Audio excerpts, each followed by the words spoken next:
and just make a little... Let's see if I've been verified in Discord on the other account.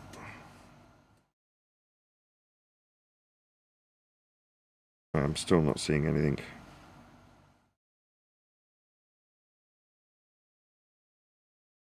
Am I verified? I'll have to go into the room once I'm verified. Okay, so I don't need to... I could give myself a smidge more gain on my preamp. I'm making it through the gate easier. Do I want a heavier gate? I've got the fan on, and it's not picking it up. Yeah, the gate still works. And even if I talk quietly, I'm just slightly lower than the green, which is what you want. Let's check clipping. Girls, I'm going to be talking loudly. Girls? Yes. Just be prepared, I'm going to be shouting just to test my compression.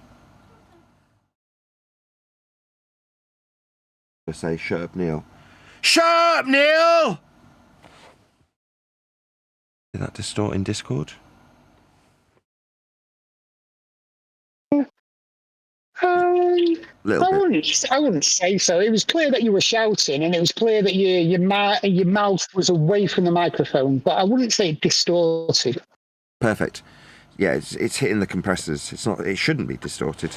I mean, I can force it into distortion, obviously, like I did with my EQ a minute ago, but I mean, that is ideal. That is to say, you can tell I'm louder, but it's not necessarily crackling or distorting. Okay, it didn't distort in OBS. It hit the limiters in Banana.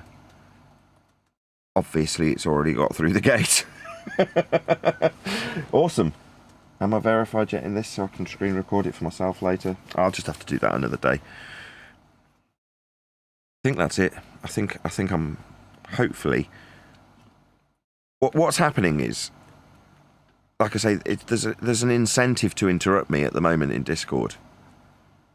Like I don't want to be I don't want to neutralise the opponent to the point where when they talk they go, I can't fucking talk, all I can hear is you feeding back on me, and that's all the conversation will ever be. Oh, whenever you're in here we can just hear feedback all the time. That's what I'll get. But at the moment I've heavily gated it and controlled the noise and suppressed the echo and suppressed everything, cancelled all the background noise to the point where it just shuts me off if somebody starts talking. You're like, okay, well, if you don't like what I've got to say in Discord, which is highly likely that a baller's going to they can't bear to hear it, so they can't help themselves and they start waffling through the top of me. Well, for Discord, they just stop hearing me. Well, obviously, if you want a decent conversation to continue, you still need the people of Discord to hear the point that's being made. And at the moment, to my opponent's advantage, they can just literally it is like they've got a mute button for me in Discord, and it did kind of feel like that way. It felt like, well, why is it the case that the second someone else starts talking, they're no longer picking up on a single thing I say from that point forth? Now I know. And like I say, it was thanks to some random YouTuber that was recording me. So suddenly you go, okay, so the second I get interrupted, that's it, I might as well have been muted because I can't be heard anymore. And then if I do the same in reverse, so let's say somebody's talking and I do the same to them, so I just start talking while they're talking, you can hear this very faint murmur of me in the background, but you can't actually make out what I'm saying. Like their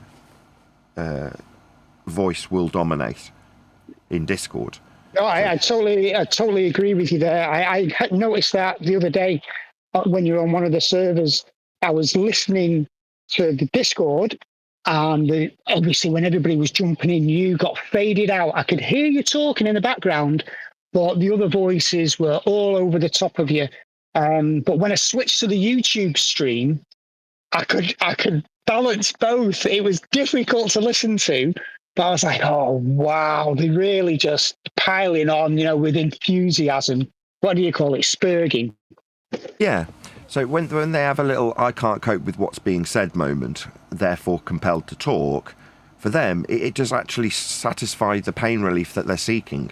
Well, I don't want that. I don't want to necessarily offer myself some unfair advantage. I don't need it. I can deal with them 20 at a time, so it's not like I need any advantage here. But obviously, to have a good show, you do need the opponent to actually hear what you're saying, because otherwise when you say, well, you're going to be needing, and the moment I say you're going to be needing, they know what's coming next. It's probably going to be an R value that's measured flat, or an altitude from sea level. But if those words never make it to Discord, then they never make it to Discord. I mean, they make it to my audience, but I'm not interacting with my audience. I am, but in the most literal sense, I'm interacting with the person I'm speaking to, obviously. And if they can't hear that reply because they can't bear to hear it, they know what's coming, they can effectively mute it, then they do not hear it, and therefore do not need to react to it. Now, like I say, while I don't want there to be audio chaos and 2 people, 3 people talking at once, but like I say, because that guy recorded, I could hear that not only is one person spurging out because they don't like what I've got to say and can't bear to hear it, when the person next to them does the same thing, you can hear both of them quite clearly spurging out together. Now, don't get me wrong, like you say, it's difficult to listen to, but you can hear both of what both of them are saying at the same time. It's clear enough that 2 people are spurging out, right up to about the point where you've got 3 or more. So if there's 3 people speaking simultaneously, all spurging out, you can basically distinguish between all 3 people. You can hear what all 3 are saying if you focus on one of them. Beyond that, when you get to 4 or more, you can't, because it's just too much audio chaos. But that means that you go, well, surely then, within the mix of up to a couple of people spurging out through me, I should still be able to be heard, even if there's 2 people at once trying to spurg through me. Now, when it reaches the point where there's more than 4 people talking, everybody in the Discord server gets annoyed, and they all go like Gem Panda and want to just say something about it and say, hang on, look, you're all talking at once, nobody can hear anything anymore. But when there's 2 people talking at once in a discussion that I listen on Shorts or TikTok, you go, okay, often in a debate people talk through each other, but you can still easily make out what's being said by both parties, even if they're talking through each other. But not with me in Discord currently. Like I say, the minute somebody takes aversion to what I've got to say, they can cut my line to basically nothing, and we only hear the interruption. Which, as much as I'm, not looking for extra advantages, it is to my disadvantage, and I don't want that. Mainly because I do want them to react to what I've got to say, even if it means more people pile into Spurg, as opposed to, well, they just didn't hear the devastating bit of the discussion, therefore we can move on and I have to try and repeat it in completely clear air. In other words, my point won't get made to Discord unless nobody is speaking. That's the only time the point gets clearly conveyed to a room full of people. Now, you don't want that, because otherwise you end up going round in circles and it becomes tedious for the actual people who matter, which is the real audience, not Discord. They're there for the interaction, but I want the audience to hear the reaction to what I've said. And if they don't hear it, then there is no reaction to that. So, I don't know, we'll try it with this for now. You're saying I'm nice at a good volume. I am slightly elevated over what I possibly would set it if I was just looking to do good audio engineering. I am increasing my volume into Discord so that I am effectively that little bit louder. And the reason I've done that is because, again, listening back to it, everybody else, and why wouldn't they, right? They're not audio engineers. They've just whacked their volume up to the maximum. Therefore, they're a dominant sound because they've got their input as loud as they can have it, to the point where they are on the verge of distorting. You go, well, yeah, because you want to be heard when you're in Discord. Fair enough, right? You're not trying to balance it for nice audio. You just want to be heard. So I'm competing with that. So from that perspective, I have to try and strike a balance and get it up loud enough so that I can compete with that guy that's on top of a microphone. I'm not. I've got a shotgun mic that's quite some distance away. But when somebody's like on top of their microphone and have turned themselves way up, I still need to actually compete with that and still be heard. But I don't know. I think, thanks to you and Forthright Zark, I think I'm at the point now where when I go into some random server today, there's a good chance that, you will actually hear in the server what I've said, and therefore the reaction that the audience gets from that person who's then heard it will be slightly altered, because they've then got to actually deal with the overcome, with the rebuttal. And at the moment, they're not having to deal with the rebuttal because they just talk and they don't have to hear it because they don't hear it. Sweet. Yes, I get that. You've got to tweak because everybody else is I found that out years ago playing online computer games, where the minute settings, they make such a difference as at certain levels. So yeah, if you can get an interruption to have a slight distortion at the start, everybody will hear that distortion, and it'll put a little key marker in the mind about that's something happened then, and it'll be you'll be able to drag it back, or it just gets noticed a lot more. Yeah, I think you're right. Without any processing, without any echo cancellation, which is what I've effectively now turned off in favour of whatever it was called, pure direct audio or whatever it was called, it means that, yes, there will be that time where I've just come to the closer end of a sentence. I'm nearing the end of a sentence. Somebody wants to get in because they want to be the next person to talk, so they cut off the very last couple of words. But in so doing, they hear a little bit of echo, and then they get a clear line, and it'll just make them hesitate just for a second because their interruption has some consequence.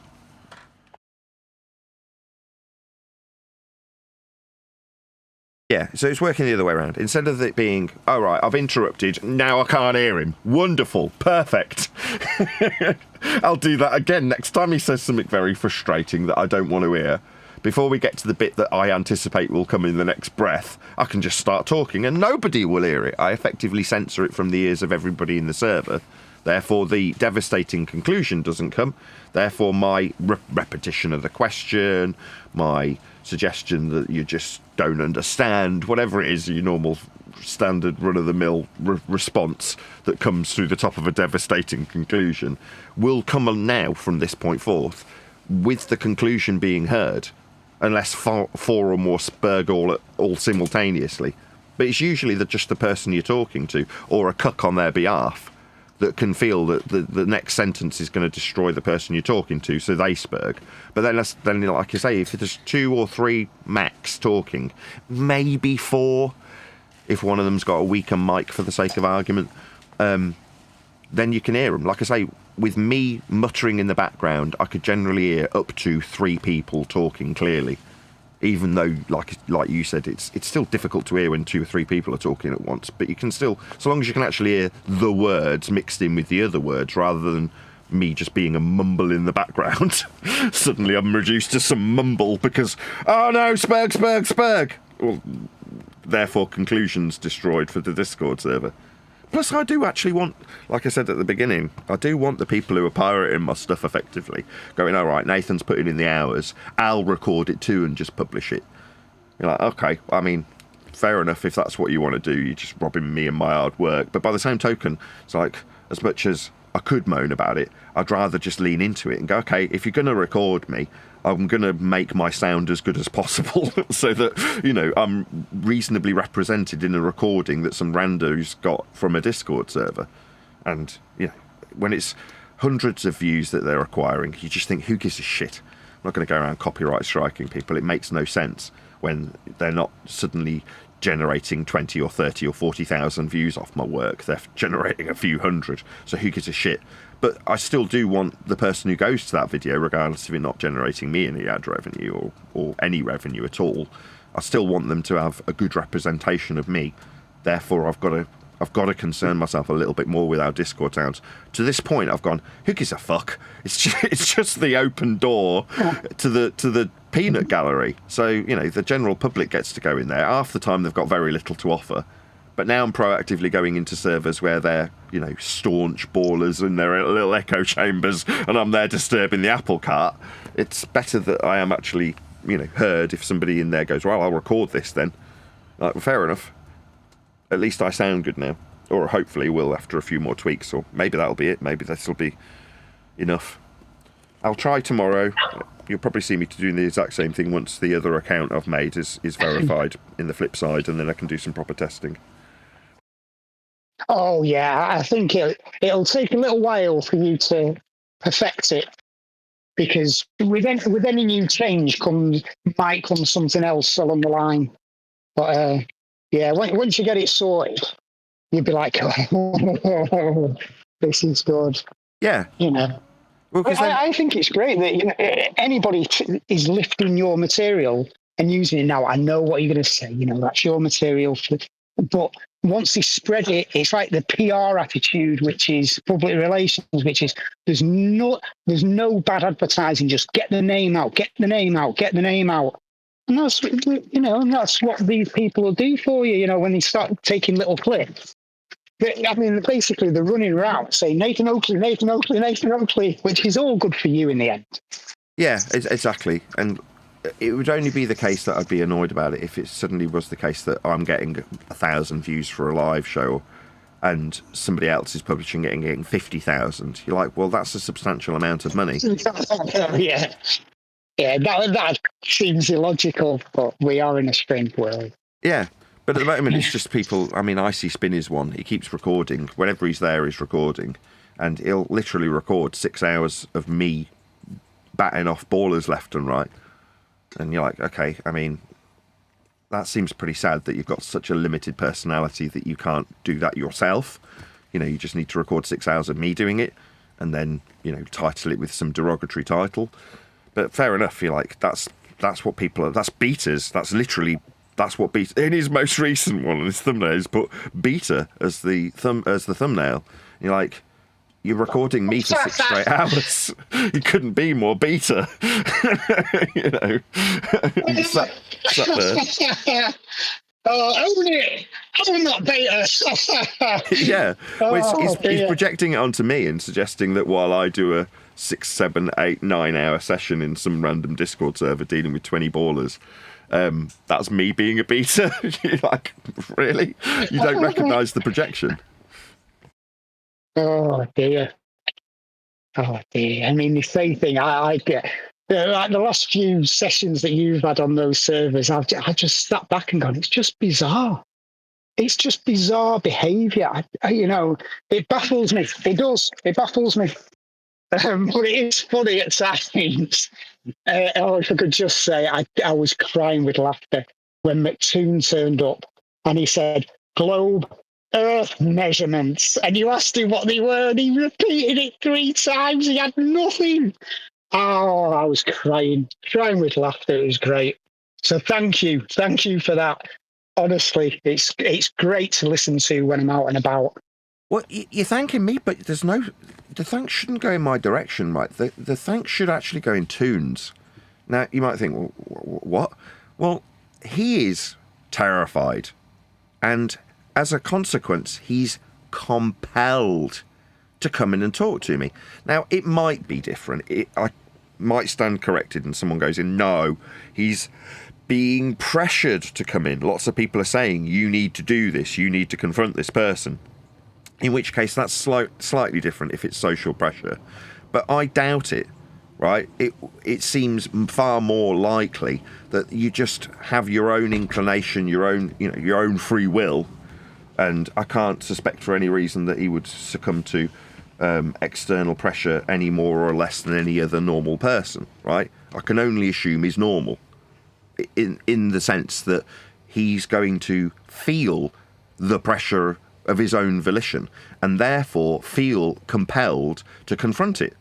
Now, pulling from my own experience, back in the day when I was far more ignorant in the subject, I'd see people like the rumpus in rooms and have the same desire. Like, you feel compelled to brace against what they're doing. And it's nerve-wracking because you feel, well, this person, in this particular example for me, rumpus, back 12 years ago, was far better educated in the subject than I. So therefore you feel scared, literally, but at the same time compelled to do something about it. So you're driven by these contrasting feelings when you actually make a move and do something. And that results in a lack of focus, a lack of comprehension, a lack of ability to overcome a problem in the moment. So when you say, he kept on saying, well, they're globe Earth measurements, you're like, okay. Now, he didn't know at the time that he was later going to lean into them having no consequence of Earth at all. They've got nothing to do with the surface, end quote, right? He doesn't know he's going to go there next. He just knows that he's got to give an answer. So he just repeats himself. Now, with all the time in the world to reflect on what you're going to do, you come up with a really good answer. It's like when somebody starts insulting you and you've got the best comeback ever 3 days later. You know what I mean? In the moment, you can just stutter out and spurg out a response. And in Toon's case, he stuttered out and spurged out the same response over and over again, which is very telling. But as I say, that's as a consequence of the pressure he feels under when compelled to deal with someone like myself. Now me, I've got the complete opposite approach at the moment. I couldn't give a shit. Nothing we do in these servers has any consequence. And it doesn't need to. It's measured flat anyway, right? Now when the people who like Toon have used those measurements, what they've got to then concern themselves with is how to justify their use of those measurements. But it doesn't matter from a social or a sociological or an internal perspective point of view. Coming up with an overcome for the use of flat Earth measurements. Who cares? They're flat Earth measurements. You justifying your use of them or decrying them as having anything to do with the surface won't change what they are and why they're being used. They're being used because that's how it's measured. So if it's the case that they're just measurements of a flat Earth regardless of who does it, I suddenly don't have to concern myself. There's no pressure on me anymore, is there? Like, if I come across some subjects, like there's, I don't know, some quantum entanglement theory that's brand new on the block that I've never heard of, somebody puts it in front of me, and suddenly I'm in a position of ignorance, right? Other than having to have a little bit of humility and go, well, I don't know anything about this subject, this is all new to me, suddenly putting me in the less superior position of being ignorant, you go, does it matter? Will it change the measurements? Will it change how flat they're all using it every single time? No. It just means I have to have a little bit of humility about some subject I'm not particularly familiar with at the moment, at this particular present time. But as long as there's no pressure about the actual subject, the flat Earth bit, you go, well, this none of this matters anymore, does it? None of it's consequential to anybody. No, but for McToon, those people, it does seem to be everything. And to be fair, maybe 3-4 years ago, to me, it seemed that if I lost an argument, it would be the end of everything, the whole catastrophe. But I just feel that McToon is such a high sort of profile figure in this context that he would have prepared himself a little bit more. He would have actually considered what is being said to him about measurements. But it just, I just find it bizarre that they just seem to. I don't know if they're ignoring it or they just cannot comprehend it. I just don't know. But anyway, I'd still say to you, if you weren't there speaking to him, he never would have repeated himself like a moron. So it is your sort of pressure or your sort of just your laissez-faire attitude at the moment. They just don't know what to do with you. They don't, honestly. And they're trying everything. They're trying to wind you up. They're trying to silence you. They're trying to mute you. They're trying to accuse you of things. They're trying all these tactics. And you're just like, yeah, whatever. It's still measured flat. It is. Very how do you good. prepare Well for done, that? Nathan. Well done. How do you prepare for that? You said, I don't know how they seem unprepared. Okay, fair call. It does seem that way. But how do you prepare for it? It's like if you've built a car with nuts and bolts, and in order to build it, you need a wrench, and your argument is wrenches don't exist. There's no preparation that you can possibly go through to say, I'm going to go into this discussion about wrenches not being real, knowing full well that I've used a wrench. What can I do to overcome the problems that will befall me when I go in and debate about there not being any wrenches? In this analogy, wrenches are flat Earth, and they are using it non-stop. Like, there's no escaping it. It suddenly makes a lot more sense to me why it was necessary to cycle a discrediting of flat Earth as something that isn't flat Earth measurements, has nothing to do with Earth and its measurements, is only the anti-globe, fart-sniffing, conspiratard, 9/11 was an inside job person that can easily be braced against. to keep it separate from the fact that we all use a wrench on the nuts and bolts. Like, if you need to prepare, as you put it, for debating that you don't use wrenches, you need to take the whole debate somewhere else. You need to take it away from the car and take it to the garage, to the shop, and talk about how the shop functions. Because then you can ignore wrenches altogether and just talk about how the shop works, how the people in the shop interact with each other, how the bills are paid for the shop, what the weather's like in the shop, whether the heating's good in the shop. Then nobody's focused on what the debate is, whether or not we use wrenches, whether or not we measure Earth. When we measure Earth, it's flat for everyone, so the discussion needs to be somewhere else. Like I say, there's no preparation. And when you're faced with, well, it's just measured flat, here's your measurements of it, where can you go? You go to, you beat your kids. You're a criminal, you're a scammer, you're a con man and a grifter, you're an e-beggar. That's where they go to. You're unemployed. You're like, okay, all of these are ad homs. And they're glaring if anybody's watching that. Like, similar to just repeating the same thing 3 times.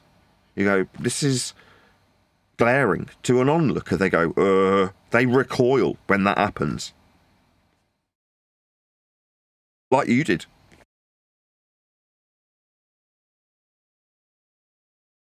Well, yes, yeah. I mean, I just thought that McToon's opening line of the globe Earth measurements, he was sort of relating to sort of nominalism. But then when you challenged him back and said it's called an elevation, it's refusing that. So it's okay to call it something, and it is for him. When you look at this thing called elevation angle, he's like, no. And I was like, oh, God, he's just not. With no prudence. That's maybe what I'm trying to get at. I just feel it's entertaining. Unfortunately, Nathan, I know what you've said for the past year and a half, but I'm a blood sports kind of guy. I do like it.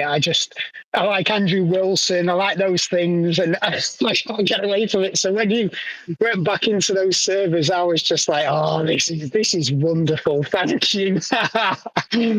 It's really sad, I know, and childish, but there you go. It's like entertainment through the week. 100 years ago, I'd have been working down the pit looking for that punch up on a Friday night.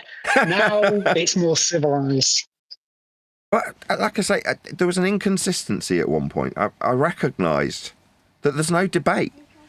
So it seems hypocritical to go into a room, a server, and go, there's no debate anymore. It's like, well, why are you here? If you believed that, you wouldn't be here. And what would I say to that? Yeah, you're absolutely right. Yeah, I shouldn't be here because it's inconsequential. Like, the wrenches are still going to...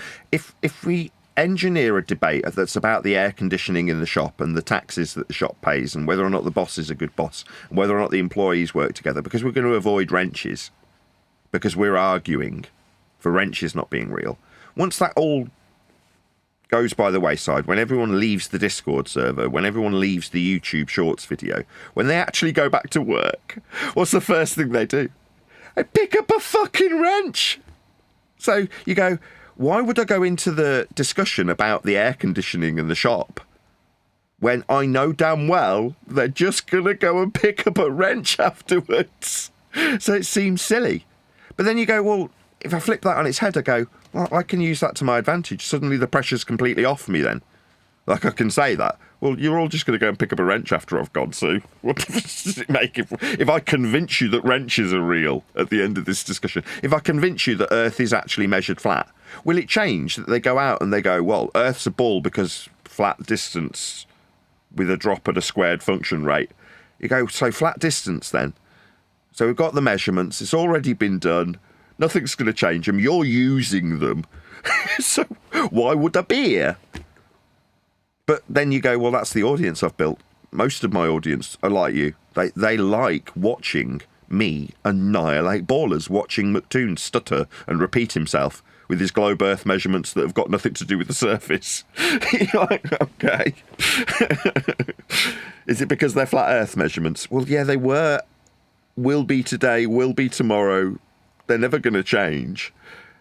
So why not take the other approach and go, I can come here without actually caring what the outcome is. If you suddenly make the audience believe that I'm a bad guy, so what? You'll go back to using that wrench you've said doesn't exist tomorrow. You'll still do it. Had I never interacted with Simon Dan, would he still have gone out and measured flat Earth with elevation angles to the sun? Yeah. If I hadn't have interacted with anybody, would they've still gone in a south flat direction, in a parallel eye level, surface level measured for flight level to a particular point with coordinates that are measured flat? They'd have done all of it flat anyway, wouldn't they? They'd have told themselves that they did it for a ball, but that's how religion works, right? It's only for the religion. We're only doing this for the religion of ball. What, you're measuring Earth flat for the ball? That's correct. I'm measuring it flat so that it's a ball. You're like, okay. Well, let's just take the piss out of you then. No, totally. But at the same point, Nathan, on that same issue, there'd be a young mechanic who's in the garage and he's been trained up and he's handed the wrench and they say, you go and use that wrench, but it's not a wrench, okay? And that poor kid will be looking around going, what the fuck is going on around here? But then, you know, if there's somebody like you who's out there, high profile, you know, these kids who have ideas and questions, they're not going to get sucked into what you call the feast of nonsense. If there's somebody like you here. Now, whether you call it a debate or an argument or just like a teaching exercise, but I think it's important. I think it's important because, you know, there are people out there who are stood in the middle of a crowd of McToons and they get berated for years. And you think, nah, give them this outlet. And if you're there, like a sort of like not a figurehead, but as a way for people to conceptualize what's going on around them, I think it's a great thing. And I think you should continue. And if that means chewing up a few ballers on your way, so be it. Oh dear, what a shame. Yeah, I completely super agree. chats all come flowing. My desire is initially just to keep myself sharp. I was like, I'll keep going in just while the book's still in the hands of the publisher. Because 4 weeks ago, I sent back what I would consider final revision with all the edits done, spelling errors checked, grammar checked, punctuation checked. And I'm sure there'll still be some minor issues. But as far as I'm concerned, when he makes those alterations to the ebook, it's ready for publication. But I've now lost touch with him for about 4 weeks. I assume he's had a holiday and other things on, because it would often take him a week or 10 days to get back to me at the best of times. But now I would assume he's in holiday mode and he's retired, so it's not like he's got a high priority to get my book out. He happens to have a publication site for books, and he's doing quite well with it, so it's obviously advantageous for me to use that facility to get my book out. But what my idea was, while I'm waiting, while there's an interim period, rather than bugging him, I'll just do what I do best. You know, go back into these servers, annihilate a few ballers. I'll get, like I'm getting from you now, a few praiseful cheers from the audience that just enjoy blood sport, as you put it. And that'll mean that when I do eventually go out and start inviting people to have me on their show to talk about my book, they're just going to want to talk about Flat Earth. I might get an opportunity to plug the book at some point, but they're only going to have me there because they want to do what everyone else has normally done with Flat Earthers. Tell me I'm wrong, demonstrate to their audience that Flat Earthers are stupid, and affirm their bull-believing bias, hopefully if they can win a debate point or two. Well, from that perspective, you go, well, I need to be quite sharp then, in case I do come across some situation like David Weiss came across with Jesse Lee Peterson. Do you know for sure and without a doubt Earth is flat? Because he hasn't got the confidence to just say yes and have an answer to back it up. It's measured flat. And then an example, miles, they're linear, horizontal, etc. Then you end up with the same question being put to you 15 times in front of a fairly substantial audience. And it just makes the actual reality seem weak, and you as somebody who's trying to, in my case, punt a book, also seem weak. Well, I don't want to be in that position, and the people who are out there in these servers in their little echo chambers saying how ball-shaped it is now, flat earthers are stupid, can sharpen my blade. You know, they don't realise that's the only useful purpose for me being there. Obviously, it's good that I'm entertaining people, but my numbers have reached an all-time low. I've had to do another, let's say, 30% more to keep the numbers at the same growth rate. Like, I've had to put out an extra video a day. Yeah, so I normally put out a couple, now I'm putting out 3. So you're like, okay, so I've had to do 33 or 30%, let's just say, more work to achieve the same numbers and the slight growth that I'm always experiencing. But then you look at the live numbers and go, well, they've dropped, you know, by a fair amount. You go, yeah, that's why I'm having to compensate. So therefore it means it's less consequential to doing a good job in the live streams debating people, because they aren't now, at least, the bulk of my views. They come from short form and shorts, like 8-minute videos and 3-minute videos, as opposed to what it used to be, which was all live stream views that kept me at that growth rate. So you go, okay, so that makes the purpose of being there from a YouTube standpoint less critical. So why would I put huge amounts of energy into it? And you're like, well, just to keep me frosty, because I know that any day now the book's going to get published. Any day my publisher's going to go, here's the final copy, can I put it on the website? And I'll be like, yes, you can. And that'll be it. I'll be only focused on going out to people's shows and trying to get on whoever, like Jesse Lee Peterson or any equivalent. That'll be my only priority. A bit like Dave Weiss does when he's going out promoting his app. So again, from that point of view, there'll be less times that I will have the inclination to go into some random scummy server echo chamber for the ball and start saying, well, you all use flat earth measurements, because it doesn't serve me. It's not going to sell any copies of the book. It's not going to reach a wider audience. It does appease my current audience who, like you, just want to see blood. And at the moment, they're seeing plenty of blood, right? But that's an interim. It's a filler until the book comes out. Like, literally, that's all it is. It's lasted a bit longer than I anticipated, because I've been out of touch with my publisher for a month. But beyond that, you're like, well, eventually it will come to an end. You know, I might occasionally go in, like it might be a once a week or once a month or even once a year event that I go into some random bull echo chamber just to lob a few heads off and show the audience a bit of blood.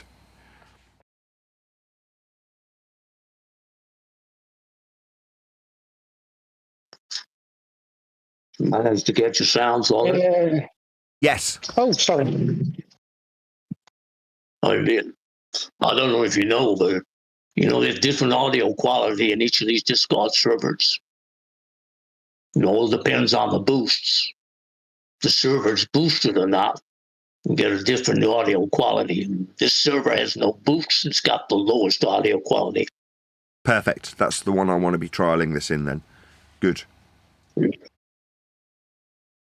That's fine. Go over some of the other servers. They've got top quality, you know. But that's resolution. I mean, we're only 96 kilobits per second. Yeah, exactly. That's the bandwidth that they can occupy the sound with. You don't actually need a high amount of bandwidth for voice. It's not that, you know, it's easy with a low bandwidth to get a reasonable quality. But that wasn't the problem. I mean, yes, it's obviously better if there's a higher bandwidth. The quality of the person speaking will be clearer on my recording if the resolution of the transmission is of a higher quality. But that isn't really the problem. I think at the moment, even if this is at the lowest quality, the sound from you is perfectly adequate. Okay, yeah, as long as it suits you. Some of the other servers will be like 384 kilobits per second, which is quite a lot more. Yeah, if it's an MP3, high, decent, uncompressed sound comes out at the end, after compression, obviously. But again, like I say, it's not necessarily needed, you know, to have a higher resolution. I'm sure it is a little bit better quality. And I do notice when I go into somewhere like politics that people are a little bit crisper. But that's all for nothing if the settings are such that when somebody interrupts, I suddenly go to a little mumble or murmur just because of the way the gates are set up in Discord. Hopefully that's not the case anymore. We'll see. Like I was saying with Zark earlier, I'll keep tweaking these settings over the course of this week and hopefully get it to the point where it's good. As long as you get what you require. Yeah, I think at the moment I'm even getting used to it now as just the three of us talk, because it does seem like it has as a knock-on effect that you can cut through this. The clarity of you while I'm talking is better, which is good. Well, good. Well, it just means that this server is not really supported by its members very well, because they haven't boosted the server. Maybe. I mean, this is my home from home. It means that I can do things like this, right? I can do an audio check, and I can have this is my version of what I'm criticising other people for having. When they say this is an echo chamber, you're like, well, because it's my home from home. While it's not my server, it's one I can frequent and do things like this in it. And there's very little limitations to what I can do in the server, even though it's not mine. Yeah, it's a heavily policed server, this one. Is that right? Oh, yeah. I mean, people can't join. There's people in the background who, they filter the people who can come here to the server. So you don't get people coming here to talk to you unless somebody here lets them come. They don't let them come. I see. So they've got it, what, because of the verification process? Oh, no, they just don't like them. Oh, if you're a flat earther and you're known, then you'll be allowed in the server. But if you're not, nobody gets in here. No Globers come in here because they get kicked out before they even start. You don't even get a chance to talk to them. I mean, I trust Divergent Droid's doing a good job of moderating his own server, and half the people that I speak to, I wouldn't, if I ran this server, I wouldn't allow them in. So you're like, if somebody says, oh, well, most of the ballers don't even make it in, I'm like, yeah, because most of them are complete scum. Most of the people who are, known are just scum. Well, I see it's not Divergent Droid who's running it. It's other people here in the server who run it. Okay. I mean, maybe it needs a conversation, but I mean, I don't have an issue. Like, if the server is strict in terms of who they have, for the most part, most of the people I interact with in Discord generally are pretty scummy. From the opposing side, they will always sink to that depth that you anticipate they'll sink to. And very few people in any of these servers ever surprise me and turn out not to be scummy. So you go, well, given that's the case, by experience, it makes sense that most people would have a tough time getting into a server where people go, I just don't want to tolerate this. This person's a prick. Why would I want them in my server? You're like, yeah, I don't blame you. But that means that it's a nice, as they like to call it, safe space that can be, you can have this relaxed conversation that we're having now without suddenly having some wanker come in and go, oh, well, you're all just a bunch of wanker idiots though, aren't you? And that's what I would expect from the people that probably aren't making an easy inroad into this particular server. But it's easy enough to go into their servers.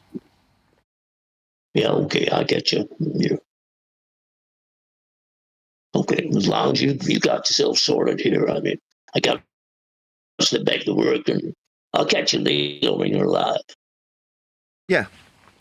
Yeah, I'll start setting up now. It's almost time. It's a couple of hours early, or 2.5 hours early. You have a good day. You have a good day. Yeah, good talking to you. Thank you.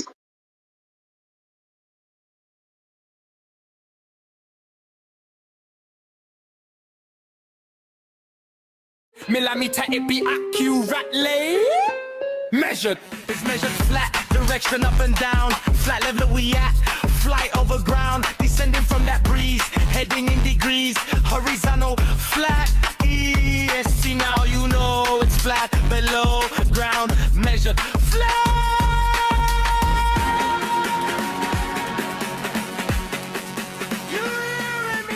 Welcome to Flat Earth Debate, Uncut and After Show.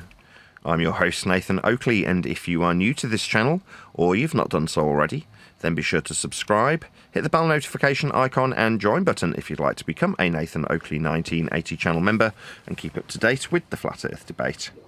If you would like to support the channel, there is a super chat that runs alongside each of these shows while they premiere. There's also a coffee, Patreon, crypto and thanks button in the info box below the video. Speaking of Patreon, I'm going to do a quick shout out to all of you who do support me on Patreon.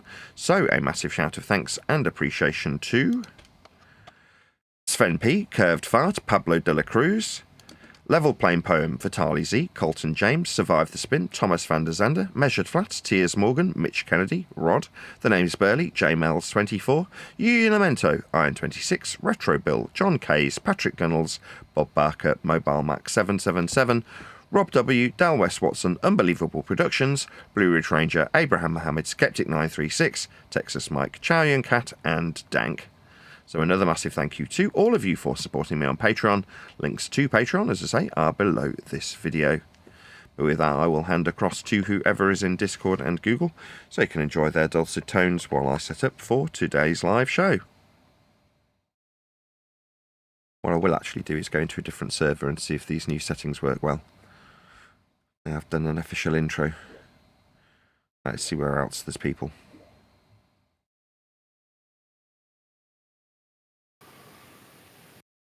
I don't see why she shouldn't. I mean, I've got a different opinion. I'll just keep it to myself. Well, why do you think she shouldn't be? Like years ago, I mean, she was in charge of a hospital in Yorkshire, and that hospital came to a walk-in centre these days. Right, so what? Yeah. Why is that right? I get what you mean. You what? I get what you mean, but yeah. Did you say Southampton? Did you say Southampton? Yeah, some Spygate thing. Were they spying on training or something? They sent scouts or something to spy on training.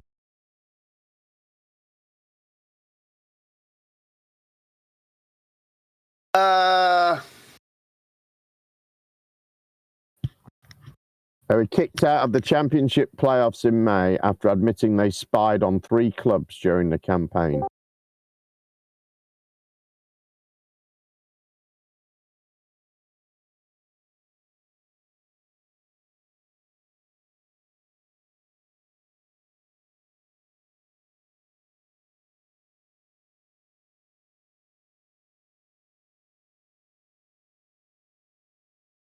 Oh no, so basically what happened with the spy saga, somebody was caught and then they worked for Southampton and then they ran away and changed their disguise and they was caught at somebody's training.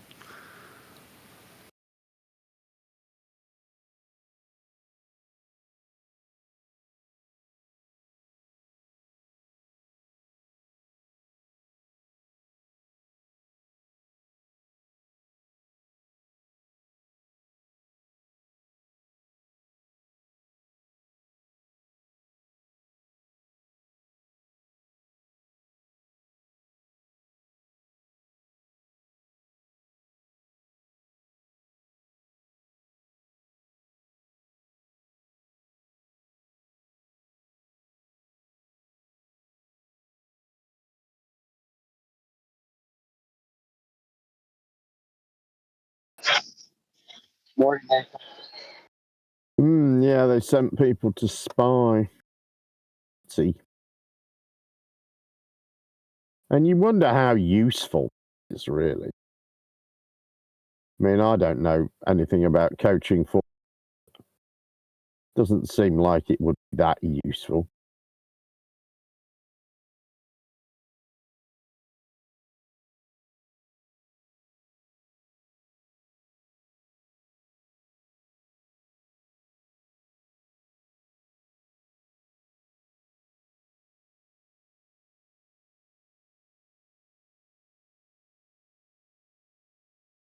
Modelling scout linked to Epstein found dead in Paris suburbs.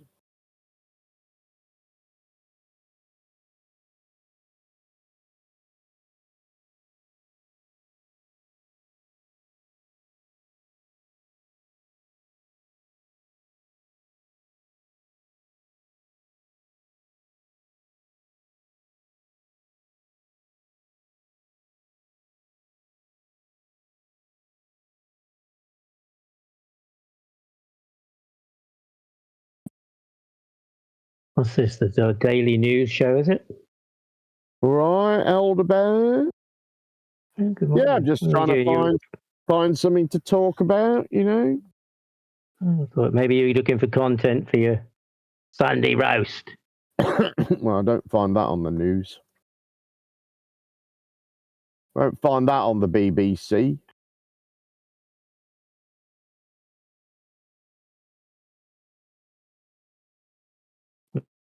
I know Do you include in any of the recent streams you've had on here? I mean, you've got some fresh. I mean, you're streaming live, like when Nathan's in here, you're streaming live to YouTube, which so everybody does get the real content of what's going on. That's pretty good. I mean, was there any clips in there you'll get in your Sunday roast? Must have been some gems I don't there, know. surely. I have got it. I'll have a look at it. I haven't really listened back to it yet. I thought it'd be interesting to do a comparison, you know, take a couple of minutes of it and compare it with the same the two outputs that he output, see what the differences are. Brilliant. Yeah, I think that'd be good. Yeah, because there is a terrible, I say.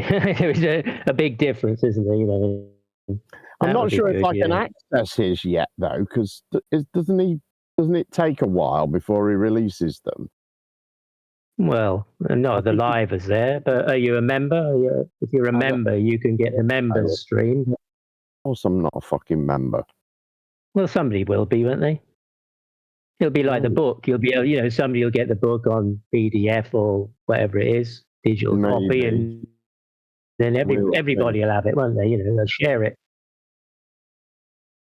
Yeah, no, that'd be interesting because it's markedly different. That'd be, you've got to get a couple of those clips. But there's enough on the live probably that you could get clips from, isn't there? Even if you're not a member. I don't know if I can get his live. I don't know when. Yeah, it's out every day, isn't it? Do you want to have a look? MC Squared. MC Squared, he gets them from there. What's it called? But is it on YouTube?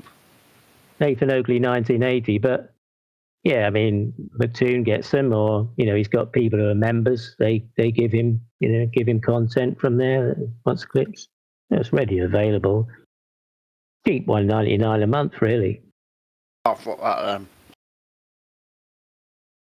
I'm not a member. I didn't know if it was free. If it was free, I'd have a look. Yeah, you cheapskate. Well, even Neil never pays, so and he's like top guy. He doesn't even contribute. Oh yeah, it is on there. $1.99 even.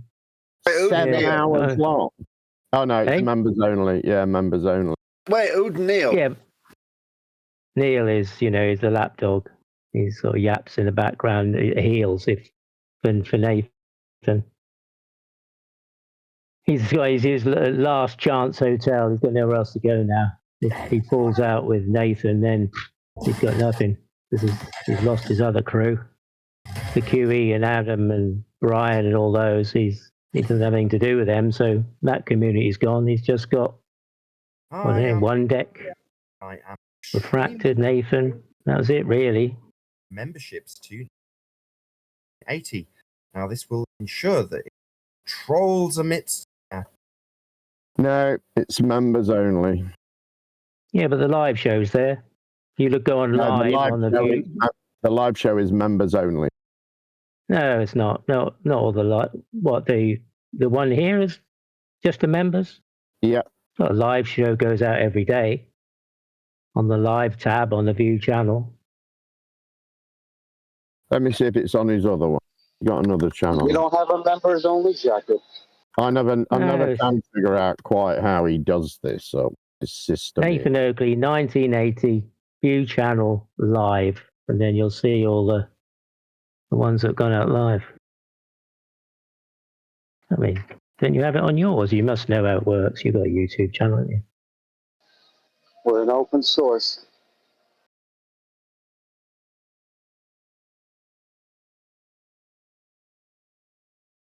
Yeah, I mean, that's there good. is one. Can I get this? Same with Worldwide Debates. I mean, they're live streaming, aren't they? So that goes out live. You can get the real unfiltered live content from there. Yeah. I'd live on YouTube now. Yeah, it's live on YouTube. Hello, YouTube. Hello, world. Broadcasting from God's country.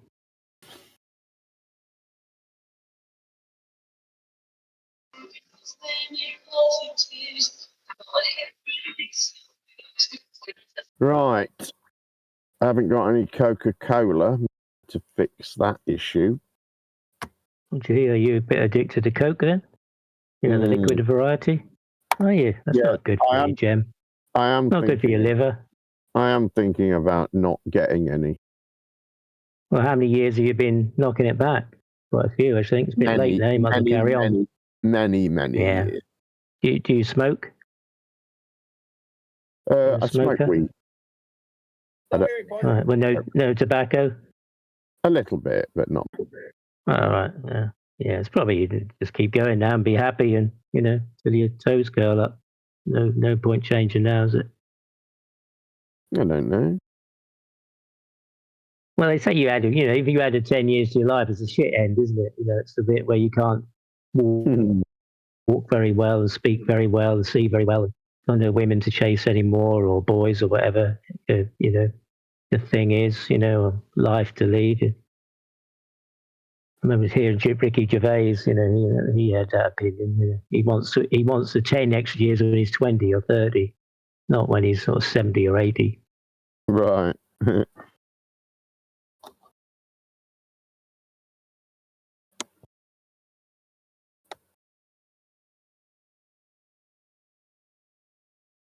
Oh, God.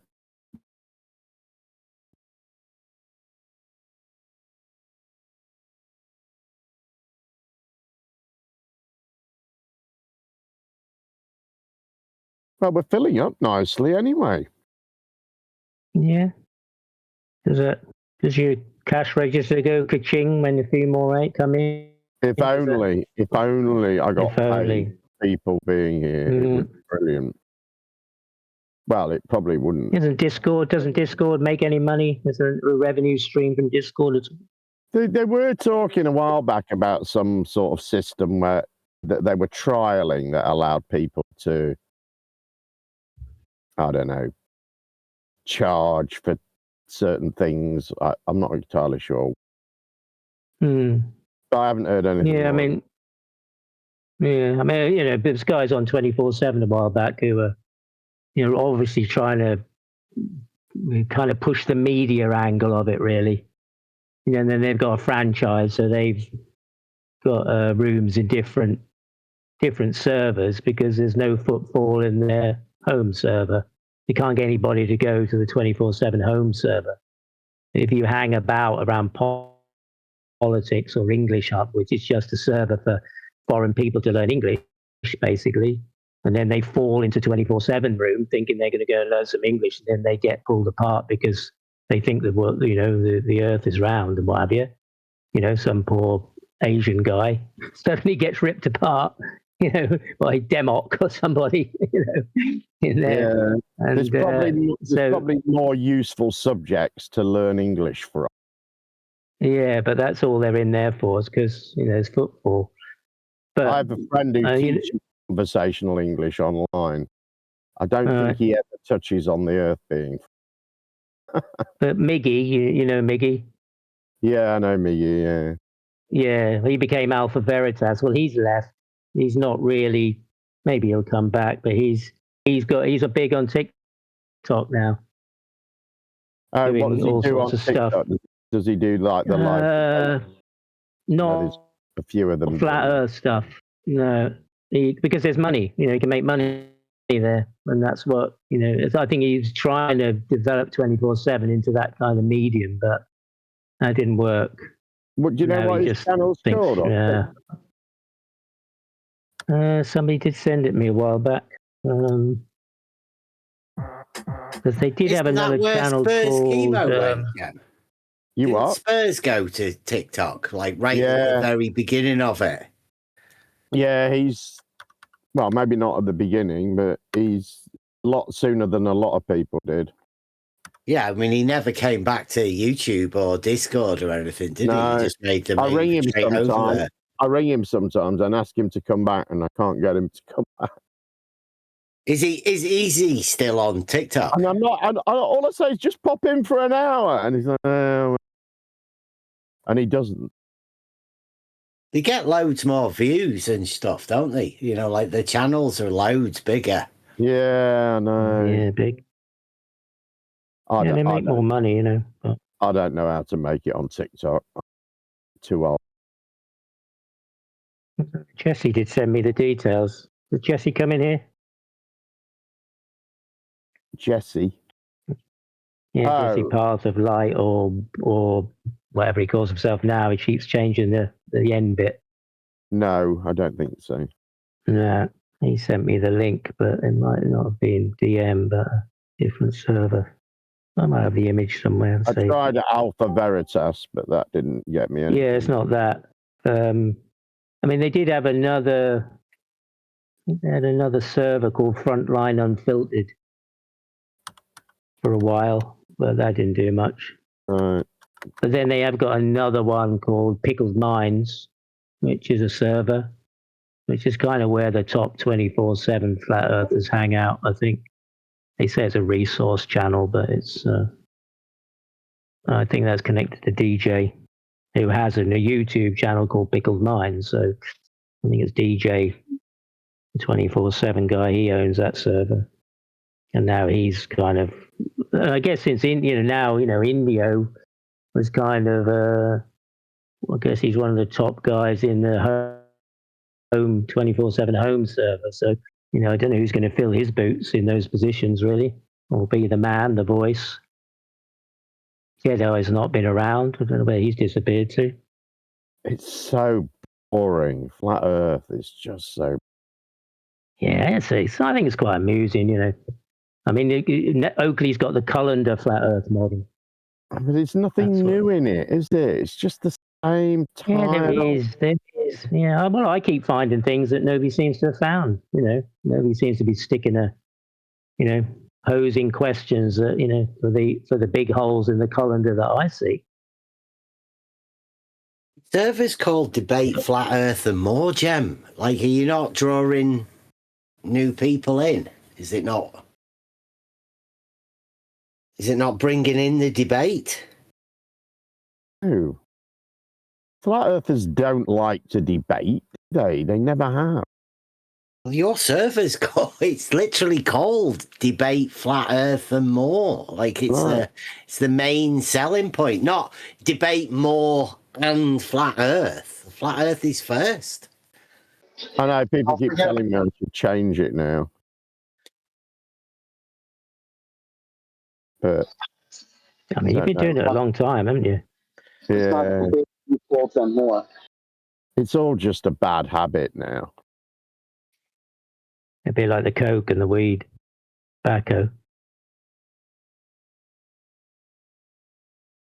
It used to, when I did my show on a Sunday, I used to be able to go through and find all what I thought were cool bits of flat earth footage, that I could use.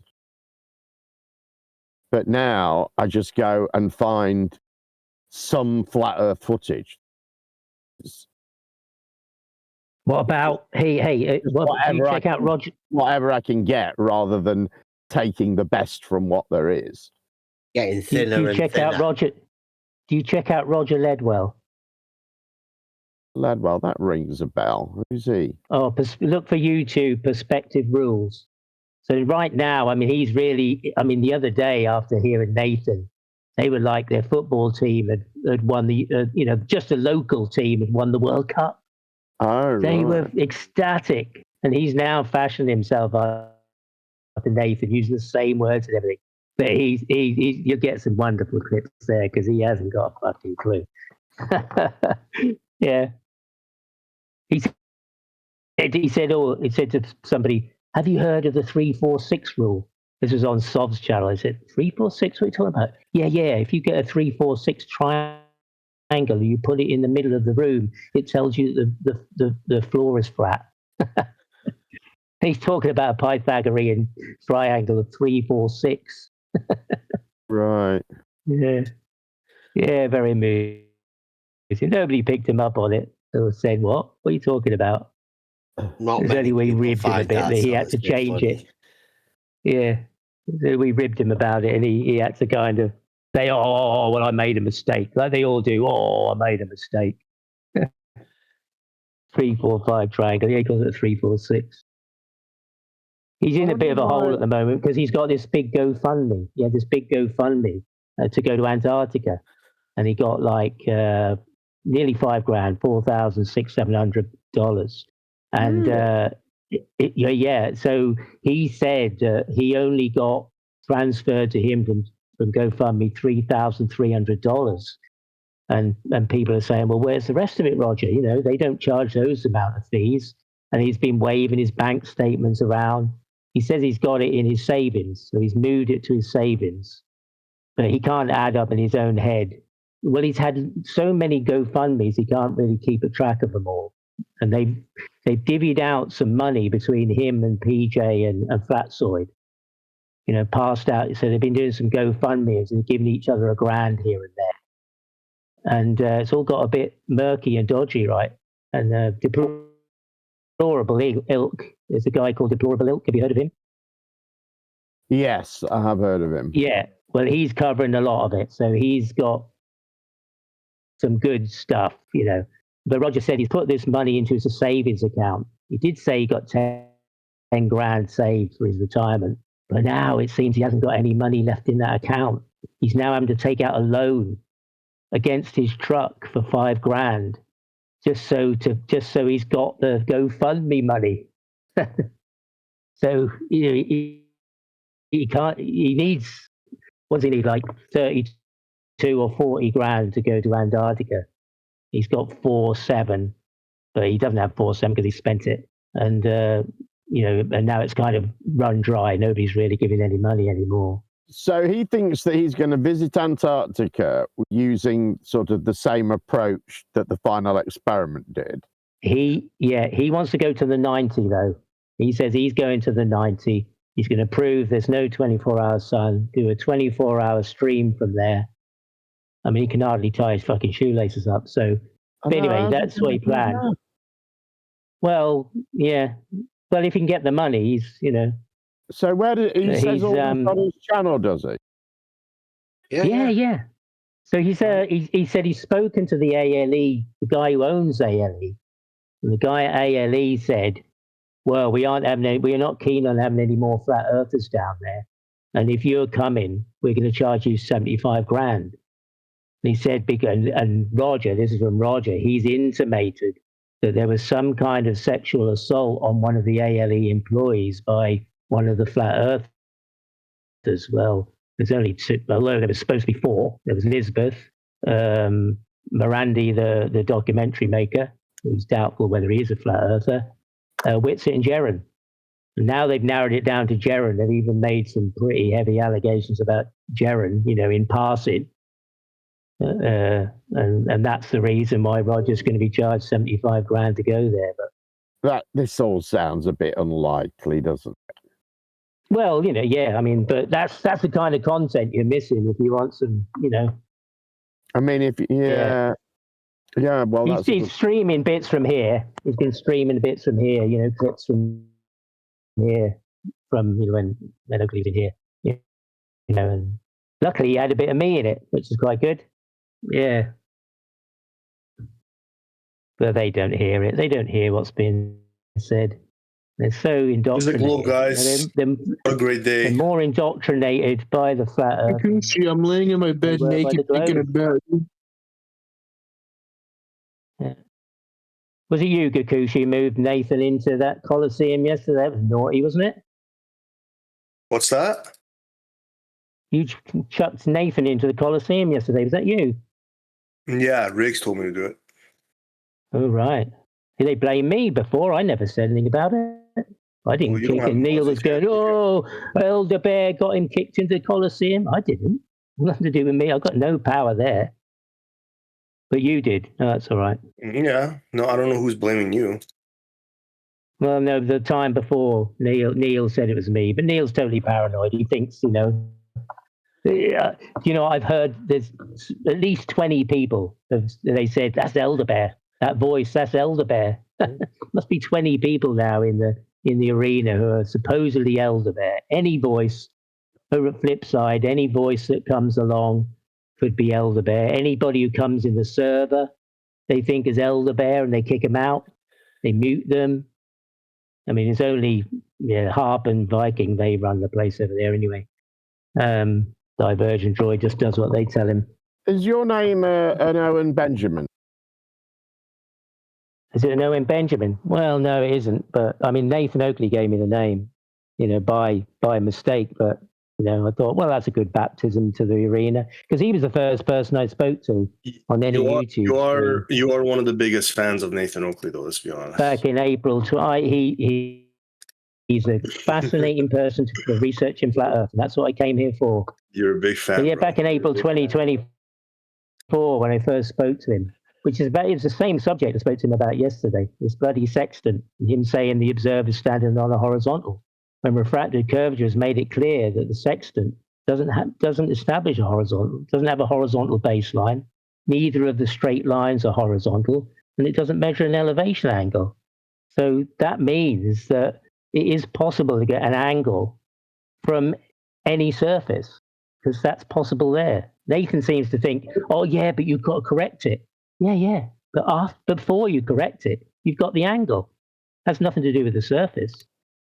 This is the thing. So I know in about an hour or so, when Nathan goes out, it's going to become a shit fest. But it's good to see everybody in the same channel. That's what. Are you running the place, Kikuchi, again? Is that? Oh, yeah. This place, Jim. You're like a little manager. You're like a little manager. I'm going to work. Oh shit! You want to work? Don't leave him in charge. Don't give him your. Yeah. So we know that. We know that it is possible. That's not a good sign for the Globers, man, because Nathan's about to fucking smack some of you if GM's not here. No, yeah, he won't. He's just going to mute his channel on his end, make it sound like he's winning to his audience. But, tune into, the Gem Pandas live stream, then you'll hear the real stuff, unfiltered. But we do know that the sextant will measure an angle from any surface. That is clear. So you could get an angle from a curve, like they say you can't, but you can. And would you be able to let him talk to somebody else for half an hour and then get in? Well, he's not talking, is he? You're trying to butt in on me, aren't you? He's not on right now. Well, I thought that's what it was, free platform for people to speak and things, but you seem to want to direct it. It is, but if he's here every day and then you talk to him 2 hours every day, 50% of his show, then other people can't get in. Yeah, but you did say you would mute all the regulars, so which ones do you approve then, Kikuchi, to speak to him? Buster, he gets hours. Rob Noxious gets hours. Icy Spin gets hours, because it makes shorts content, fills Nathan's little coffers, because that's all he's got now, shorts, to make some money. He's got no book. He's got no numbers for his live show. He's only got shorts, because it makes a bit more money, because people have got a short attention span. So it gets a lot more views, brings a little bit more shekels in. And that's all it's about. And so I don't know whether Nathan's briefed you on who should be allowed to speak to best serve him. Well, it sounds like it to me. Sounds like you're kind of a bias. I would say Buck is not gonna be around the community for a while because of the tactical error he made with McToon. Well, he's gonna have to recover from that one. He's gonna have to recover from that one. Were you told to keep playing that little recording of that? Are you saying? Well, yeah. Nathan asked him a question, and Buck said yes, and McToon said no. Someone's got to be lying here because two Globers cannot have different answers. We were here, we witnessed it. Well, technical error from the Globers' part. What about refracted curvature and Nathan Oakley? They have different positions on this sextant position, don't they? And not both of them can't be true. One's got to be true, and the other hasn't. Refracted curvature said Elder Bear's correct. So who's wrong, Oakley or refracted?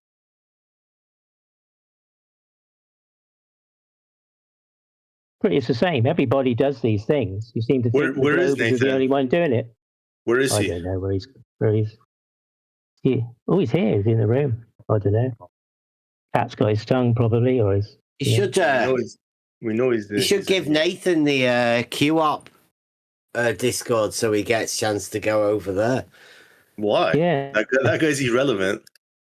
He's looking for servers to go to. Yeah, that guy. Yeah. That guy. Like, I don't know if you know, but he'll say stuff when there's like he teamed up with 6 Globers to talk shit to Witsit, but he'll never 1v1 somebody who could punch. Well, I think Oakley should speak to Witsit because, you know, Witsit's the only person yet who said he's measured the Earth flat. He told us he's measured the Earth flat. Yeah, I'm cool with getting Witsit in here, but yeah, I mean, somebody's got to be top dog. He's been around the last couple of days, hasn't he, Witsit? He's been in EA talking about the speed of light and a bit of biblical stuff, and can't remember what the other thing he was talking about. But, you know, he commands the place. Everybody sits in silence and, you know. Yeah, Nathan could just be setting it up for Witsit, right? What, to take over? I mean, or the problem. If Witsit comes along with actual measurements, then he's going to one-up Nathan, isn't he? You know, like Nathan could just be leading up to promoting Witsit. The problem is that Nathan is in England and his timeline doesn't match Witsit. Witsit usually gets on at night, and I'm talking about late night. Yeah, but if the American wing of the Flat Earth has actually got measurements, I mean, you don't know what Witsit's doing. He might have, you know, some sort of tests like Jaren had. He could have all that lined up, couldn't he?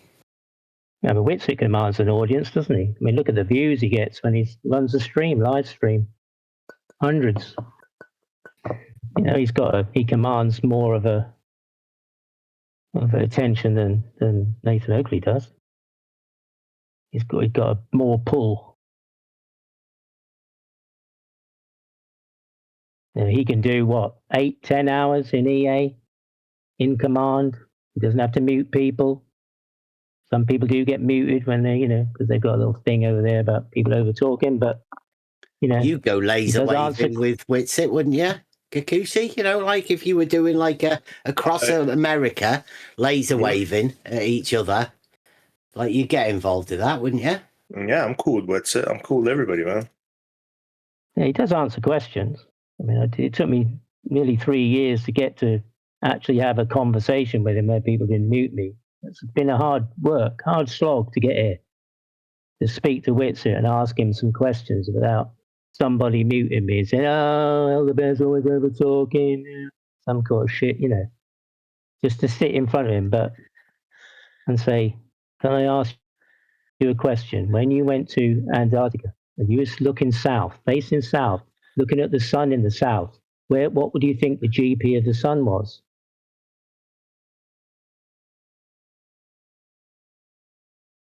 Because in the north, you're also facing south, looking at the sun, but the sun in the north is going from left to right.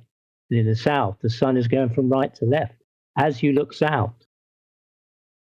Now, all the southern flat earthers know that when they look south in the wintertime, they see the sun going from right to left, but nobody seems to have spoken about that in flat earth. They're all trapped in the north. They're all prisoners of the north. They all relate to the north. They don't have anything for the south. And they're all facing the sun, same direction as the people in the north, not turning round and walking and looking at the racetrack on the other side of the track or any of the old bull. They're facing south, looking at the sun in the south, in the sky. And for there, it was 24 hours. But in the opposite direction to the same people who are in the north, looking south at the sun going from left to right, same time. And that was interesting. So he was the one who went there. And I thought, wow, I've got to get that guy and speak to him, you know. I've spoken to Jaren, spoke to Jaren about it. Was totally astounded how he could switch geometry from one day to the next, from the flat earth geometry to the globe geometry and not skip a beat. That fascinates me. Now somebody can do that, but You know, I had bought the land, the land on the opposite side of the road to Jerem where he built his Home Depots. I own that land, and I'm going to build on there some Walmarts. I'm going to go in the opposite direction to Jerem, see which way the Walmarts slope. See if it's the same way as on the other side of the street. His slopes from left to right. I'm going to see if mine slopes from left to right as well when I build them. So yeah, so there we go. Got to speak to Whitsitt. He will, you know, can actually get to speak to him eventually. Some people have better access than others. You know, the golden people who can talk to him, or a Geo or somebody who could, you know. But you know, then they've got the dual pole, haven't they? I mean, Nathan knows there's 2 points of rotation in the sky. He said that. He's argued with some people, and they got angry with him and pissed off. He knows there's 2 points of rotation in the sky. There's one in the north of Polaris and one in Cygnus Octantis. The one in the north is the one where he's imprisoned, which is the angles to Polaris from the biggest circle of the equator, he says, to the GP of Polaris. Now, if there's another center somewhere else, Cygnus Octantis, then there must be a protractor there as well that works in a similar way, because, you know, it's 0 at the equator. It's going the other way beyond the equator. It's going back up to 90 again. And flat earthers should have it at 0 at Polaris, just going outwards from there, 180, 360, whatever. Did Panda leave already? Who? Jen Panda? Jen Panda's gone to work. He left you in charge. I know. I wish he was still here, though. Why? He's got bad liver and lungs. He smokes a lot and drinks Coke. Yeah, so those questions fascinate me. I know, you know, it doesn't seem as though people have asked those questions. I certainly haven't heard them in my journey here to get here. They aren't the ones that I heard, but they are the ones that have occurred to me. And you know, I've asked myself. You know, it's not like, you know, I've asked myself these questions first. And you know, if you were to become the best flat earther you could be, you'd need to have answers to these questions. Well, I would. Otherwise, I'd feel like I was just false. You know, Whatever's made an argument. We're in the Nathan. I think that's for Nathan. Can I ask you one favor though, Elderbear? I think so. No. You'll impose it. You've got the mod powers, so you impose what you want, don't you? You know, favors on. Well, yeah. I mean, I could just mute you, but I don't want to do that. I'm asking a favor. I'm saying, can you just let when his show starts, can you just let some of the few members of Gen Panda ask their questions, and then you could get in? Who do you think is going to talk to him today? Do you think? Chucky and all these other guys. Right. Okay. Well, they've got the opportunity. I don't. You know, they always can speak, don't they? I would love to get Truebill and NASA Shill in here too. Truebill won't speak to him, will he? I know Truebill speak to him. I think there's a lot of people who won't speak to him. What's this argument you were talking about, Bev? Is it in the chat? Live chat. Yeah. What does it say? I'm just getting a screenshot of it. Debate chat box. He's asking whether he minded his P's and Q's. If a set of all points in a plane is equidistant from a given point, P, then it meets the definition of a circle. You have to know what the definition of a circle is, right? From Euclid, I take it. Argument. I like that. The equator is a set of all points in a plane equidistant from a given point, specifically the point where the polar axis intersects that plane, P. Therefore, the equator meets the definition of a circle, Q. I think that's for Nathan, but, you know, it's no good asking me. I say the equator's a straight line. Has to be. I think he knows that. So I would say that the equator isn't a set of points equidistant from another point. Because that would be a circle, and then you'd have a problem having a circle being a straight line.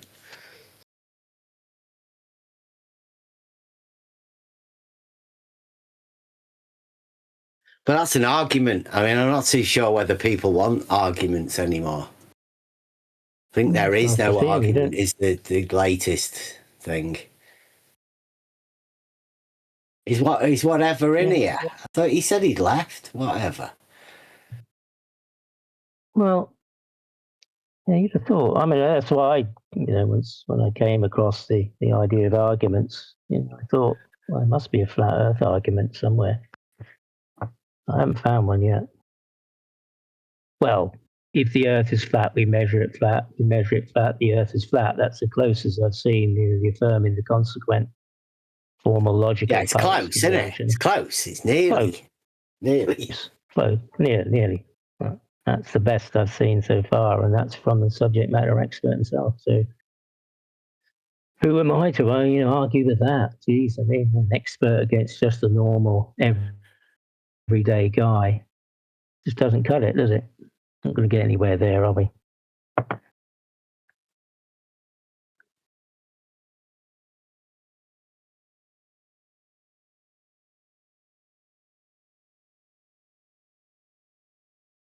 Yeah, I don't know whether whatever's done that to wind Nathan up or not, because he doesn't look at the chat, so you need to talk it. You have to speak it out, didn't you? That's why I think whatever wanted to send it to me. He was asking me. He minded his P's and Q's. Okay, good. Well, yeah, that's good.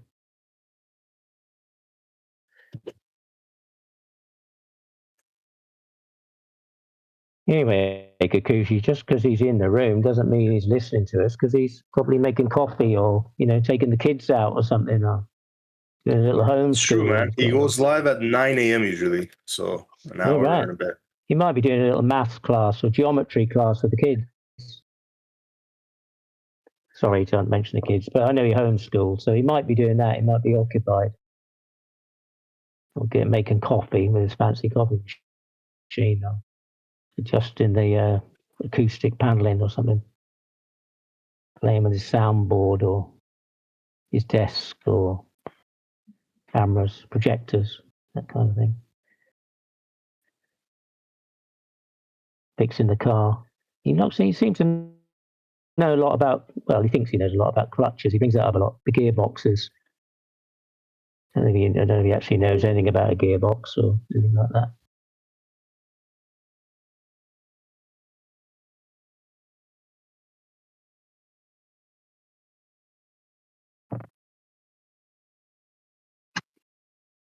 And if you call homeschooling, if that would come under the sort of classification of private education or can't be paid public education, government, cheap government school education, must be paying for it, a bit of private tutoring, but not quite unschooling. I mean, there is homeschooling, there's unschooling. I don't think he's unschooling, although maybe the level of education of his children would prove that, whether they're in school. Just stop talking about his kids, bro. Come on. Who cares? That's just about education. That's his business, man. What's up? Kikuchi, a while ago you asked, or you claimed that Bev was a Glober because he said "tis globe." Do you understand the truth now? Yeah, I mean, I always understood the truth. Why don't you ask that him, he's dude? confused about. Do you understand that he's confused and he doesn't really mean it's the globe the same as we mean it's the globe? Well, I always knew that. He doesn't say it's a sphere. However, you're telling me he's a flat earther, and he says he's not a flat earther. That's no, he's definitely not flat. He's the original Bev turn. He's not a flat earther, though, is he? I've got an argument that falsifies flat Earth. I've got an argument that falsifies flat Earth. Yes, but you still don't know. I made my argument first. You did, yeah. I've got one as well. McToon verified it as falsifying flat Earth, so I would say I'm not a flat earther from that. Otherwise, why would I be have an argument? My problem with these two is come up with, like, if they say something else, I agree, I'll accept that. But when you say it's a globe, you don't think it's a sphere, so I don't know why you say it. Yeah, well, everybody knows it's not a sphere, right? Is it a sphere within 3 or 4%? It's either a sphere or not a sphere, and I say it's not a sphere. Is it close to a sphere, though? Is it a slightly irregular sphere? It's not a sphere. I'm aware of that. That means anything but a perfect sphere. So, I mean, is it close to a sphere? We call it a globe. If you wanted to call it globe. If you want to carve because it's not a sphere. piece of wood, if it was a sphere, we'd call it a sphere, but it's not a sphere. So if you wanted to carve I'm aware of this. If you wanted to carve a piece of wood in the shape of the earth and you want to do it as easily as possible, what shape would you start with if you were given the choice? If I was making out of wood, probably like a tree trunk or something. You would ask for just a tree. Well, if I was making something out of wood. Yes, but I'll give you any Trees shape of wood you want. What shape do you want to start with? What for? Carving. Does it have a shape? Has a tree got a shape? I don't need to carve it. It's already there. The earth is dirt. No, I'm going to pay you $1,000 to carve the earth. And I'll give you any shape of wood to start that you want. I'd ask you, what shape would you require it to be? Earth shape. You're paying for it. I want it to be earth shaped. Would you want it to be like all the other globes? No, I want it to be an accurate representation of the earth. What shape would you ask for? See how dishonest they are, Gakushi? Can't answer a simple question. If you ask him the shape, he'll say it's a what's the term again? Non-Euclidean shape. Because non-Euclidean shape, yeah. But he won't. If you ask somebody what something is and they tell you what it isn't, that's dishonest. Bev can't answer honestly. Probably because of the brain damage. I don't think you could know what it is. Globe. I'm the one that makes. I know he doesn't know what it is. Certainty, right? What shape is the Earth most closely resemble? Does the Earth most closely resemble? Globe. Which is a sphere? Globe. Not a sphere. Yes. Well, every definition of globe is almost a sphere. I don't know a definition that isn't. What definition do you use? The definition of globe is not a sphere. Is not a sphere, sorry.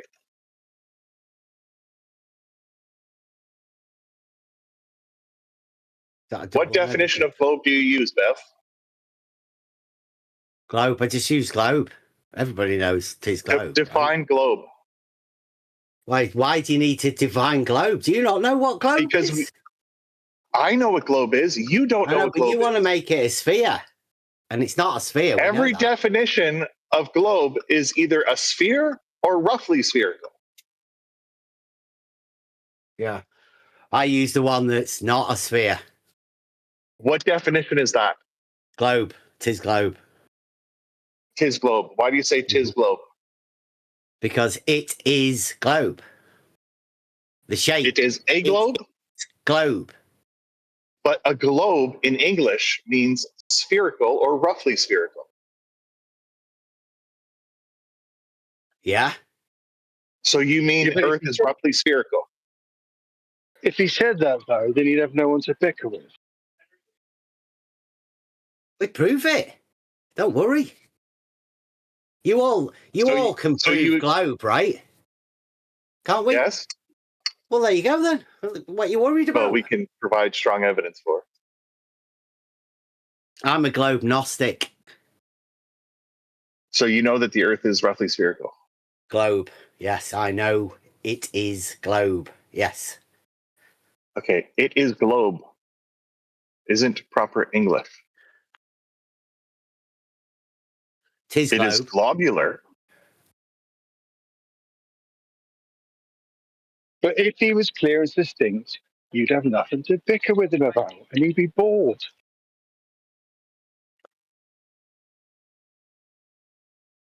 So, Bev, you said the horizon or the equator is a straight line. Is a geodesic a straight line? Yeah, that's its definition, isn't it? No, it isn't the definition. Go on, what's the definition? A geodesic is the shortest path between 2 points on a surface. Yeah. And in Euclidean space, that would be a straight line. And in non-Euclidean space, that would be a straight line. Okay, I'll ask you again. Are you saying a geodesic on a sphere is a straight line? It's a straight line. A geodesic is a straight line. A geodesic is the shortest along the surface of a curve. It has nothing to do with the plane. Check it. I mean, I could go with that, but I still think, yeah, that's fine. But it's still not a straight line. I mean, it's the straightest. It's the equivalent of a straight line on a curved surface. But it's still not a straight line. Exactly. Of course, the curve. Bev doesn't know. The follow the Bev doesn't know nuance. Is there a straighter line then? No, not on a curved surface. There isn't. But you still don't say a geodesic is a straight line. You say it's a geodesic. If you want to be precise. Straighter line. There is a straighter line, though, isn't there? From A to B. Okay, what's a straighter line than a geodesic on a curve? Shortest distance between 2 points. That is a geodesic. No, that's going to be a chord. You got to go through the surface, below the surface, to connect them with that line. This is stupid. Yeah, a chord is a straight line. Yes.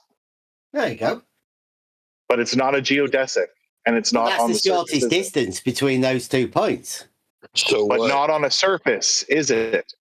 Along the surface.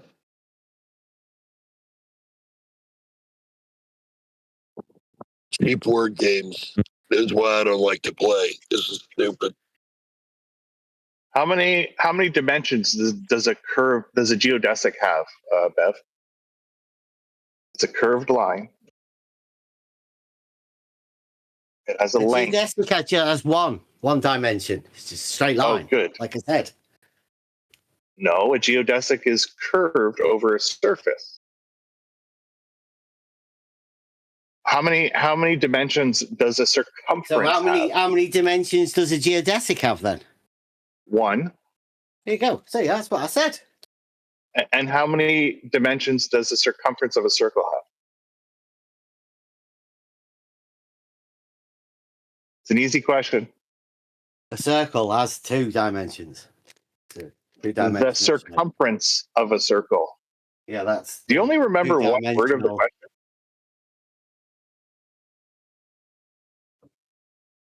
I'm aware that a circle can be considered 2-dimensional because it has area.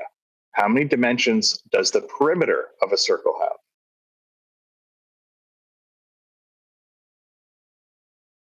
Elder Bear, do you want to help out your boy?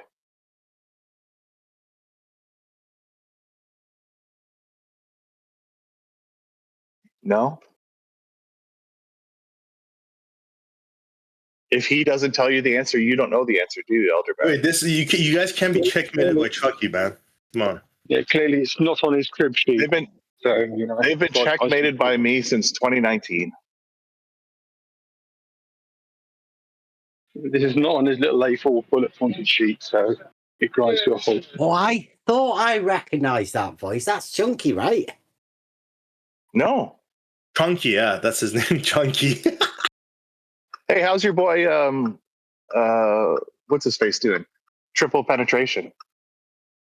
Triple double, I mean. Who the fuck is that guy? Triple double penetration? 3DP? Oh, he died. Yeah, he's the one that Bev and he had a fight over Emma's affections.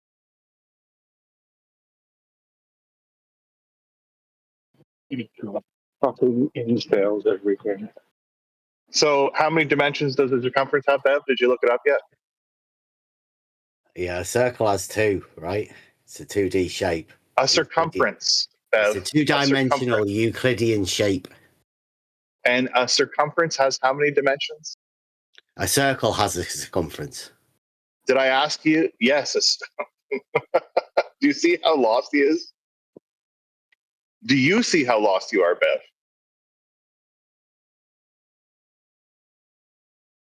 No?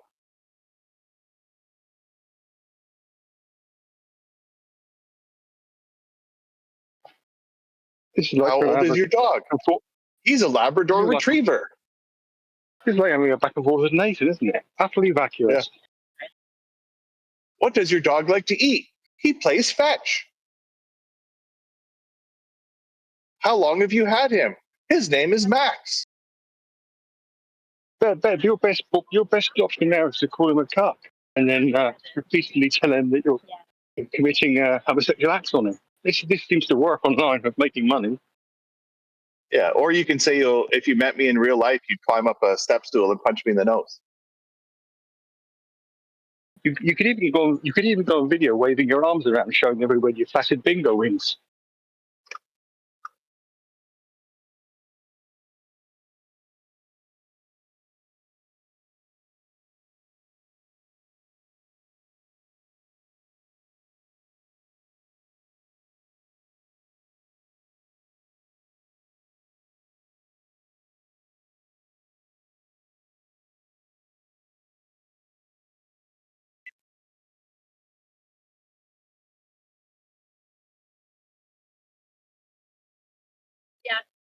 You're bold, Bev. Maybe there's a link between being bold and being this obtuse. What do you reckon, Nathan?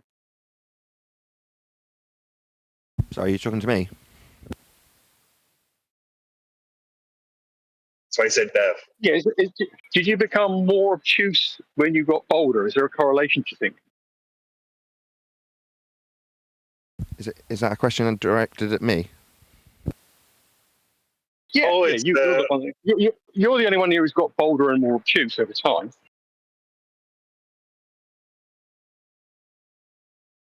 Well, I take it by the demeanour that you're not live streaming at the moment, just being the normal person that you are. And I use normal in the most loosest sense. He's always recording. Bro, let him go he's not live. answering. Let him Remember what warm question I up. asked yesterday? You guys don't need to go this hard at him already. It's not even. What was my have a question I circle. answered yesterday, Nathan, that you couldn't answer? Do you remember? You're asking me if there was a question I couldn't answer yesterday that I can remember. No. I didn't ask you if there was a question. There certainly was a question. I'm asking you what was the question. I'm trying to remember. Can you remember for me? Well, no, that's why I asked you to help me. What question was it that you dodged from me? Is there any way I can help you help me? Was it the flat Earth radius or the flat Earth circle? Yes, Perhaps? you can remember the question that you couldn't answer yesterday. Was it flat Earth? No, I don't think it's radius. What's the question I just said to you at once when the actual question came? Do you want to try again? Yeah, you asked if there's any way you could help me help you.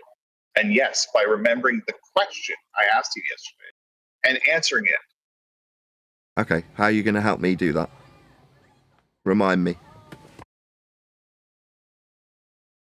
I'm not helping. No, you're going to remember the question, and that will help you learn something.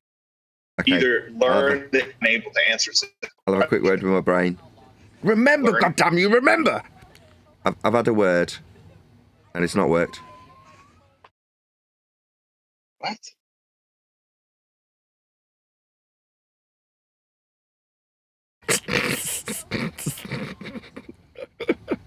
Did you see whatever's argument about the equator being a circle? I heard you say it was a circle earlier. You said it was a plane. No, that was whatever's argument. Did you see it? Like I just, Can you see in the live chat here or Can I not? repeat myself? I'll say it again. I heard you say it a little while ago. About 30 minutes ago, you specifically said it. You described the equator as a plane. You did. You did. Definitely came out of your mouth. Yes, it's in an argument wrote by whatever. It's in the live chat right now. Very interesting. Want me to send you a message? No, I'm all right, thanks. I'm good. Okay. It was for you, Nathan. It's just for you. We know you don't look at the chat. No, so you're reading it out. I know, I'm very in demand at the moment. But that's very kind of you. When did you realise? Not really. No, hang on. We are in demand because you need us to make your short money. So you're not in demand. You have to come here to make money off of the people speaking here. That's the truth of what's happening here. That's all. What's wrong with that? Well, I was going to ask Nathan. Hold on. One second. What's wrong with that? No, hang on. No. And you shut up. Hang on a minute. I just asked Nathan, when did you realise that what you were talking points are fallacious? And when did it just, at that point, did it just become a hapless PayPaling fantasy online? I don't understand your question. Do you want to reformat your question in a coherent country way? of freedom, no? I didn't understand your question. It wasn't very coherent. I'm really sorry. Something about PayPal. When did you realise? When did you realise you just bullshitting and just get on with this thing and you just basically shout at people online? When did that happen? You must have thought this was true to start with. You're clueless enough. You not heard him say? Explain how he commenting why. me and insulting me, and now I'm hearing someone else. Should I get a coffee while you figure out who's going to talk to me? Oh, someone is. Yeah, go and get a coffee then. Fuck off. Wait, I will. Is it an insult to say somebody shouts at people online for money? No, he's explained why he did that. I'm describing his revenue stream distinctly, and he's saying I'm insulting you. That says a million things about you, Nathan, doesn't it? And none of them good. He's been doing it for There's nothing wrong.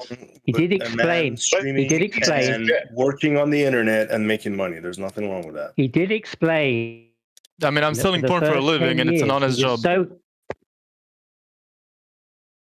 He said for the first 10 years, he was so lacking in confidence in what he was saying that he used his aggression as a mask to cover his lack of confidence. Then in 2024, he picked up the earth is measured flat.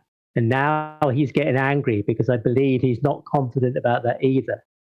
So it's just a mask. Thank you. He gave up all belief. Right? He didn't need belief anymore in 2024. So Nathan, if Earth is measured flat, why do all if Earth is measured flat, why do all the geodesic surveyors, whose job it is to measure Earth, say it's not flat? Geodesic surveying's non-local, and you can't measure non-locally. There's no such thing. If you're surveying, well, then how do they do? I'll let you speak. You answer for yourself. I'll go and make my coffee. Pardon, you cut out. Geodesic survey is not real. You interrupted him, and now he's going for his coffee. Yeah, let him go for his coffee then. Who cares? Do you think he cares who's listening when he's on his live stream, Kikuchi? He's still recording it, right? He's still going to get his uncut and after show stuff material. Oh, well, yeah, but whether he's here or not. Don't forget, we are in demand. We are the currency. No, without us, he doesn't have any clips. As disingenuous as they are. You're not the currency. The currency is the money. The currency is the money he gets on PayPal. You are a mechanism. Yeah, but he needs. This is the material. Yes, exactly. He can't get this material at Divergent Droid's server. He has to come out to get it. Apart from Earth Awakenings, it just happens to be here. Yes. He goes those places. Same thing. So we are the commodity. He's not the commodity. He's not in demand. Yeah. He needs us to make his revenue, to pay his mortgage. He's so ungrateful with us. He's in demand. You're not in demand. He's in demand. Yeah. No, he's not. Do you demand yes, him? He is. He comes here because he needs the money. Lots of people join. Listen, he comes here because he needs the money, or somebody like Len has given him £100 to come here. He's just a dancing monkey. Somebody tucks some notes into his G-string, and he dances for them. So in other words, they're the currency, and you're not the currency. We're helping him. We're helping him get material for his uncut and after show. He might even make clips out of this stuff. Yeah. What you're saying right now, he might be talking over it on his bit and laughing and putting he'll be doing that. He'll be going on about that's helping us. If you can use that himself, he wants to. He'll be saying we're spurging out or something, like let me just win. I'll help him. I can use that too if he wants to. Don't be fooled that he's a commodity.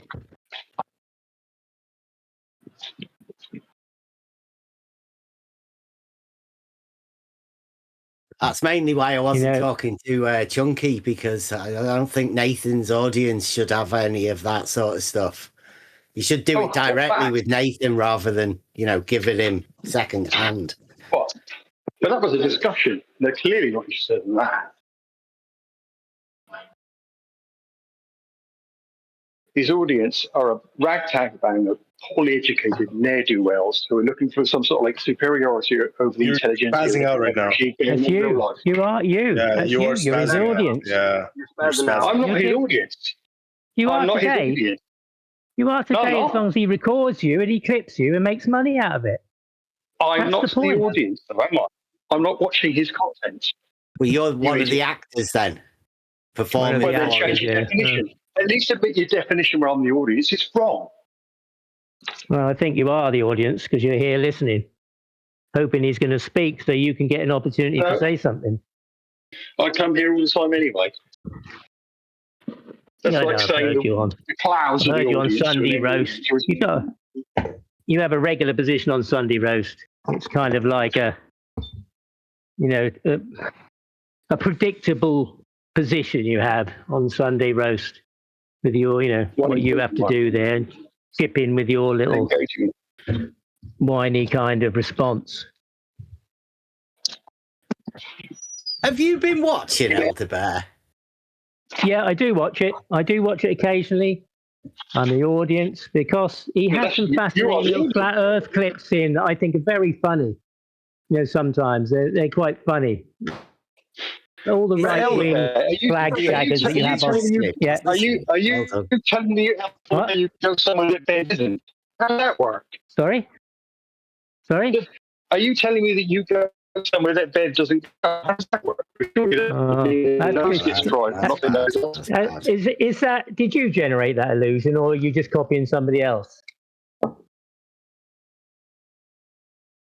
Oh no! Everyone knows you follow bed like a little puppy. Is that originated with you though, or are you just copying? Like people copy Nathan Oakley or people like that. You're just doing that. Oh, so obviously, you've now shown that we don't follow each other. That I go and listen to Sunday Roast and Bev doesn't. So. Oh no, you being an audience or something is not the same as you participate in something. Wherever Bev goes, you go like a little puppy dog. The puppy dog, don't you? Every single time, gap in the background, like a pimple on an arse. Yeah, well, is it a pimple on your ass? Does it bother you? Why does it bother you that I would come here and challenge Nathan Oakley to saying that you want to challenge? You don't. You're only ever here. Are you following us or are we following you? Which way round is this going to be? No. How can I be following you when I'm a resident here? You know that I follow Bev. You're getting triggered. They always seem to get triggered. Wherever I go. No, I don't. I get triggered everywhere I go. I spend hours on the place. Well, when you're talking to us, like it's like we're in the same place. As usual. Yeah, but as usual, Bev, what you're saying, 'tis bollocks. No, you're talking bollocks because you've either followed us. You guys. He's countering you guys. He's saying 'tis bollocks. Yeah, well done, Kakushi's picking up on that. What do you have to say to that, Elder Bear? He's countering you hard right now. That Pazza follows Gem Panda around. I mean, it's like that. No, I don't. I always hear you on Sunday Roast. I hear you on Sunday Roast. Yeah, but I'm in places on my own too. You don't know that though, do you? Where? Where'd you go? I can go in EA on my own. I can go in Worldwide Debates. I can come in here on my own without Bev. You don't go anywhere without your nose stuck up Bev's arse. Well, I do. We all know it. That's not true. You are literally a leech on the frog. I agree. I'd heard. Was it your term or you copied it from someone else? Which one was it? Hey, which one was it? Which one was it then? I'm saying the same things as Bev all the time. What's Bev fucking punky about? Like joining in. Because this is exactly how you sound.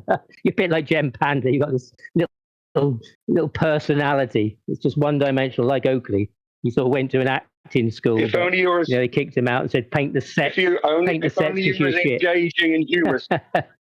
If only you were as engaging or as witty as you are bland and stupid. Nathan's recording. You are the content now. Well done. Sure. Go on. Let him record it. See if you can get see if you can get any commission. He's struggling. Tell you, he's desperate for these shorts. Otherwise, he's going to have to go out and get a job. So how am I going to get commission from him then, you idiot?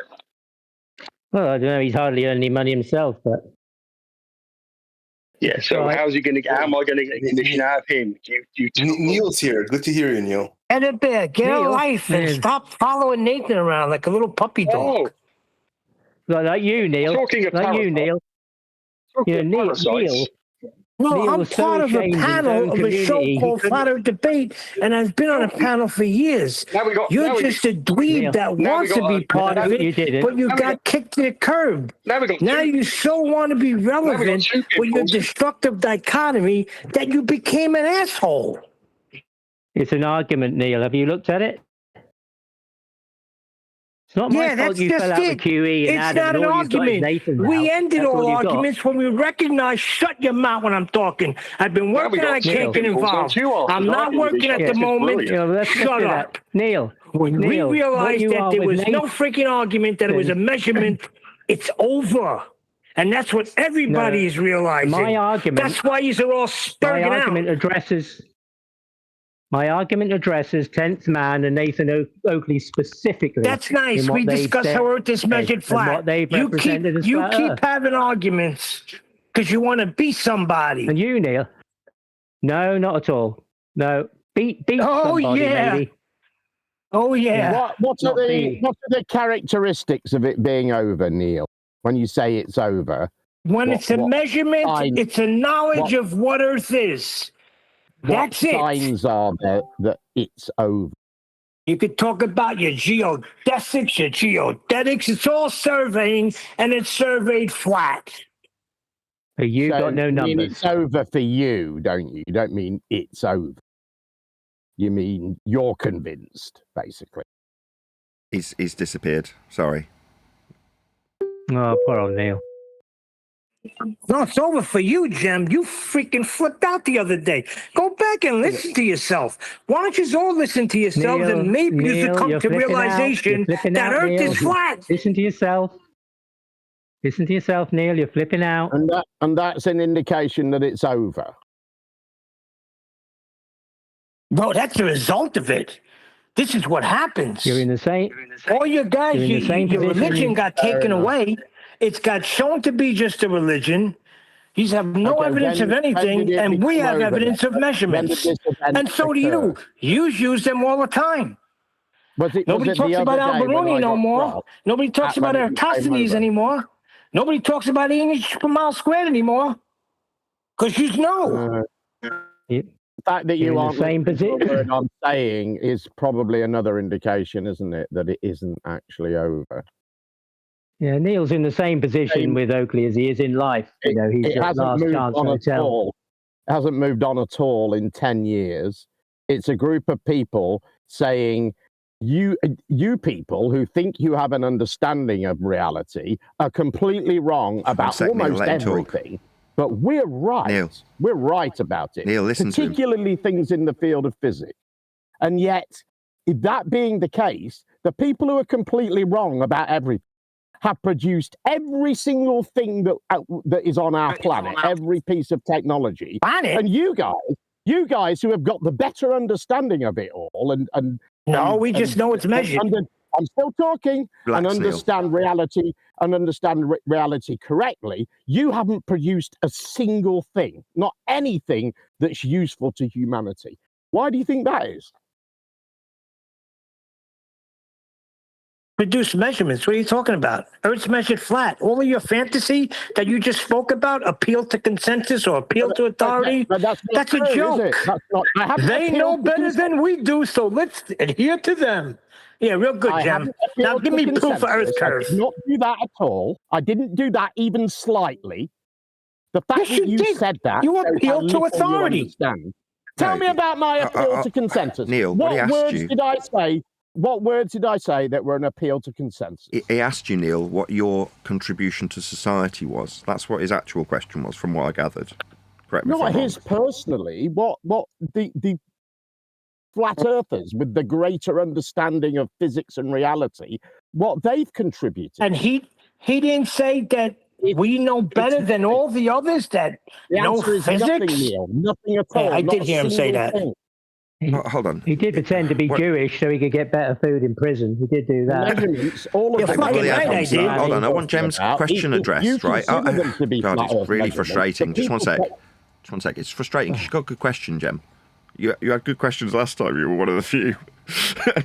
He's saying, what's your contribution? Your answer was measurements, Neil. So if you've got measurements that you've made, because he's asking you directly, what are those measurements you say you've made? Because that was your answer to him. Like I say, I'm not asking him directly. Well, I mean, it can be him directly. No, he's asking Nathan. He's asking Neil to come up with the measurements now. No, Neil said it. Neil said it. I deal with. I work every day, and I measure shit every day. I'll be measuring shit today. Nate, go on. Go on then. What are they?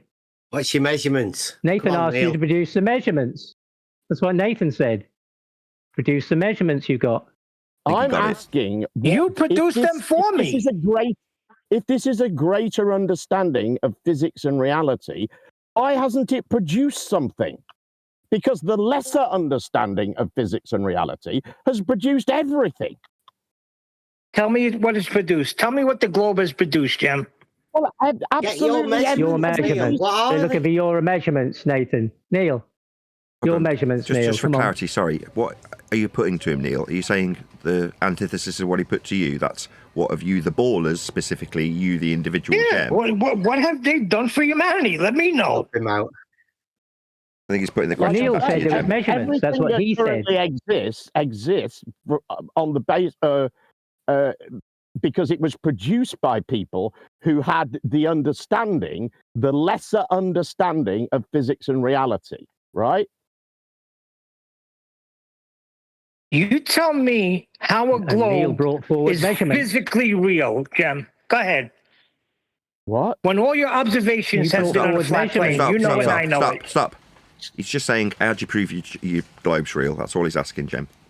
Please let him reply, Neil. How do I prove that the globe's real? I think that's what he's asking. Is that what you're asking, Neil? Yeah. He said it's physical reality. You were asking him. So give it to me. You were asking Neil to produce his measurements a minute ago, Nathan. Yeah, Can you give it a rest? Okay, dude? That's where we got He to. lost that point. Hold on, let's just Can you just stop. allow another conversation to take place that isn't you asking for fucking measurements? Just for a couple of minutes. Well, For fuck's sake. I thought it's what you asked for. Well, Ed the Bear's right. I specifically said I didn't ask for measurements. I said that repeatedly. Bloody I hell. never once said the word measurements. Not Yeah, once but I am. did I ask for measurements. Not once did I imply I wanted measurements. I didn't say Neil's any offering words, it, I Jem. didn't say any words that could be misunderstood to think that I meant measurements. What's wrong with you people? Okay, we understand. You're scared of the measurements. No problem. Oh my! But this is just ridiculous. But anyway, I mean, I think that's irrelevant, Neil. How I know the Earth is a globe. How does You that said, affect? Jem. He's talking. Jem, let me understand you correctly. He's still talking. Can you not hear him talking? All right, go ahead. No, I don't Go hear ahead. him talking. So Yeah, you I'm going to do. check out. Don't check out. Just chill out. Both of you. Jem's about to have a bleeding heart attack. I You're have to talking go through to him. work. Just chill out. Been perfectly cordial up until now. Go I mean, ahead. other than when I've spoke, that set everybody off immediately, but that's expected. Every time I speak to Jem, it's cordial until these two jerk-offs are involved named Bev and Edibear that have no fucking life. Ed the Bear actually pointed out that you lost a point on that one. He asked you what measurements, and your response was, you give me the measurements. Well, that's a bit of a losing No. point. He didn't ask me shit, Nathan. He did. When did he ask me what measurements? Look, I just- work with measurements every I day. never asked I know how for measurements are accomplished. That's what I said. You want to talk about measurements of Earth? You got distance. You got freaking height. You get so many different measurements I can go to. I can go to your measurements. Eratosthenes and Alberuni. There you go. End of story. Okay, we got it. Let me Thank give you. you. let me give you an example of the sort of things I'm talking about. I'm not talking about these specific things. These are just examples to get us on the right track. Satellite television, for instance, right? Accurate maps, for instance. Can you not do that? Just let him finish. It's funny, That's though. it. There's a couple of examples of the sort of things I'm on about. Probably avoid the maps because that's going to take us very quickly. Yeah, you better avoid the maps. All right, talk about maps then. They're all flat maps. Okay, but can you tell me the name of a person who produced one of these flat maps, who at the time of producing it believed that the Earth was flat? It's not a belief, Jim. It's a measurement, and I don't have to produce a name. Right. Can you tell me about someone who made one of these flat maps, who at the time of making the flat map measured the Earth to be flat and said at the time, I have measured the Earth to be flat? Else, you don't have to say it. Else, it's just somebody measuring the Earth to be a globe, and you just saying. How could you measure the Earth to be a globe, Jim? Listen to yourself. Hold on. Right, No. All right, Deal with this question just first. You saying he measured the Earth to be flat. Hold on. But thank you for not answering my question. Yeah, I'm going to get him to. I'll get him to. Brilliant. He put a question to you, Neil. He said, as at any time, the people who measured Earth flat with linear distances on the flat maps ever also said this flat measurement of linear distance is a flat Earth measurement of linear distance, while simultaneously not having a globe belief? That was his question. If you don't know somebody's name, say, I don't know. Somebody that measured I Earth couldn't flat. tell you who measured it flat and said it was a globe. I couldn't care That's not less. what he asked. He said, and that's not what he asked.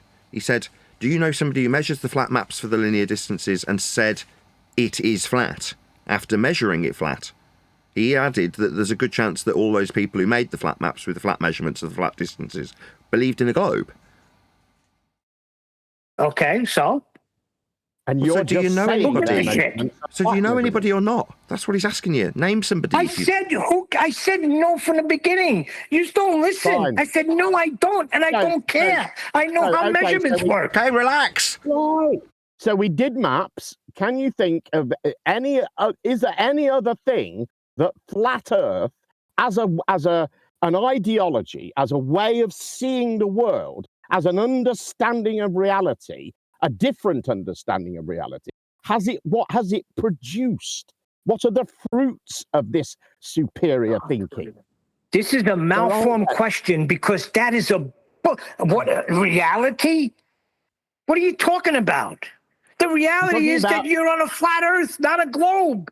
Well, you can just insist that's true, but we're discussing that idea at the moment. No, that's a fact. You tell me one observation you made from the top of a sphere or any part of a sphere, Jim. I don't want to get into my. You don't want to get into something that you can't stand for because nobody has made any observation other than it being flat. Thousands and thousands of photographs of the Earth from space. Thousands of them. I can just that's look a violation of natural law. I don't need to measure anything. I don't need to understand anything. I can just see a sphere. It's as simple as that. Okay, so you've seen a picture and you're satisfied. No problem, Jim. I'm done. Yes. I'm glad we sorted that out. Not a picture, thousands of pictures. Thousands of pictures from space. Thank you very much. Case closed. You got your pictures and I got measurements. Game over. Okay, but you don't have anything, do you? You don't have a single thing. You keep telling us you guys don't get it. We understand reality better than you, and yet your understanding, Stop, let him get it out. Has produced nothing. I am repeating. You are kind of misrepresenting what he's put to you, Jen. I'll just point out, he loses a point because he doesn't know who was a glober that was measuring the maps flat for the flat scales. But he has put flat maps and flat Earth measurements for flat distances on flat maps that you're scared of to you. That is something he's put to you.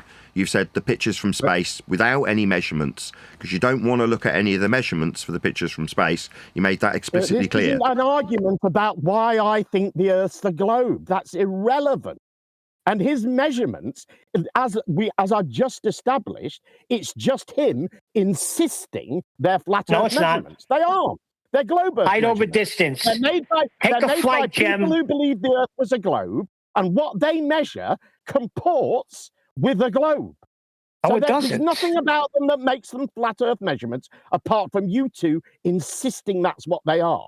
But Nathan, I have to go to work. Stop. Nathan. He hasn't finished yet. Just let him finish. What can you point to? What can you point to in the characteristics of these measurements or the people who took them that makes them flat Earth measurements? Apart from your insistence from the start that the Earth is flat. I know you've asked him a question, and we'll get to that. But you've made a statement that it comports to a globe.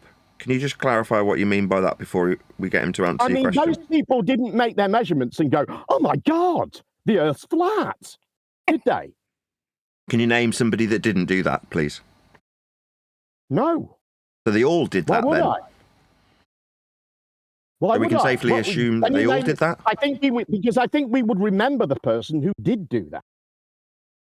Right? Okay, can you name one that didn't? No. Okay, so we can safely assume that when they measured it flat, they just measured it flat and that didn't necessarily... So they might have been mute, for all we know.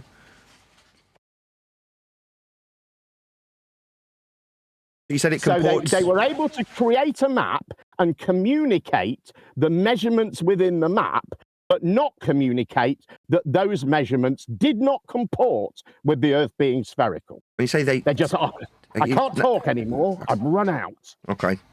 Comports, now you're saying it does not comport. I'm really confused. Why? I'm speaking English.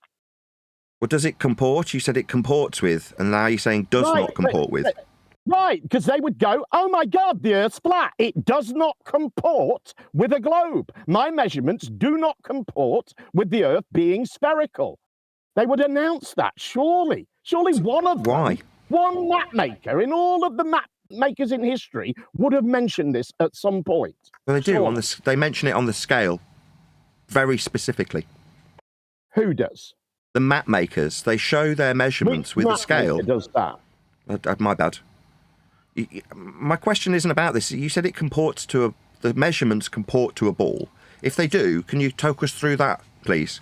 It comporting the measurements, what they are, how it comports. No, not in any way. This isn't about why I believe the Earth is spherical. It's about the fact that you guys claim to have a superior understanding of physics. That's not true, Nathan. Let him go through this. Chill. I'm still talking, and yet your superior understanding has produced nothing. My understanding of why the Earth is spherical is entirely irrelevant to that point. Yeah, you're right. Completely irrelevant, and you know it is. Yeah, you're right. This is a distraction. Yeah, you're right. I mean, you are correct as well in terms of me having no influence or output regards to the flat Earth measurements, but it does speak for itself. They've measured Earth, and the distance is linear and horizontal as per the scale. I'm not talking about you not making any measurements. This is not about measurements. Yes, it is. It's about technology. It's about you have a superior understanding of physics, which hasn't made a plane fly faster, which hasn't given us a better satellite TV signal, which hasn't done anything at all. And it should have. If we don't understand physics and you do, that should produce something. No, you've got to have measurements, though. I mean, you're just scared of them. Keep droning on about measurements like a stuck record. As an example, satellite TV, if you've got satellite TV, you have to Can you align... respond to my question or not? Are you just going to keep droning on about measurements? Well, you said about it comporting. At all, even once. It's because the measurements aren't globe-shaped, they're all flat, and you're just scared of them. I can't help that. How am I scared of them? Because you said you don't want to talk about them. I'm trying to talk about satellite TV. I told you. I look at pictures from space. I don't need any measurements. Okay, They're you do. Not what I rely on. Okay, I disagree, but you don't want to hear it. That's fine. You're scared of the measurements. You spurg out about the measurements being scary. My position on measurements has nothing at all to do with my question. You know it doesn't. You're just trying to wind me up. I get it. You can't answer the question because you know you've produced nothing. So that should tell you that you don't have a superior understanding of anything. Because if you did, it could produce something, and it hasn't. That just shows you're talking bollocks. Yeah, you're right. You win. Good win. Now go ahead and drone on about measurements. Hold on one second. Nathan, I got to go to work. I just want to ask Jem one thing. Jim, you still think that this is a scientific endeavor, correct? He'd say you've got to go to work. And that he was scared of the measurements. And I'll give you 2 more minutes. What's a scientific endeavor? The nature of our reality, what we live on.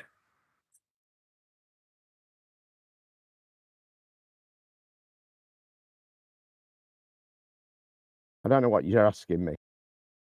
He's saying, is it science? Can you prove the globe scientifically?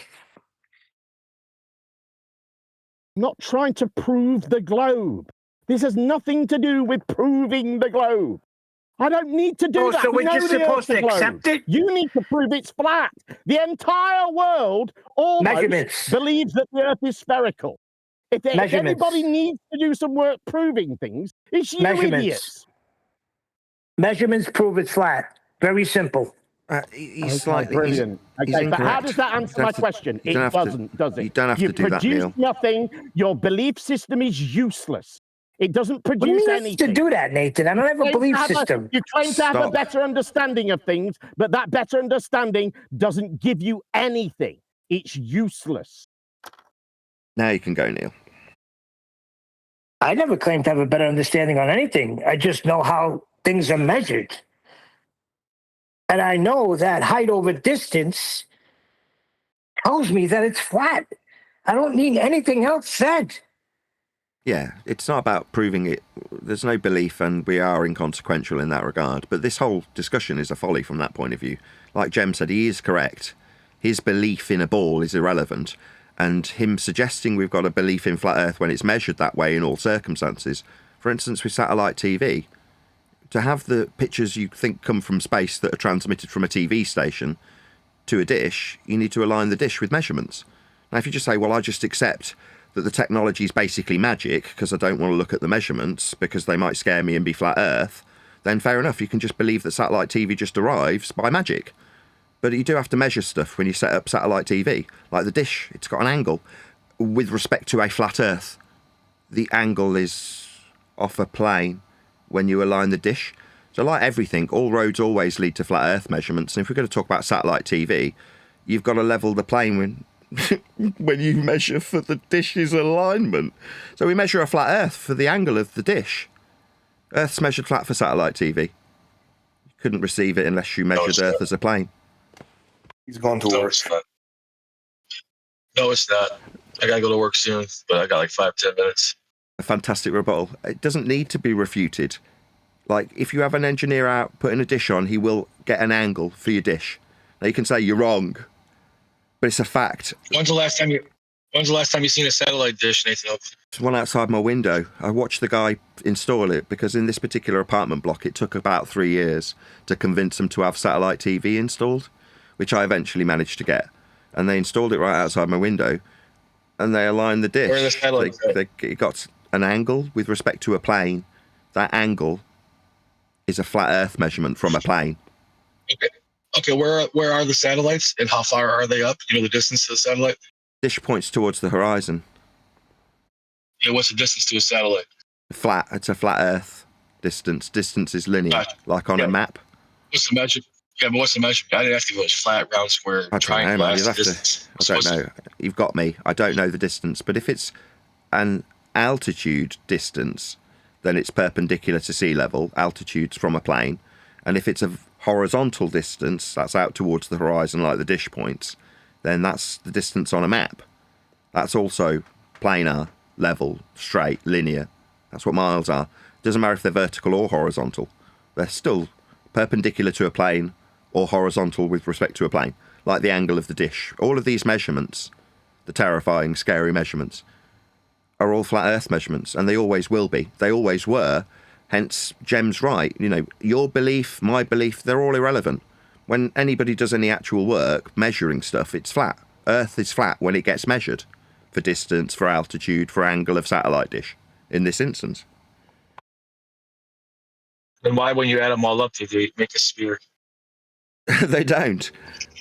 That's, I mean, hold on. The distance between Australia and South America is only possible on South America, that's a distance that you're talking about with respect to what's on screen for my audience, which is azimuth and altitude.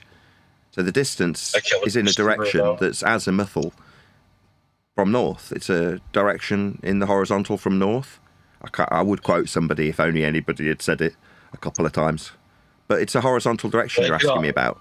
So to answer this question, I must accept implicitly that we've got a horizontal direction to talk about. You keep saying that, but I'm telling you, when they take all the flat Earth measurements and they put them all together like a puzzle, and it creates a globe. The distances between points on. No, don't laugh at him. He's correct. Why are you laughing at him? He's right. Stop. Hold on a second. I want to tell Neil off. Neil, what he's saying is actually correct, and you're laughing at him. He's saying you take all the flat Earth measurements and you turn them into a ball. Well, that statement that he's just made is absolutely factually correct, and you're laughing at him. No kidding. I'm only on the show fucking 12 years. No shit. But that's funny in itself. Think about what he said. They take all these flat Earth measurements and they put them on a ball. That's correct. Yeah. So they take exactly. That's why I'm laughing. And you guys don't argue with each other? They only work on an old late spear head. I'm saying there's the distances between certain flight paths can only be recreated on a sphere. You can't create any flight paths that show us a flat distance anyway. The distances is always flat and linear, or you couldn't calculate. Show us then. Oh my bad. Do you tell me when you finish spurging through the top of the reply? Spurg. Go ahead, Parker. Shall I go and get a coffee, let you tuck yourself out, or do you want to reply? Flight, you talked about only working on a bell. I heard you. There you go. I've repeated back what I've had put to me. Do you need me to leave you to it for a couple of minutes to gather your thoughts, or should I just reply? I'm ready to reply. Okay. Flight levels and distances are flat. When you fly parallel to sea level at an altitude perpendicular, like I mentioned earlier with altitudes, that's flat. Mm-hmm. Flat distances can only be used when you calculate descent paths. Perpendicular altitudes can only be used when you're flying level with the ground to avoid obstacles. You have parallel flight levels. So when you say the distance, that's flat. When you say the altitude, that's flat. When you describe how the plane flies, it's degree above the horizontal. Yeah? That's flat. These are also like the satellite dish. Its angle is with respect to a plane. How many degrees above horizontal? Planar. How high above sea level? Planar. How high parallel flight level? Planar. How far when you calculate distance and altitude? Planar and perpendicular to planar. Everything about flights is flat. Now you say it only works on a globe because, like you said earlier, your previous statement was true. Every single flat Earth measurement can be converted into a spherical system. You can use Haversine and create ball points from within a centre point with subpoints that mark the map. Yes, you can. But does that mean that we're on the map painted onto the protractor view from a North Pole-centric system derived from flat measurements? No. At best, we can be in that ball, not on that ball, if you understand how it works. But all the measurements are planar. You really know so much. I do. I'm a subject matter expert. I've been doing it 12 years. That's cool. So I'm the reply now. Again, all that sounded good. It sounded really like really know what you're doing. But I only asked for one thing. I asked for you to show me the flight path from Santiago, Chile to Sydney, Australia. Why? Are you planning on making that journey? We don't need to. We already had someone do it on our side. So okay, great. And he showed us the path. How come he can show us the path and we can't? The path will be planar. The flight level will be planar. Okay, I'm not saying that. You show me the path. I don't want to know what it is or what it could be. I just want to see the path. Can you show us the path, the flight path? Okay, if I show you plotted on a ball, will it make you think that you live on a ball? It'll be very easily understood. I can show you on a ball real quick. You can't show me on a flat Earth. It's like pulling crocodile teeth. Just show me the flight path from Santiago. Chill. No. If I produce it, if I convert it myself from the flat measurements of the flat distances and the flat flight levels in the flat azimuthal direction, if I take all of those flat measurements and create Nathan's ball and put it on Nathan Oakley's global I don't system. want you to show me on a globe. I don't want to see it on a globe. I want to see it on a flat Earth. Why? What's so hard about this question? Show me the flight path from Santiago to Sydney on a flat Earth. That's it. There's nothing more, nothing less. It's that simple. No, I'm not going to do that. I don't. That's not my job. I wouldn't do a good job of that. I'm afraid. Sorry. Okay. Well, thank you. I mean, No I worries. just keep beating you up every day, bro. I could do this forever, man. So I'm not a flight planner. I don't work in flight control. I just understand that flight level. You don't work surface anything. level, I work more than you, and I barely work. I'll nip off and have a little break. You have a Spurg session. Go. Well, let me spurg a little bit. That's what I do. Yeah, like I said, I work more than you, bro, and I barely work, dude. So the fact that you say you've been doing this for 12 years, you're some kind of front runner in the flat Earth mantras and experts. I mean, 1 minute you're an expert, and 1 minute, hey, I'm just a YouTuber. But let's just meet in the middle and say you know a little bit of something. And I'm just saying, show me the flight path. I don't want to know how they did it or where the measurements are or anything flat. It's real simple. Just say plane takeoff here, lands here. Here's the way it takes. If you're saying that you can't explain how things get places on Earth, then you're just being exposed as a liar. Because we know how things move around Let me Earth. get It's this very straight, easy to Rob. track Rob, them. let me get this straight. You just flight paths for you and pictures from space from Jem. I got it. Yeah, we're simple men, and we just require simple truths. You know what I'm saying? We don't have to try to create a fake reality to cope with our ideology that we have a hard time understanding. So it doesn't matter that the plane leveled off at 30,000 feet and went over 300 miles, right? That don't matter. Yeah, the ISS. It's just you can go to the ISS live right now and see the Earth live from the actual space station. So space is real. Space is a real place. I get it. 12-year-old boy shit. Yeah. Satellites are in space. He can't tell us where satellites at. He can't measure the ones, so he doesn't know where they're at. So he can't say for sure that satellites aren't in space because he said himself. Outer space. Hold on, Rob. The vacuum of space is a violation of natural law. So forget that. You know, there's no such thing as natural law. It's not written down anywhere. You just saying that. Show me where it says natural law somewhere. It's not written down. It's not a thing. Just make it up. Gas fill space. Why are you having this argument? Let him have it. If he wants to believe in space, then let him have it. Who cares? No, there's no beliefs. Everything we know because we tested it over and over and over again. What? Jem said it's a belief. Conclusion. How was space for you? I like space. It's a pretty nice place. No one can hear you scream. All right. How high did you go? I've been 263,000 miles from Earth. Oh, that's a flat Earth measurement from sea level. Earth's measured flat for that. I know, it's crazy.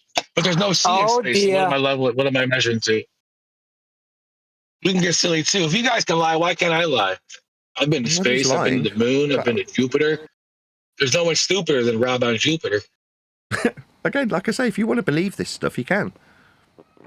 There's no belief, Steve. None of this is beliefs. This is based on empirical evidence.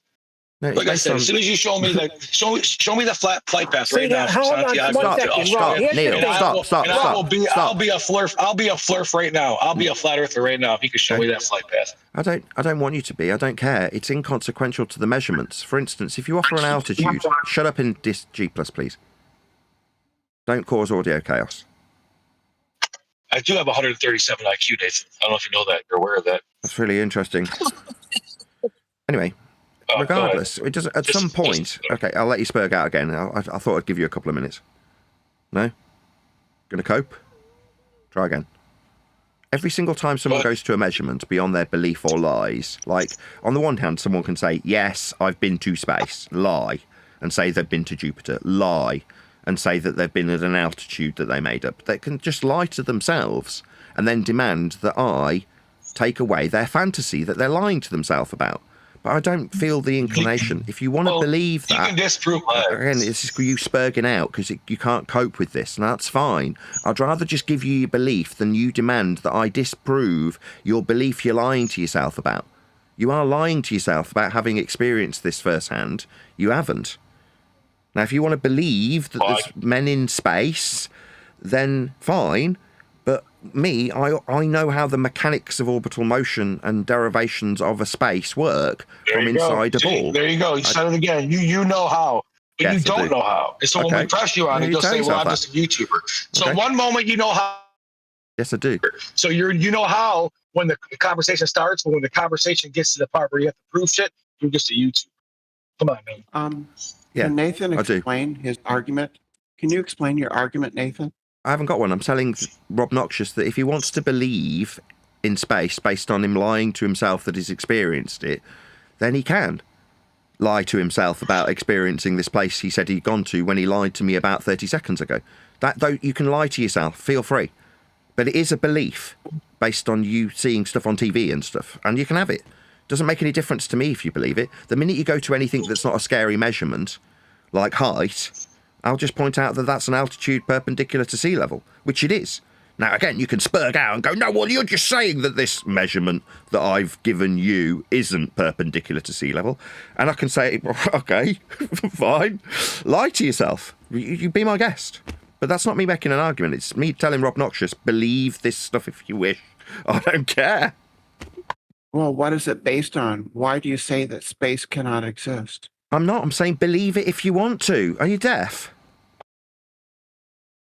Well, you must have a reason.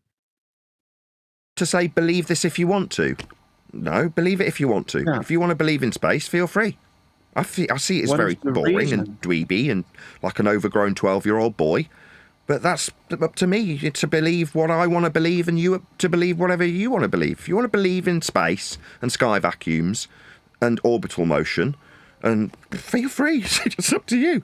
Now, I was trying to explain to Rob Noxious a second ago that I understand how the derivation of these motions in this place that I know isn't real work mathematically by way of understanding the church's rhetoric that they created heliocentrism with and the measurements they based that on. So understanding that means I can't reify it successfully into my belief structure. But that doesn't mean I'm going to take it away from you. If you want to retain an ever youthful 12-year-old boy believing in sky vacuums and men flying, then you can believe that if you want to. Well, is their belief not true? It's as true as you want to make it in your mind. It's a belief, though. Oh, if I know something, then I believe it's true, right? You can do whatever you like. Did you enjoy your time in space, outer space? How high did you go? Oh, I've never been to space. But it's a belief then. So it's just a belief, like beyond the wardrobe, there's definitely a Narnia. I haven't personally been, but I believe that if we walk through the right wardrobe, we'll find our way to a magical land called Narnia. I can believe that, and you can tell me how you disprove my belief in that. We can do that stupid shit if we want. Well, hold on, Nathan. Do you have a live stream from Narnia? Because we have a live stream from space. You have a live stream from Narnia? Yeah, several films have been made from Narnia. Several films. Narnia somewhere? Yeah, several films. I saw The White Witch hand a little kid some Turkish delight on film. A live stream. Spurg out through my answer. Spurg out through my answer. Spurg it out. Yep, you are. Yeah, trying to give you an answer.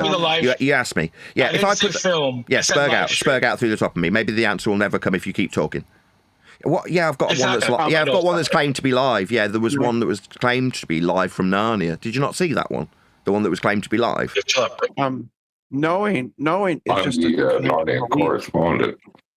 Sorry, we are joined live by our Narnia correspondent. Are you definitely live from Narnia right now, Narnia correspondent? Yeah, okay. Absolutely. The lion, the witch, and the wardrobe are all here. Show it to me, please. In particular. Excellent. I want to see anything. I want to see Aslan. I want to see the back of the war. Anything you can prove. Show me a live stream from Narnia now. Like you saw space. Like you saw space, right? Like you saw space with your own eyes, right? Same standard. Yep. Yeah. You haven't seen space with your own eyes. It's not the same standard. You're just dumb and don't understand the comparison. That's a genetic fallacy. You win. Brenda's right. Genetic fallacy. You win. Your belief in a place you've never been is real.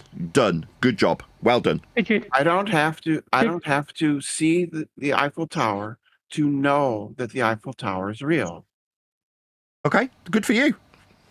Yeah, I can know that space is real without seeing space. That's lovely. Bless. Yes, that's how. Could you tell me? Could you tell me specifically? Elder Bear, please, just 1 second. You get plenty of time. He doesn't actually. That's not true. Well, it's true, but knowledge is just a kind of belief, right? Belief is something that you think is true. Knowledge is something that actually is true. Oh, so wow, knowledge you're such a is a philosopher. subset. Knowledge, yes, I am. Knowledge is a type of belief. Okay. Right? So if I know something, I believe it. Okay, I understand that. Yeah, knowledge is like when you're born with a penis, you're a male, and then belief is you thinking you're not, right? Why are you attacking it? Why take the low why are you going there? Stop. Don't take the low blow with her. There's just fucking no need for it. Why attack that? Yes, That's like me. People attack my kids and it pisses me off. What do you think she feels when you do that? There's no fucking need Elder for Bear. it. Do you remember? She's Elder Bear. No need for it. I actually do not think that people should be that Nathan spanking his child once on live stream constitutes some kind of action. You got proof of that, Brenda? I'm saying that it was not sufficient. It's not good reason to attack him.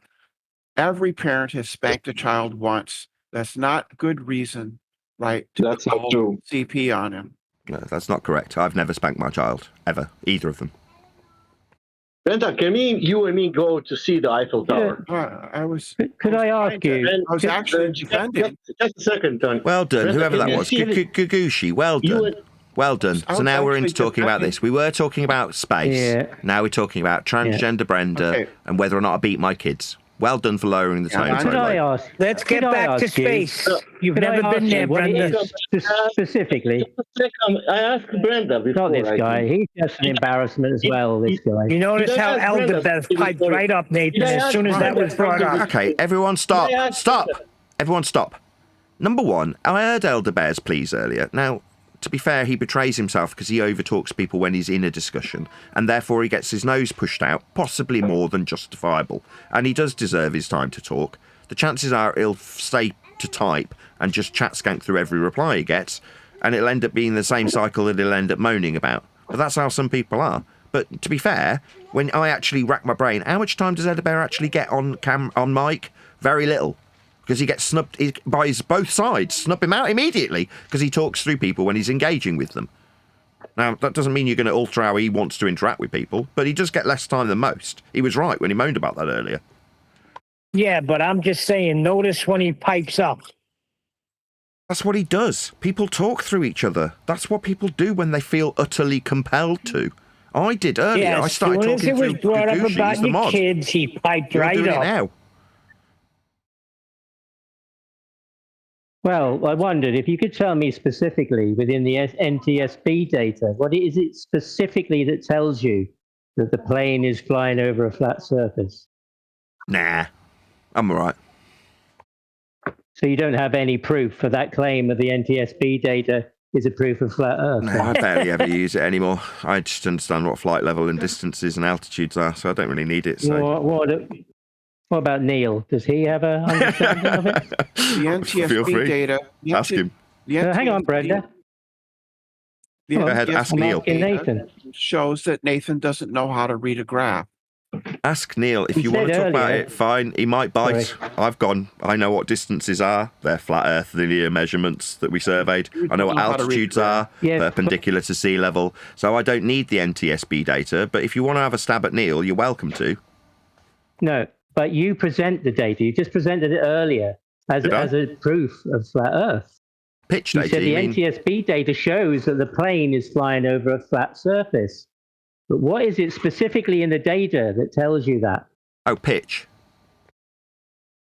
But that's what planes do. Planes pitch up 2 degrees. They have to, 2 to 3 degrees to fly.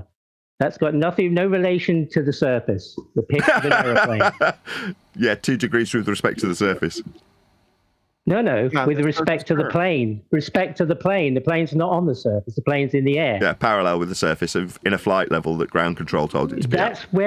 where is the specific evidence that substantiates your claim of that? Ground control to Wolfie Clown Show. Please ascend to 40,000 feet to avoid the mountain measured from sea level. Yeah, but that's 0, isn't it? What, sea level? Yes. Yeah, welcome to Flat Earth. In both models, that would be represented as 0, right? No, if you described a curve in a globe model, you'd have a horizontal to describe the deviation in the vertical for the curve that you measured. So no, a globe definitely doesn't have 0 as a flat baseline at sea level. It would be curving. No. It would be sea curve, and you'd measure the curve at a rate. Be not 0. Yeah, it'd be not 0. It'd be an arc. Yeah, it'd be an arc. Exactly, it'd be an arc. For the globe, hang on. For the globe, that is represented as 0. The same 0 that you represent on flat Earth. It's the same on the graph. 0. It will be a straight line. Curve. That's 0. A curve is not 0. Doesn't understand what a curve is. No, we're not talking about the curve. Yeah, you are. You're saying on a globe, that would be on a curved surface. If it was on a curved surface, you'd have a deviation from 0. Not 0. You'd have the deviation of a curve or an arc with respect to the 0. That's how you describe curve. No, that's the curve is the elevation change. Yeah, so you wouldn't have 0. You'd have elevation change, you dumbass. But that's where you want to find... Oh, is that where I want it? No, it's where you're suggesting that a flat Earth description's the same as a ball description, and you're just wrong. If it's a ball description, it's got arc or curve measured from 0. But then you'd show it deviating in the horizontal from 0. It's the same with elevation profiles on the flat Earth. Okay, you win. Represent you win. Hang on. You win. Repeating it 3 times in defiance of the rebuttal means you win. Well done. You win.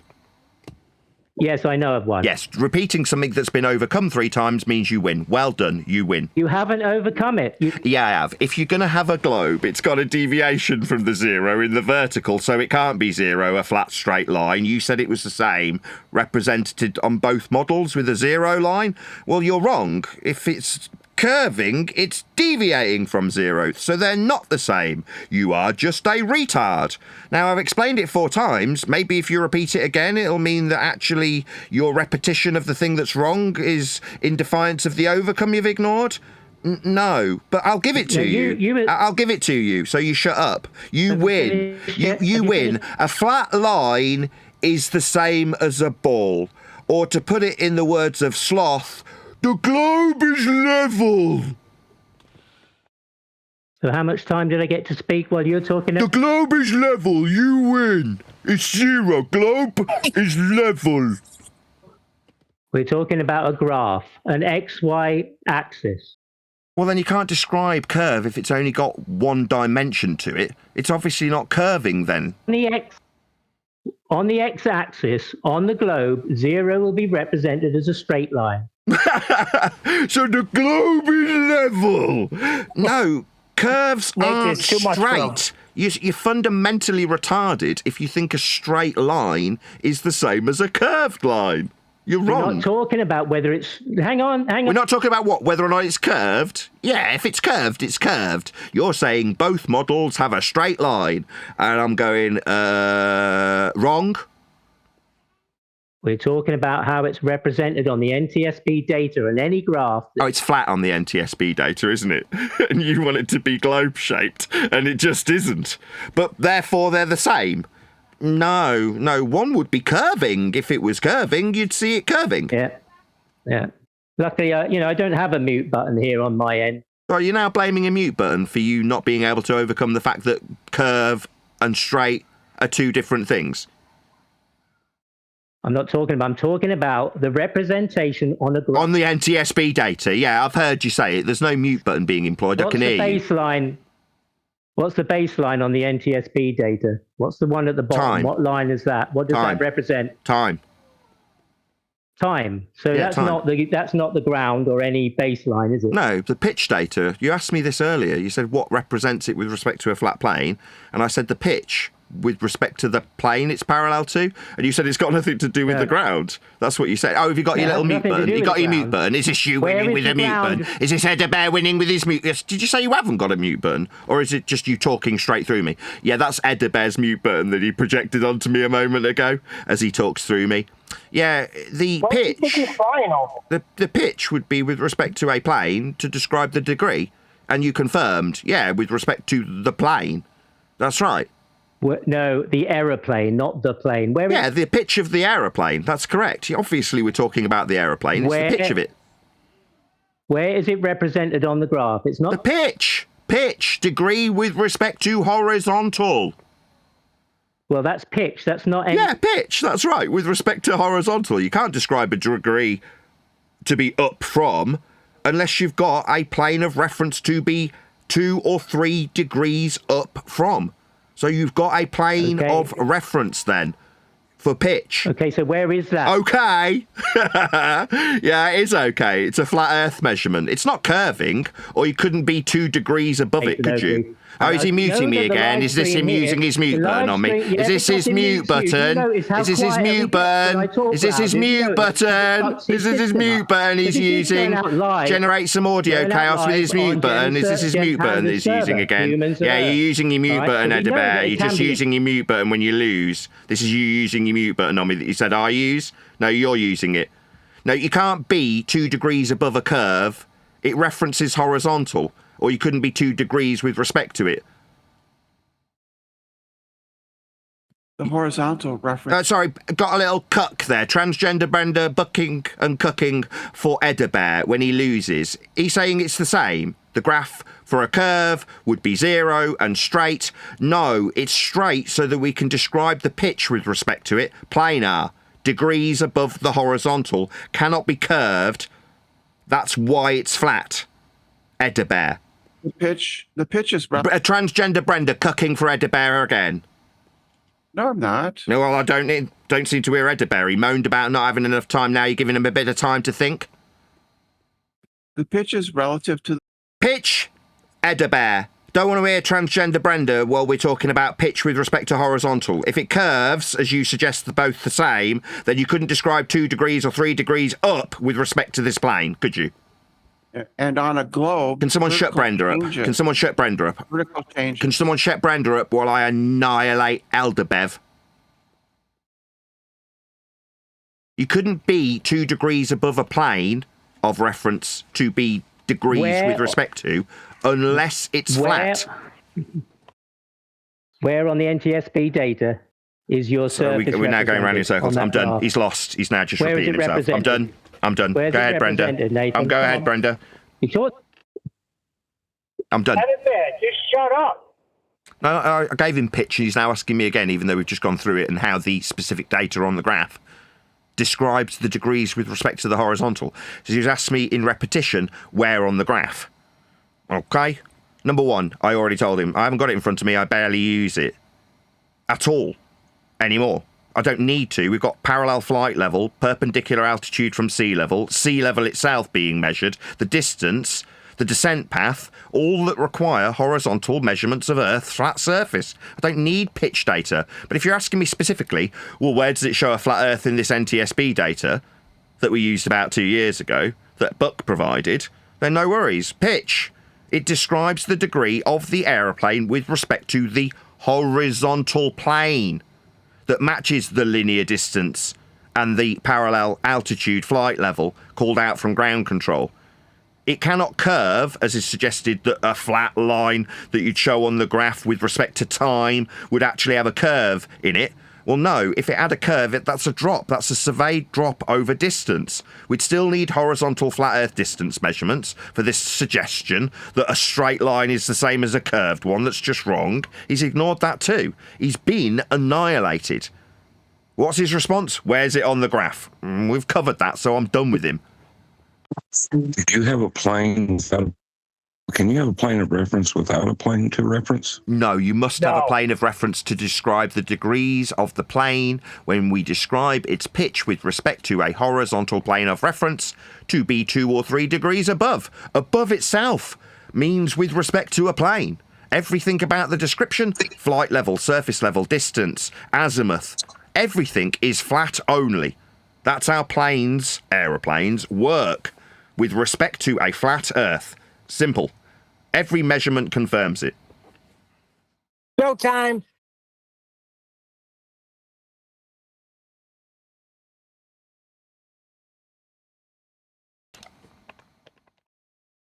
Yo, what's up? Yo, yo. The sky, when you describe something being up, that's perpendicular to a plane of reference. Up is a flat Earth description. Same as left and right, azimuth, directionality, distance, they're all flat Earth measurements. Making us here now utterly inconsequential to the subject in this debate forum. There is no debate. Everybody uses flat Earth measurements. I don't want to hear about measurements anymore. For those of you joining us live in the pre-show, if you're a member and you happen to be watching, you'll know. But if you're not and you're just watching live, Jem Panda, the owner of this server, was a little bit upset that we were suggesting we should talk about measurements. He did not want to talk about measurements, only wanted to lean into satellite TV and pictures from space without any measurements attached. So you know. That's correct. And Rob Noxious has flight paths. Say again, John? Okay, good talk. Well, as I say, we're in the debate Flat Earth and More server, so hopefully one of my mods will grab a link to that particular Discord server.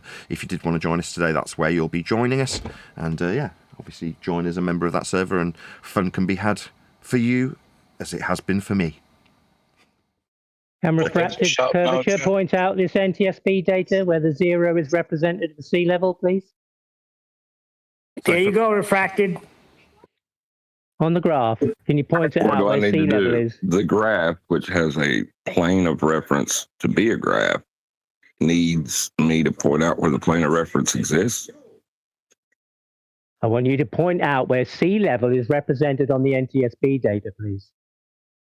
Just say, oh, no, you did. Bottom of the graph where it says 0. And what would 0 be in any coordinate system be represented on an XY graph?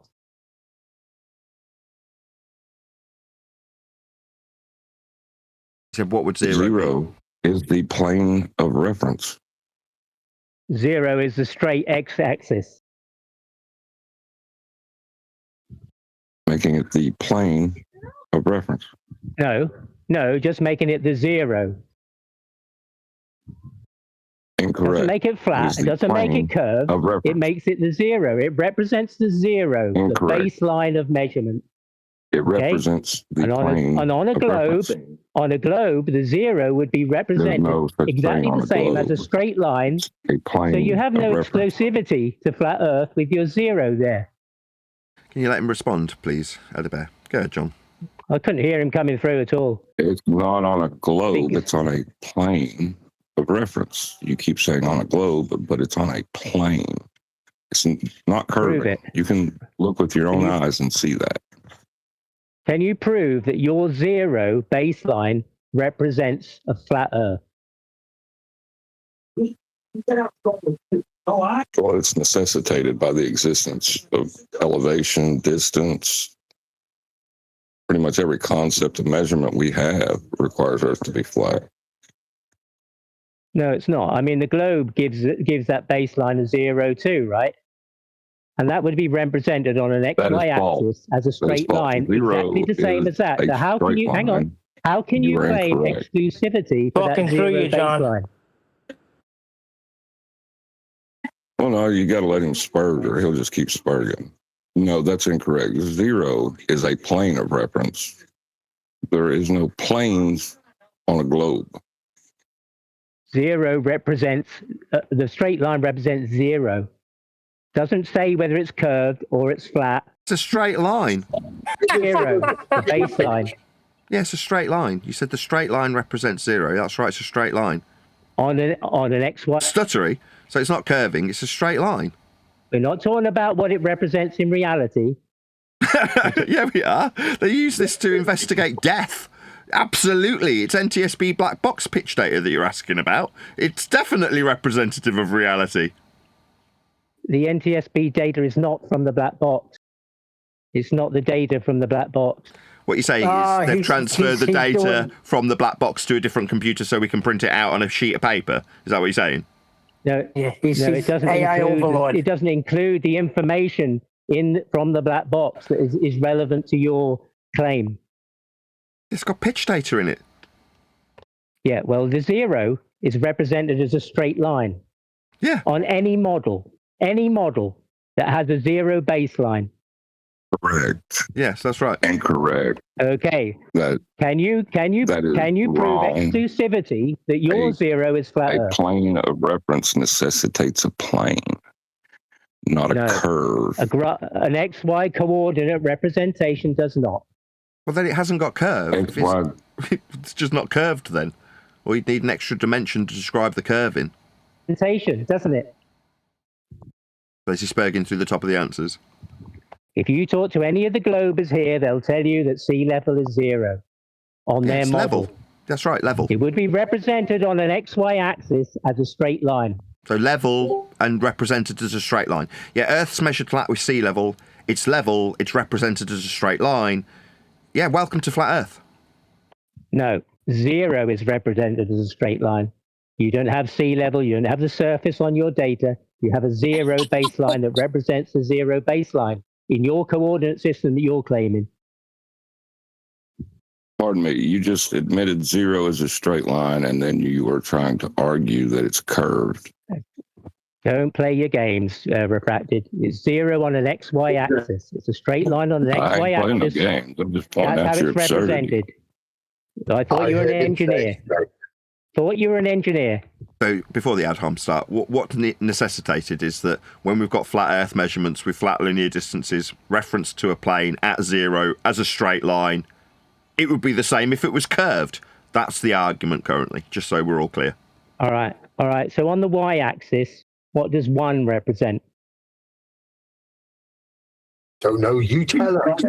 1 on the talking to you, computer boy. would be representative of whatever measure you were going to use. Yeah, it's just Spurgin straight through the top of you.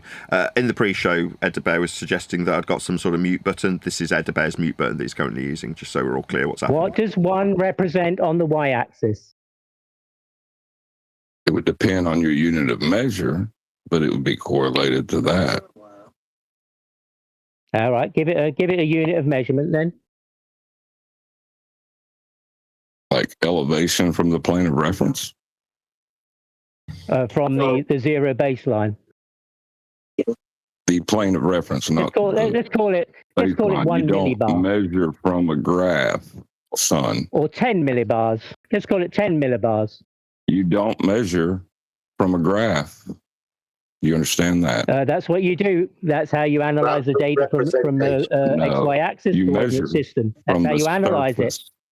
Yes, it is. If you're an engineer, you know that you analyze what the graph tells you. From the plane of reference. No, it's representation of what 0 is on that graph. You absolutely measure from the plane of reference. Well, the Earth isn't flat, so there's no plane there. You say that the Earth is flat, so there's no plane there? He said the Earth isn't flat, so there is no plane there. So there is no plane. What plane? If there is no plane of reference, you have no measurement. Yeah, what are you going to reference? Yeah. If there's no plane of reference to reference, what are you referencing exactly? So when we reference the plane of reference, what are we referencing? No, the data just shows a 0 baseline. You haven't proved any exclusivity for it to belong to any coordinate system at all. Yeah, I got that. None. That's your claim. My answer, my question in response. Don't spurg through me. I'm trying to respond. Don't spurg. I'll just have to review you. You're just going to have to keep spurging to win. If there's a plane of reference, I'm proving a point. If there's a plane of reference, what do we reference? Let him respond. Come on. What's the reference? If we're going to have a plane of, he's not allowing me, Gagushi. I'm really sorry. I can't really cope with him. I muted him. Go ahead. Well, he's not listening. If he's muted, he's probably not going to be listening. So it's just the end of the time with loser Ed De Bear because he can't cope.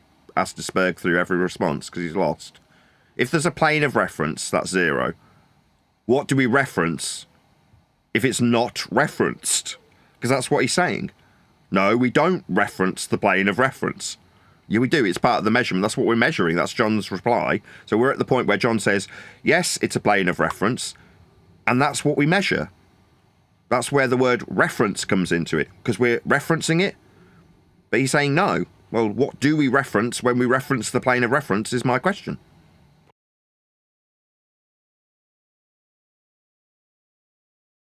We reference a distance. Distance in the altitude term or in the distance in the horizontal term? Along the ground or altitude, Brenda? In the case of the globe Earth, distance from the surface. Oh, that's flat measurements then. They're linear. No, the surface is curved. Okay, can you tell me how much it curves and give me the rate of curve and how that's calculated, please? Or measured would be better, but it isn't. If you graph the distance above a curving line and set that to 0, you get a straight line on a graph. Okay. You don't know how to read a graph. Okay, and how's that measured with respect to Earth's surface, please? Was that a yeah? Did you agree? No, I asked how is that measured for Earth's surface? I was saying it slower, second time. I heard a yeah. That sounds to me like you agree that if we reference the distance above a surface and the surface is curving, but we set it to 0 in the graph, you get a straight line in the graph. No, that would not work. That'd be a distortion. You're talking about making a distortion, which would not give you comparable data. It's not distortion. It's a constant height above the curving surface. Okay. Well, how much does the curved surface curve and how was that measured? That's the third time I've asked. So you agree. So you need to agree before we move on. I agree that we've got a curving surface. Correct. Well, no. We need to establish whether or not that's the case with measurements. So I'm asking, if we're going to assume by way of this graphing process that we've got curved surfaces, we need to verify that by way of measurement. I think this is the third, maybe fourth time I've asked. If that is the case, where is that measured? What is the measurement, please? Yeah, that's not reliant on what I'm saying. We already know that the surface is curved. That's begging the question. No, that's not what begging the question is. If you haven't got a measurement, you're just assuming it. You're begging the question saying it's flat, aren't you? It's the same begging the question. But you're saying it's flat. Ed Cook comes back the minute they both Bev. represented by 0. Ed Bev comes back in. So you've got a mute button being used on us, it seems. So no, that's begging the question. Just going to obfuscate the lose. I'm asking you're going to obfuscate the loss, are you? I'm going to obfuscate this loss. You're doing the same Sorry, thing. Gagushi, I don't know what to do, my friend. I was in the middle of talking to Brenda. He'd already been defeated and gone silent. That's why Brenda piped up. Now we're addressing her, and he's now piping up on her behalf when she loses. If you assume that it's curved, that's to say you don't offer a measurement to prove that fact, then you are begging the question. You're assuming your outcome. Your outcome is globe. So you're saying, well, if I assume globe, I already know it's curved. That's begging the question, circular reasoning. It's globe because I've already assumed it's curving. I don't need to measure it. I know already. Yeah, circular reasoning. Begging the question. Incorrect. I know it's curved. How'd you know? What did you measure? Oh, we observed it.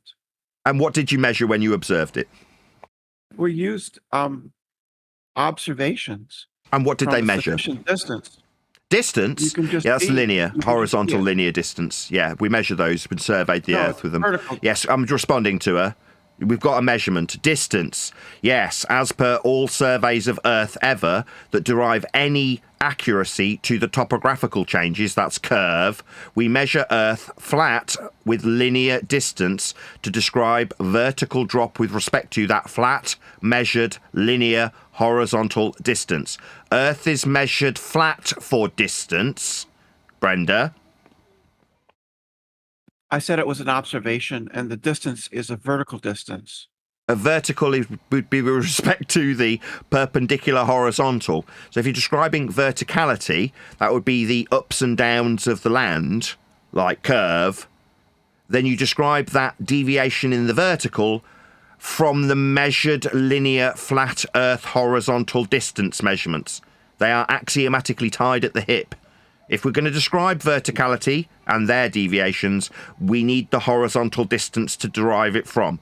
Earth's measured flat with horizontal linear distances. That's how Earth has been surveyed.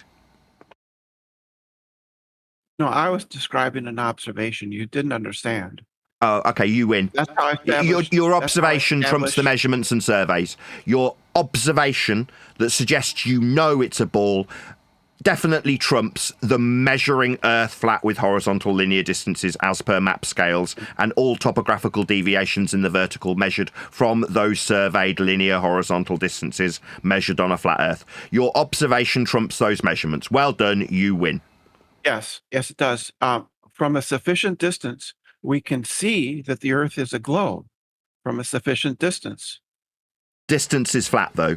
The sufficient distance would be the measurement. That's flat and horizontal. No, it's vertical, not horizontal. No, distances on maps aren't vertical. You've obviously never used a map and don't appreciate that a distance that you're observing something from would be a distance in the horizontal as per any map scale. And any idiot who's ever used a map ever understands implicitly that the azimuth of the direction you're looking is horizontal, and the distance on the map scale for how far you see something is unequivocally a surveyed, flat, linear, horizontal, not vertical distance. The drop would be in the vertical. That's to say, if you're at the top of the hill, how far away the bottom of the hill is would be represented by surveying the difference in the vertical that you're suggesting distance is with respect to the horizontal surveyed distance that's measured. Earth's measured flat for linear horizontal distance. Topographical deviations are with respect to that horizontal distance in the vertical. Earth's measured flat for distance. No, I'm not talking about maps. I'm talking about a real physical observation from a sufficient distance from the Earth to see that it is in fact curved. Oh, I see. So you're saying that you go up to, say, a spaceship or satellite altitude from sea level? You just achieve a sufficient distance from the Earth. From sea level. That you can directly observe with your eyeballs that the Earth is a globe. Yeah, so you're saying when you altitude, you're using altitude, right? That's distance from the surface, yes. Yes, measured from sea level, perpendicular to a plane of reference. Altitude is perpendicular to a flat Earth. That's false. That's the question. Oh, sorry. Can you give me an altitude measurement that's not from sea level? Go. Altitude is from the surface of the Earth. It's from sea level. Yeah, and level is curved. Yeah. Did I hear you go? Yeah. So Earth is measured flat from sea level for perpendicular altitude. So you're suggesting that the observation... When did you make this observation from outer space? Did we not establish earlier that this is just a belief you hold? I think we did. Level doesn't mean flat. Sorry, do you want to answer my question, or should we move on to someone else? My question. Have you, subsequent to the 30 minutes ago, making clear that you have not been to this place you're now measuring from a flat Earth at sea level perpendicular, have you been to this place since you last confirmed it was just your belief? Have you been there since, is my question. That's the genetic fallacy. I don't have to be there to know it's true. Truth is independent of the person, right? Persons don't make things true. States of affairs make things true. I see. So the state of when we measure it perpendicular to sea level would be the truth of it, because that's the measurement you're appealing to. The only measurement, distance in the vertical. You don't have to spurg through me while I point out how flat Earth is measured perpendicular to sea level in the vertical. Vertical itself, when you use that word vertical, is axiomatically tied to a flat Earth only. That's what vertical means. It's perpendicular to horizontal. So to have a vertical, you'd need the horizontal. In this case, sea level. What was that? You said it's just nothing to... Yeah, you said yeah when we confirmed a minute ago that we're measuring Earth flat from sea level perpendicular to it. So the only measurement for a place you've never been that we're going to trust is going to give us some imagery that you've not seen and can't provide is a measurement from sea level. That's a flat Earth measurement, though. So we've got a flat Earth measurement in the vertical. Vertical is axiomatically tied to a flat Earth also. So we're clear. There are no axioms in science. That's math, not science. Yes, that's right. We're doing math. We're measuring our height from sea level. No, we're doing science. I'm making an observation. I'm not doing math. I'm doing science. From a flat Earth measurement height, yes. Okay, you're doing science in a place you've never been. The question. Yes, okay. I'll just establish what you've told me. According to you, based on what I understand, in a place you have never been, we're doing science, hypothetically, because you know it's to be accepted as real, even though you're not there, but you will be doing science there. But the value we've got for where there is from a flat Earth perpendicular to sea level, with a measurement, with a number attached to it, that is axiomatically perpendicular in maths that we measure when we get the height that you're appealing to in a place you've not gone, that you're doing science in. Okay, clear. Gotcha. That wasn't clear at all. That was very confused. Well, I'm glad we got that conclusion. Glad it's squared away. Squared being perpendicular. What does square mean? It means perpendicular. Perpendicular. Means at 90 degrees. Orthogonal. Yeah, like when you draw a little box. So if you were going to make an altitude measurement, for example, you draw a little line along the sea level and a little line going up to the height of the item, and then you could draw a little box at that angle and write 90 degrees on it, and it would be a square. That's an axiom, perpendicularity. It's perpendicular to the tangent of the curve. So you're going to beg the question that when we measure perpendicularity, that's at 90 degrees to a plane at sea level, that actually we've got a ball dangling below the sea level. That's begging the question, circular reasoning. The measurement here is perpendicular, Spurg. The measurement is perpendicular to a plane. That's the measurement. It's a measurement in the vertical, which means that the description specifically calls for axiomatic perpendicularity and has absolutely no requirement of a ball. But we can, if we're a baller, only accept the flat Earth measurement perpendicular if we assume, by way of begging the question, that there's a ball that's definitely not anything to do with 90 degrees dangling below a point that we're measuring a plane of Earth's surface at sea level with. So if we assume there's a ball dangling below this measurement of a plane with vertical altitude, then we're all cushy with measuring a plane for the perpendicularity afforded us when we measure vertical altitude. That's just circular reasoning. You're just assuming that this plane with 90 to sea level actually has a ball dangling below it that we're not measuring. No, it's circular reasoning. That's your outcome that you're trying to prove in violation of an axiom of perpendicularity when we measure our height from sea level.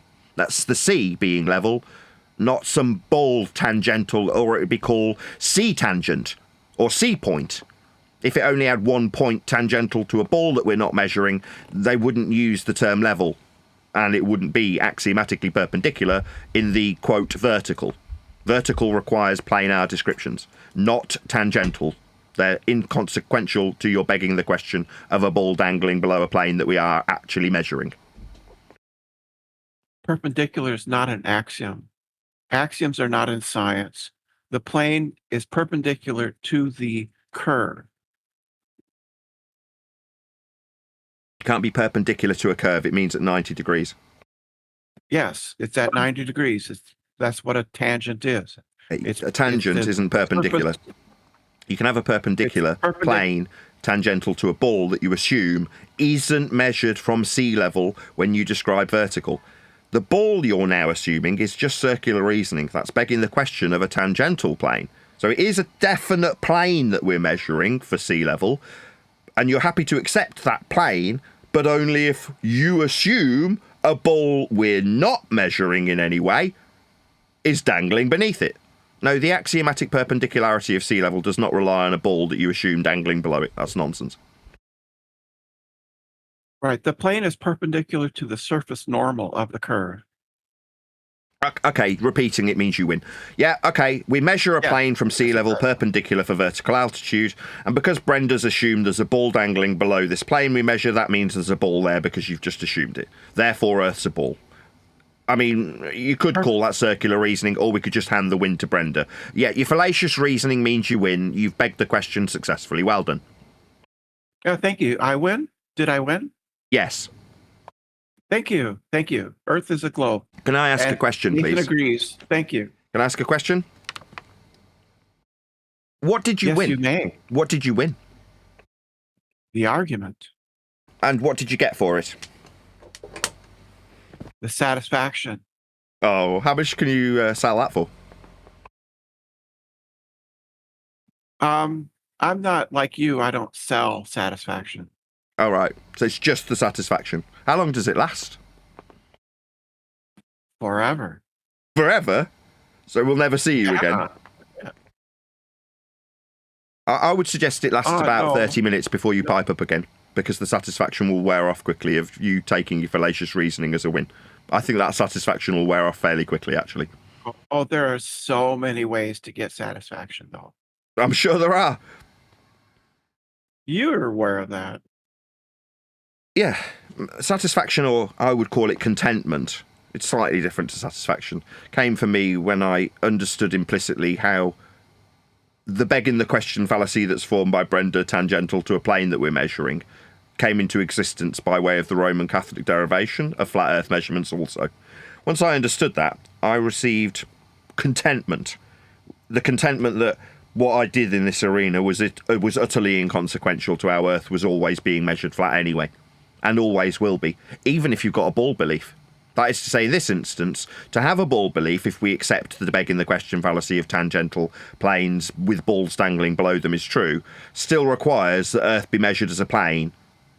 It's just now been relabelled tangent plane to offer satisfaction to transgender Brenda here. Or somebody in the audience. They might find cope in saying, well, no, the plane we measure has a ball dangling below it. Therefore, ball. If that offers you cope, good for you. I will say that I appreciate you defending me against Gashuki when his transphobia was being expressed. Thank you. You're welcome. Not being transphobia. You said something. You said something that you said some people have a belief and some people have a knowledge. And what I pointed out was that. Yeah, we're not going to get into that. Yeah, let's just. We're not going to get into that. I mean, I'm not afraid of getting into it. It's just not going to end well for you. So just let it go. It's just not on topic. We'll have a different conversation at a different time. If it was a religious forum or some other forum, it would have some relevance. Brenda and me are inconsequential to the Earth measurements. In this instance, a tangential, in quotes, begging the question, plane. Well, we still need a plane. Earth's going to be measured as a plane. So if they want to take the win as, well, I assume there's a ball below this plane. Okay. If that's what you need, have it. What's that? You take that as a win? Good for you. Okay. I still know how that ball came to fruition. The ball that's dangling below the plane that's now been assumed also came into fruition through measurements of Earth's flat surface. Now I know that, which means that I can say, okay, have your win if you want to take it that way. If that means for another day the world is a ball to you because of this assumption of a tangential plane, number one, we're still measuring a plane. It's just been relabeled tangential now, so that you can assume for cope that a ball dangles below it. Good for you, have it.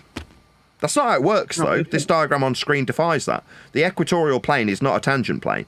That's not how the ball actually works. And again, with my advanced understanding of heliocentrism and how flat Earth was measured for it, I understand that tangential planes are not how orbital mechanics function.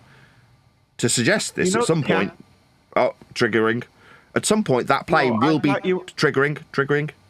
At some point, the plane that's been assumed... Third triggering in a row. The plane that's been assumed will be transposed inside the ball, as diagrammatically exampled above me on my live stream.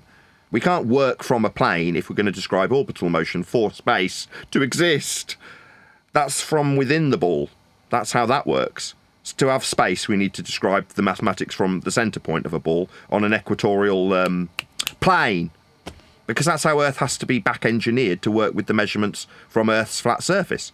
That's why the plane that's now been assumed to justify the plane we're measuring at sea level has to be transposed inside the ball. Now, when Thunderfoot did it, his excuse was, well, you just make up some excuse for why you're now moving inside the ball. That was how he justified it. Now, I don't care how you or anybody else justifies this assumption moving inside a ball so that it can work with a plane that we get angles from. I couldn't care less. But if that's what you want and need to believe this bullshit, up to you. That's your bag. Take it as a win. Good for you. Well, the equatorial plane is definitely not a tangent plane. That's for sure. Yeah, I know. Right. But that's how the ball functions. In orbital mechanics, we're not on a tangent plane. Right, so Brenda's just scuppered her own model. Yeah, right, if you suggest we're taking surface measurements and they're tangential planar measurements, oh, well, that doesn't work with orbital mechanics. Yeah, that's right. It doesn't. So, great win until you need to actually put it into orbital motion, and then it doesn't work. You need to move it inside the ball. So you're going to move a flat plane measurement inside a ball to another flat plane. Yeah, I know. I know exactly how this all works with respect to a flat plane. So where's the equatorial plane on a flat Earth? It's not. It's a ball concept. Are you dumb? It's not mine either. You're going to call yourself Bev in a minute. You're going to now claim that my exemplary understanding of your bullshit makes it mine. So you can't take measurements from the equatorial plane then on a flat Earth, can you? It is a flat Earth. The plane is flat. You do take measurements from Earth's surface, but when you suggest those Earth surface flat angle measurements are actually in a ball, then the bit that you're suggesting, the inside a ball bit, is bollocks. Nobody's inside any balls.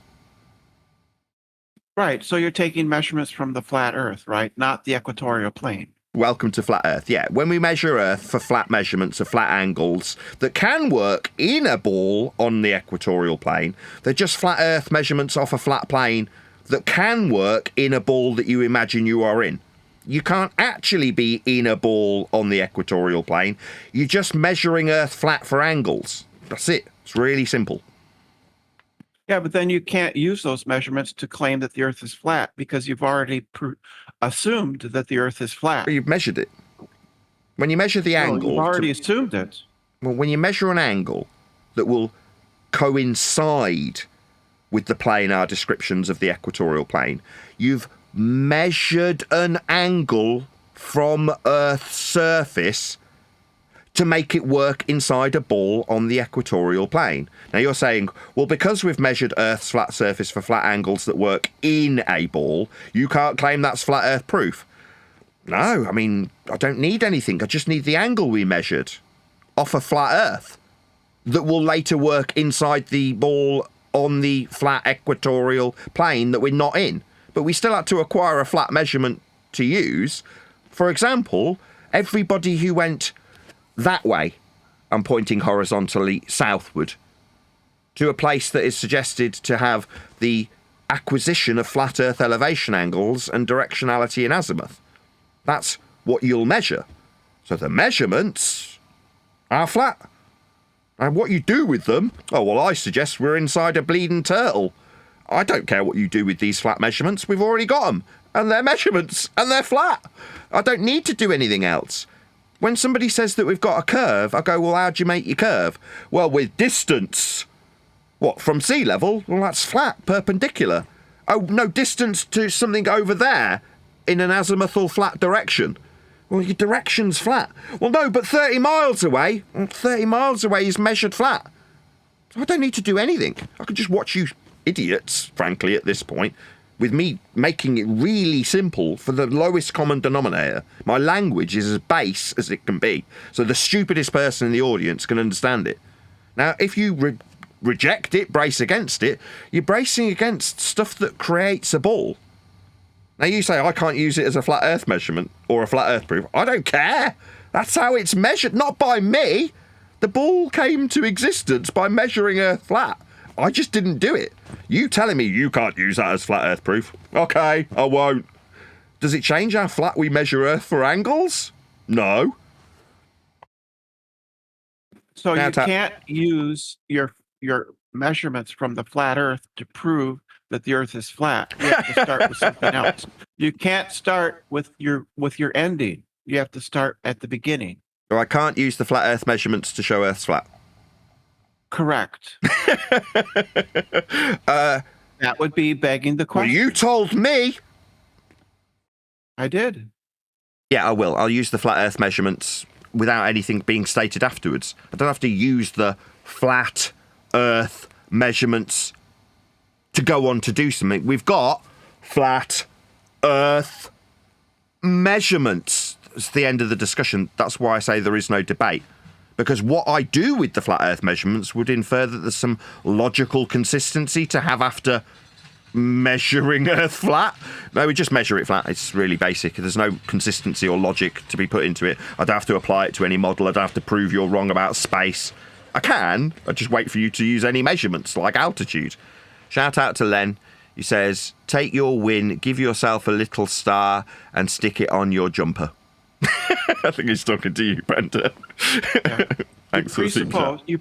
You presuppose that the Earth is flat to prove that it's flat. No, it's measurements. Measurements, Brenda. They're measuring it. Yeah. No, you presuppose that they're flat. Okay. You can call measurements of horizontal distance when they survey to the millimetre accuracy of Earth. You can call those assumptions. We've done this before, though, Brenda. Again, take it as a win.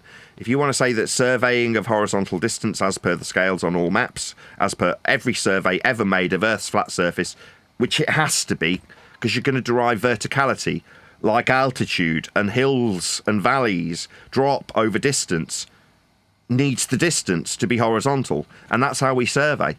So this is us having this argument, you telling me I can't use it as flat Earth proof. It doesn't need proving. It's measured that way. It's measured horizontal. Distance is measured. So I don't care if you reject this. It makes no difference to how it's measured. Flat. But I can take it as a win. Taking the globifaction away. Hold on, one deck. Sorry, Brenda. Go ahead. I can take that as a win, though, right? Yes, you can take it as a win. That flat Earth measurements being measured. What was the win again? That's 2. That's the second one. Thank you. Sorry. Okay, just so we can confirm what you've won. What did you win again? The argument. Oh, you must have a real sense of pride. So how did you win this second time? I'm a bit confused. So we've got flat Earth measurements that have been surveyed, but you say that that's assuming flat Earth when they measure it flat for horizontal distance. That's just an assumption, even though they've been paid significant amounts of money to survey the terrain and the drop over the distance that can only be horizontal. That doesn't mean it's a horizontal distance because according to you, that's just an assumption. Okay, gotcha. Good win. Thank you. Thank you. I appreciate it. I appreciate my pleasure. Everything. I'm going to let somebody else go. You have a good day, Nathan. Well, thank you very much, Brenda. It was a pleasure. You got her all excited. Excellent. Props to both of you. Nice to hear. You felt genuine. It's amazing what a bit of globifaction does. But you're all entitled to your belief. Like, if you want to take the flat Earth measurements and turn them into a ball, or take the flat Earth measurements and assume a ball's dangling below them, you can. You know, that's how the globe's been created. And more power to you. It's the religion we all were born into. So I totally understand it. You all think, well, we all know it's a ball. So I get it. And you're welcome to it.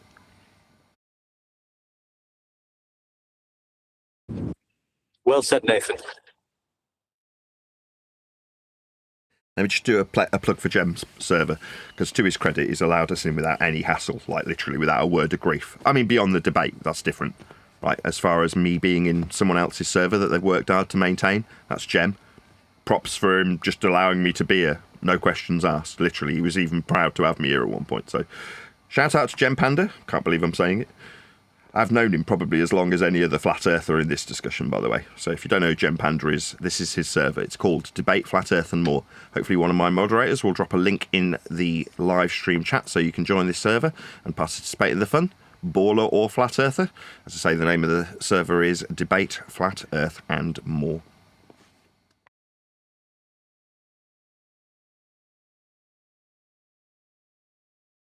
I'll probably stay for another 20 minutes. If anybody else has got any questions, feel free. No, I just enjoyed that little conversation there with you and Brenda. And, you know, like you say, you give her the argument. If she wants to win the argument, she got some globifaction out of it. And it was, yeah, enjoyed listening to that, actually. Jolly good.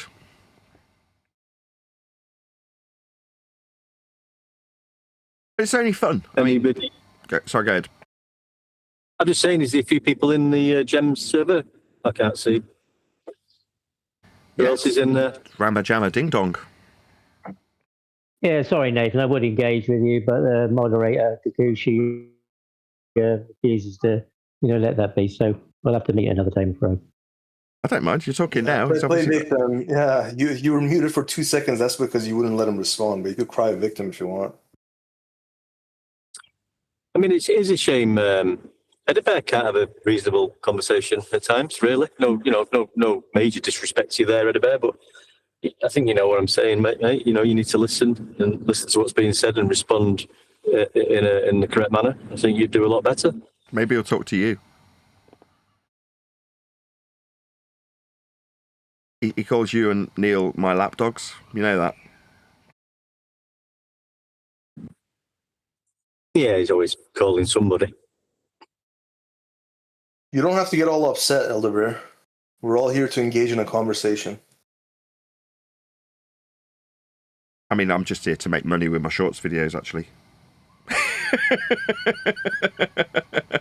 Well, Kikuchi, you've already given your pledge to Nathan that you would meet me and Brenda. You know, that's your own personal bias here. So one day, can you tell me how a tool that establishes a horizontal reference can be sentient, please? He broke. No, I've not made any claims about that, mate. No. Did you hear his question? He said, "How does a horizontal reference be sentient?" No, a tool that establishes a horizontal reference. Do I understand the meaning of sentient, as in like autonomous with its own thought processes, own mind? Is that what you mean by sentient? Right. That's correct. Perhaps one deck doesn't understand that. Well done for explaining to him. I wasn't trying to explain it to one deck. I assume he knows what sentient means too. Oh, really? Oh, well, perhaps he can explain.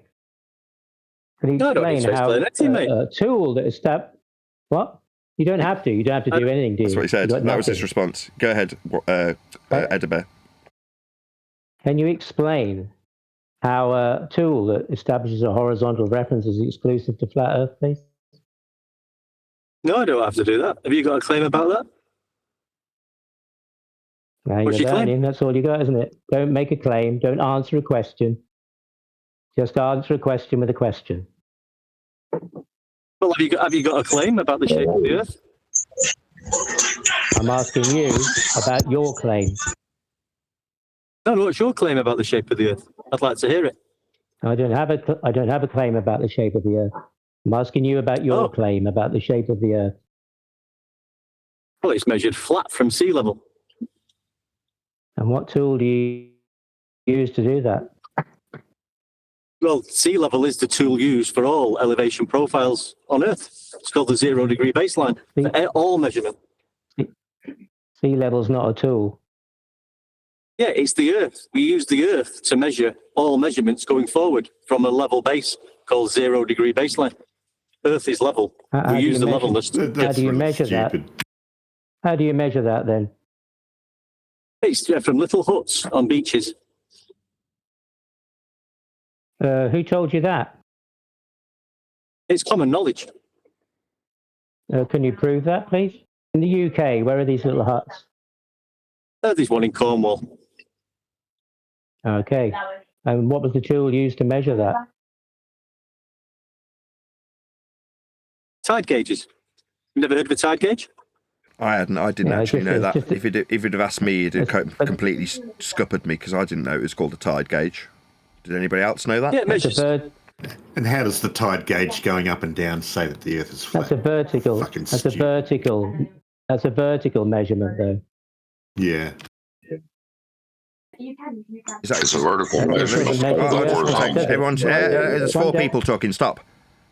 Just check with Edibear if he does want that question answering that his compadre has asked. The question I heard was, how does a tide gauge prove Earth's flat or something like that? But it's Edibear who's in charge at the moment. So is that your question, Edibear, to one deck? I said that the datum there is a vertical measurement. It doesn't measure the Earth flat. That's not really a question. Well, it is. Well, if you're saying that a datum, he says that the sea level that's measured at in Cornwall, he says, is a horizontal measurement, measures the Earth flat. It's a vertical measurement. Doesn't measure the Earth flat. These tools that measure the average levelness of sea level. It's level. It's got an average level called mean sea level. That is the 0 degree baseline for all measurements going forward. We utilize sea level for all measurements on it. Hold on, dude. We'll get to you next, I promise. Just for a sec. Did you hear his full answer? You're wrong. Did you I can hear answer? him, but I need you, Oakley. I can hear him perfectly. I need to mute you I was on talking to the other guy that was end. muting him, actually, not you. I wasn't having a go at you for a change. It was the guy in the background that I was moaning at. Yeah, how does that translate to being flat? That is the mean sea level that you're referring to is a point on a vertical datum. It's a measurement, an average, a mean of the rise and fall of the water. It's not a horizontal. It's not a reference. It's level. You don't know. You obviously don't know what level means. Well, it's just a fucking claim, isn't it? Hold on, dude. We'll get to you next, I promise. Sea level. Just let Edibert go. Mean sea level is a point. Mean sea level is a point on a vertical datum. It's a vertical measurement. Just one measurement on a vertical datum. An average of measurements. In charge of when I can speak or not anyway. No, sea level's not a point, it's level. It's got no point higher or lower than the other. It's got a mean average of level. It is level. It is the 0 degree baseline for all mapping and navigation. It's level. It's not curved, it's level. How would you establish that from one point? It's not established from one point, it's established from huts and tide gauges. It's got an average level and it's used all over the earth for all further measurements going forward. It's level. It's not curved, it's level. So the tide being high at one point and low at another point at different times of the day means it's level. Fucking stupid. Just chill out, dude. There are not lots of huts in the UK. There are not lots of huts in the UK, one deck. Great. Well, we have got sea level, and that's used to measure all elevation profiles on Earth. Did you mean me? No, it's not actually. Hold on, John. Hold on, John. Stop. Look, I've now got to summarise. Everyone else, shut up. No, just Edibert and one deck. Just Edibert and one deck. Right, what? I've now got to reiterate one deck's point to Edibert. He's saying all elevation profiles are measured with respect to that datum that's averaged at mean sea level. That was his last response to you, Edibert. Edibert next, not one deck, or anybody else for that matter. Go ahead, Edibert. No, that's just one point of that measurement.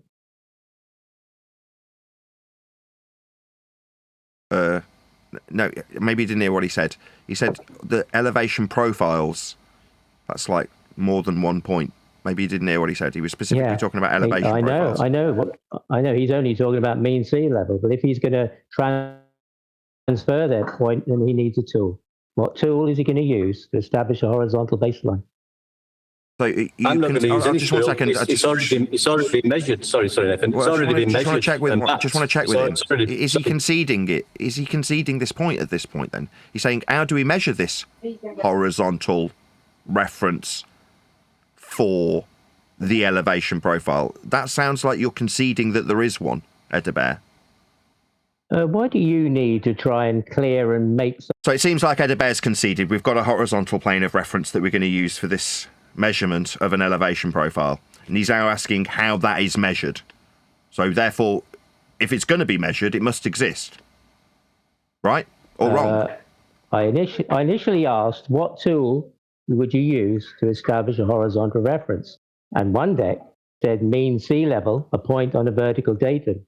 Now he's moved to saying that that's what you use to measure elevation profiles. Yes. But it's only 1 point. Well, no, if you've got a profile, there's more than 1 point on a profile. And how would you measure that point? With what tool? So I'll ask again. So you're conceding that we do have horizontal for the profile then? I understand there are tools that do that. Yeah, to measure the Earth flat for the profile? No. So you're saying that the profile's not horizontal? You've added something... You can't have it both ways. It either is or it isn't. If it is, you've conceded that Earth's measured flat with it. If you're saying it isn't, then say, no, this profile's not horizontal. We're talking about the tool. No, we're not. We're talking about whether or not Earth's measured flat from sea level with an elevation profile. That's what's been put to you. Not about whether or not it's measured with a particular tool. That's not what he put to you. Are you arguing for one deck now? No, I'm clarifying his position. He's described an elevation profile. If you say, how do we measure this horizontal system, then you've conceded we've got this system horizontal. You're obviously cucking for one deck and he can't... No. We've either got this system or we haven't. If you say we haven't, that's contentious. If we have, then it's horizontal. That's the end. Deck. I thought I was talking to one deck, but he's obviously incapable, a bit disabled. He needs you to fill him in. No, for the audience's benefit. When having more than 1 point put to Edebear, he suggested it's only 1 point. That's why I've stepped in. If it's not, and it's more than 1 point, and it's horizontal, as put to him by one deck, that's the end of the argument. Not the end of the argument. You don't have an argument. Well, your argument is that this horizontal system's got to be measured with a particular tool. You're asking which tool measures this flat Earth system. So we've got a flat Earth system. We're just going to establish which tool measures it. Hello? Can I talk to one deck, or is he disabled? Well, we've got the end of the argument. If we've got a horizontal system, as one deck has put to you, and you say in response it's only 1 point, that's incorrect. Mean sea level is 1 point. Yeah, not an elevation profile. All right, when he said... So now we're going around in circles. So now he's dodging and being slippery. He didn't say sea level. We moved on to the elevation profile. The datum has a single point, 0, so it can work with an elevation profile. That's what one deck's put to you. Yeah, I asked him what tool he would use to establish that. So the system is definitely going to be horizontal then? No. Oh, so you're saying elevation profiles? Okay. No, so, he hasn't. Okay, I'll get one deck back in.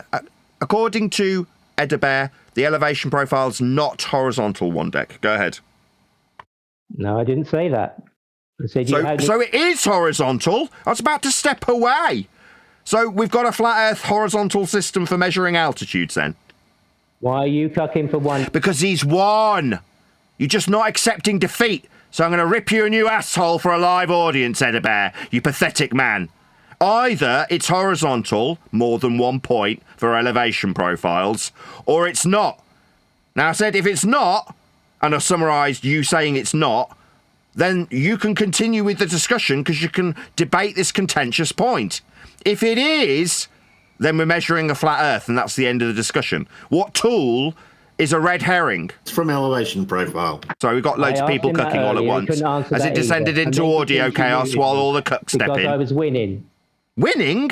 We've got a horizontal elevation profile. You're saying it's a single point. That's wrong. Does it? What tool do you use to establish that horizontal? So we've got a horizontal then. Edebear, you've lost.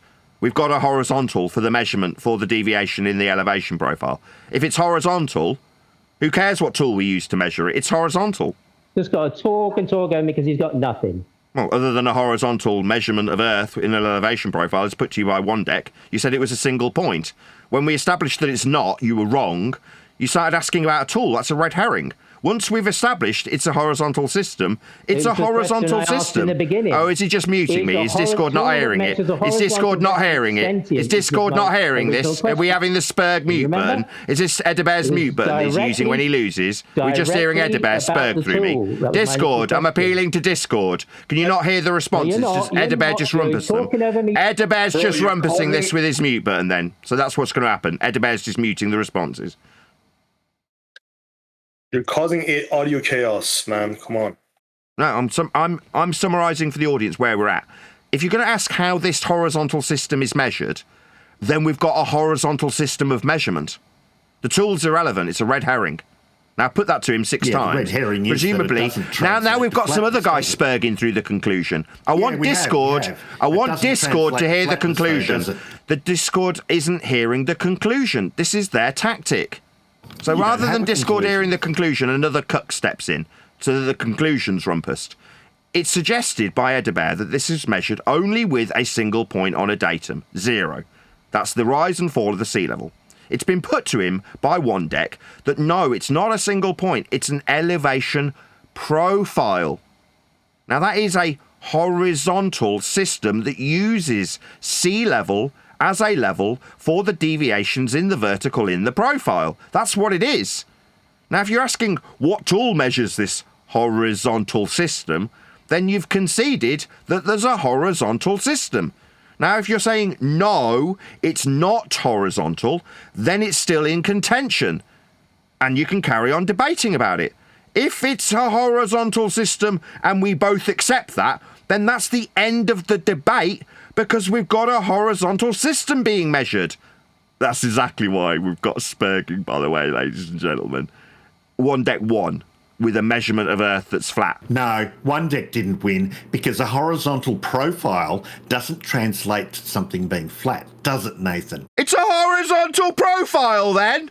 You can have a horizontal profile on a globe and on a flat Earth, Nathan. No, horizontal's not globe-shaped. You're obviously moronic. Let's go to, what's his name, the guy from the Goonies? Distinguish between the two, Nathan. Yeah, the globe is level! Profile can be had on a globe. No, horizontal isn't globe-shaped. You're a moron. It's not proof of either. Sorry, we're going to have a lot of spurging going on now, so I'll just summarise for the audience and then let them spurg as long as they like. Horizontal and level are fundamentally incongruent with one another. On both a globe and a flat Earth. No, you can't be level on a globe. Of either. Exactly. No, you can't be level on a globe. Level and globe-shaped are fundamentally different. Yeah, you can't have an elevation profile on a globe. Yeah, you can't. That's right. That's why one deck's won. It's dumb Of course you can. Nathan. No, you can't. They're horizontal. As opposed to globe-shaped. Understand that you can have Okay, spurg away. We're done. We won. Just for the audience, we won. Now they'll spurg. Profile isn't a distinguishing factor to tell between the two. Exactly. It's not exclusive to flat Earth, as I said earlier. Yeah, exactly. Now, Oakley, one deck said that mean sea level was the horizontal proof of horizontal. Well, on its own, it's not. You're going to need 2 points. And then you're going to need a tool to establish that. There is not a horizontal reference system, because if the Earth was already horizontal, one would not need a tool to establish it. It would already be self-evident. You need a tool. The tool does that. The surface does not do that. The tool does it. That's why I asked about the tool. And if the tool is sentient, that was my original question. Much as you want to save one deck, didn't work.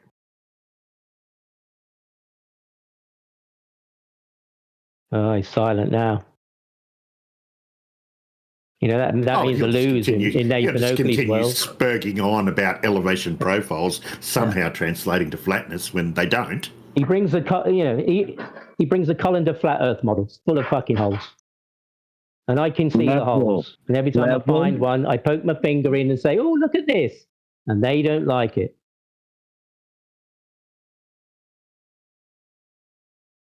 He's now talking to his audience. Is that what he's doing? This is the talking to his easiest stuff YouTube, in the making out world, he's man. won. And Kakushi's covering for him. Because every time he's talking, I'm not talking over him.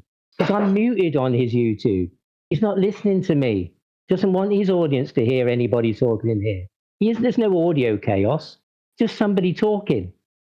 He can't hear it. His you're audience being can't heard. hear it. They can't hear what's going on now. But Kakushi's so up Nathan's ass that he's just got a cover for him every time. Really biased modding. Okay, you can take this as the win, right? What you're saying is horizontal can also be globe-shaped. Good win. Well done. I'm saying that you need a tool to establish a horizontal reference, not the surface. The surface is not the tool. Okie dokie. Excellent red herring win. Really good. Okay, so what tool are you using to establish this horizontal reference? You're going to claim an elevation profile. Yeah, we've got a horizontal reference. So we'll need Earth to be a horizontal plane of reference to reference. Or we couldn't reference it. So we're referencing it horizontal. But according to you guys, that's also globe-shaped. No, according to me. No, what? Is this your mute button? Oh, on my end, you're just hearing me, audience, because Edda Bear's completely content to literally project his own discretion straight onto me. This is him talking straight through me. Well done. You can hear him rumpusing the living daylights out of me, right? It's not like this isn't making it to air. We can hear him spurging out over the fact that apparently horizontal's also globe-shaped.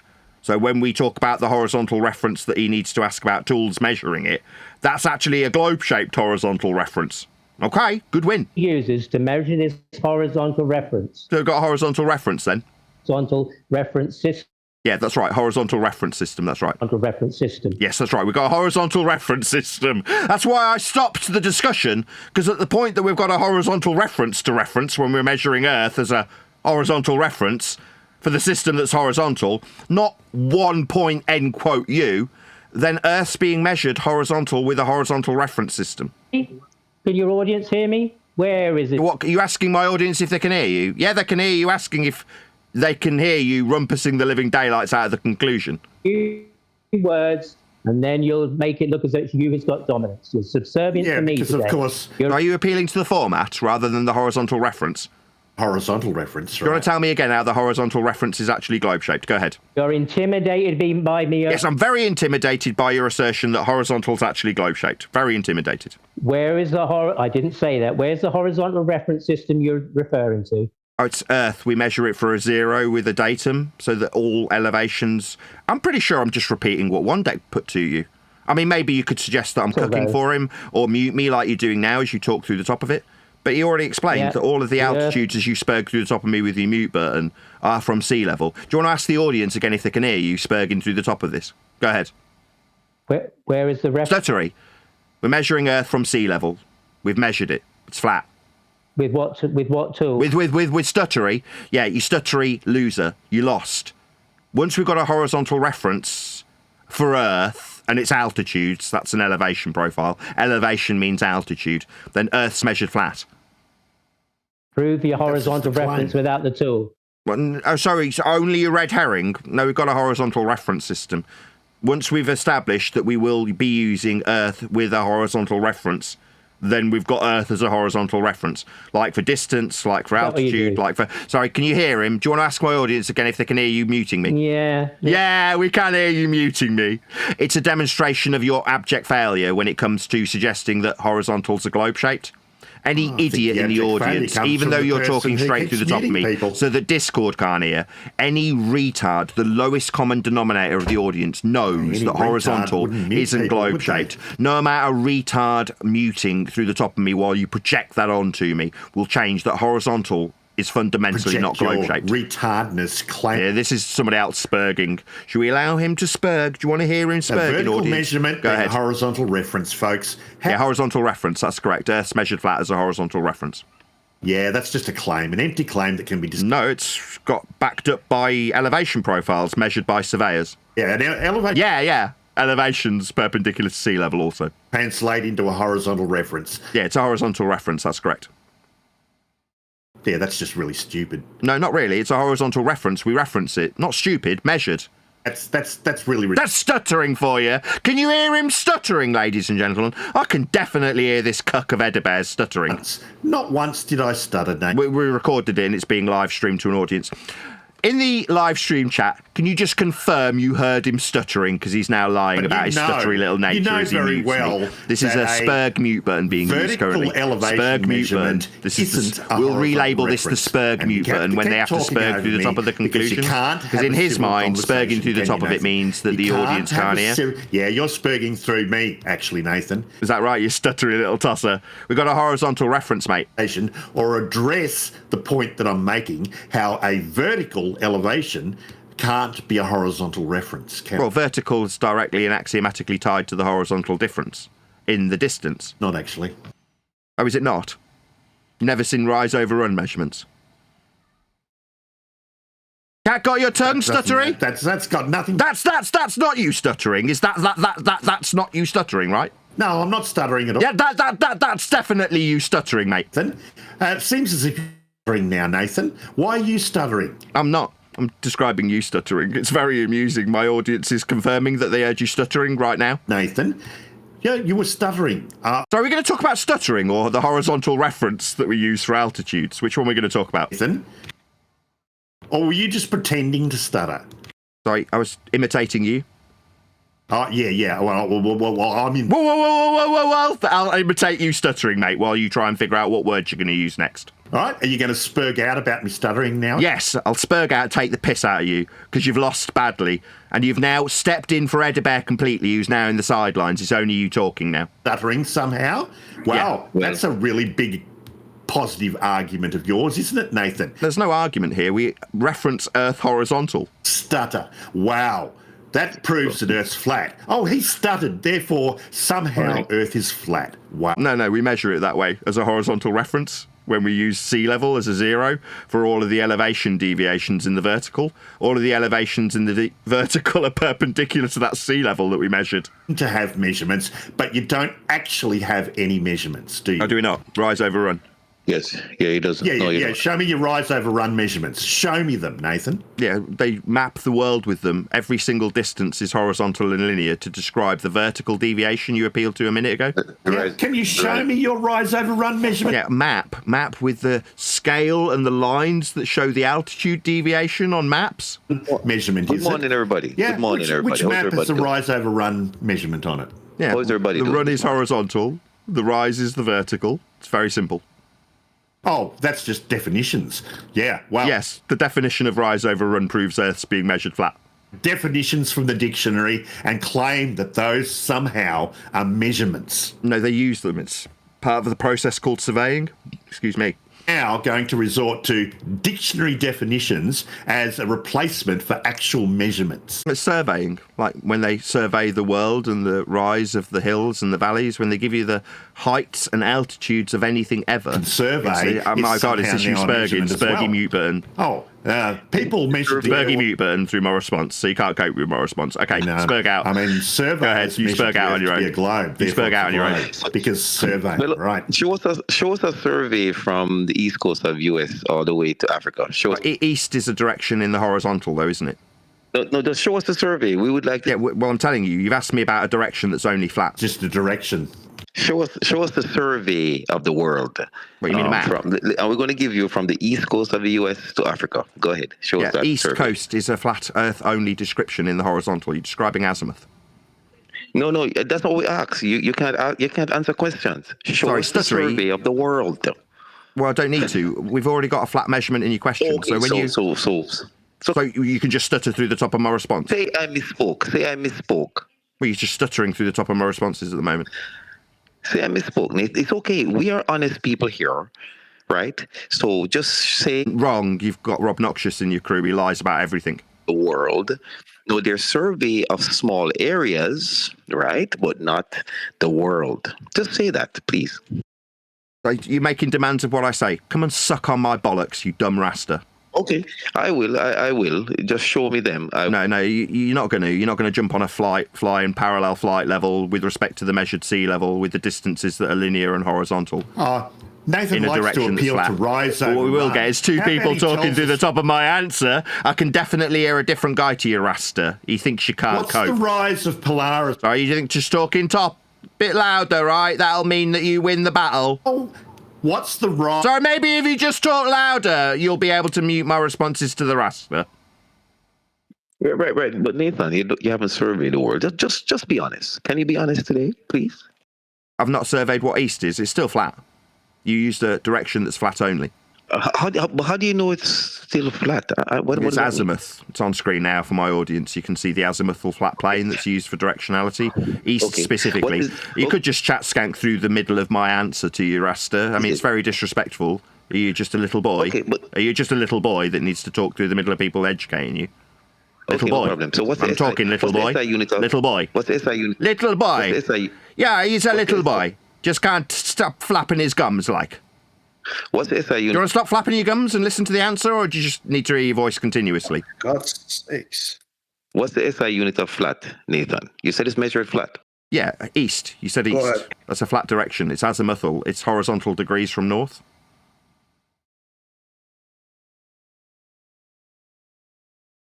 Go. Yeah, it's flat. You've used the flat terminology. When you said east, that's a flat-only direction. Hold on. My boy's you flapping his flat. gums. Little boy can't cope with the full response. I'll try again. Fourth time. You've used a flat earth direction. It's called... you just keep flapping your gums, Rasta. Rasta, you talking through me won't change the answer. I'll just keep repeating it until you can stop flapping your gums through the top of me and listen to it once. I'll try again. Fifth time. Try and contain your flapping gums, my Rasta friend. East is an azimuthal, flat earth only direction you are asking about.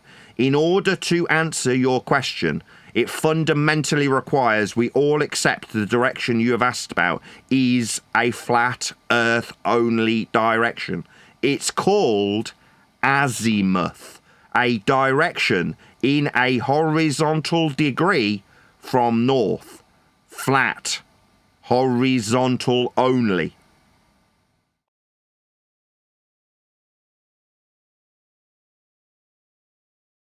Did he have to be server muted for me to actually make my response be heard in Discord? Is that what's happened? Yeah. Why, when the angle of elevation to Polaris is 0, what's the rise, Nathan? Sorry, say again? When the angle of elevation to Polaris is 0, what's the rise over the run? So when the angle of elevation to Polaris is 0, well, then you can't see it. You can't be measuring an angle if you can't see it. No, you can see it. It's on the horizon. When the angle of elevation to Polaris is 0, what's the rise over the run, Nathan? That's not a rise over run measurement. It's not a rise over run measurement. You're in a category Angle of error. elevations have to have I'm a rise answering over you. run, Do you think don't they? just by keep Isn't it a talking that triangle? it'll mean you win? Just by spurg muting me, you're going to win? You're in a category error. Rise over run measures distance. What's fair? What's good for He's just spurging through me. the Moderator is just spurging through the answers because he thinks he'll win that way. Oh, you just can't answer the question, can you, Nathan? Pardon me, but he's accepting that the measurement is planar to ask his question. That's unacceptable. That's correct. That's correct. I've gone and got my definitions of what an elevation angle is, so I can define it. I mean, it'll just spurg mute it, I assume, if I try and read out a definition of what he's asking me about. So in this case, altitude angles. Altitude angles. Sometimes I'm being spurg muted by the raster now. I'll try again. Second time, I'll count them off. He's asked me about altitude angles. The altitude angle, sometimes referred to as solar elevation angle, describes how high the sun appears in the sky. The angle is measured between an imaginary line between the observer and the sun and the horizontal plane the observer is standing on. What does that have to do with flat Earth? Yeah, but that's just a complete red herring from the actual question I asked. I didn't ask about that at all, did I? What I asked was when the angle of elevation to Polaris, not the sun, is 0, what's the rise? You have your triangle there, rise over run. What's the rise, Nathan? Rise over run is used to measure topographical deviations, not solar or stellar altitude. Those are altitude angles. I've just defined altitude and being spurg muted again. Spurg muted. You're the one that's... Just for my audience's benefit, you know they've lost when they spurg through the answer. Right. You're just spurging through the answer, my friend. I can't talk to you anymore. You just keep interrupting me. Well, you're the one that said solar, Nathan, so... So nobody was talking to you, dumb raster. You used a flat Earth direction called azimuth. You used flat Earth measurements, raster. That's why the other guy's talking instead of you. Okay, I'm looking at a definition of east and it doesn't have flat Earth in it. Do you have a definition of east that has flat Earth in it? Can you show us, please? That's azimuth. Do you not know what azimuth is? Okay, I'm looking at the word. I'm looking at the definition of azimuth and it doesn't have flat Earth in it. Oh, what does it say? What does it say? It doesn't have flat Earth in it. Well, can you read it out so we can hear what it does say? You're the one that introduced it. Can you read it out? So you're the one who said you'd gone and got a definition of it. Do you want to read out your definition that you went and got, rather than asking me? I'm not psychic. I can't read your definition you went and got for you. Word, go ahead and tell us, read out your definition of... I haven't got a definition. You just told me that you went and got one. Do you want to read the one you just mentioned you went and got? I was reading out altitude angle definitions, so you spurged through those. I will read. Can we just shut the raster up? Can we just shut him up? Because I was talking about altitude angles. I was defining something else. And he's making me go to some other definition about azimuth that he says he's gone and got but won't read out. And he's demanding I do it in the middle of reading out a definition about altitude angles or elevation angles. For instance, the solar zenith angle is the angle between the sun's rays and the vertical direction. It is closely related to the solar altitude angle, which is the angle between the sun's rays and a horizontal plane. Since these angles are complementary, the cosine of either one of them equals the sine of the other. Just all red herring stuff, because I actually asked about Polaris, not the sun. You asked about altitude angle measurements of Polaris. I asked about Polaris, though, not the sun. Why? Yeah, you asked about measuring altitude angles of it. You've ignored me. I'm clarifying. Why are you specifically spurging about the sun when I asked about Polaris? Oh, because they specifically define it. When they define an altitude angle, the example, don't care. spurg him, spurg mute, spurg mute. Yeah, you definitely know they're losing, ladies and gentlemen, when they spurg mute through the response. Why is it being used with the sun? I'm giving an answer, spurg mute through the top of it. You know they've lost, because it's a flat Earth measurement. Altitude angle. It's the same one that Toon, by the way, for ladies and gentlemen watching, said had nothing to do with the Earth. Just so we know. Yeah, but altitude angle does... Buck Sodbuster buggered that up completely. It was hilarious. Okay, so the word east doesn't have flat earth in its definition. The word azimuth does not have flat earth in its definition. And the word elevation angle doesn't have flat earth in the definition. So where are you getting flat earth? I just defined it. I'll define it again. The angle of elevation is the angle between the horizontal line and the line of sight which is above the horizontal line. It is formed when an observer looks upwards. Suppose you are standing at the terrace of a building looking upwards at the sky or moon. The angle thus formed between your height from the ground level and the line of sight formed is called the angle of elevation. So it's specifically being spurred through the conclusion. So it's specifically tied to the ground level. It's being spurred through. So what's happening for the audience is Discord can't hear the conclusion because every time the conclusion comes, raster spurg happens. Okay. So the Discord server doesn't get to hear the conclusion because the raster's decided that they don't need to hear the conclusion. They need to hear him talking again. Yeah. So in conclusion, part of the definition of what an altitude angle specifically requires is directly tied to the surface level as per the definition. That's 3. I've got 17 more. Okay, good. And so we didn't hear the phrase flat earth. Can you give us a definition that has flat earth in it, please? Yeah, the first definition I did said specifically the horizontal plane the observer is standing on. Specifically. Stuttery! Yeah, it definitely included the term horizontal plane and it said the observer standing on it. Part of the definition, you stuttery raster. Earth. Horizontal plane is not the same thing as flat earth. Can you... So when we're standing on a horizontal plane to measure this angle, that's not Earth? We have tangent lines on a sphere. Do we now? That's not a part of the definition I'm reading out. I got 20 of them, brethren. You is a bumba-clot. You is hearing the word tangent. Did you hear the word tangent in the definition? There is no tangent in the definition, brethren. So that's a horizontal line. Yeah, that's right. It's a horizontal line. Welcome to Flat Earth. Okay. Stuttery. We're measuring Earth as a horizontal plane. It's forming part of this angle. I was asked about that by the other guy you're cooking for. We're going to kill you. Sorry, did you just threaten to kill me?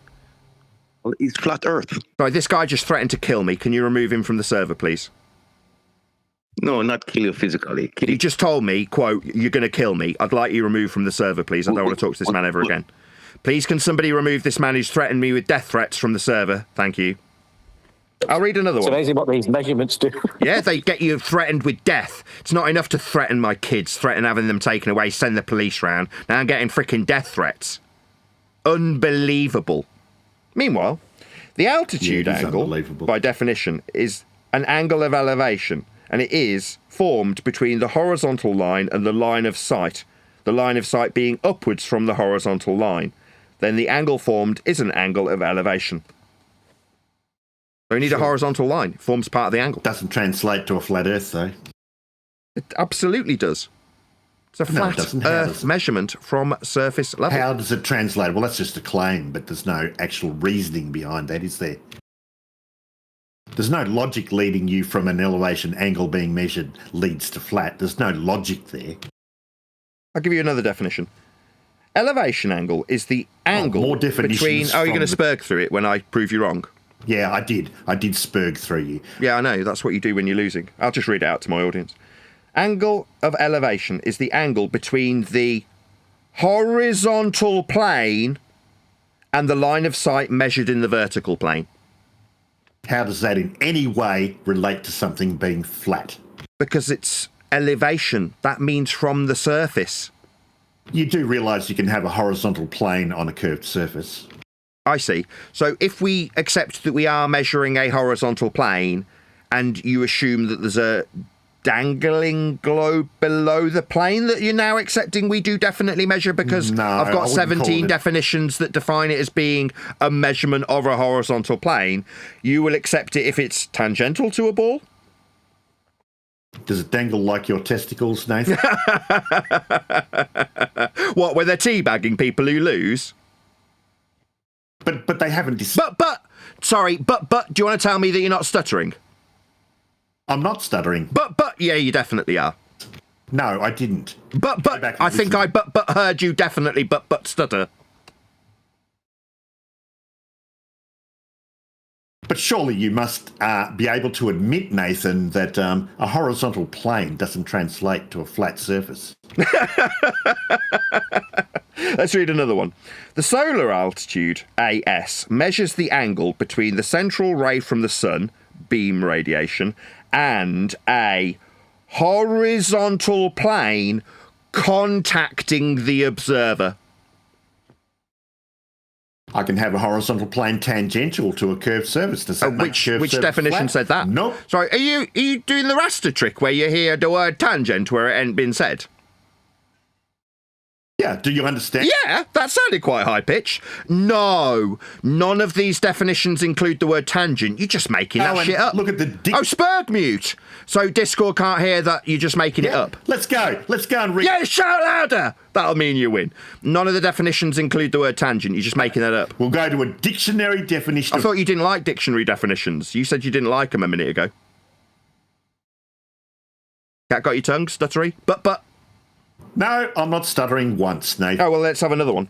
Target elevation angle between the horizontal plane and the line of sight measured in the vertical plane through the line of sight. Positive angles are measured upwards from the horizontal plane. Isn't it? Is that you stuttering? Nathan can read. Yeah, I can read out definitions of Earth being measured flat with the angle that you were asking about. Cute, Nathan, that you can read definitions from. Yeah, I can read out definitions that implicitly make it clear that an elevation angle comes from a flat plane. It's the horizontal plane contacting the observer. That's from Principles of Naval Ordnance and Gunnery. More reading stories from Nathan. From principle... no, these people kill people. The Earth being flat. These are gunnery explanations of a flat plane and an elevation angle. These are life and death definitions. Is measured. I'm just being spurged through. He's said that they're just words when I'm talking about where they've come from. He's spurging through the top. Discord server can't hear the conclusion. They're not just words. They're gunnery explanations of people who kill people. So no, they're not just words. They're life and death words. Do that, Nathan. So what? Yeah, it's from Principles of Naval Ordnance and Gunnery. So in conclusion, we'll need a flat plane to be touching for part of the angle that we measure a flat with when we define it by people like radar tutorial and naval ordnance and gunnery. They're not just words, they're people who define shit that will kill people. Just to be clear. Yeah, but just to be clear, they don't believe it's a flat Earth, do they? Sorry, specifically, from Principles of Naval Ordnance and Gunnery.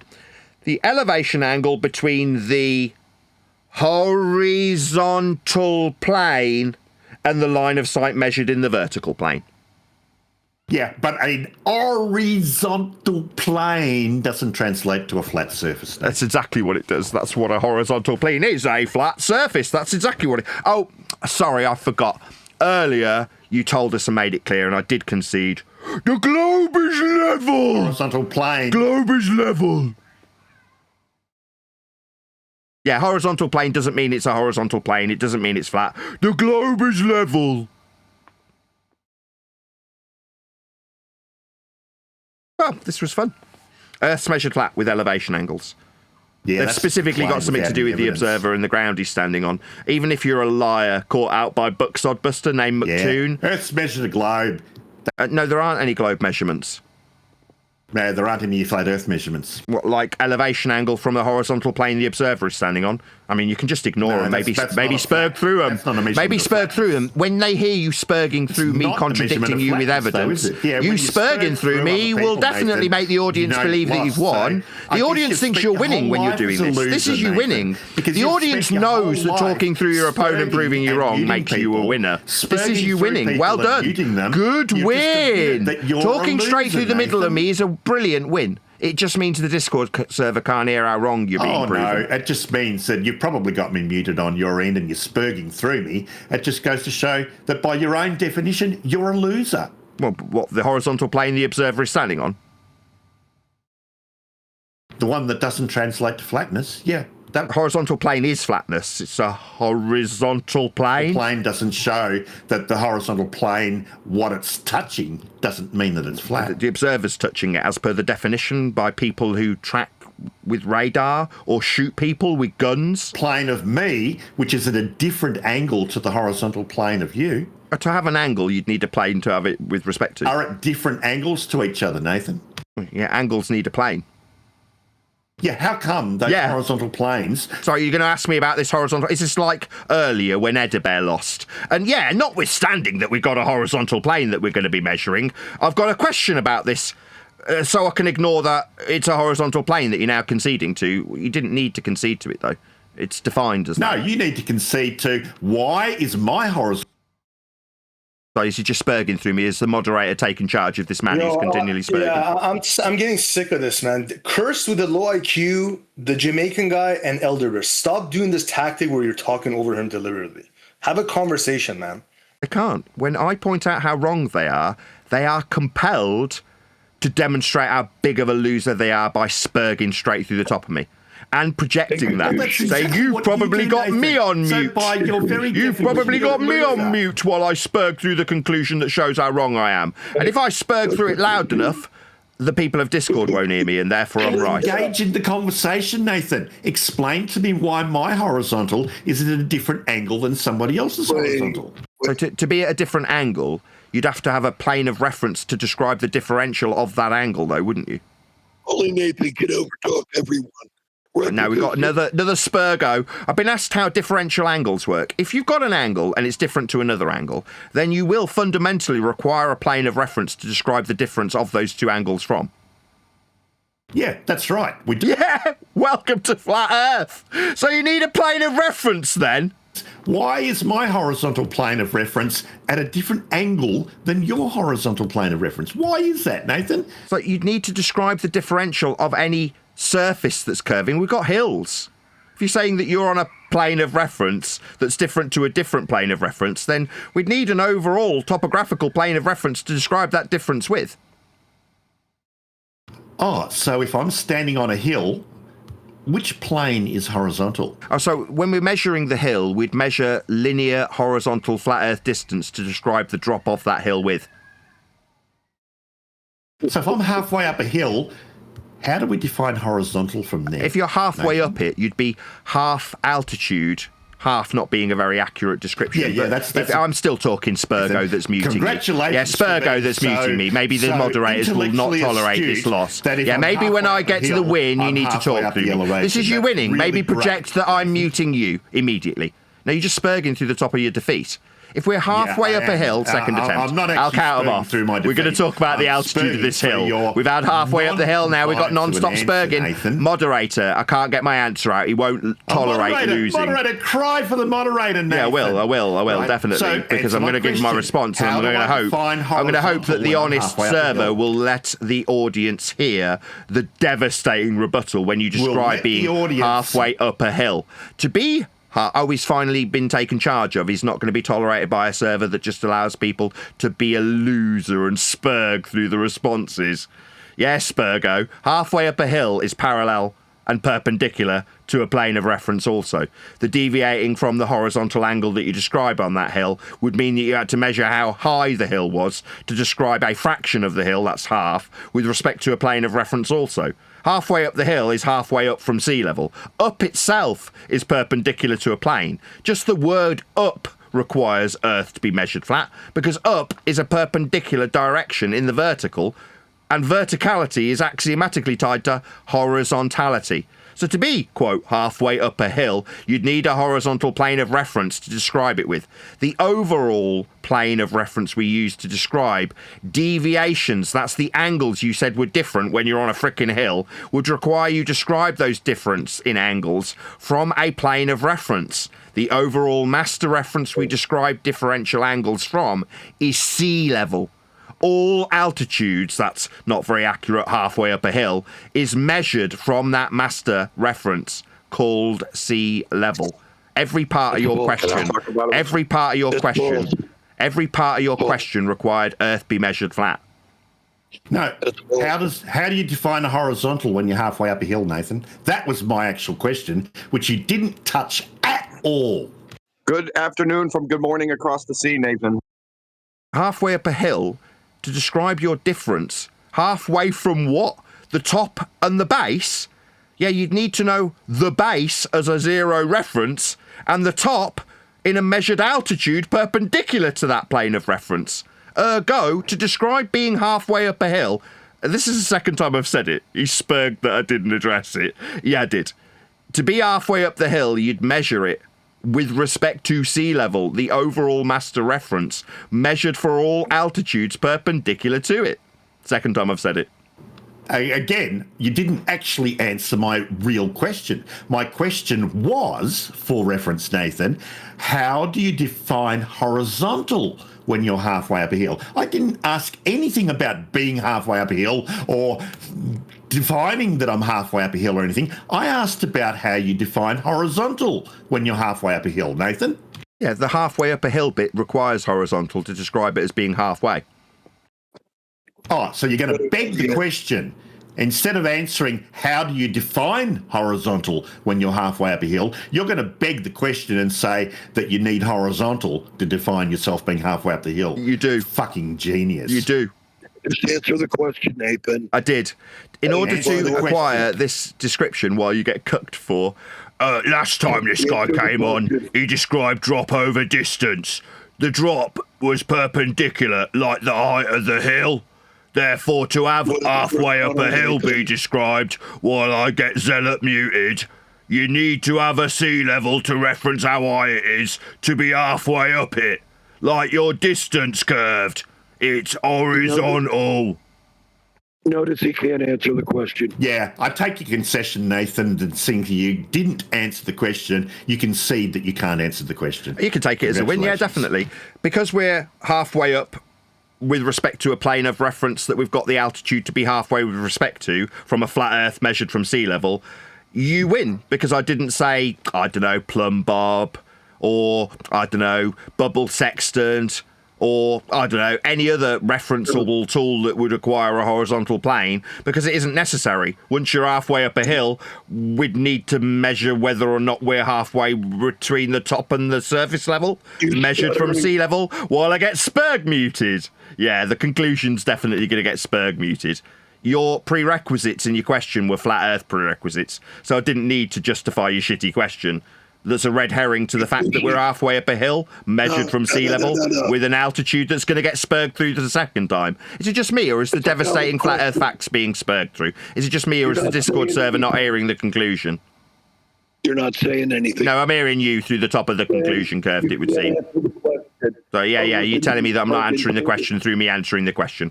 Excellent tactic, to tell me that I'm not answering the question in the middle of me. Can someone server mute curved? Because I'm answering the question, and what he's got to offer is through the top of me telling me I'm not answering the question, through the top of me answering it. Yeah, I'm answering it, and he's telling me I'm not answering it, because that's a way of winning. This now constant audio chaos is obviously a win. This second man I'm not talking to, causing constant audio chaos, could be perceived as a win. You can't deal with me. Oh, will I? Yeah, I dealt with you last time. Horizontal distance. Drop over that distance we've got measured curved. How do you establish horizontal when you're up on the mountain? Well, when you did it, you just spurged out a distance and said there was a drop with respect to it. You didn't establish the horizontal. I'm getting spurged through the answer again. Every time I converse with curved, he just spurgs through the answers. See how weak he is, Kikuchi? And we're just spurging through the answers now when they come. Come on. Well, there is no answer. You're not answering. Oh, I see. So when I'm in the middle of answering it, you just say, well, you haven't got an answer. I've spurged through it. Therefore, there's no answer. I don't know why, if we all agree there's a flat starting point, what else does that matter? I've always supported that you have a flat starting point. I don't know the rest of your argument, Nathan. I'm sorry. Once we've got a flat starting point from sea level to describe how halfway up we are a hill that we've measured from sea level, then we've got flat earth prerequisites in the question. And I'll take those flat earth prerequisites that are in the question and point out that earth must be measured flat for the question. When you say, well, you haven't told me what tool we'll use, I couldn't give a crap. We've already got a flat Earth by prerequisite. We've also got another flat Earth prerequisite that Curved appealed to last time he was speaking to me. I've started taking the piss out of him. When we beg the question of horizontal distance, I can derive dropping the vertical from it and suggest that's curve, even though I've got to have a horizontal distance to derive it from. Now, I didn't hear any tools mentioned when Curved spurged through me again. I didn't hear a horizontal distance measurement being... No, we just had the horizontal distance that Curved appealed to. Now that he's being humiliated, spurged through the top of the conclusion. When they appeal to their... Nathan, you could have a discussion rather than just meta describe what you did. He can't do that, Don. So I'm going to be told what I'm not doing and what I can't do while I'm in the middle of doing it, right? See what he's doing? But see what I'm doing? No, we can't hear it because you're spurging through it. Try again. Nathan, you're on a rooftop of a tall building. How do you establish horizontal to measure an elevation angle? Elevation angle, let's just define what that is. So an elevation angle. No, tell me how you establish horizontal. Sorry, I've heard your question. Would it be okay if I responded to it? Yeah, respond to the question. Let me know when you finished it and I'll respond to it then. Let me know when you're done. Don't respond to what I did that. Agreeing the definitions, Nathan. I'm sure you agree on the definition, so you probably don't need to define it. Just answer this question. Yeah, I'm going to anyway. I mean, unless you're scared of the definitions. Enlighten. Go ahead, deflect. Red herring. Sorry, you haven't even heard it yet. You're that scared of the definition I haven't read out that you're going to call it a red herring before it's read out? Wow. Okay. I tell you what, you can just take the loss. Rather than me having you spurg through the definition that proves Earth being measured flat with an elevation angle, just take it as the win. We're up a house. How high is the house? How high is the house? How do you determine horizontal pussy? I just need to know how high the house is. No, you don't. No, I'm going to use... yeah, I do. I need to make dip correction with a sextant. No. Why do you need a dip correction? You're to level like to the plane. Horizontal is the surface of the Earth. Yeah, to level to the plane of reference, we'll be measuring for an altitude angle. Altitude means from the surface. It's not that the horizontal is the surface of the Earth. Yes, correct. The altitude angle, sometimes referred to as the solar elevation angle, describes how high the sun appears in the sky. The angle is measured between an imaginary line between the observer and the sun and the horizontal plane the observer is standing on. That's a silly definition, that part of it. You're not standing on the Earth. You're not even standing on the horizontal plane you're measuring from. Yeah, that's why we'd need the height. Eye level of the instrument. So the eye level. So you're looking through a theodolite. Sorry, did I hear you say eye level? If you're looking through the theodolite. Did you say eye level? Measure the angle of elevation. Did you say from eye level? I'm just not quite getting confirmation. I did. How many times do I have to say yes, you retard? So is it call me a retard when you've got a parallel eye level? Parallel to what? To surface level. It's the horizontal plane the observer is standing on. If you're above the surface level, then you need to correct that. It's called the height of eye. The eye level being parallel with the surface level. Is it just me, or again, Discord? Are you not hearing my responses to this man spurging through? Are you just not hearing the responses? Sorry, is it just him spurging through the responses? Discord, I'm asking Discord if they can hear my responses or just you spurging. I'm asking Discord if they can hear me. Obviously not. We've just got complete audio chaos. So what? I won't get to respond. It's just the spurging followed by you unimpeded. No, let's just have constant audio chaos then. That's fun. This is what queefing sounds like, Kikuchi. Now listen, if you're 500... No, I'm not going to listen. I'll just tell my audience. The altitude angles from surface level. It's the horizontal plane the observer is standing on. Now, obviously, if they want to feel that just by impeding me responding to them that that's the win, they can take of it. Maybe they can blame a mute button and say, no, but for the fact that you wouldn't let me talk at the same time as you, you wouldn't have won with a horizontal planar measurement from surface level. Just getting spurged through in Discord. All that's actually happening is Discord now no longer can hear the discussion. They can just hear my opponent talking non-stop through every response. That's all that's happening. So, in conclusion, why would we need to know our height? Well, because we'd established the, quote, curve, eye level. And there he is again, spurging through the conclusion that's devastating with his own words. Oh, he doesn't like the, quote, eye level parallel with surface level, because that makes this a flat Earth measurement when we correct for the height of eye. The height, that's vertical altitude of the house, is also a flat Earth measurement perpendicular to Spurgville. Yeah, all you're doing is censoring how badly you don't want the Discord server to know you've lost Curved. That's all you're doing. It sounds terrible. The audience knows how badly lost you have because you're doing this. If you had won, you'd tolerate a single answer. You can't cope with a single word I say in reply. You haven't tolerated me. You haven't coped with me. You haven't let me speak unimpeded. Fuck you. Right, quote, eye level, at the top of the house. You asked me about how to establish a horizontal plane from the altitude on top of a house. You then went on to explain, while you now project that which you've just claimed, I'm not hearing you out. I can hear you still, you Spurgo. This is the demonstration to the audience of how badly they've lost. They can't even cope with the reply, and they project that inability to cope with a single reply straight onto me. Well, you haven't listened to me. Yeah, I'm quoting back what you said. Like eye level, height of a house, establishing a horizontal plane, and we're still hearing you. Yeah, this is projection, Curved. You're projecting your inability to cope with a reply onto me while you spurg through me. You're rambling. The horizontal is not the surface of the earth. Enough said. That's the point. My question, I suppose, to you, Curved, would be, why are we establishing a horizontal at all?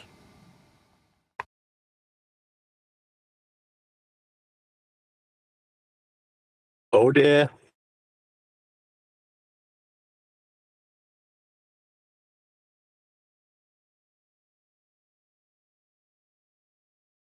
No response. The reason we're horizontal is because that's how Earth's measured, diagrammatically on screen now. The horizon forming a parallel plane with azimuthal direction, flat and horizontal. That's how Earth is functional. That's how Earth is measured. This is a polar axis elevation angle measurement. From within a ball, admittedly. No, nobody's actually in a ball when we measure Earth from the surface level. With parallel, quote, eye level. Level, for the eye, means no part higher or lower than the other. Establishing a horizontal plane of reference that's parallel with the surface level. Because that's what we're measuring, an altitude or elevation angle. Meaning it's specifically tied to the surface and forming part of a straight line that we call an angle. Earth is measured flat with altitude angles. Simple.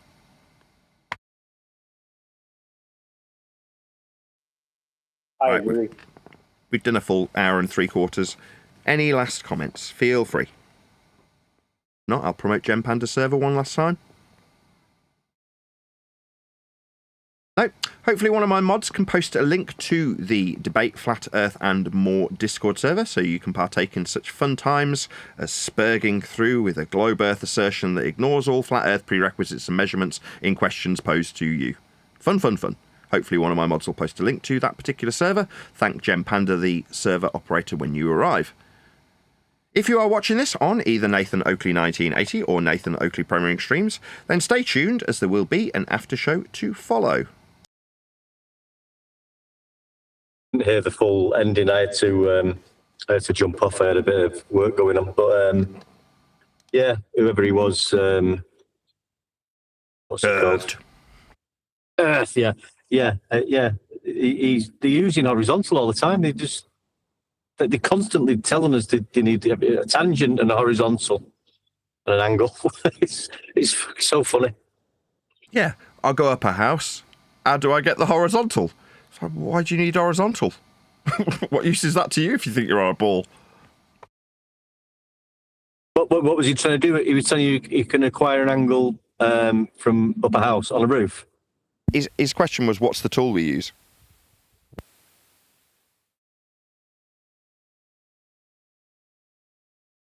All these questions. Do you want to know the tool? How do I get this horizontal? What tool's being used for the... It's like Elderbear. I told him tide gauge was being used, and he just kept re-asking me.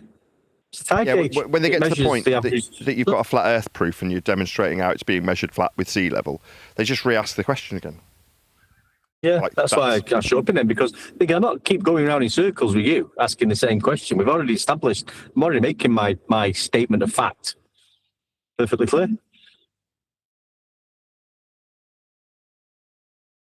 What tool did they use? What tool? Yeah, fucking tide gauge. I've told you twice.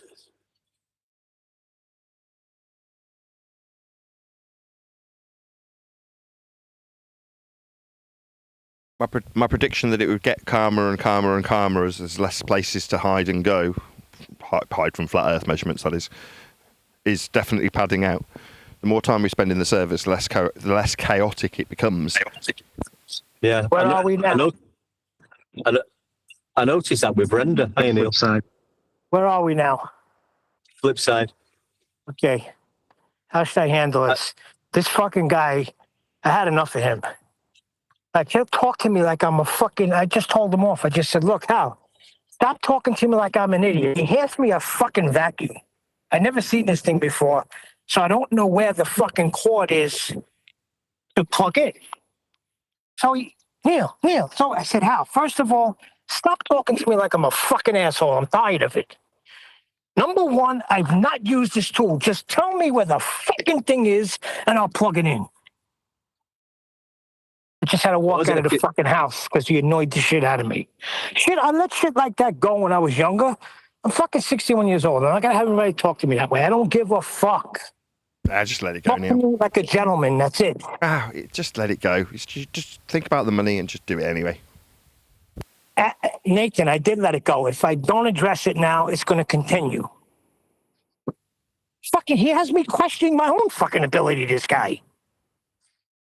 Like, I'll give you, for instance, we went here to do a sheetrock repair.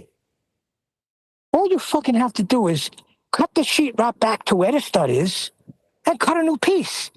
He's like, no, don't do it that way. He puts new pieces of wood there. Extra work. It's like, just, you want me to repair this? I'll repair it. That's fine, but I just can't fucking take the shit no more. Fucking get on my mind. What tool do you use, Neil? Fucking really bothering me. What tool do you use, Neil? We want another tool. Yeah, that's another thing. It gets on because I don't use a level sometimes on a 4-inch cut. I mean, I use my eyeball with that. Edibear's a good tool. He's a tool, all right. On a slightly different Nathan, Nathan, what you're saying is just freaking eat shit and think about the money. Got you. Yeah. It's a short-term thing, right? No, this might be a full-time thing. That's why I'm freaking got to get shit straight now. If I don't know what a fucking tool is, like, he'll make a big fucking deal because I call now it's a hawk. They call it a hawk to hold the taping compound. I call it a tray. We call it a fucking tray in New York. Give me the tray. What? That's a hawk. You don't know what a hawk? I don't fucking need shit like that. It's like me, though. I've got a bit of I'm working on a system. There's a job we've got to do. The condenser's got a gas leak on it. We've got to repair it quickly. I've never done one on this particular piece of equipment. I've done them on others, but this is a bit different. So I phoned a couple of lads up to see, because it's a 2-3-man job anyway. One guy's given me one opinion how he does it, and the other guy who's actually meeting me on site tomorrow to do it does it a totally different way. And I had some ideas of what I'd do, but the guy who's coming with me, I'm just going to say, well, you do it your way. I'll just follow suit and we'll work together on it, and I'll just do what needs doing. So, you know what I mean? Sometimes you just got to do that, haven't you? Just say, well, no, you want to do it. You're paying me, or you're guiding me. We'll do it that way. On a slightly different note, would you agree, those of you in Discord, that the sound quality has improved? I spent a couple of hours this morning figuring out how to make Discord sound better.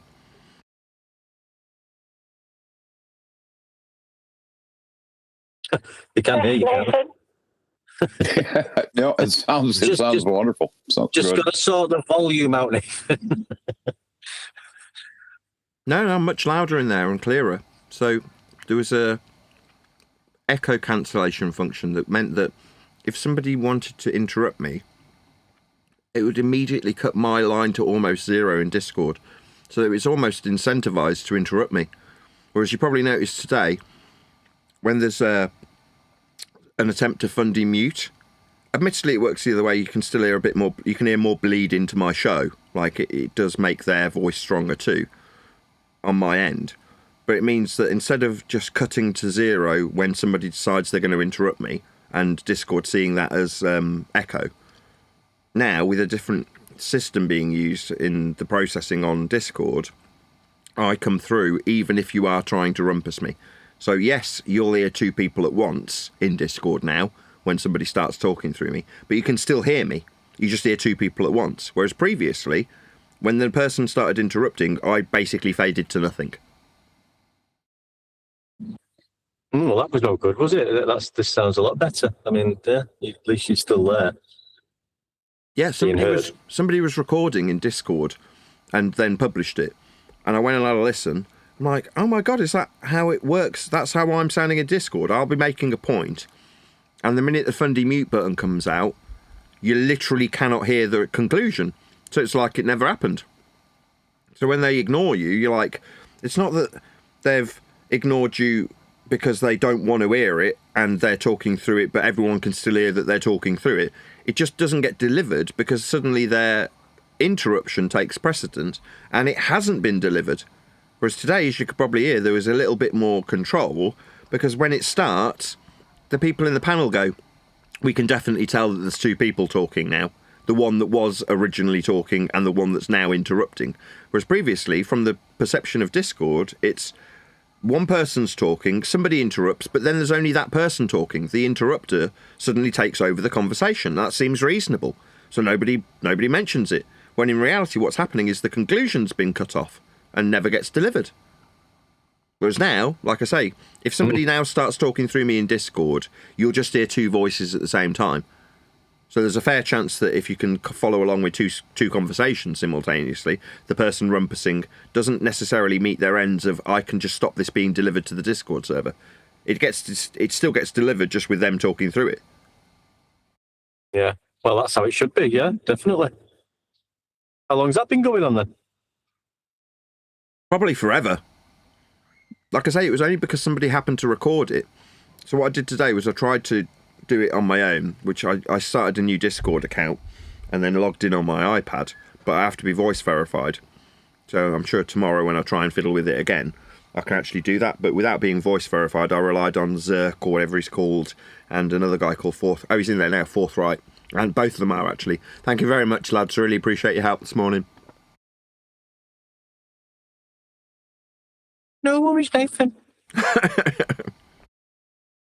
But yeah. Anytime. It's because I didn't care. I was like, I don't care. It's just a peanut gallery. As long as they sound good on the recording, who cares? Nathan, did you hear how ecstatic Brenda was when you give her those couple of wins? You should just treat them like they're in nursery and give them the gold stickers to stick on the jumpers. I tell you what, though. What I can't believe is how hollow that they're happy to accept a victory of. Well, if you say I win, you're like, so number one, you've elevated me to a position where I decide whether this is a win, lose or draw based on my concession. That's why I asked her, what have you won? Oh, the contentment. What, that I said you won. So that is basically you admitting that you seek my approval. How sad. I think you're right, though. I mean, I came in halfway through that, I think. I was a bit late, but I know you've got issues with Brenda and what she's said in the past and how the type of person she is. But listening to that as just a first-time outsider, it was quite relaxed. It's like she was almost listening to you and some sort of penny was dropping, to tell you the truth. That's how I was sort of taking it. And that was funny when you said, well, I'll give you the win. What have you won? Well, I've won the argument. And what have you won? What does it give you? Well, satisfaction.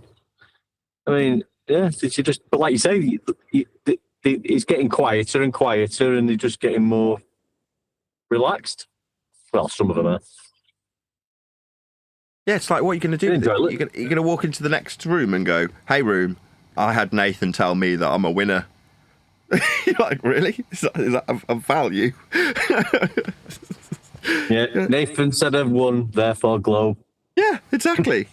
Okay. I mean, if you want to accept that measurements are a begging the question fallacy and that's a win, then you're so dumb that you literally just want somebody to tell you that you're a winner. It is that mentality in a school where everyone's a winner, everyone gets a medal. But what about the guy that didn't get past the start line? Well, he still gets a medal. He's still a winner. Like, what? Yeah, it's a sick world we live in.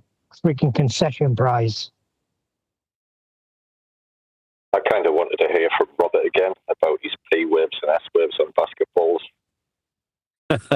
It was good, that song. Len. Oh, yeah, I was thinking calling you Ken then. Sorry, Len. Yeah, it's a good one, that. They love them basketballs, don't they? They fucking love them basketballs. Basketballs and racetracks. Anything other than I can balance my my spirit level on a basketball. So good. Look, if you were at the top of a tower block with a basketball and spirit level, how would you establish a horizontal plane, Craig? Go. As long as the bubble's in the middle of my spirit level, I'll be fine.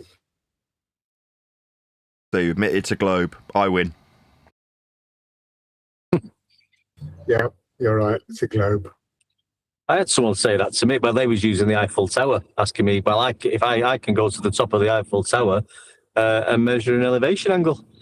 I said, well, that's fantastic. You carry on doing that. You won't be measuring any curvature, though.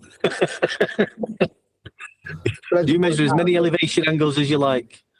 Just because you've got a flat line, where does it reference to? What you're not going to find your way around somewhere if you're not referencing the place that you want to find your way around. Yeah, or I've got a straight line. You don't even know.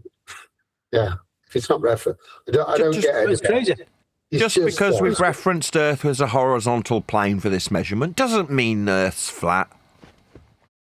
Yeah, I'm going to climb the Eiffel Tower. I'm going to climb the Eiffel Tower, and I'm going to show you I can still measure an elevation angle using a horizontal base or a horizontal reference. So there, shove that up your ass. What he's saying, great.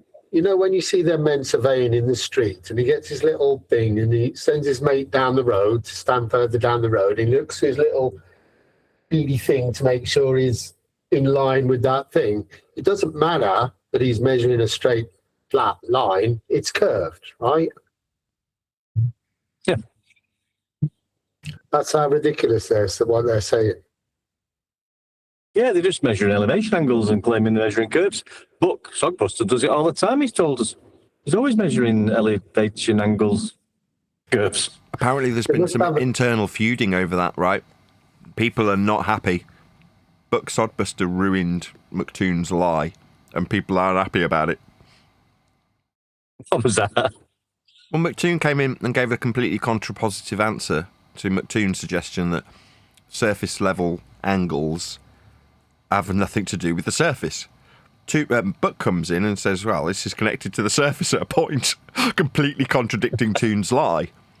Well, this is, you know, it hasn't just fell by the wayside. People have noticed and started having a poke at both of them. So it's not going to go away in a hurry. McToon's lie, I mean, I laboured the fact that he's a liar, and you just think, well, that's no one's going to care. Well, they did. People cared. They're like, hang on, you can't both be telling the truth. You've got contrapositive answers. So which one of you is lying? Well, Toon's lying, and that was laboured, but... Have to try and trim that out, maybe get Buster saying what he's saying and Toon saying what he's saying, and let's get the lie out there. I could, but I don't care. The problem is, I assessed it for what's his name as well, the pastor, Duffy. I'm like, if I trimmed out that section and demonstrably showed that he's lying, that he's making shit up about me, would that change any of our opinion about him when we already know he's an outright liar?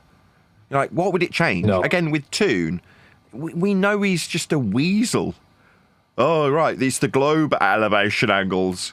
Okay, so when you suggest these non-global, flat, linear, straight lines are global measurements. You're happy for them to be measurements. When we get down to the nitty-gritty of defining them, he doesn't want to hear the definition.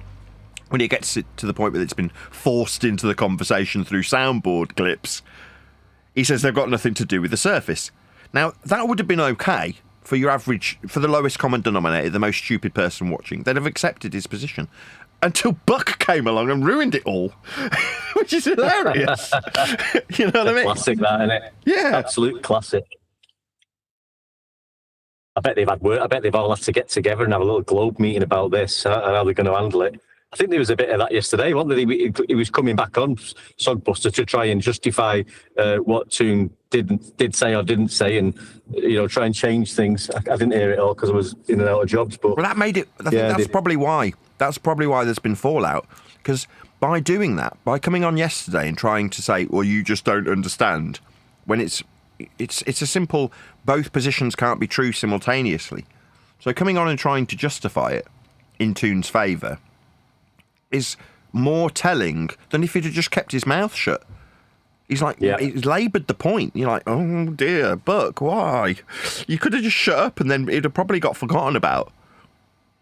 Yeah, he's highlighted it. He knows it's a problem.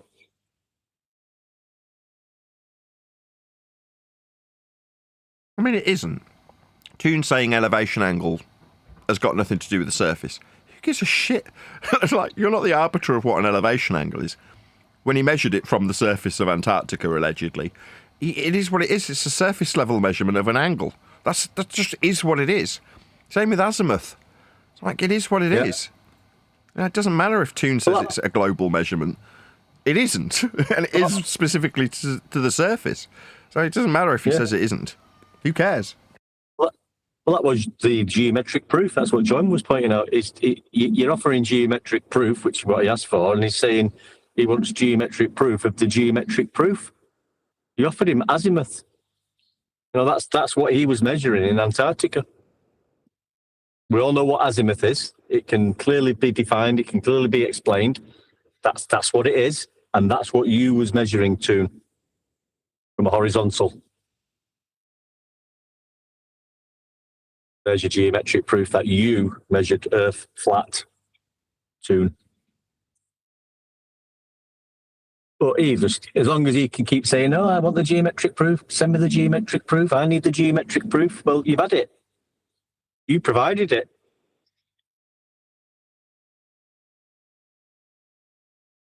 Yeah, they don't like their own measurements being shoved back up them, basically. No, but that was interesting. I know you've been saying it for a while, but they demonstrated with Brenda today where you just said, well, there you go, then there's a victory. And I don't think she knew, or he knew what to do with that. It was like, oh, right, I've won then. What do I do now? I don't need to argue. Nathan's given me the win. It was a bit like, it was a little bit out of sorts for her, I think. She didn't know quite how to handle that, which I think is a really good. I think that was really good. Maybe do a bit more of that. Like Len says, we'll get some Globy Faction stickers. Yeah, exactly. Gold stars. What harm does it do? If I say, okay, if you suggest that the horizontal baseline or the horizontal datum is the same as if it was a curved straight line, then okay, that's a win. And they go, yeah! I convinced Nathan that a straight line could be represented the same as if it was curved. Now, again, as I said at the time, I'm only appealing to the dumbest person in the audience most of the time. It needs to be simple enough for the person in the audience to go, so their argument is that straight lines are curved. Yeah, that is their argument. At which point you go, have it. Okay, you say straight lines are curved. Okay, have it. No problem. If that's what you need to carry on believing in a ball, then have it. They're not. That's the violation of the measurements. Saying a straight line curves. That's fundamentally how it all falls apart. But if you want to say, no, so that it doesn't fall apart, this straight line does curve. Well, no, if you put it into your model, it's an equatorial plane. It can't curve. Or it's a radius value. It can't curve. But if you just want to tell yourself, no, it's an arc radius. You're like, okay, have it, dumbass. But that was funny when she was like, well, Are you saying you don't measure from the equatorial plane on a flat Earth, Nathan? It's putting the equatorial plane from inside a globe on you. How can you have a curve if you I don't have think nothing to measure from? But just sorry, mate. There's like I keep forgetting everyone's names. Sorry, Craig. Yeah, it's gone. Sorry, Gary. Yeah, I think she was actually cottoning on to this. I don't think she was aware. You've been saying it for how long about, you're inside the globe, you're not inside the globe. They're thinking, she was coming, unless she was just playing stupid as usual, that, well, what about your equatorial plane, Nathan? It was funny. Yeah, what they're essentially saying is, don't use our use of flat Earth to say Earth's flat. That's essentially what they're saying. They don't say it in that order because it would sound terrible. But that is essentially what they're saying. They're saying, don't use our transposition of flat Earth measurements that are inside a ball on an equatorial plane. And if you do, how does your equator work? Your equator's wrong. Yeah. You're like, what? Really? Okay, fine, it's wrong then. Like, you're trapped in the north. You're like, okay, so you're saying the south doesn't work. Okay. South's still flat. Directions are still flat. Yeah. Absolutely. When you just sit back and listen to what they're saying and the conversation back and forth, it's unbelievable the lengths they go to. But yeah, it's just as long as you can get them, because that's what you do with Brendan, like you've just explained. If you can say, right, okay, then we've come to this point now where are you telling me that in order for you to win this argument, you want level to be curved? And if they say yeah, then that's fine. Like, get them to a point where they have to sort of admit that. And an audience is hearing them say, yeah, in order for me to win this argument, that's not an argument, I am telling you, yes, level must be curved. And that just sounds absolutely insane.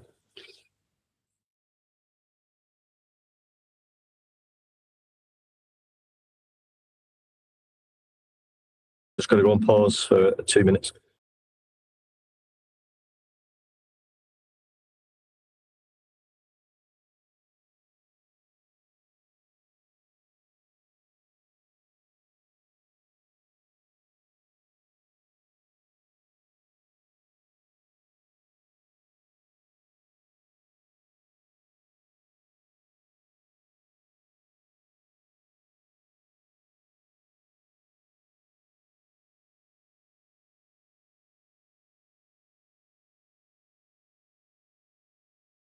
That would be an interesting 180, though, to start, just start using Glover's stuff on Glover's.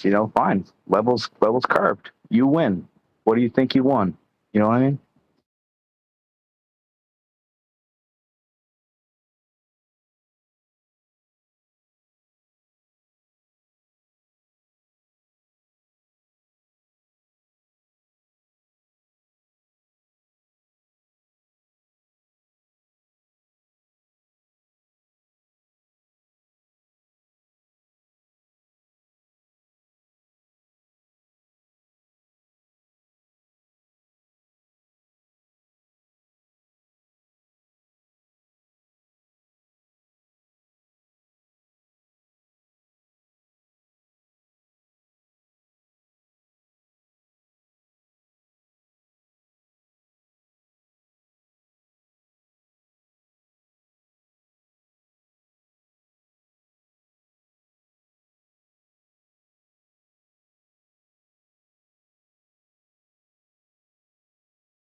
Do I need to round out this show? Has everyone stopped talking? I've just had a phone call.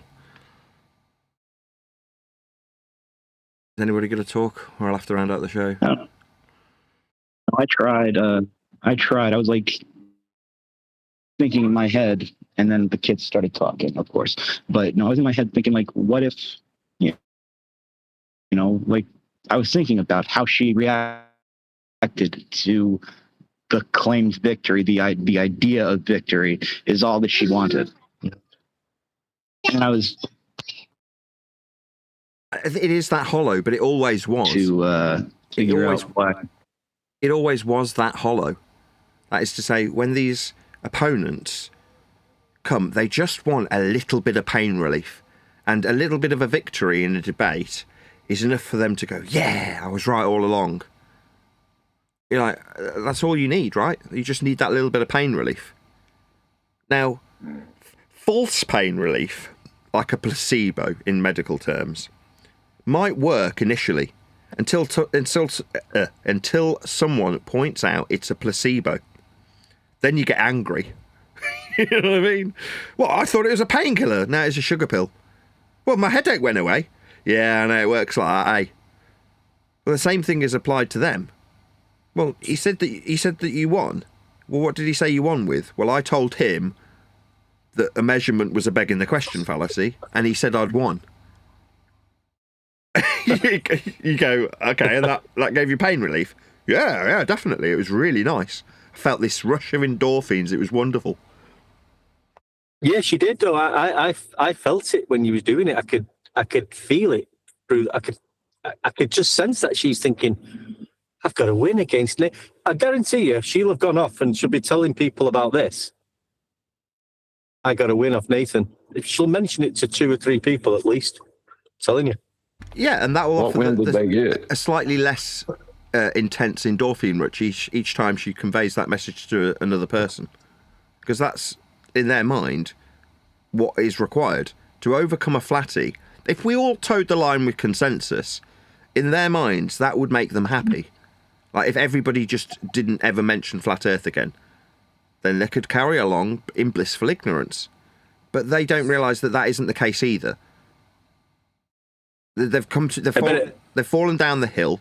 They'll never. You can't unsee. You can't unscramble scrambled eggs.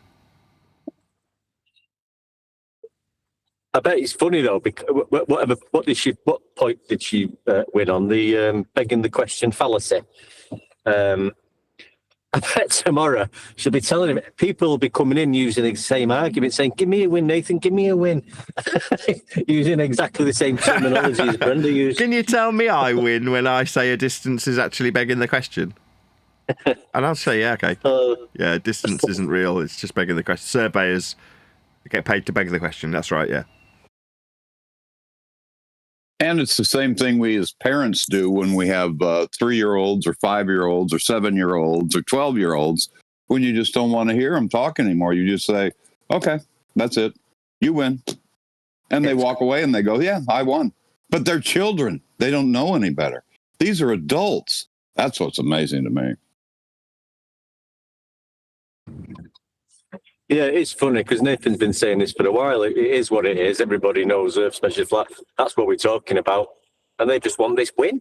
And I need to tell somebody I've won. And he's proved it really well today with Brenda. Good show. And Nathan when you were engaging curved on his graph. It's called placation or to placate. And when you say these are grown adults, yes, most of them are of adult age, but mentally, when discussing this subject, they regress to their former 12-year-old self, both in terms of their position when they put an argument, so-called, to another person, but also in their mental, cognitive state. They also regress to that 12-year-old. That's why they all behave the way they do. Their behaviour is akin to how a 12-year-old behaves. And that's where they've remained. They've remained in that place. That dweeb that was bullied at school, they've remained that perpetual 12-year-old. So that's essentially what you're dealing with. So when I placate them, they accept the placation like a 12-year-old boy would accept the placation. Don't they? I won. Yep. Exactly. And also, when you were entertaining the nonsense out of Curved when he wanted you to explain horizontal, how'd you get your horizontal if you're standing on the top of a building? And that went on and on and on. You finally ended it, Nathan, by just saying, why do you keep referring to horizontal if you live on a globe? Yeah, why'd you need horizontal? Dead silent. That was beautiful. Yeah, why do you want horizontal at all? Exactly. What is it that you guys need? They need vertical. Say again? They need vertical. It's because they need vertical. They need vertical to be in and out, not up and down. Yeah, the entire globe paradigm is a convolution between two different principles, coincidentally on screen now, azimuth and altitude. That's it. Turning north into an altitude measurement. That is all they have done. That's it.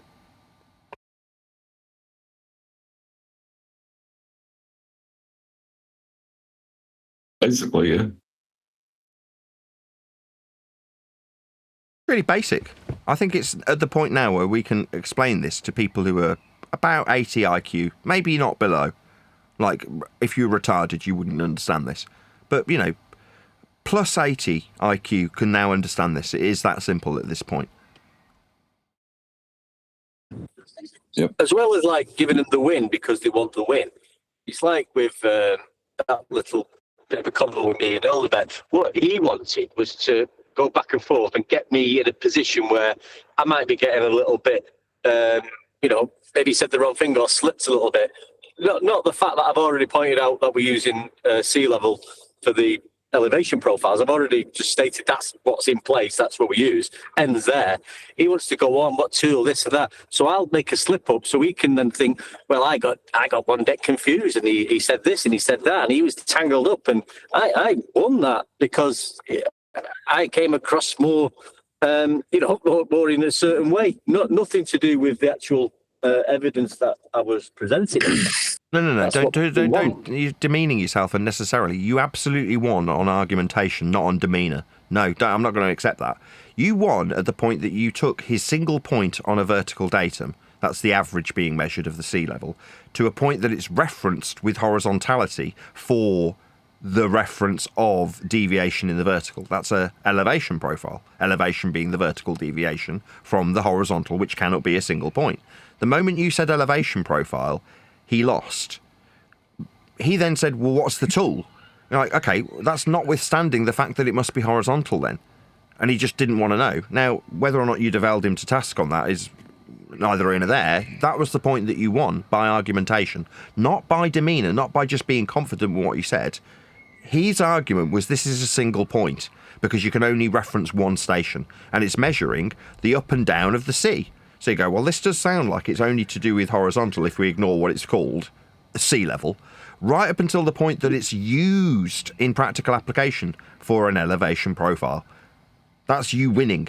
Now, at that point, all they can do is either concede that there's going to be a horizontal reference to make these vertical measurements with, in which case they've lost, or deny that there's horizontal, in which case they can argue with us laughing at them that it isn't horizontal, because it is. Or the third option, which is the one he took, is tacitly accept the horizontal, but don't make it obvious that that's where he's lost by asking for something else ancillary to it, aka a red herring fallacy. Well, what tool are we measuring this horizontal flat earth only measurement with? Because then nobody gets the horizontal flat earth only measurement with bit, just the what tool do you, the individual, know which one?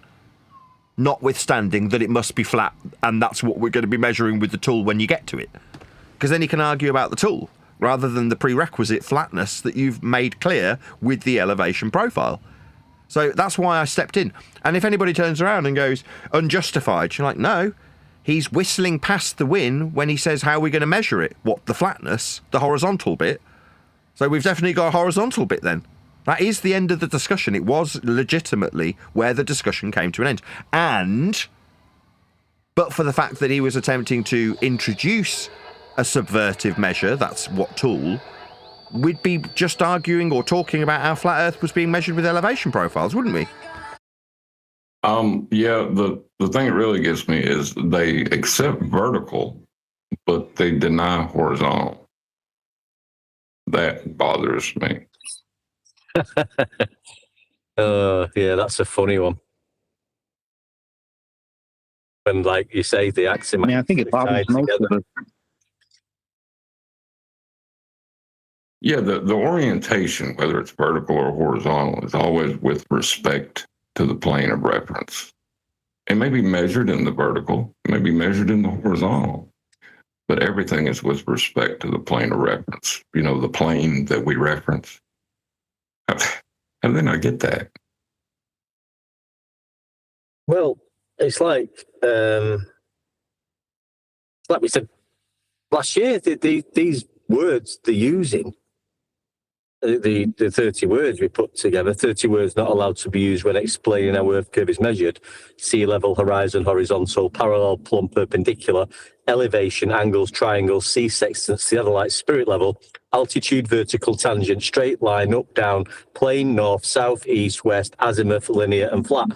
They're the 30 words, and that's that. And you can't use these words unless you're explaining flat. And they're using them all the time. You know, they're using vertical, horizontal, parallel, plumb. They definitely use, they're using altitude all the time. Tangent, they're using tangent all the time. Plane, they're using north, south, east, and west. Azimuth, linear, they're using linear for the miles. So these are the words that they're using all the time. So they're just using flat Earth measuring words. They've been doing it for some time now. Anytime that they reference it back to reality, they will need a plane of reference. That's just how it is. Anything they say, whether it's motion, shape, direction, length, dimension, all of it requires a plane of reference.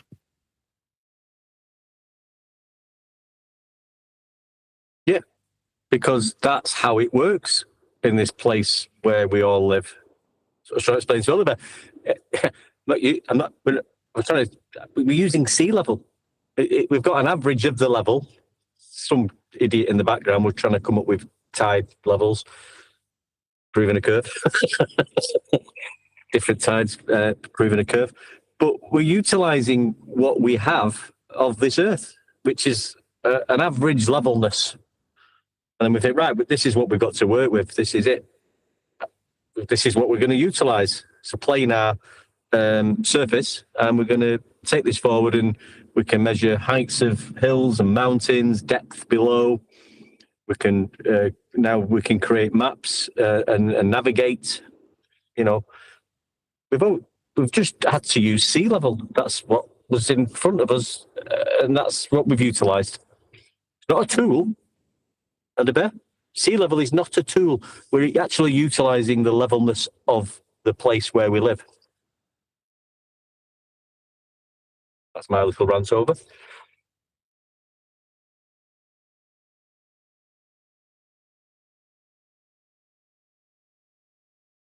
Yes. Yes.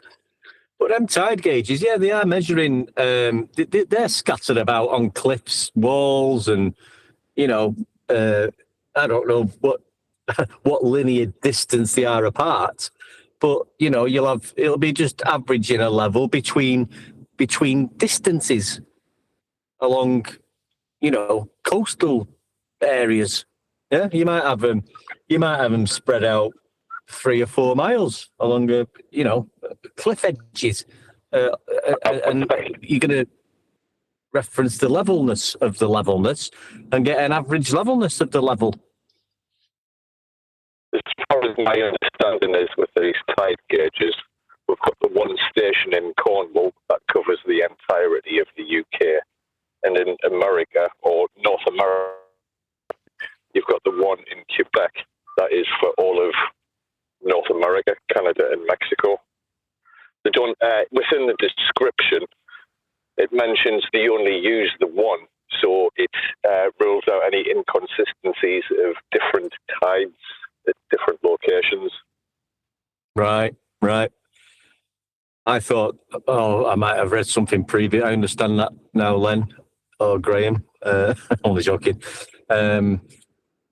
Yeah, I thought they'd have smaller ones at some stage along cliff edges, but I understand what you're saying. We watched the video that time, didn't we, that I put forth? And that's what Eddie was asking me, what's used? Well, the tide gauge is used. Well, where is it? Well, it's in Cornwall, mate. That's where it is. Well, the funny thing, I get tickled too, is that we're making a claim with our geometric proof, right? But they're the ones that make the claim using our geometric proof. You know what I mean? It's like they get so convoluted in that they think they're asked for geometric proof of geometric proof. You know what I mean? Yeah, that's it. Yeah, no, I caught up on that, John. I was saying it to Nathan before, like, that's why I did a quick search on that show, and the geometric proof is anything that's, you know, it's acceptable, you know, it's true, and it's being used in, you know, the definitions agreed upon and correct, which is... No, they want geometric proof for your geometric proof geometrically. Yes, that's a pretty good summary. Yeah. So, and that's what Toon was receiving, his geometric proof from Nathan of Toon's azimuth measurements in wherever he was when he did it. And that was the geometric proof. But he wanted geometric proof of that geometric proof. Geometrically. But he wanted to say that your lack of geometric proof was geometric proof of his claim that geometric proof proves a ball. It was really convoluted. Yeah. But he's that much of a bloody idiot. He thinks if I just keep asking these flat earthers for and some people will fall for it. Well, how can I send him some proof then? How can I send him azimuth? You measured azimuth wherever he was to. You provided us with the geometric proof yourself. You idiot. You are our geometric proof to us. Right. Well, he's using a geometric proof to make a claim, and then claiming that his claim is backed up by this geometric proof that requires Earth to, you know, that shows Earth is flat. It is like, if you try to put it together in your head, you'll go retarded. Yeah, you know? It is insane. It is like dealing with narcissists, really, if you've ever dealt with one. Yeah, I'd say 12-year-olds can seem quite self-centered and narcissistic, self-involved, selfish. But I stand by this. I think they've reverted to a cognitive state of a 12-year-old, because that's where their mental processing sits when they go back to this place where they learn about space and fantasized about space and first fell in love with the heliocentric model. That would have been about 12 years old, wouldn't it? So, yeah, it can seem like they're all narcs, but I genuinely think it's a regression in cognition to a 12-year-old state. Sorry, but you can talk to 12-year-olds and you can explain things to them, and eventually they will come to an understanding. And then, yeah, that's what 12-year-olds do. They question things, but they'll usually figure shit out, whereas they have no intention of even considering the thoughts in their head. Well, as long as you have a group of 12-year-olds, unless they recognize you as the authority to give them the understanding, that group of 12-year-olds will resist. They use consensus to back up their childish understanding. It's a reinforcement. Gangs, basically. I mean, back to Toon, Ollie, I posted something wherever he posted what was it? The triangle thing from whoever it was. Nathan that was just a diagram and someone saying some words, and that was his geometric proof. But Nathan's, all that show, he had the Bucks of Busters nightmare above his head with the radius value and the angle from a flat horizontal plane. Same thing that Toon was offering as his geometric proof. Nathan had it on screen all day long. we've got to say these things. They've got to keep asking for geometric proof, geometric proof. Well, like John said, your geometric proof of a globe is geometric proof of a flat Earth. That's yeah, like I don't know how else to describe. Like, say if you make the claim that Earth is flat, your geometric proof would be the measurement, right? Yeah, we measure it as such, so that's how we know Earth is flat. There we go. There's the claim with the support. I mean, it's kind of axiomatic. I don't even know if you could call it a claim, but if you want to try to force it into that kind of logic, you know, the measurement is just what the measurement is. It is planar in nature. Yeah, but John, if they want, I mean, go ahead. Just saying, John, if I climb the Eiffel Tower and I can still measure an elevation angle, then the Earth must be a globe. John's right. It's trying to force something into a logical consistency that doesn't need to be there. If you describe a torque setting, and then you go and grab a wrench, and then you go and torque a nut to a particular torque setting, and then say, well, if I've made a torque, what are you doing? You put a number on the torque wrench and you tightened it. Why are you suddenly trying to turn this into a logical consistency argument? It's not an argument. You just put a nut on the car and twisted it until it clicked. That's it. There's nothing to justify with logic. It's just you've measured it to be a particular torque setting when you tighten the bolt. Why are you now trying to tell me about a logical consistency about the torque setting? But what does that number mean? That number one, what does it mean? On the torque setting. Give it me in a logical consistency. Have you got a legitimate torque setting proof for your torque setting? Because I want it in a torque setting. Yeah. Yeah, you give me the torque setting, but I want proof of the torque setting of the torque setting. Yeah, give it me in a torque. Is this actually proof that we've got a torque setting? Are you qualified to talk about torque settings? Have you made any of these torque setting measurements? Exactly. That's what we're doing. It's ludicrous. Yeah, I want proof of the torque. Sorry, mate, go on. Have you ever made a torque bar? Have you built one yourself? Do you know how it works? Yeah. You don't know anything about torque wrenches, do you? You've never used one, Nathan, so torque settings are irrelevant. They don't exist.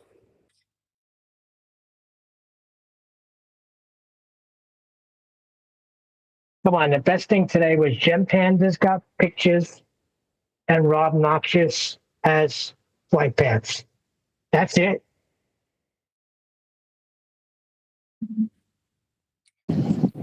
Yes, go back to that in a minute, but I'm just saying, I think we did point out, and I think we're highlighting it more with them and correcting them on when they use definitions. Definitions aren't measured. We're pointing out the things that they say in the stating aren't measured. They're using other terminology rather than measurements. Trying to skip past that measurement, which we know they've been doing, but I think that's being highlighted a lot more at the moment. Yes, we use definitions, we use citations, but it all comes down to a measurement at the end of the day. And that's what I was trying to say to Edinburgh. Like, we are using the surface of Earth, which is level. It's just was level. Yeah, the measurement, though, right, has to reference reality. You take a conceptual unit like, say, horizontal and vertical, and you apply those to an aspect of reality like plumb and level.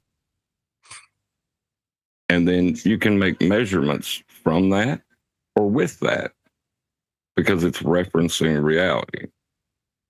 They want to separate the reference and put it somewhere that it's unreferenceable. I don't know, it's like a level of madness. Well, that's where you've got to go. Let me jump in 2 seconds. They've been tricked, too, by the intellectuals, by the scholastics. They've been tricked by Richard Feynman and Neil deGrasse Tyson and any one of these retards who has taken a balloon and drawn on it with a Sharpie what they tell them are 3 straight lines on a balloon, and telling them that those are 90-degree angles, and telling them that those curved lines they just drew on that balloon are 90 degrees. They're not. They believed that.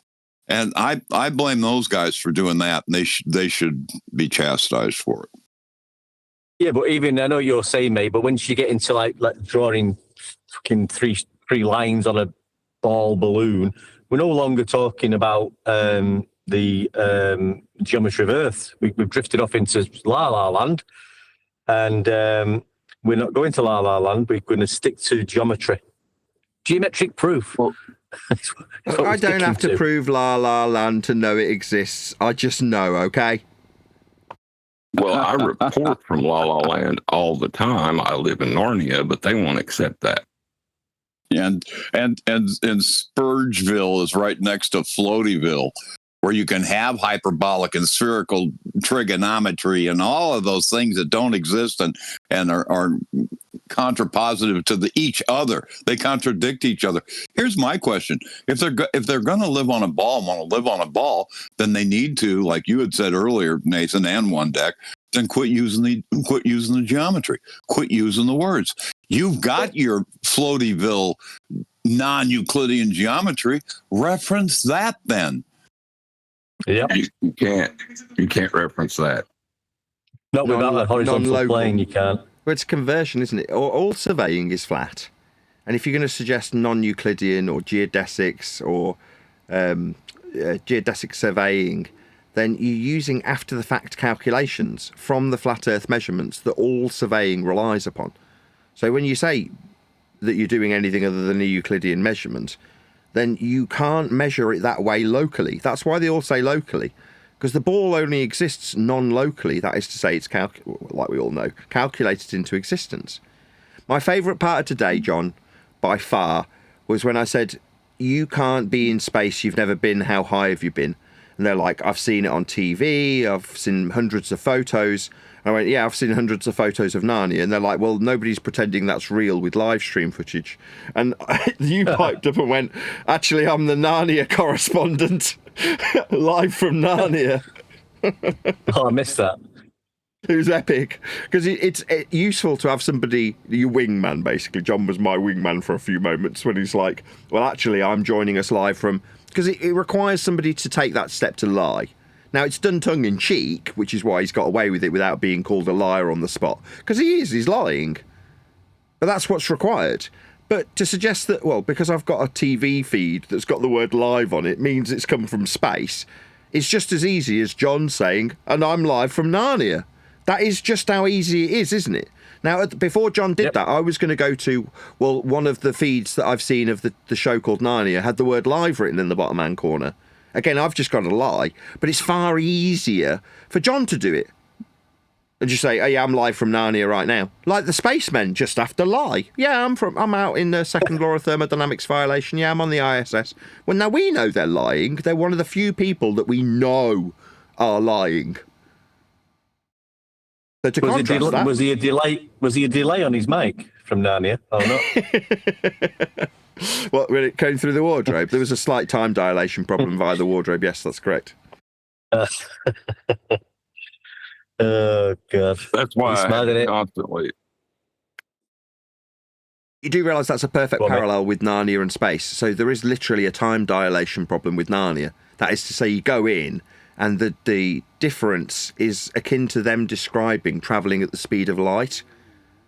Yeah, you'd age slower than the people on the ground. That's the claim. Well, that's the same in the wardrobe, isn't it? Literally, it's exactly the same. You go in the wardrobe, you slowly age up to your 30s from your young teenage years, and when you come back out again, you're a teenager. Because time was moving at a different rate in Narnia. Literally. Yeah, just a child's fantasy story.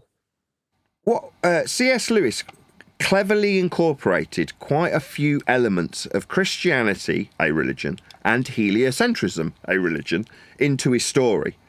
And I don't think it was unintentional. I think he was highly educated in things like bent geodesics, space-time, and he incorporated those out-of-the-box concepts, mathematical in reality, not in existence, and just turn them into his story of Narnia. So when we parallel Narnia with space, it is almost a perfect parallel. Did we do that on purpose, or did we just mention that? I mean, you're saying that now, but I don't think that Narnia was brought up because of that, was it? At the time, it was just like, it's absolutely. That was absolutely why Narnia was used as a direct comparison to suggesting that you're travelling into a place that isn't real. Ah, right. Space. I didn't know that. I just thought it was like a. It's definitely been used to parallel space. Ah, right. First time I've heard that one, Nathan. That's not. I can't take any credit for that. That's all down to the author. That's down to. I mean, I can use the genius of the author that comes up with that story, so I can use it as an easy metaphor. But for the fact that we had the authorship of the story in the first place, I wouldn't be using it as a parallel. So all credit to C.S. Lewis, as opposed to my utilising his genius in that regard. But it is genius to parallel the world that doesn't exist beyond the wardrobe with the world that exists beyond the air that you're breathing. Yeah, you're going into a different area that doesn't exist. Please tell me, please tell me you did not know that. Are you serious? Well, not everyone knows every bit of rhetoric. No, I didn't. What the heck did you think Narnia meant? No, I didn't know that Nathan just said about was it the Einstein, Nathan, or something you said there? Time dilation. Yeah, they never got old. Well, I knew that in the story, but I'm only just putting this together now in my head. I didn't know. I've never related the two until now. I've used Narnia examples all the time, but I've always when I've said, oh right, let's talk about Narnia, I'm just saying that when I'm saying it to a Glober, I'm just saying, yeah, Narnia is not real. I'm just seeing it that way. I didn't think of the time dilation thing. No, that's just a penny's just dropped to a horizontal plane on that one, Neil. Yeah, it's easy to not recognise that there's so many parallels between the story of The Lion, the Witch, and Narnia and space. It's easy to miss, but there's loads of them. But as I say, that's down to the genius of the writing. Yeah. Yeah, amen to that, because C.S. Lewis would have known that the vain imaginations that are mentioned so many times, and to avoid your vain imaginations, he would use that as a counter to reality. It was genius. Great author and great reference. Funny thing is, though, I was never into the space thing as a 12-year-old, but probably I was more like, Lion, Witch of the Wardrobe, I'm into this. That little fantasy. Watching that, I didn't watch space rockets and fantasize about going to space, but like I was more like, God, yeah, if you only could walk through a wardrobe door and go into this other world, that's what sort of got me thinking, that'd be great, as a youngster. Well, pseudo-Riemannian space-time geometry is in effect as of 1915, and The Lion, the Witch and the Wardrobe was written about 35 years later, so enough time for it to reach the, if you want to call him that, common man. That's C.S. Lewis in this regard, so that it can be utilised and, in essence, parodied. That's what I would suggest he's doing. He's parodying it. Interesting. And he might have been a little bit prophetic too, knowing that the space age was still a couple of decades away. I mean, correct me if I'm wrong, but I think Narnia was published during the 50s. Yeah, 1950. His series of books through 56, something like that. Yeah, 1950 was when The Lion, the Witch and the Wardrobe came out. God, when you say That's that, amazing. like, you think, God, what a genius back in that time. Like, I've loved that story. I've read the book. I've been to watch it in a theatre. So yeah. But I never knew that, what you're talking about now, this time dilation thing. Well, but you recognise it now. You know the story. When they come out of the wardrobe at the end of the story, they're children again. So their story ends with them being basically crowned, and they're on the throne and sort of in their middle age as kings and queens and princes. And then when they find the wardrobe in their later years, oh yes, we came here through a wardrobe. I almost forgot. Should we see what's on the other side? And then they go back through and they're teenagers again. Yeah.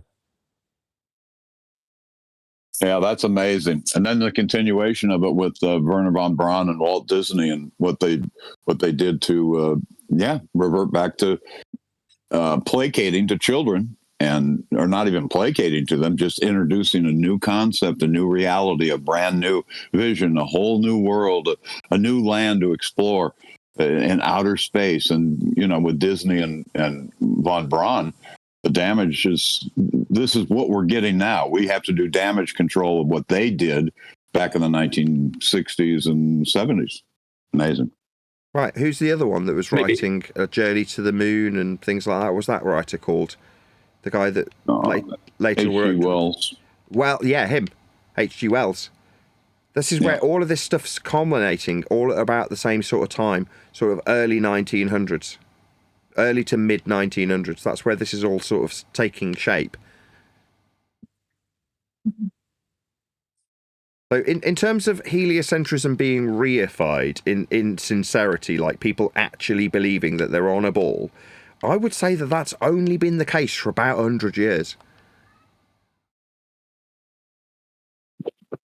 Was H.G. Wells the one that's pretty much conceptualized satellites as well? Yes, he not conceptualized it, he invented them. Yeah, I'm pretty sure he was a Freemason. I don't know if that means anything to the whole situation. Absolutely. Let me just... dun, dun, dun! Nice. When you say 100 years, it's not a long time. 100 years, is it really? No. It's enough. It's enough for people to die out, though. It's enough for a generation that knew it to be as it previously was to be gone. And from then till now, it would seem that there's been a constant cycle of bring flat Earth into the general zeitgeist to mock it and ridicule it and push it back out again 10 years later as ludicrous. Yep. That's been a constant cycle ever since. Yeah, just bring it into conspiracy theory, like Neil pointed out months ago. And that's where you'll end up if you're a conspiracy theorist, and it's just absolutely ludicrous. And anybody thinks you live on a flat Earth's fucking an idiot. Yeah, just bring that in and out and keep it in that, keep it there.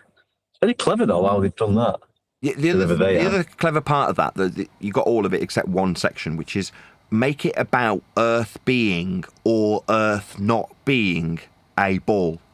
Whenever you talk about the Earth and its measurements, talk about whether it does or does not have curvature. Don't talk about the measurements that you'll use to infer and suggest curvature. Just argue for whether or not there is any, constantly. Because then it's only about if there is or if there is not curvature. I just wanted to add a cherry on top because I totally agree. This goes back to the beginning of the 20th century with those writers, which also lines up perfectly with this meta concept that it's all relative, right? You know, from Mr. Einstein. Correct. That's true. That relative word has just done more damage than almost any other word in the. Well, it allows you to detach yourself from the measurements. That's in essence what it's being utilised for. And therefore detach yourself from reality and put yourself into a reification of conventions made in mathematics as though they are real. And for that 100-year period, that is where people have, in sincerity, utilised the reified version of ball earth mathematics with us in the maths inside a ball and taken it to the next step where we're using things like Haversine and conversions of scale by way of Venus transit to give us a system that we can, in earnest, reify into existence as though we do actually stand on the outside edge of that protractor that's moving around the sun from a centre point that we're no longer in. So if you want to suggest what's happened in the last 100 years, you go, well, in the last 100 years, it was reified in earnest from being a system that mathematically explained the movement of the stars from within a ball to us sincerely suggesting that we're on that ball. That's what's happened in the last 100 years. Prior to that, you just had men exploiting the church extrapolations in mathematics to better explain the sky, to lord it over the common man, like they had, like the fart sniffers do today, right? We've got extended exemplary knowledge, therefore we're special, right? The men of power did that beyond 100 years, and in the last 100 years, it's been passed on to the dweeby common man to do. So now the common man does the dirty work for him. It's not like you can hold some guy in a priesthood or in a position of power in government to task on his suggestion that we're on a ball flying around the sun. It's now been passed down to be the responsibility of the lowest common denominator. Now the dweebs take ownership of that rhetoric, and they fight for it instead. Well, should it all fall apart, who gets blamed?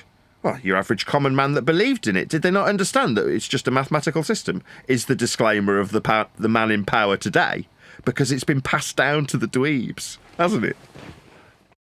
Yep. What's the relevance of relativity in practical reality? Is it just cardinal directions? Everything's relative to north? Yeah, you can describe how it's relative to a convolution between azimuth and altitude. If north becomes up on a ball after you paint the map with a Haversine conversion and ignore the centre point that it functionally works on, it's just relative. Well, relative to what? Well, relative to the conversion to the centre point if you're describing heliocentric motion.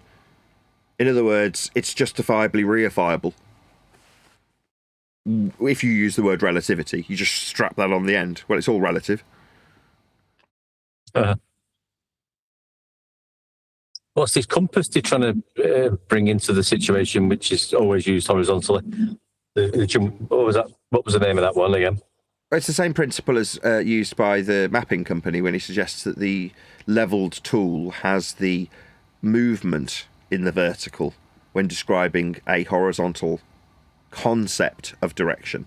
So in actual terms, you've got one direction, right, north, and then you can describe degrees from north in an azimuthal description. That just means around a centre point, like in a circle.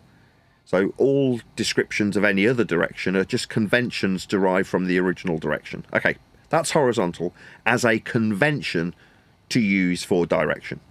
So that's there's nothing else to explain from that. But then if you take a tool that employs one of the methods for establishing that direction, one is the North Star and one is a magnetic field line. Well, the magnetic field lines do have a vertical aspect to them. Like they can come up and over you, like if you look at the iron filings when you pour them on a piece of paper and look at what a magnetic line does. Well, you can describe a verticality to that. Now, there's a suggestion that certain types of compass, I think he called it an inclination compass. I've not looked into this, but I can understand the principle that's being employed when you describe it with respect to the magnetic field lines. Inclination, yes. The inclination compass, are looking at the magnetic field lines, and therefore can, in that particular tool, measure a certain aspect used to derive the concept of directions in the horizontal, and those are the field lines. That tool can demonstrate a verticality of the field line used to derive the concept in the horizontal. Therefore, what? Azimuth becomes horizontal? No. Just another calculation. No, just another measurement, but a measurement from a tool that can demonstrate the verticality aspect of a magnetic field line. That's it. But the concept derived from the magnetic field lines that's useful to us is the horizontal directionality called azimuth, not the vertical. There's no practical use for the verticality of a magnetic field line. We're not deriving altitude or altitude angles from it. We're not using it in any practical way, but a certain tool can show that it does exist. Whoopie-doo. And that's sort of the theodolite. The theodolite measures vertical angles or horizontal angles, and the horizontal angles that it measures is azimuth. That's all it's doing. Yeah, I mean, we're appealing to the conventions after the fact. So the measurement would be to level the compass and get north. That's your measurement. It's a planar horizontal directionality that you're ascribing to this measurement. Ergo, the measurement is with respect to a planar description of Earth when measured. Ergo, a flat Earth measurement. What's that I hear? If I go to a certain point, a certain compass can show a vertical aspect. Okay, and what's that used for? Well, nothing. The only derivative of this particular system is a horizontal orientation. That's what it's used for. That's what azimuth is. Yep. That's what the, like I just said, that's what is termed a horizontal angle using the satellite is an azimuth measurement. Inclination compass. Here you go. I'm just reading up on it. An inclination compass or dip circle measures the vertical angle or dip angle between Earth's magnetic field and the horizontal plane. Oh, bloody hell.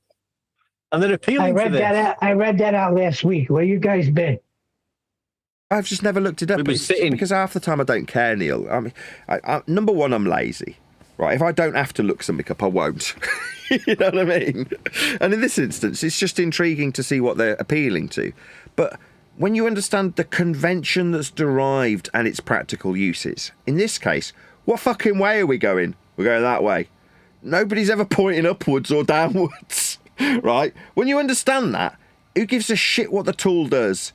It's back the same thing when somebody said, not someone, Wayne, or as his pseudonym is, Dwayne Cunningham, specifically says that the horizontal orientation of the compass needle can wobble. Yeah, and it's got to be fucking levelled for it to be useful when establishing what north is in the horizontal, because that's what way we're going to be travelling. We're going to be travelling horizontally because that's what we fucking do.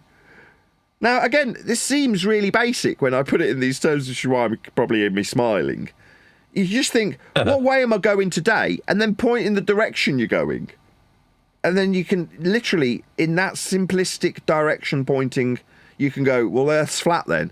Well, it is if you're travelling anywhere, if you're trying to find your bearings, if you're getting a directionality, if you're travelling east, then that is fundamentally flat. Just giving someone directions, and let's dumb it down one step. This is sub 80 IQ. If I say turn left, that's planar, isn't it? Yep. Right. It's azimuth, yeah. Well, it's not even azimuth. Just if I orientate you in the same direction as me, and I say to you, travel down the street and turn left. That is a planar description to orientate you when describing where to go to a third party or secondary party. You're describing turning in a horizontal direction when you say left. Because that's how we travel. So in the most simplistic, basic terms, every directionality, every instruction, every single time you got in a car, you were orientated in the horizontal. It's so fucking obvious when you think about it, that in order to conceptualize being orientated with respect to a ball is nigh on impossible, because it fundamentally does not match what you do in reality. And it can't. When you try and make it back engineerable with respect to a ball, you're inside the fucking thing. It's good you ended on there, because like you've been saying that today, and I don't think what we know and what we taught, I think a lot of these ballers don't understand that that's what's being said. And we've been over videos months ago, yeah, from just people talking about latitude and longitude, now it's measured, and they're showing us they're inside a ball. Yeah, a lot of these globers that we're talking to on these servers are not aware of this. No, the whole inner ball, on a ball thing came up about 3 years ago.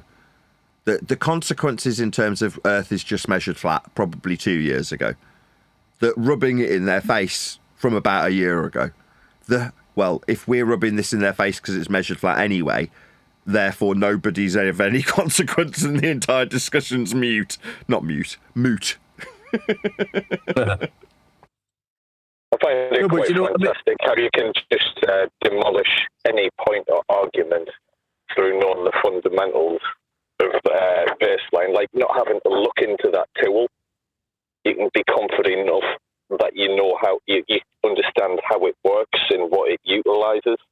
So you can be as lazy as you want when you know that information. You don't have to research because it all comes down to the bloody flat baseline and the principles. Exactly. Do I need to know what tool you need to level a baseline Well, there's a dozen that I could have labelled, but rather than giving curved his tool, his question included being halfway up a hill. Now, that seems really innocuous, doesn't it? Halfway up? Yeah, well, that's benign. No, it isn't. It fundamentally requires a flat earth. Because it's got the word up. Halfway up.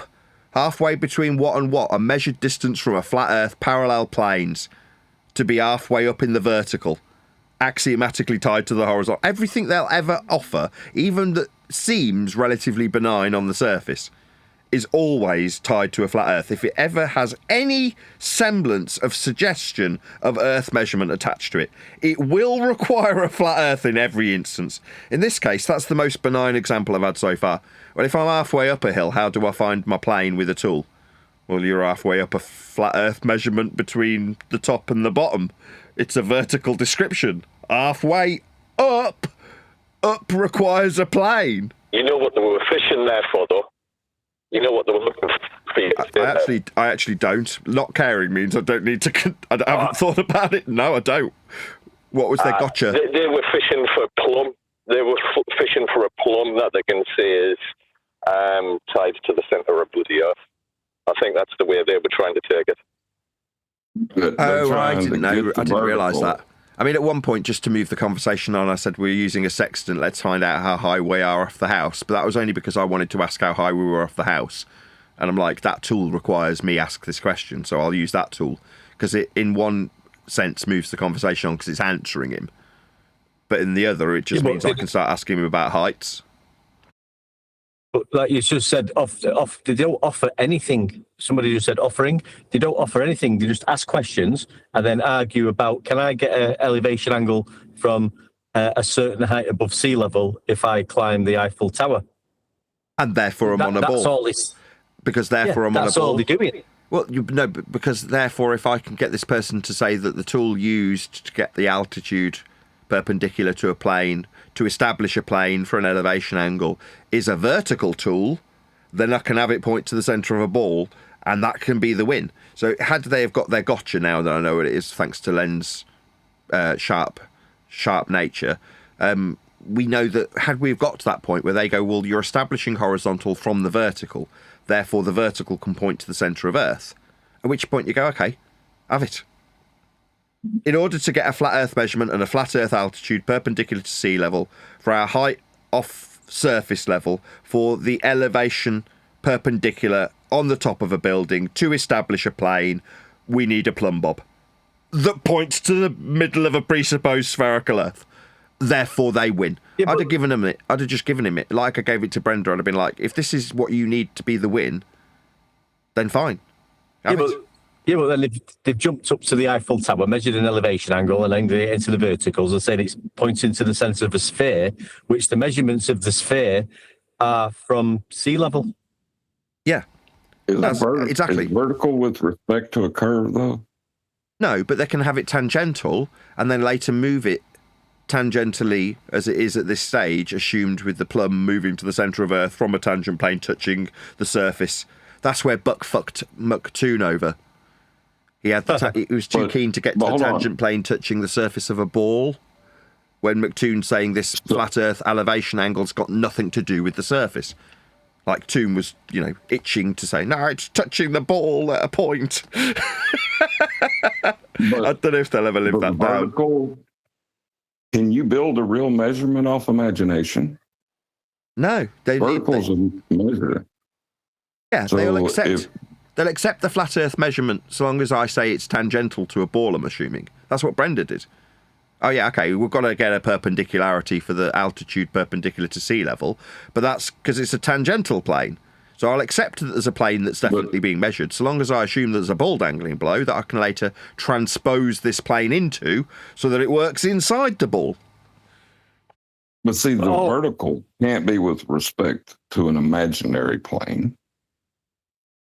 No, it's going to be, well, in that case it is. They make the plane, the surface plane that's being measured, imaginary, because that's not the surface of their ball. That's normally where we get to that stage, and I'll say, well, if you're saying that this tangential plane, as you are now suggesting, obviously you're saying it's incongruent when you say it, But when they say it, I say, okay, so we're not measuring the ball then. The surface that we're measuring isn't the ball surface. And because it's a tangential plane that they don't want to be real, the answer is yes. No, or no, we're not measuring the ball surface. In which case, we're not measuring the ball surface. It's a rock and hard place, isn't it? Right. Yeah, but the appeal to vertical, right? That's what they want to keep. They want to keep vertical because they want to claim all their measurements are going to the center of the sphere. But the vertical can't be with respect to imagination. Exactly. The measurement is with respect to a plane. Exactly. They call it tangential so that they can have a tacit acceptance of the reality that a plane must be measured. And a plane is measured. It's only the ball dangling below that's actually the imaginary bit that isn't being measured. But so long as it's being begged the question of, then they're a happy bunny at the end of it. The 12-year-old fart sniffer can go about his day knowing, well, below this flat plane we're measuring, there's definitely still a ball there. But they want to say that that flat plane is incongruent with the surface of Earth, the thing that we're referencing for surface level. Exactly. They're saying the imaginary bit that we're not measuring is the real surface, and the plane that we are measuring is the imaginary surface that we're not measuring. Correct. Then they don't have vertical. They lose vertical in that. Because you can't reference vertical to imagination. They're cutting their nose off to spot their face, basically. Yeah, and in this convoluted rhetoric, that's where you need to start passing this down to the dweebs to take responsibility. And rely on the consensus being sub 100 IQ. That's it. Then it works. I mean, this tangent line, we've been over it. Tangent lines aren't tangible, are they? You can use them in calculus or you can draw them on a piece of paper. There's no actual tangent lines in reality that is being used for anything. No, but we're measuring planes and you can associate the one with the other. You can make a plane that we're measuring a tangential plane, which then makes it, as you've just correctly identified, something that can be decried as imaginary. So suddenly the ball that's assumed below a plane we are definitely measuring is an imaginary concept of a tangential plane that doesn't really exist. Oh, that must mean the ball that we assume dangles below the bit we're measuring, I mean, we're not really measuring, it's only imaginary, is the real world that we didn't measure. Yeah, that's how the trick works. Yeah, but in so doing, you surrender vertical. So you lose vertical with that. Yeah. You need it tied axiomatically at the hip to the vertical. And if you're doing this at any point on a suggested presupposed ball Earth tangential to it, then you don't have up, you only have out. And that won't give you 90 degrees to anything. So, correct. The assumption violates the principle they're trying to employ. Correct. When they decry the horizontality of this plane, because it's with respect to a ball, then they don't have up. They just have out. But they'll never have a ball Earth because obviously everything's measured from sea level. Yeah. The ultimate win is to just take them straight to sea level because that's the main measurement of everything. When you actually talk about Earth and its measurements, the geography of Earth fundamentally relies on those measurements of sea level. And that's what everything is referenced to. It is the master reference for Earth measurements. Yeah. So that's the starting point for everything. So let's start at the beginning, shall we? Where did the measurements first come from? Sea level. Yes. All the measurements are referenced to sea level. Sea level is then turned into a source through calculation called mean sea level, which is our source for the entirety of Earth. Which is totally unnecessary. If you compare the difference in the vertical to the difference in the horizontal when referencing Earth, obviously, it is margin of error stuff. You don't need a mean sea level.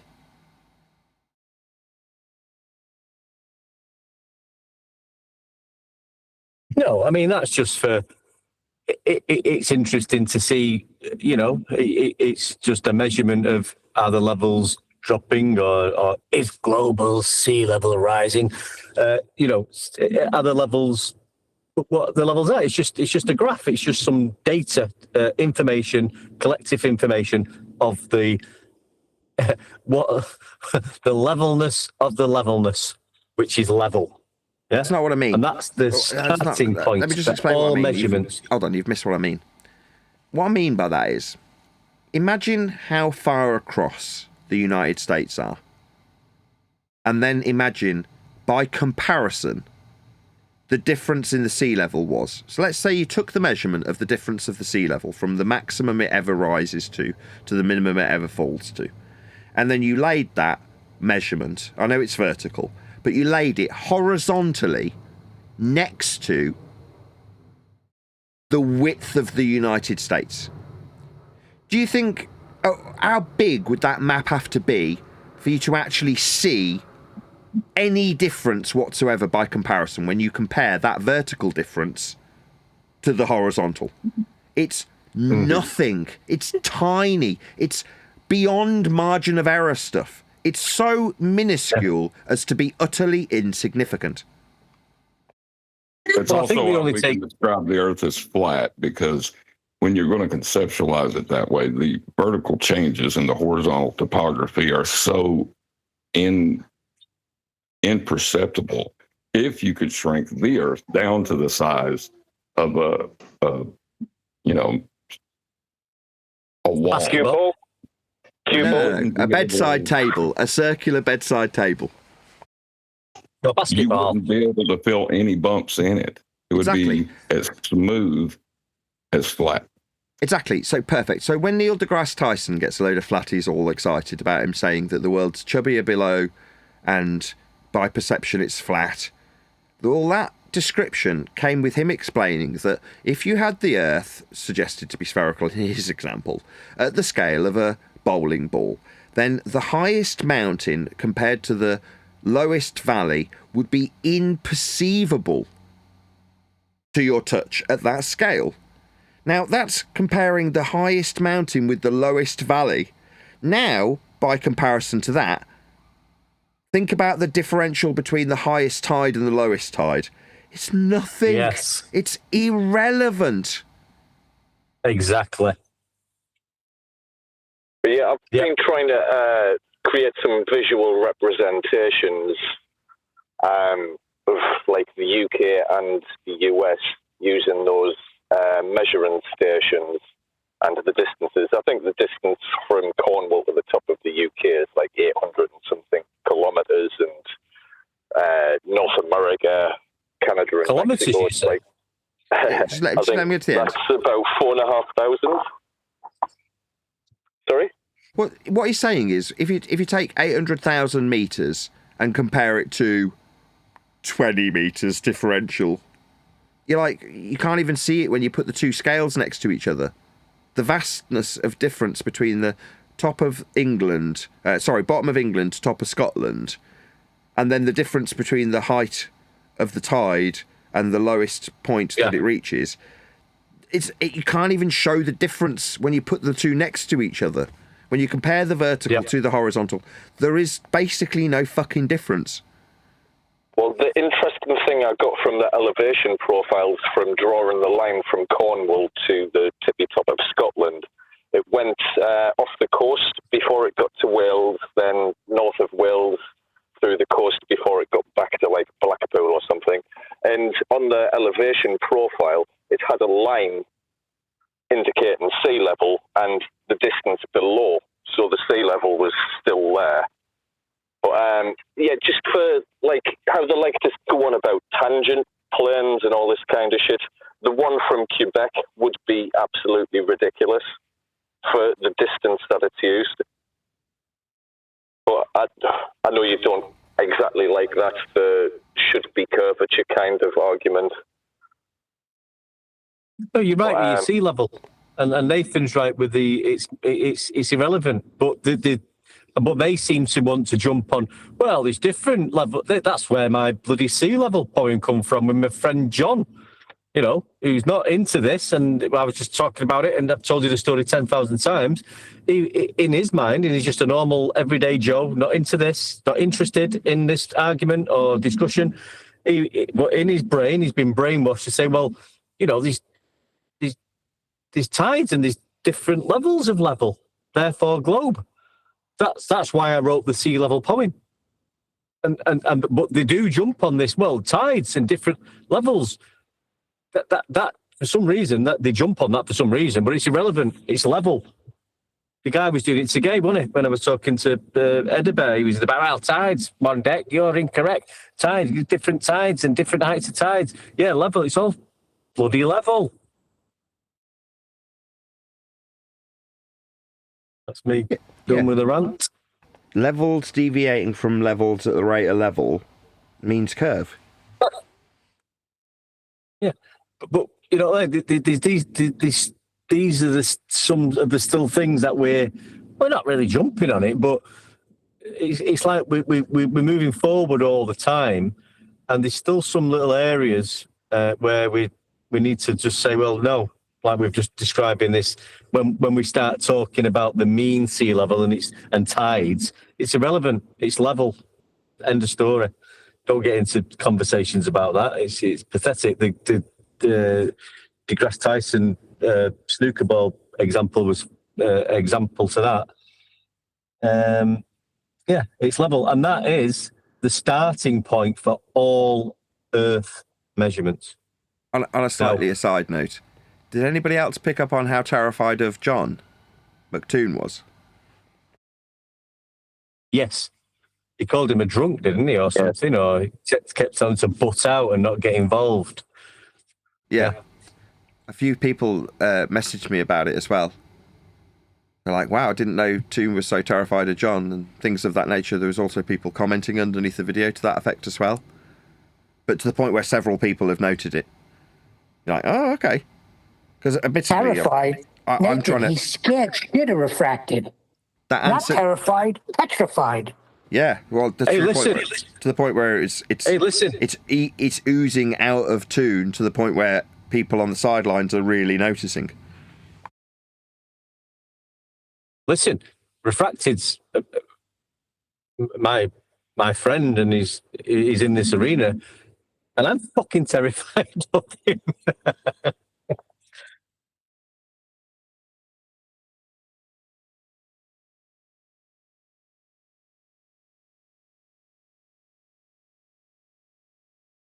No, I didn't miss that. I didn't pick up on it either at the time. It was only when people pointed it out and I went back and listened, because I'm hyper-focused on getting my point through to the audience. So when there's a bit of subterfuge between John and Toon, I just want to get back on track. I'm not really paying attention to the wider implications. It's only when someone goes, oh, he really doesn't like Toon. He really doesn't like John, does he? He's scared of him. Why is he so scared of him? You're like, well, because he knows it's flat as well. He knows it's measured flat. He knows Toon's been measuring it that way. He's probably realised the time John went in with him in Alba Ruhif and just conceded everything to them and give them everything on a flat horizontal plate. That afterwards, the afterthought, they thought, fucking hell, he's got a point here. It can concede to everything, and we're going to have to rely on playing our measurements in every instance of whatever we say. And that's what's been exampled now with Nathan going into these servers, which I think is brilliant at the moment, Nathan. We need to find some more, because more people are listening to this, and the way you're delivering this is absolutely fantastic in the cool, calm manner that you're doing it. All right, it gets a bit highlighted down again. Brenda was a great example today, and giving her the win. That was fantastic. Just, you know, and in the cushion example is great when you give them that. We need to find some more servers, and the more people listen to this. Well, mate, sorry. Sneaking back into the geography ones. Just change your username and icon, maybe. No, there must be some more, though. There must be some more, like globe servers, like Worldwide Debate. There's got to be. Got to be. They can't just be politics, Worldwide Debate, and Earth Awakenings, and whatever else the other one was. There's got to be others. But Nathan's going in there now, demonstrating that, well, whatever you say to me, you're going to be giving me flat Earth on a pillar. That's what you're doing. And the flat earthers that were rebelling against this and didn't like it are going to think, God, this is perfectly correct. And Nathan's demonstrating it. Great promotion for the book. Yeah, because that's what Nathan's promoting in the book. And it's fantastic. We need to get into more of these servers. I don't know any myself, but we need to find some. Just ask people, can we come in? Maybe. Once the book comes out, my main focus will be getting onto people's YouTube channels. That'll be my main focus. So, at the moment, this is a little treat because I haven't heard from my publisher in about a month. So, where is he now?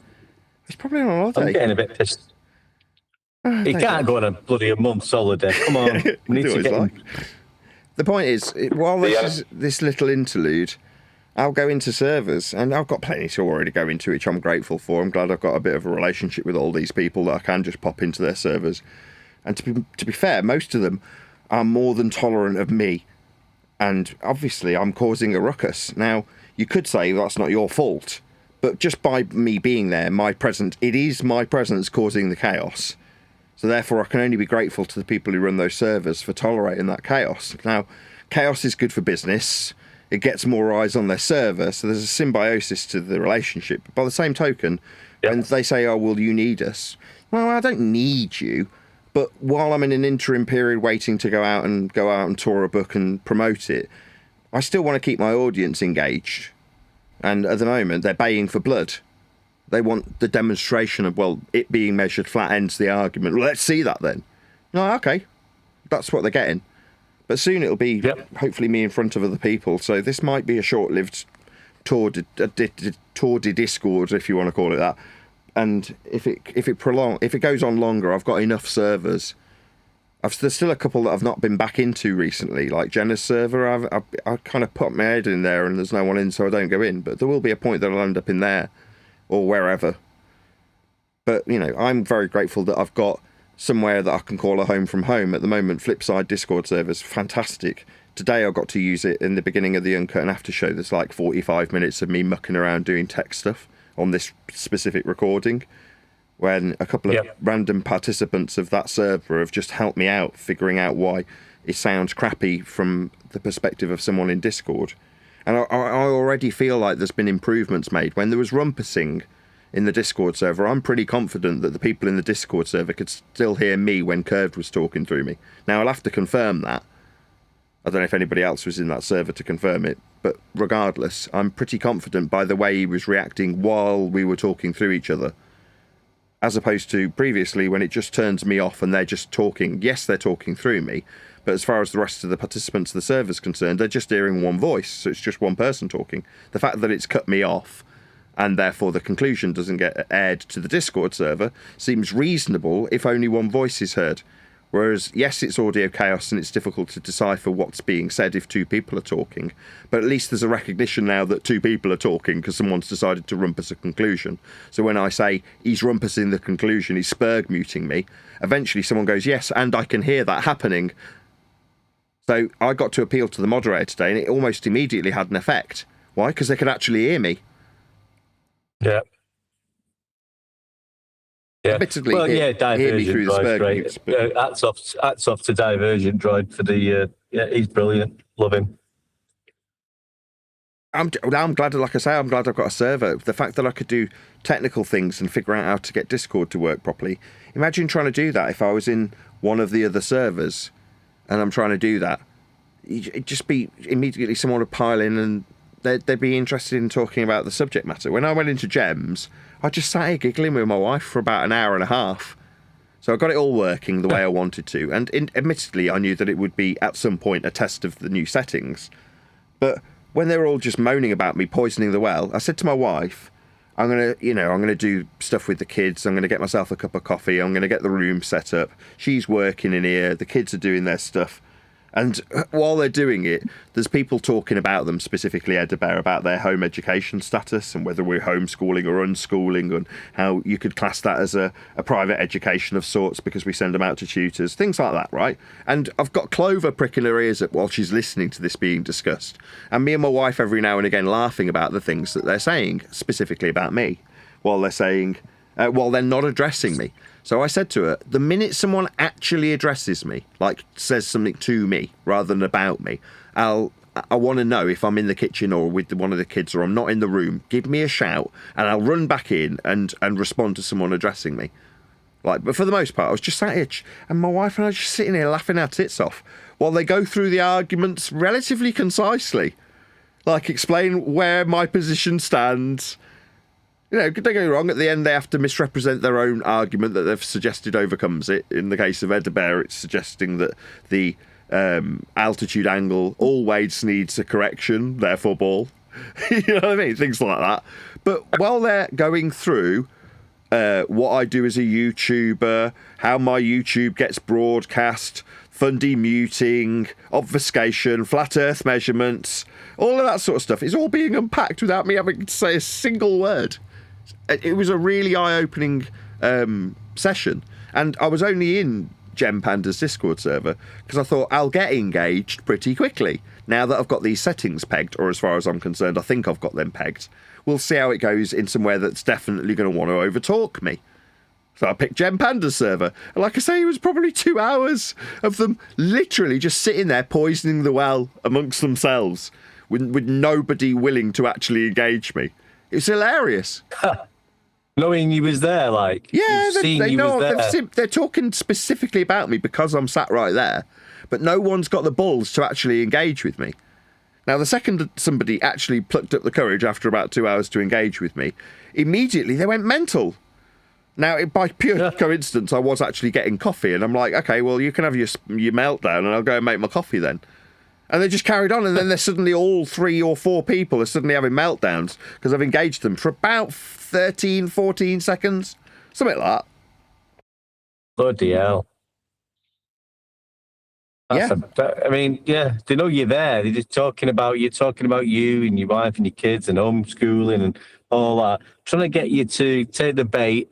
But like you say, no, you want to talk to me, address me. Hi, Nathan. How you doing? We've got some globe earth proof for you. Because when we climb up Eiffel Tower and take an elevation angle measurement from horizontal globe. Well, what they want it to be is Nathan isn't a good person, therefore the earth isn't flat. Say that again, John. Sorry, I missed you there, mate. They want it to be Nathan isn't a good person, he's not trustworthy, therefore the earth isn't flat.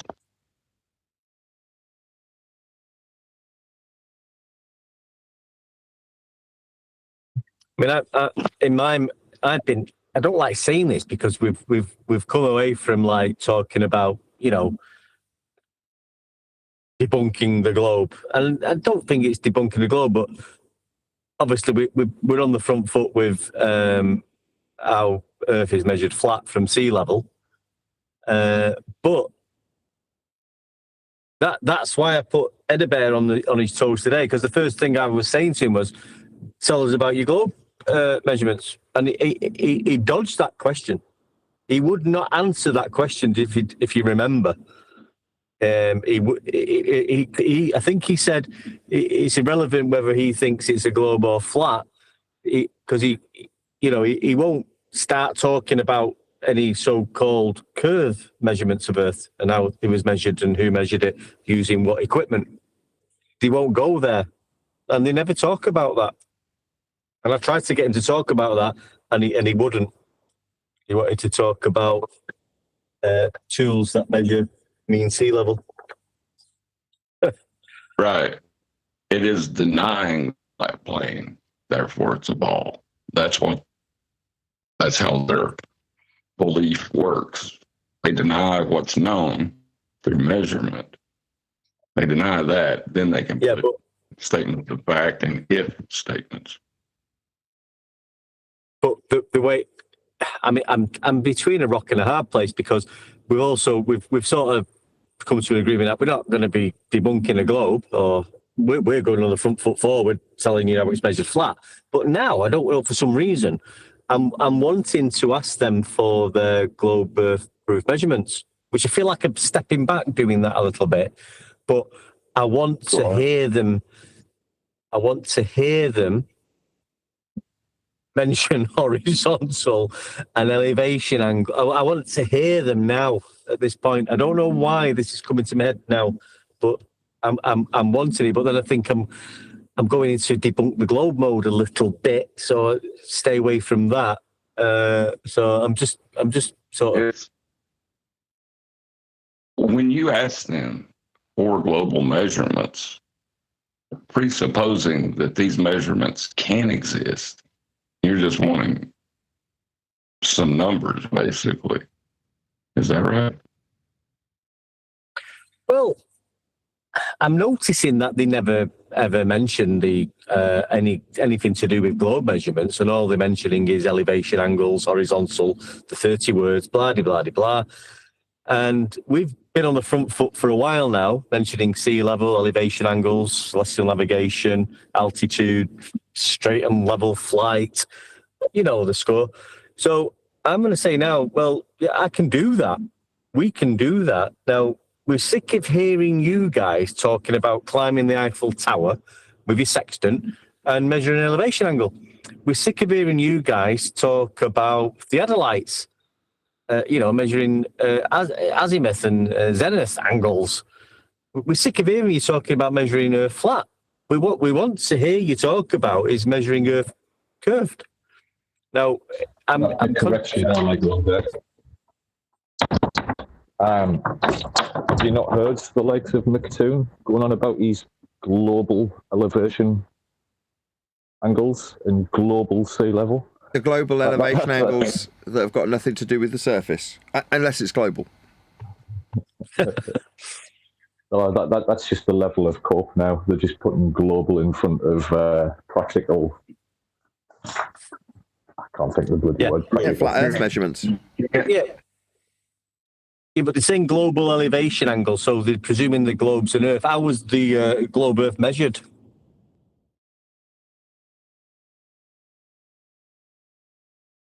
With elevation angle.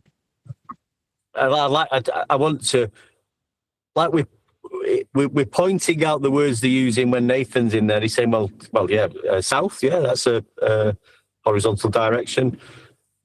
Altitude off sea level, height, yeah, north, east, west. We know this crack with all that. We're not letting them. They're saying the odd word, but I want them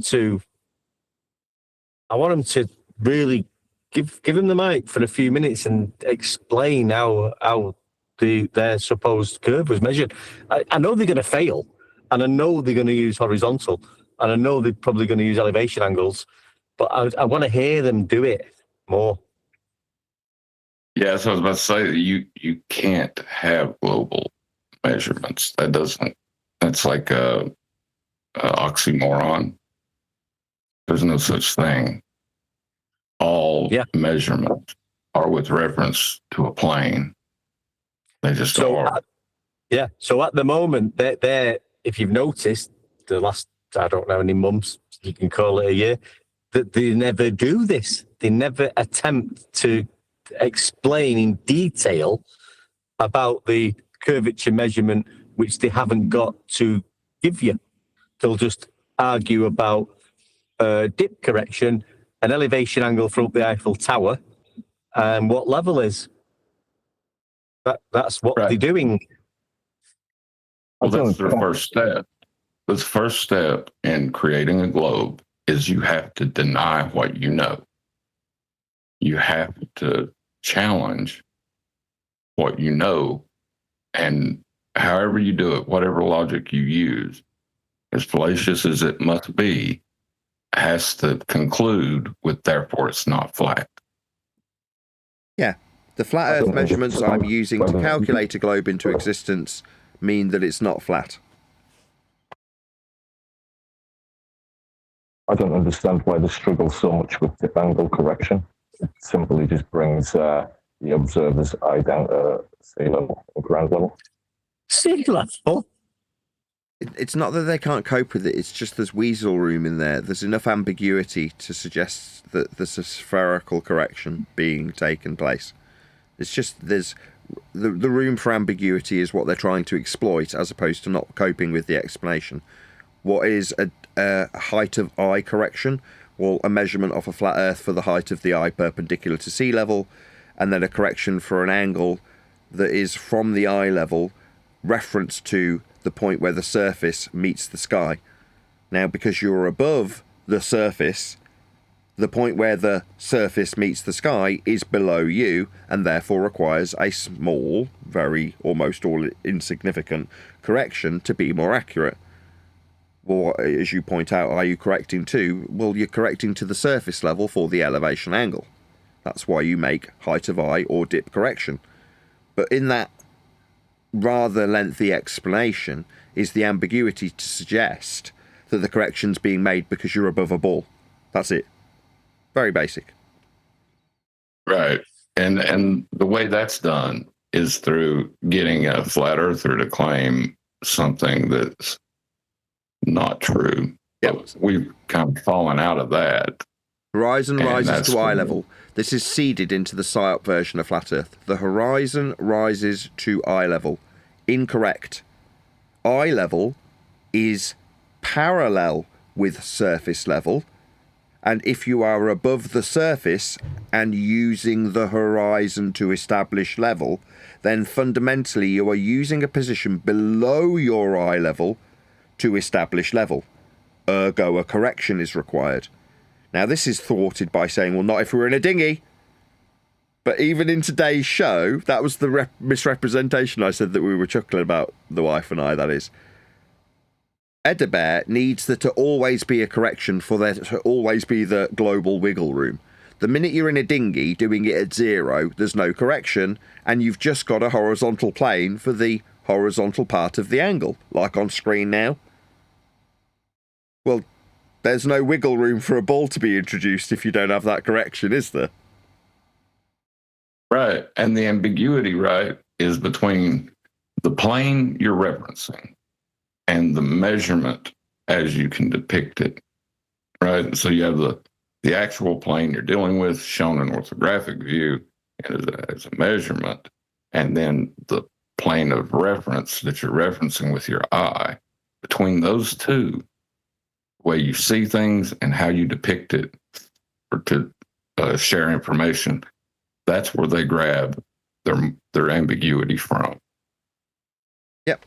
And the but globe it's what I'm saying, like, given that the globe is calculated into existence with these measurements, they work perfectly or can be back engineered to the angles like on screen. If you're inside a spherical ball, antipodal north and south systems wedged one on top of the other antipodal, you can be described at the center point with the angles being measured off the plane functional in a ball.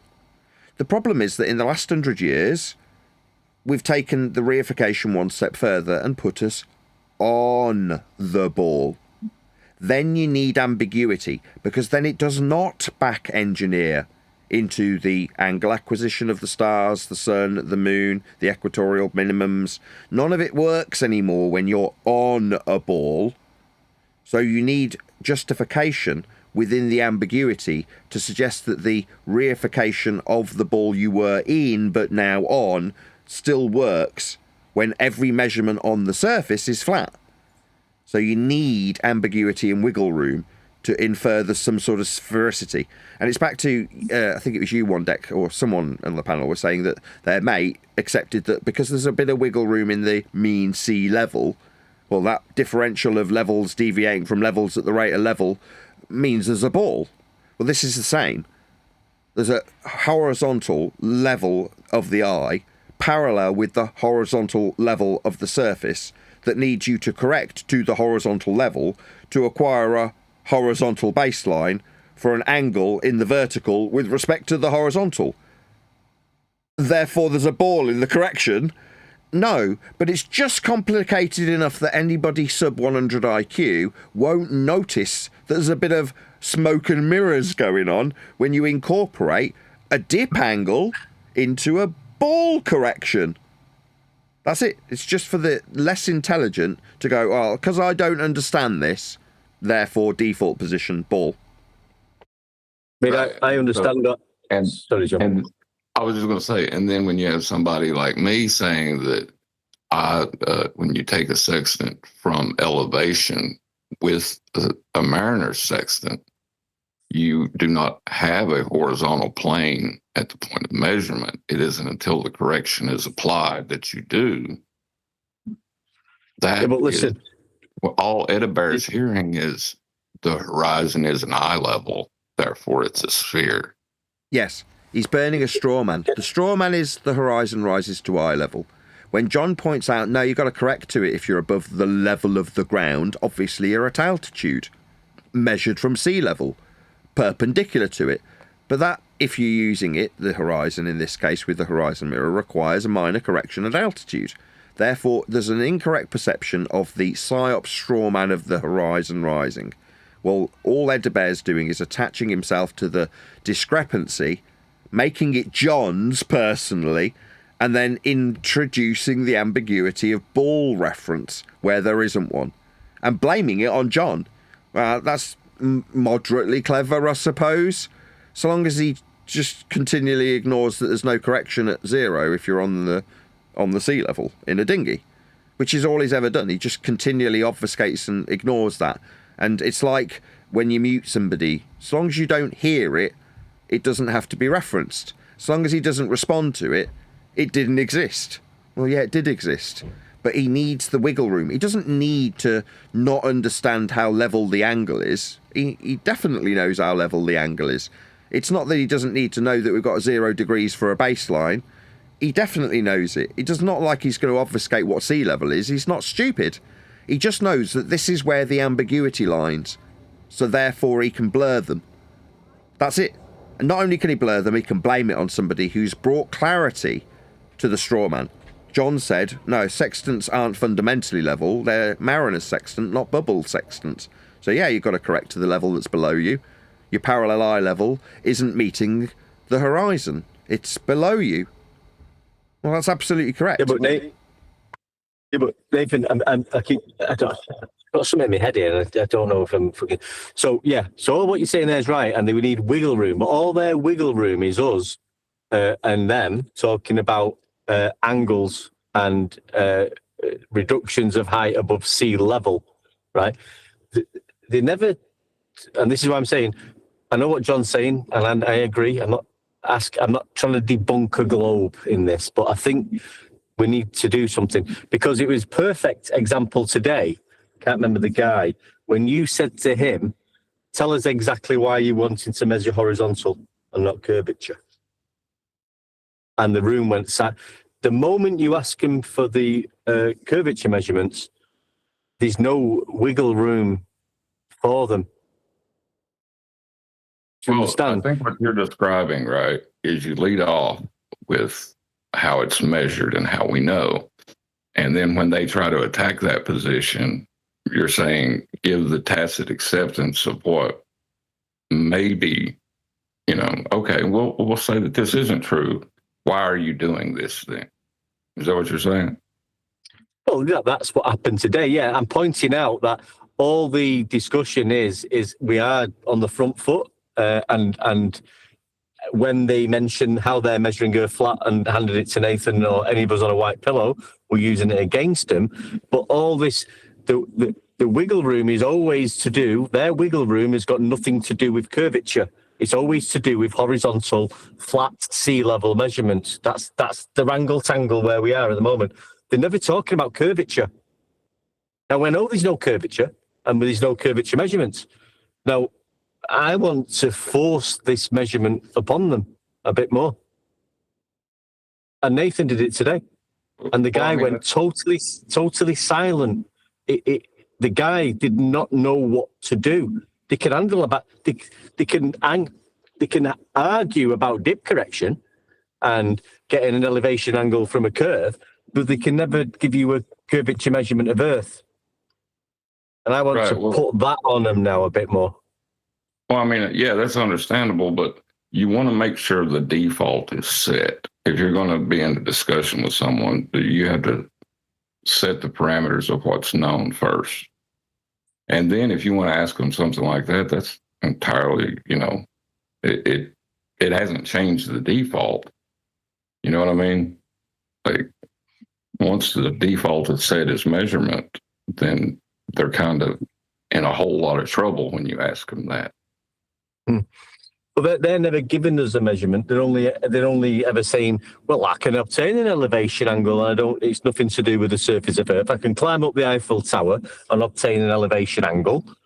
Yeah, sea levels to a point. They talk. They're never mentioning curvature. I want them to talk about curvature. They need to be talking about curvature. Why? Well, yeah. If there was a debate to be had, they would. But there's not. Yeah, that's the trap, getting you to suggest that they need to be talking about curvature. Why?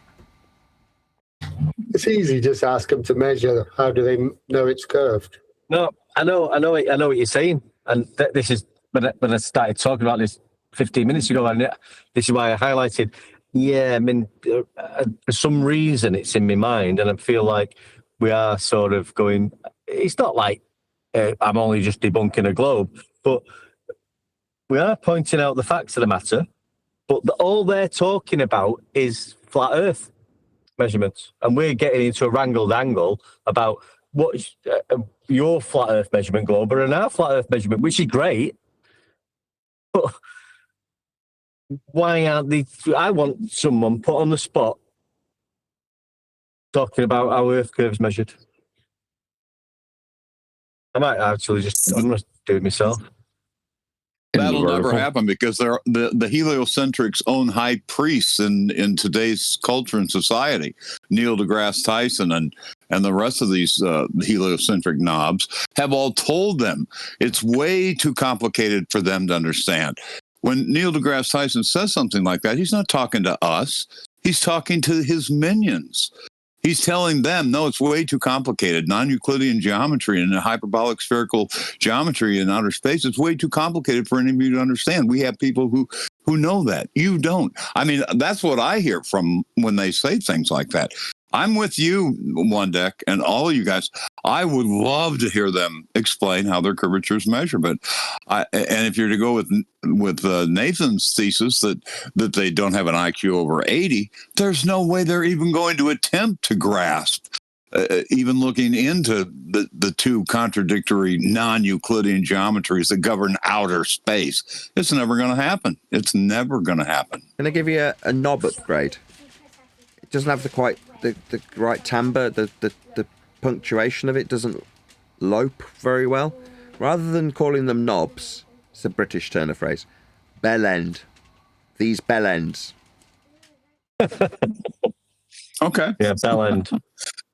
I like new words. But if you want to do their geometry, right, if you want to go to their non-Euclidean geometry, first you take the celestial sphere as you standing on a curve inside a ball from a point source derivative function, right? Then you turn that into asymptotically flat, assuming that the curve is connecting with your plane of reference. Your celestial sphere is touching the true horizon, and then all calculations are done from that. But half of them don't know that. I mean, I don't think Brenda knew it today. I don't think she knows that they actually have to measure, for the celestial sphere and the equatorial plane inside the globe to actually, on a planar horizontal plane, measuring angles to come up with a globe. But they don't know this. I think you're right, because every time they reference the equatorial plane, we see it as the globe cut in half. There are two equatorial planes. Once you cut a globe in half, there's two of them there. Not one, there's two of them there. I don't think they get it themselves. I agree with you. I don't think they know their own. But we've said this for years. They don't know their own models that they've been taught. I don't think the penny's dropped about this equatorial plane and being inside. I think they just think Nathan's saying, "Oh, you're in hell," and I don't think they actually realise what he's saying, and it's their claim that you have to be inside a ball. I don't think they know this seriously. I agree with you. I agree. I think they're under the misapprehension that you can do a measurement without referencing something that you experience, right? So they're taking the measurement but referencing the inside of a sphere. They think that's okay. I don't think they know that that's what's actually happening. That's what they're doing. They don't understand it, but that's what they're doing. What they don't understand is they've been taught two different things. They have been taught geometry. They've been taught triangulation. They've been taught measurements, linear measurements, how the crow flies. They've been taught that. Then they were introduced to heliocentrism, and whether it's through literature or movies or now social media, those two compete with each other. So their brains can't separate those two. Do you follow? Right, because each individual person has their own way of coming. Well, it's like they invent their own. They tell themselves, like Thunderfoot said, you tell yourself whatever you have to tell yourself, that measurement you just took from the surface is actually inside the sphere. Whatever you got to tell yourself to believe that, that's what you do. It's taken from inside a sphere, an imaginary sphere, which has never been measured.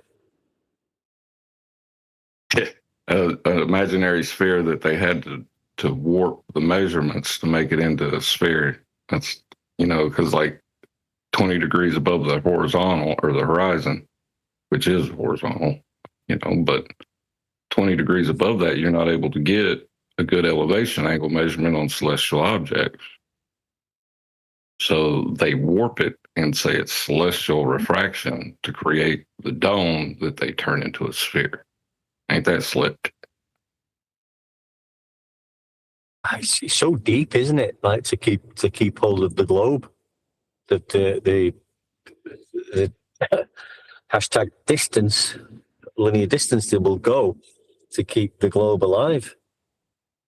All this, it comes from arguing with us. It comes from arguing with flat earthers. That's how they form these ideas, or people that oppose their position. Because when we give it to them, they're like, well, if that's true, then this must be true. And that absurdity is taken as fact because, we're trying to highlight how absurd it is, but they take it as fact, What it goes back to are these influences that we talked about at the beginning of this after show, is the influences, whether it was books or stories or television or movies, all of it. That is an influence that there's never been a flat earth movie. There will never be a flat earth movie. Only now are we starting to see flat earth books come to fruition. But there were plenty at the end of the 20th century, at the beginning of the 20th century. There were plenty of books that were written. Lady Blount, Edgar Allan Poe was a flat earther. He knew that the earth was flat. Those voices have always been suppressed. They've always been suppressed and silenced for the heliocentric story. They wanted the story over the truth. This goes back to the beginning. This goes back to the Garden of Eden. They always want the story over the truth. Absolutely. Heliocentrism puts you in a position of where you are the authority, and your belief has something to do with how reality presents itself. Right? Very good. And they have consensus. Yeah. And then it becomes, your truth, as if it belongs to you. You know what I mean? Yep. Very well said. Very well said. The thing with consensus, you just need enough people to agree that unicorns are real. Well, if unicorns in some way gave them authority over reality, right? The existence of unicorns in some way eroded God's authority so that they could put themselves in the position of authority, they would believe in them. Yeah, and somebody earlier was talking about everybody gets a prize, everybody gets a trophy, everybody gets to say that they're correct. Well, the same thing is we've seen this manifest too in the 21st century with safe spaces on universities. Well, I don't feel safe anymore. This person makes me feel uncomfortable. So they manifest physical safe places that they can go so that their feelings aren't hurt. Well, this is out of control. This is dystopian. This is pre-apocalyptic. It's insanity. It's segregation.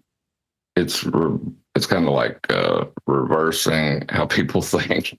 Like, instead of people being upset that they're being forced to separate, now you have people demanding the separation.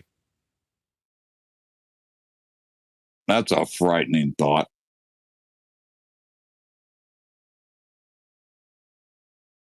Yeah, you just got to, how you word it is everything to how somebody opposes it, you know?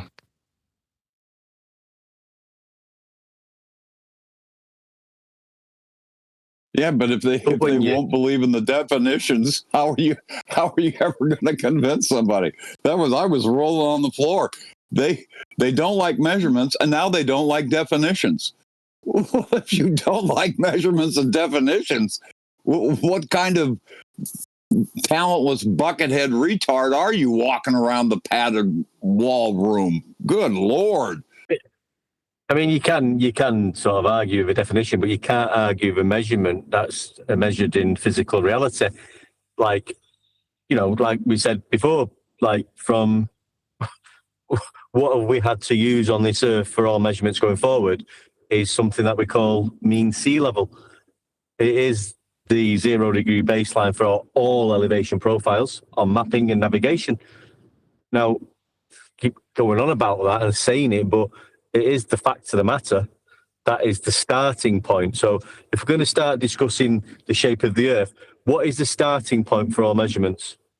Sea level. Is it level? Yeah, it's got an average levelness. It's level. Yeah, you can't really notice the difference between the levelness over 15 years, like Nathan pointed out before. It's irrelevant, but it is level. That's why it's called sea level. And when you look at maps and elevation profiles, it's a horizontal 0 degree baseline.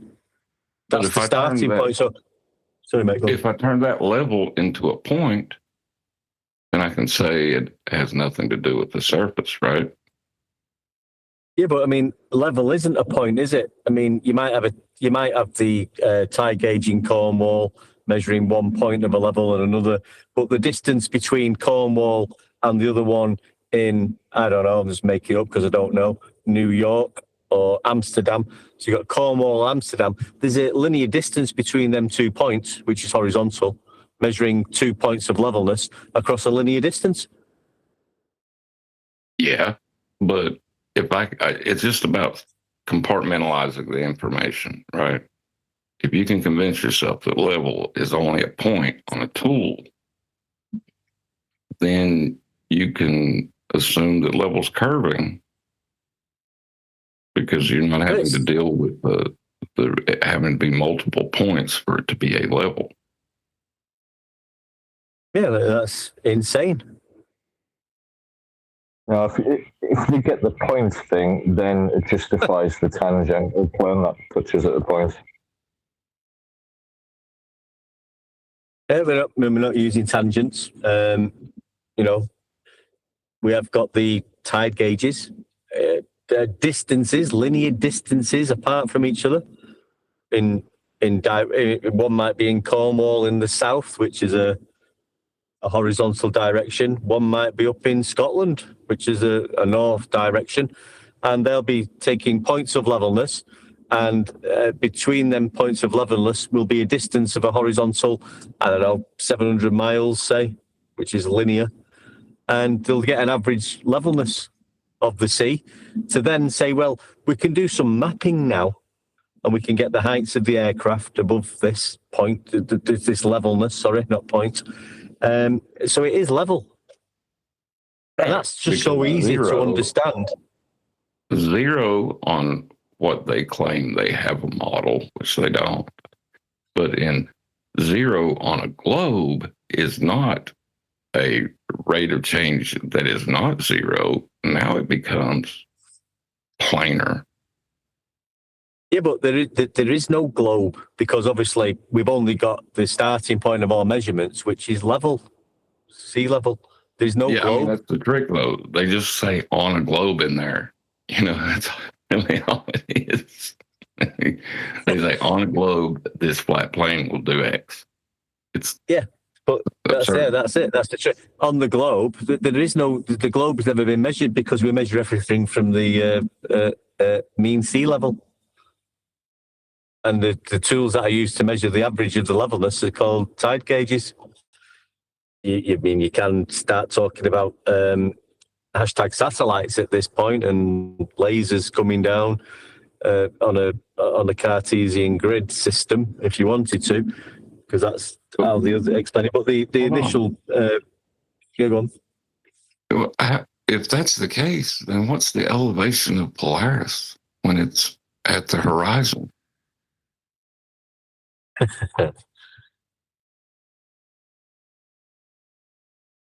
Yeah, that one was funny, because, to get the elevation, you need a plane of reference, right? So, but then he's like trying to say that because the calculation you would apply in terrestrial objects doesn't apply to celestial ones, therefore it's not flat, even though they accept there is no way to measure the distance to these celestial objects. They are undefined in the mathematics.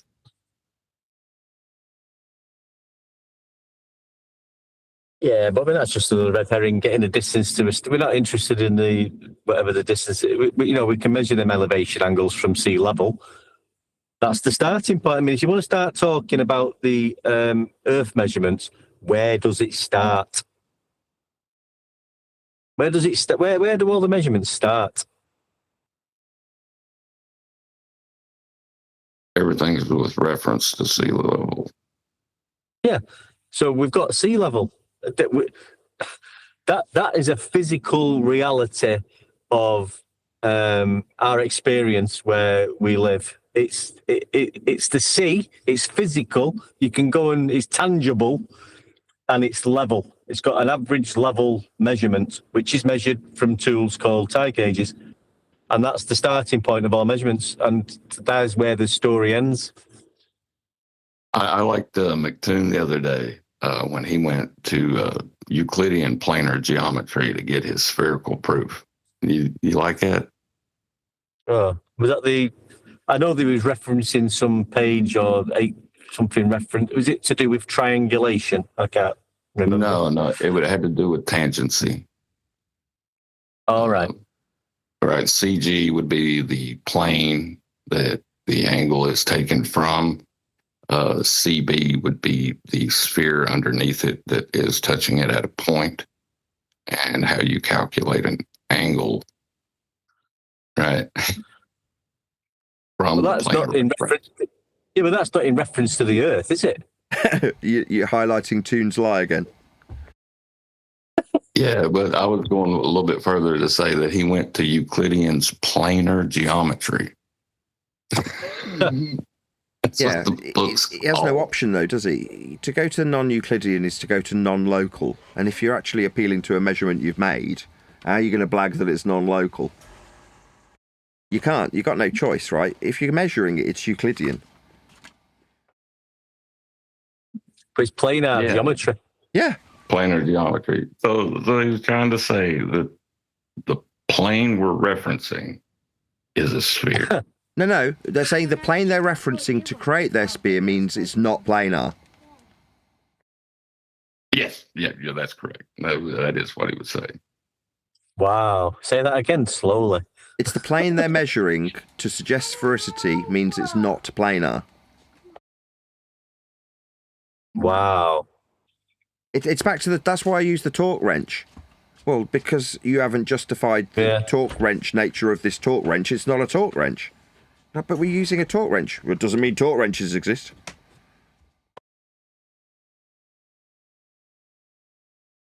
Yeah, it's weird. I mean, when you wrap your head around it, if you try to break it down to where it's like a syllogism or it's, a steel man of their position, it always comes back to these planar measurements somehow prove or disprove the Earth is flat or a sphere. Yeah. It will always be The that. logical syllogism for them is, if I measure Earth flat and create a mathematical sphere with those flat measurements, the Earth's surface is not flat. Yeah. Yeah, that basically sums it up, yeah. I've used the flat Earth measurements to create a globe. Therefore, the mathematical globe I've just created means that the Earth, where I took the flat Earth measurements, isn't actually flat. Correct. That's what they're suggesting. Now, the problem is we cut through that immediately when we go, when you start your logical syllogism and say, if I measure Earth flat, I go, stop. That's it, done. They go, no. It must be put into a logical consistency. No, it doesn't. You just talked it down to a certain spec and you walk away with your wrench in hand. No, that doesn't prove wrenches.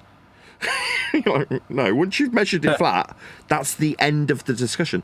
But that's why it's been kept away from geography and mathematics and put into science and sociology. It's the study of people, how they behave, whether they're credible, and conspiracies and whether or not the Earth's a ball. Yep. Yeah, but they want to put everything through an if and then statement and a how and why question. And not everything can be done that way. But they desperately need to do it.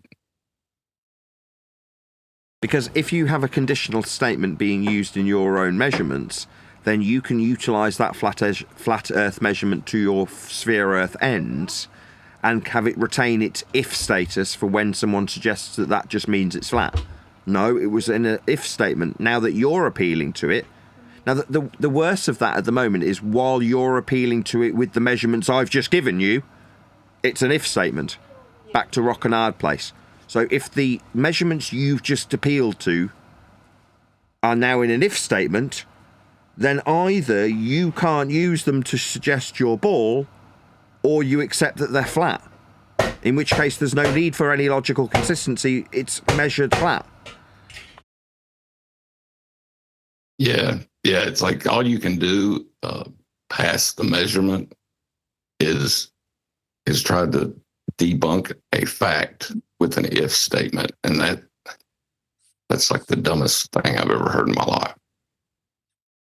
Yeah, so that's what they want to do. You've got the flat Earth measurements, and then they want to start arguing about, can I get an elevation angle from the Eiffel Tower? It's over. It's over in 2 seconds. The discussion from sea level, it's over. So let's formulate that. If I measure a planar angle from the top of a skyscraper, therefore that angle has nothing to do with Earth. Unless unless the angle's been derived from a zenith and we ignore 90 and suggest it moves to the centre of a ball, when we ignore that it's no longer up and is actually in and doesn't afford us the axiom, then it proves a ball. Which there's no measurement of, because all measurements come from sea level. No wonder people get confused by this and just give up and go with consensus. They have convoluted it so much. Yeah, it's been given such a cognitive expense that when the dweebs, the fart sniffers, understand, I don't know, let's just say it's 1 or 2% of heliocentrism, that is enough to exceed average Joe's understanding of heliocentrism and give a lowest social status dweeb the feeling of superiority over next man. Like at some stage in their delusional fantasy land, they'll be sat in a bar and there'll be a stunned silence as somebody goes, well, I don't know how the world moves around the sun. And then a guy in a Batman t-shirt rips off his shirt to reveal his Batman logo and goes, I do know how that works, and starts talking about it. The women all swoon, they all fall on him. Suddenly it's a menage a trois with blondes. And the dweeb's right in the centre, going, yes, I do know how orbital motion works. Let me tell you about this exciting thing called gravity. Yeah, but I've tried that a few times in the pub when I've ripped my trousers off and got my sextant out, and nobody listens to me. I may not have a solid grasp of all of the mathematics of gravity as, say, a baller who's really into it does. I'm not going to say I'm an expert on that, but conceptually, I think I may be a subject matter expert on how to come to that conclusion. Yeah, I feel the same. But gravity, like, well, we could talk about Newtonian gravity, which is downward vector to the horizontal, but we've got no ball to start with, have we? Let's get this straight. Yeah? The Earth is measured from sea level. There's no globe. There's no globe measurements. It's all starts at sea level. That's the starting point. Newton knew that. All of his mathematics were done with respect to an inertial plane. Oh dear. But they haven't got a globe because they've got nothing to measure it to or from. Yeah, it's calculated only calculated, never measured. You have to presume a circle of 360 degrees and then measure an angle from a curve and then do some mathematical wizardry to say, well, if it was a sphere and I've measured these two angles off a curved surface, then the circumference would be 25,000 miles. Just while I've got you here, which is in a box, were you in Gem Pandas today? Yes, I was. Did you notice that I was heard when I was being rumpus by Curved specifically? Could you still hear me talking? Yes, and quite clearly. It was excellent. It was superb. That was worth 2 hours. I'm delighted.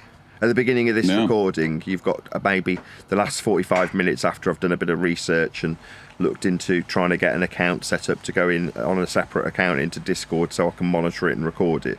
Well, by the time I've got to sort of 90% through that process, I just thought I'll just start recording so I can get an idea of if this has worked or not. And then I ended up chatting to Zark and Forthright for about 40 minutes before then going, right, well, I think I've established that this is now better.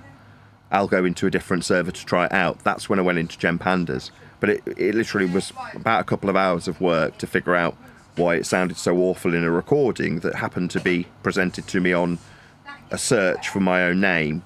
Showed up somebody who'd recorded one of the Discord sessions from Discord, and I'm just switched off the minute somebody starts interrupting. I can't be heard anymore. So that has now been, I assume, based on your reaction now, resolved. And it seemed to be the case just by the way they were reacting to me. Like, it's more uncomfortable if you can hear two people talking at once, but if your interruption essentially cuts me off, then it's far more comfortable to carry on rumpusing me indefinitely, because you don't want to hear what I've said. But if I'm talking and you're talking, there's a good chance that somebody in the server will go, this is just audio chaos. Yeah, but I bet, Nathan, you would probably be the only person who would notice that, because if we're listening to it, we might just think you've gone silent anyway. Yeah. Where you thought, I was talking at this point. Why am I being heard? We just think you've gone quiet. So exactly. There's only you that would have noticed that. Exactly. So if there's a couple of them spurging through me, so one starts interrupting and then another one starts interrupting me as well, so there's two of them effectively talking at once. What I noticed in the guy's recording was, hang on a second, it's not that that's how Discord works, because I can hear both of these people spurging at the same time, while you can't hear me and I know I'm talking. So you're like, well, there's the setting that just needs to be adjusted to make sure that that's no longer the case. Yeah, well spotted. I mean, like I say, only you could have picked that up. None of us would have picked that up. Are you saying there's a possibility that they may, at some point in time, start making it to where the moment they start talking, no matter how it's perceived to everyone there at the time, the way it's recorded, is you are immediately cut out in favor? Yeah. That's what bugged me. Absolutely. So what went through my mind is, as much as it's irritating that people are recording my hard work for 6 hours straight, like Icy Spin does, this wasn't actually Icy Spin, it was someone else doing the same thing. It's like, okay, I'm not going to go around copyright striking people for nicking hours and hours of my work. when it's a few hundred views. Who cares, right? But by the same token, if somebody does come near me in that show, the quality, not only the fact that I can be interrupted immediately, the quality of me, the sound quality of my voice is awful. Like, well, this doesn't present me very well when I'm being recorded from someone else in Discord.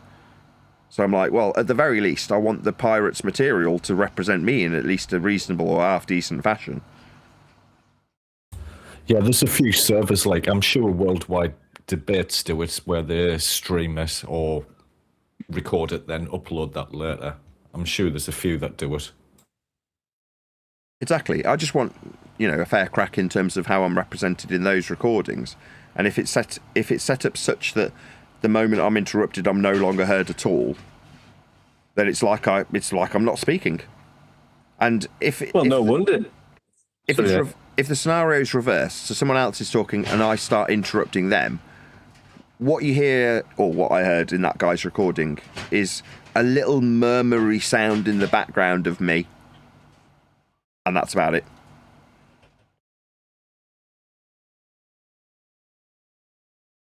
Yeah. Well, I'd say you made a pretty good adjustment, Nathan. I know a number of us were suppressed in that room. I couldn't interact. I was suppressed. And I went into their messaging, and it appears they have some sort of code amongst their mods that either, I'm an idiot in regards to Discord. I'm lucky when I'm here, so I don't know what they're doing. But this was the second. I was suppressed in the last one last week too. Live stream, worldwide live stream. I couldn't interact. So of course they're doing something. But listen, what you're saying is chaos must all be skewed in their favour. And if you're there, there's a potential for chaos that might be skewed in my favour. It happened the other day, and One Deck picked up on it. I'll come back to you in a second, One Deck. There was a woman in there that's essentially parroting, a bit, admittedly in a bit of a fart-sniffing way, her exemplary understanding of the derivation of flat Earth measurements into heliocentric conversions on planes in balls. And she's going through it in quite concise detail. That is to say, not necessarily supporting me, but she understands the rhetoric. And immediately they're talking straight through her and shutting her down. So as soon as they spotted that she's going to be putting a contrapositive opinion, there's 3 or 4 people spurging through the top of her. But again, you can hear her, you know what I mean? Even though there's 3 people talking through her, she still gets to make her point heard, just admittedly with a bit of audio chaos over the top of it. Contrary to me, where, like I say, the second somebody interrupts, I'm completely cut off. That was the end of my discussion point in Discord. So I'm glad that that's been remedied. It took, like I say, it was a couple of hours of well worth the work. What did I have to do with that, Nathan? Sorry? You pointed out that the woman who came in that was talking about the derivation of angles to create equatorial planes was immediately rumpused by 3 people once she was recognised to be on the side of a flat Earth, if you will. That's right, yeah. Yeah. Yeah, so if they know that's why you're getting the spurging. And this spurg word might be relevant to let's spurg. If we spurg, they get cut out. So let's spurg. Oh, that's been that way for about 8 years. Their only defense mechanism is talk while I'm talking in the conclusion, and then the Discord server doesn't get to hear the conclusion, and therefore there's been no conclusion made. Yeah, it's just Spurg's the new rumpus. I think yeah, she's all right. Oh, sorry. Go ahead. I was just saying that lady who was on, she's been on a couple of times. She sounds like she knows her stuff, like, so surprised she's not been to visit us. Like, she sounds like she's on the same sort of page. Probably doesn't even know we exist. She probably doesn't even know we exist. I'm pretty sure she said she doesn't listen to Nathan. Yeah, there you go. Was surprising. She did. She could be in a... She recognised that there was a certain celebrity status, if you will, but acknowledged, I don't know who this guy is, to be cucking for him, because she was accused of cucking for me. And she's like, look, I don't even know who he is. I reckon, she said it with a way that let me know she's recognising that I'm there with a moderate degree of status. But she's not like, well, I'm not this guy's fan, I'm not here to defend him. That was kind of her demeanour. Right, but she could have been a professor of heliocentrism giving the same rhetoric. You know what I mean? It could have been. I did at one point. I did suspect that. I'm like, she's giving the heliocentric rhetoric quite accurately, and obviously it has flat Earth in there that are prerequisite, but she's not highlighting them. She's not concluding. Therefore, this planar measurement of an angle in a ball is a planar measurement that's coming from the surface to have it work in a ball. She's not drawing those conclusions. She's just describing angular acquisition from an equatorial plane, which, when you term it that way, is 100% heliocentric favoured. Now, most of the time, the most advanced flatties have just got a good understanding of how heliocentrism works, and they lose track of the actual focus, that's flat Earth, and just become heliocentric fart-sniffing experts. Yeah, well, Neil... The thing is, though, by repeating the rhetoric correctly, she could be a heliocentrist in contradiction with those people. Yeah, they just don't recognise that she's actually on their side while she explains how to work the flat Earth measurements inside the ball. But she could have absolutely been pro-heliocentrism. And at one point while we were having the discussion, I did kind of ponder that. I'm like, as much as she's giving this rhetoric, she's not drawing the flat Earth conclusion. So I don't actually know if she's friend or foe. But she knows her stuff. Yeah. But Neil wasn't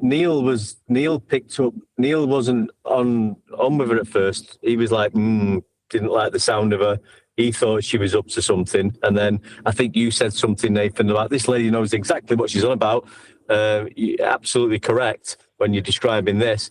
And then Neil was like, yeah. I thought she was on that side at first. So she was a bit confusing. Well, the thing is, the globe has flat Earth prerequisites in it, and she's describing them. So I can obviously lean into the fact that she's got flat Earth prerequisites in her heliocentric rhetoric.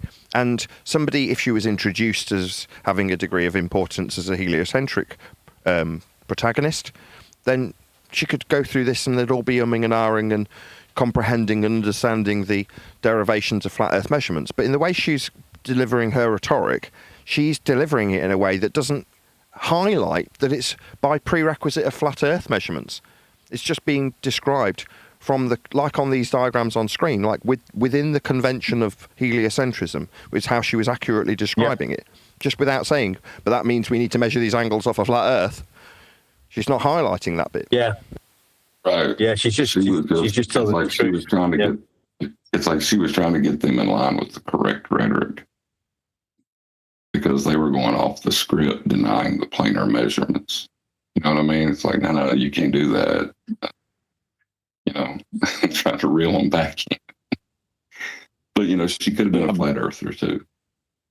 Yeah, but a bit like Eda Bear and Bev. Both basically the same person.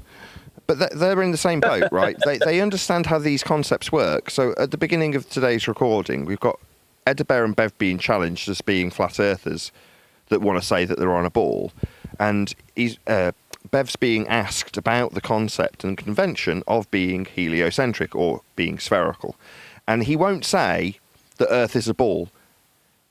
He's saying things like "'tis ball, 'tis globe." That was it, "'tis globe."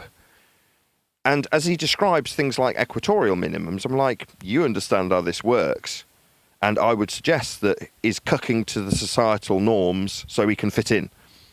Pathetic, doesn't want to stand out, doesn't want to be an alpha, wants to blend in as a beta, just with a higher degree of understanding, but can't quite bring himself to just lie and say, yeah, the surface is ball-shaped. He wouldn't do it. So they go, okay, so your advanced understanding lets you understand how flat Earth gets measured like this woman to derive heliocentric concepts that work when you describe the movement of the stars when measuring them planar and converting them into heliocentric orbital motion inside a ball. When you understand that, you can, as Bev did, go, "'tis globe." You're like, what the best explanation we have to date? "'Tis globe." You're like, yeah, but with flat Earth measurements in tow. Yeah, but Eddie Bear was the same, wasn't he? Before we got into the Wrangle Dangle of sea level, I was challenging to give me some, like I was explaining before, let's talk about Earth curvature. Well, I don't want to talk about that one, Deck. I said, well, you believe you live on a globe, don't you? Well, no, I'm not. I've not said he wouldn't commit to anything about globe or flat of the Earth shape. Right, because you're getting into what the question you're asking is. He's trying to make things ambiguous. He's arguing for ignorance, not for clarity. Yep, exactly. And that's what Beb's doing. And that elder bear just demonstrated it today with me. Where he didn't want to. He didn't commit to saying, "I believe I live on a globe," because that's what I put to him, and he wouldn't commit to that. All they need with the consensus in tow, all they need is an ambiguity that they can cling to, and then they can keep their faith intact. But they need the ambiguity. Without it, if it's known, which it is, that crushes them. That's why they can't address stuff like that. Yep. I think sea level is a bit of a killer myself, because I mean you don't have to talk about satellites or sextants or getting an elevation angle from the top of the Eiffel Tower or Blackpool Tower or anything like that. You just start at the baseline of the sea level. Like it all ends there. Can't deny it. My apprentice, well, he's an electrical apprentice, but he was working for me. He came over and I was teasing him, and I was like, "You're a damn flat earther telling me that horizontal line is level." So that's flat earthers say. So you're a flat earther? He's like, no. No. I said, "Is that line flat?" "Yes." "Stupid flat earther." And I almost had him in tears. He didn't want to say that the level line was curving. You're evil, mate. Evil. Not level, evil. I've done the same thing with some very good friends and family with the point south thing, and just said, just point south, point north. Well, you're a flat earther. Oh my God, you would have thought I cut their what's off. Really? Well, hold on. Just tell me more. So, in the real world, talking to a normie and saying, "Oh, just point south," they've had a visceral reaction to that. Yes, absolutely. Point south, point north. I talk to a lot of people on a daily basis, and biblical cosmology. I'm more interested in saving souls than I am on this particular topic, but it will come up from time to time, and it's very simple. And then I will be accused of being a flat earther, and I say, "Well, we're all flat earthers, and you're a flat earther." "Well, no, I'm not." "Well, point south." Yeah, reverse it on them. Reverse it on them. Make them. Yeah. Make them. I said you didn't. Yeah, it's awesome. Yeah, you didn't. Like that kid you didn't point up and you didn't point down, so you are linearly, directionally, functionally a flat earther. Welcome. No, the brain. Yeah, this is the example I give when and I've said it on the show a few times. Like, well, you've never measured a flat one deck. Well, I have actually. I've got a map. I've got an OS map of the Lake District, and I've got a compass, and I've done my trig points. Yeah, I've measured the trig points on the map, which has been measured from sea level in a linear direction, and I can travel north, and I can travel south, east, and west, and I'm going to use my compass in a horizontal flashing parallel to surface level, and I'm going to navigate this area. So yeah, I have measured and navigated the Earth flat. I can put my hand on my heart and say I've done that. So I have measured Earth flat myself. Well, if you've ever used a blueprint at work, right? Say you work with your hands and you have a blueprint. You measure Earth flat to build the structure to correlate to the blueprints, right? Correct. When you draw a level line, it better not curve. Because somebody's going to get fired. When you apply the blueprint to the ground that you'll be working with, it'll be divvied out in square footage or square miles. It's all flat, every measurement. When it comes to money, it's all flat. When you're selling land, it's flat. When you're navigating or negotiating the terrain, it's flat. When you're measuring the distances, it's flat. When you're measuring the altitudes, it's flat. When you're sailing, when you're flying, it's flat. Anything of any practical use with respect to the surface, it's always flat. Yeah, and we can demonstrate that. It's all right, Toon saying, but it's all right, Toon saying, send me the geometric evidence. Like I said about the compass, I'm just going to, I've just said it once, but you can give somebody a compass and a map, give it to a glober, give them some distances on the OS map. So say you're going to walk south, 2 miles south, and then you're going to turn around and come back north, and tell me at what point did you hold your compass vertically? They won't have done that because they will have travelled in a north-south direction horizontally. Sorry, go ahead. And you can give them a visual with your magic NASA data transfer information machine that everybody has, your phone, especially on iPhones. There's a built-in compass app on those phones. And I can say, just take out your compass on your iPhone.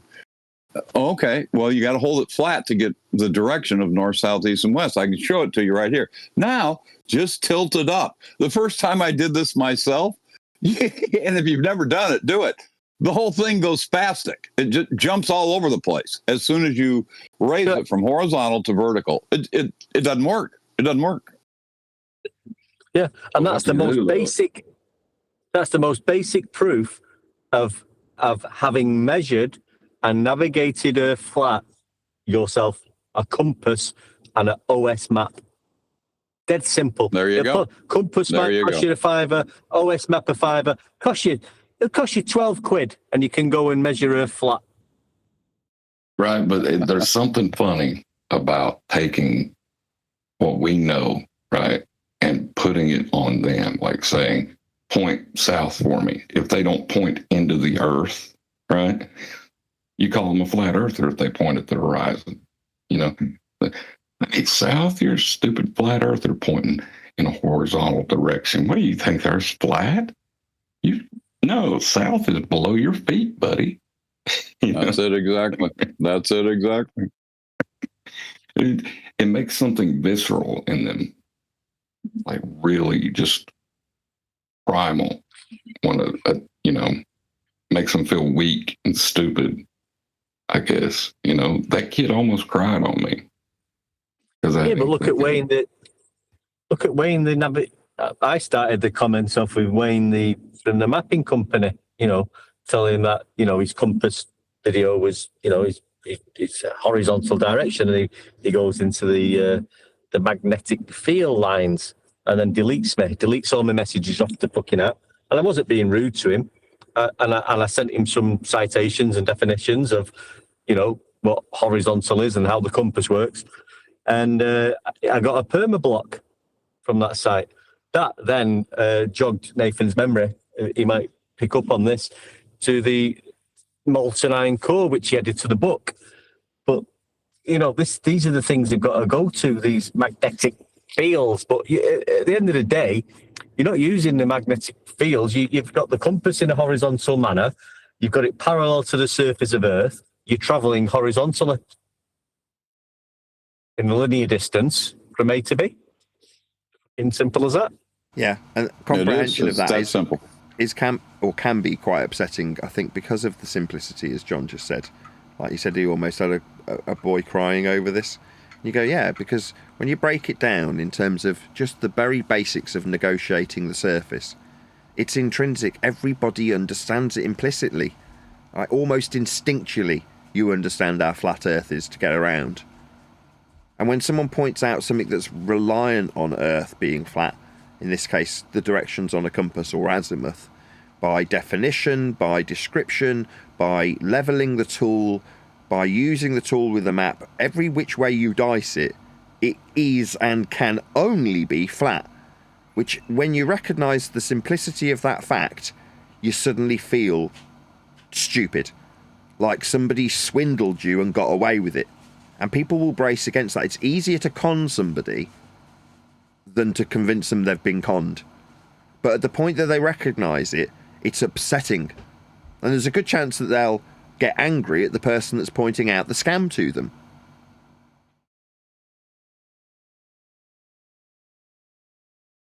Yeah, that's why I made them seem like they were the ones trying to scam me in their minds. Right. So then I become the heliocentrist and they're the flat earther. They cannot stand that.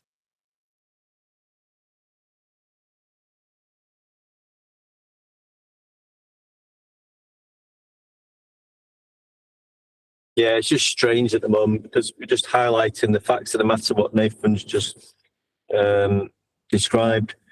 We can physically give you, we can give you a physical test with a compass and a map, and you'll prove to yourself that you're navigating the Earth flat. And when you set out your route on the map and do your trig points and find out your directions, and if you're going up a hill, you know, what's the height of the hill above sea level, and then, you know, rise over run on the OS map in the Lake District when you're climbing Helvellyn or Skiddaw or Scarfell Pike, any of these Wainwright mountains or hills, you will be navigating the surface of Earth flat. That's demonstratable. You know, you can demonstrate this to anybody. All you need is a compass, £5 compass and a £5 map, £10, and there's a flat Earth. Go and do it. Anyone can do it. Everyone does do it. They're not navigating the globe when they do it. They're navigating it horizontally in, you know, on a flat Earth. Simple.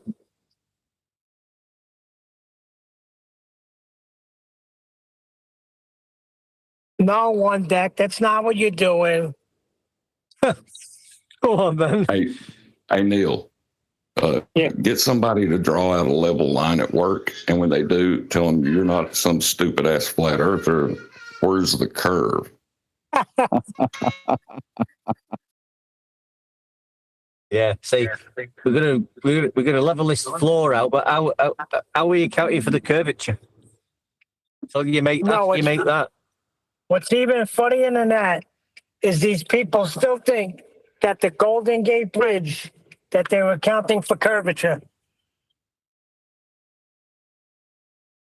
That's like the 2015 argument. We had that today. So somebody asked me about why their level was different to the level over somewhere else. And I'm like, well, to describe a difference in the levels, if you're suggesting there's an angle, your plane of reference is different to another plane of reference, then you need an overall reference to describe the differential of those two angles with, in this case, sea level. So again, it's back to, you know, it becomes more appropriate the more we say it, that the Johnism, levels deviating from level to the rate of level. That's how we ended up on a hill. It's so stupid. You know what I mean? It's stupid, but that's the axiom that they're going with. I still think we're going through a bit of stupidness ourselves, and I don't know what it is yet. Even though we think we've got to the end of the stupidness and we've got this covered, there's still some stupidness that we're allowing to happen. Yeah. One deck. Listen, they were asking me for measurements today, like they had me in a gotcha. Bev and freaking Ed Bear. Like they had me. I was laughing. I had to go to work, right? But you got to be kidding me. You're asking me for measurements like you got me? What's happening is everybody recognized the measurements, but they're not accepting what it means.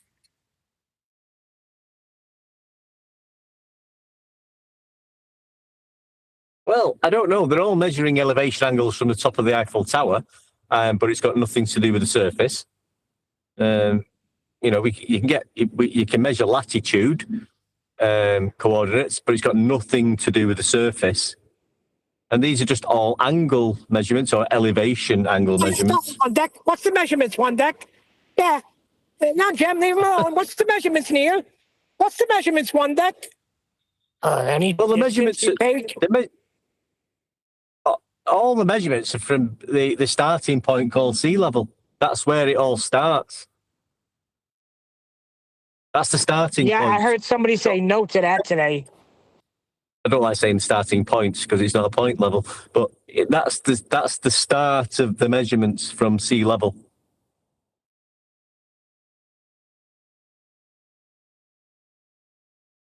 You can get sea level on a ball.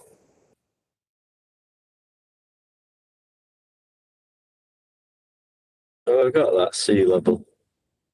Yeah. I mean, everything that gets measured on this Earth had to be developed around the fact that most of the Earth is covered with flat level water. That's what we've had to work with from day one.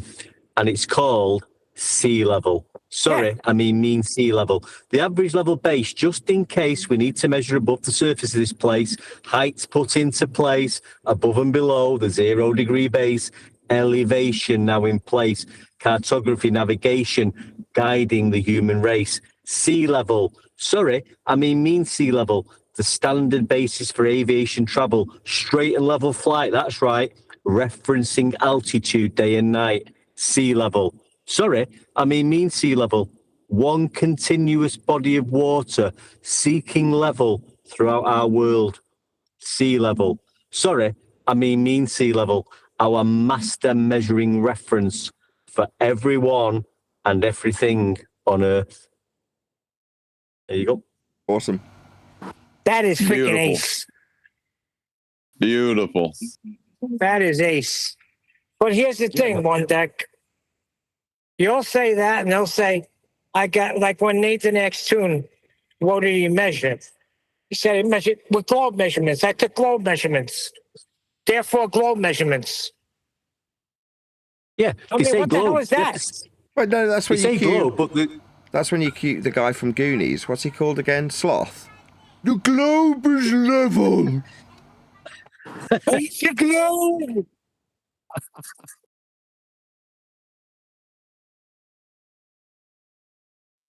You have to say the globe. You either get it or you don't get it. Go ahead. I'm just saying, we've said it before. You have to put the word globe in there. Well, yeah, I got it from the globe. The globe. There is no globe from sea level.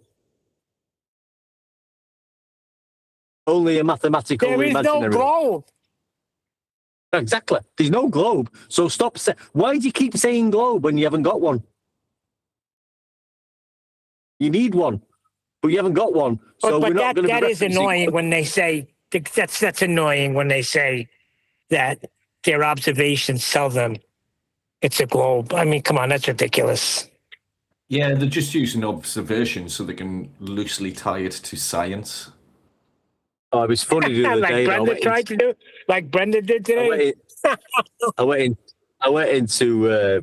I told you, Neil, I went into worldwide debates, but there was a couple of things going on. I did have a bit of a thingy with Sogbuster and some other idiot about sea level, which didn't end well for them, even though they'd probably say otherwise.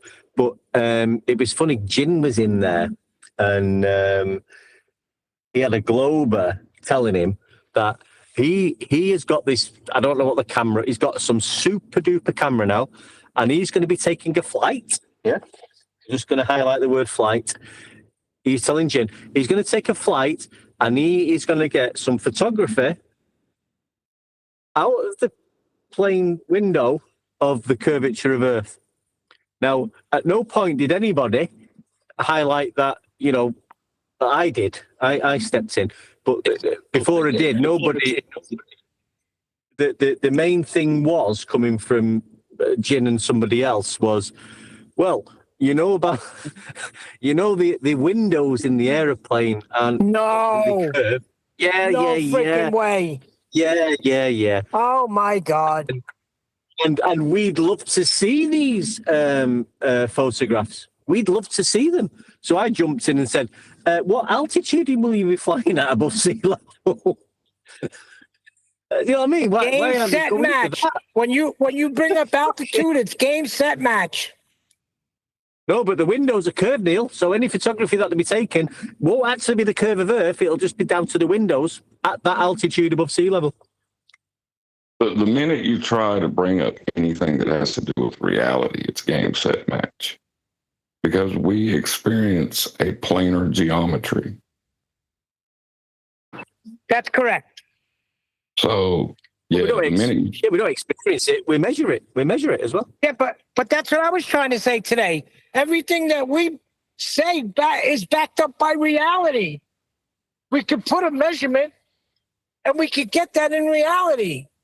They can't do any of that. Well, they do. They do, because their reality is sea level. That's their reality. Well, yeah, Everybody it can go becomes and a flat witness. Earth reality. Yeah, well, that is reality because it's tangible. You can go to sea level. It's a thing you can observe, and it's measured for an average level, and that's what's used for the starting.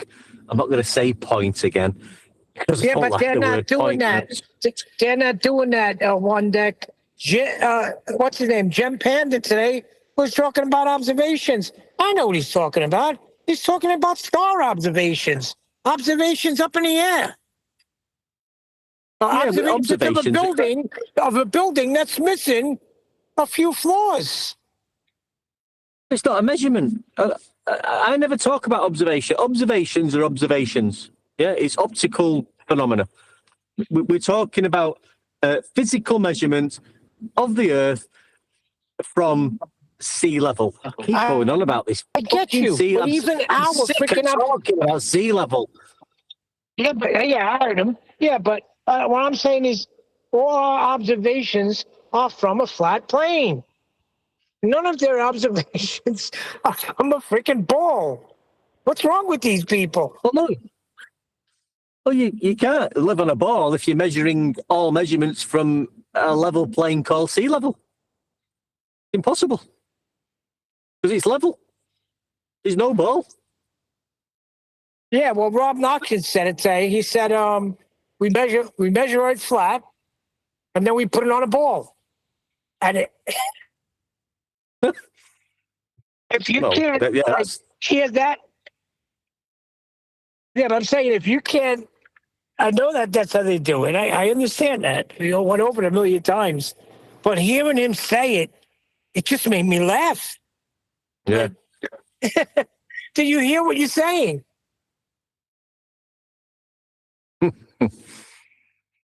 You got no.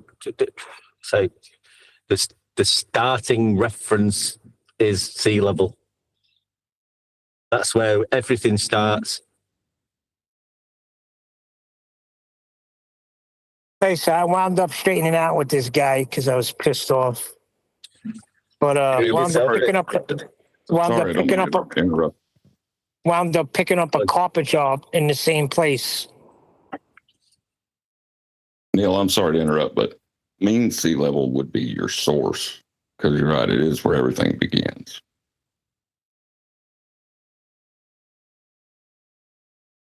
Yeah, well, yeah, that is the source, not my source. It's where we've had to start. Well, it was the starting point of all measurements. They didn't start the measurements from the top of Everest, did they?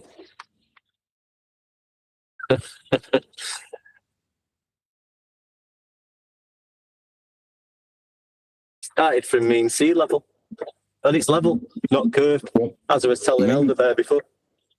Mean sea level is calculated from multiple sea levels that are measured. A source is kind of a bigger deal than its reference, right? You understand what I'm saying? No, don't get you there, mate. Sorry. You pull a reference from a source. The reference plane is mean sea level. The source is the sea level. You're measuring the sea level. That's what you're measuring. The variation that gives you the mean gives you the overall reference. That's mean sea level. But what John's saying is the important bit is the bit that's actually measured. What's that? Well, the sea level is what's measured. Yeah, that's my point.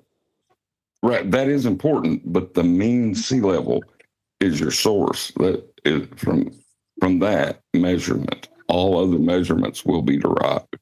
So it becomes your source.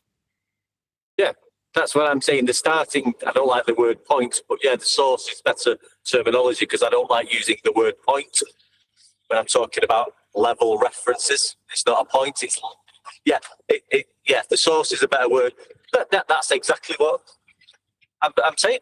Yeah, sea level is the starting point for all measurements going forward on Earth. Not the top of Everest, not the top of Helvellyn, not down a ditch. We've got a level reference frame called sea level, shown on all maps. It's used for navigation and mapping across the world. Just read the poem out I read. Describes it all very clearly. Yeah. So sea level, that's the starting point.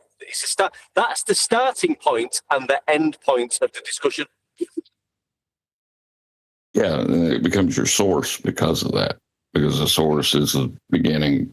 It's alpha and omega kind of thing. Yeah, it's the beginning and the end of the discussion.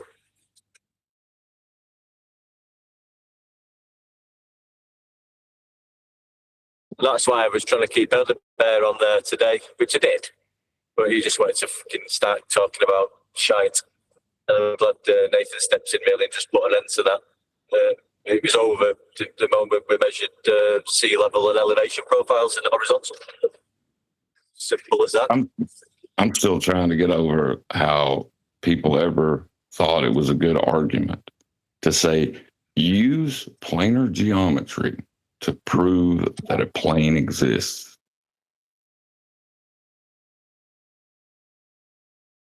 That, like, somebody like McToon, I can't believe he even says that with the amount of confidence he says it to is just, it's mind-boggling. It's Dunning-Kruger to the nth degree. Yeah, and a lot of them have to do that now, and I think that's deliberate. To know they're saying something that's just contradictable to the end of the earth, pardon the pun. But if they say it with a certain amount of confidence, then they can convince themselves that it's maybe true, or convince an audience or something. McToon had a stream after that, and he only briefly mentioned the interaction. It was like a couple of seconds and just wandered on from that. He couldn't say anything about it, really, to be honest.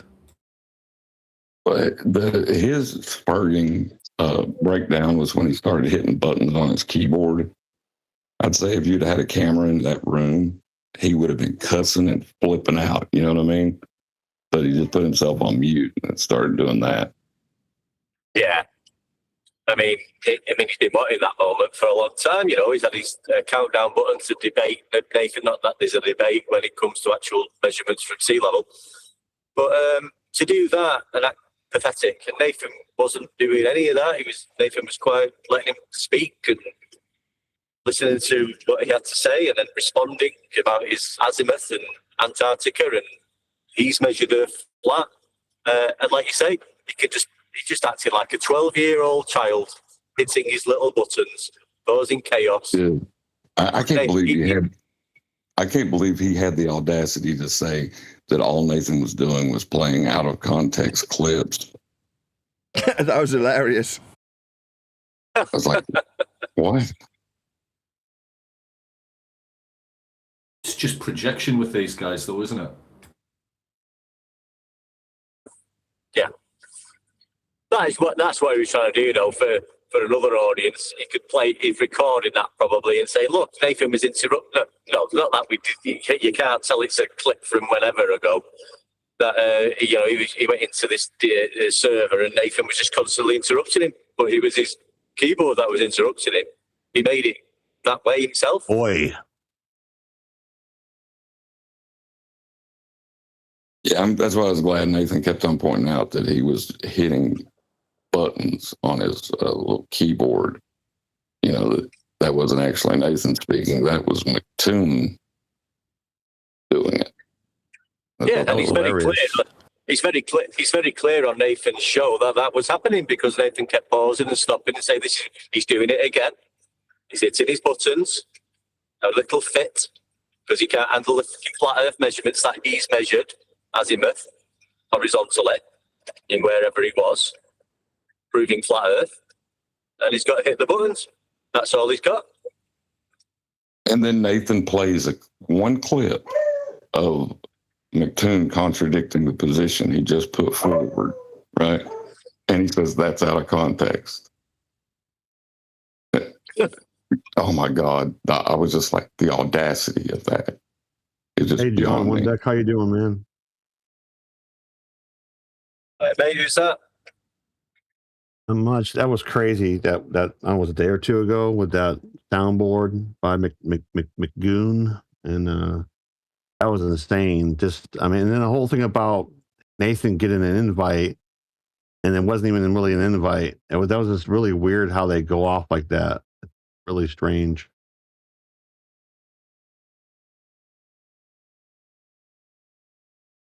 They've got absolutely nothing. Yeah, that's why they do it, right? Yeah, you've got to say you can measure an elevation angle from the curved Earth, which was measured from sea level. But you've got to say. Dude, it's like, it reminds me of like somebody that's getting bullied, going by the bully and whispering to where nobody else can hear them into a recording of, "You're a butthole," right? And then claiming that he called the bully a butthole.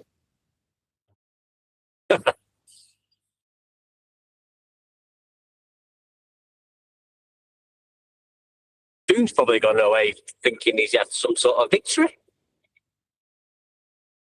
Well, Nathan couldn't provide the geometric evidence that he gave me the geometric evidence for. Do you think he's going to reset his timer now? Time, you say? Because that wasn't a debate. He said it. He said, this isn't a debate. We all agreed that it wasn't Earth is measured flat. It's not a right? debate. So victory. I mean, he was telling, he actually got muted himself, Toon, by whoever it was, whether it was Panda or whoever, because he was just being ridiculous. Somebody actually muted him on his side. Yeah, but they didn't mute him when he was making a valid point or objecting to something that was false. They muted him when he was spurting.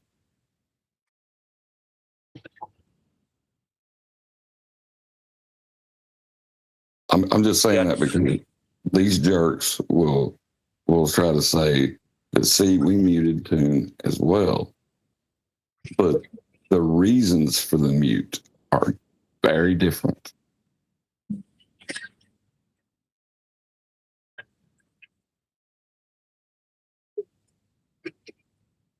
Yeah.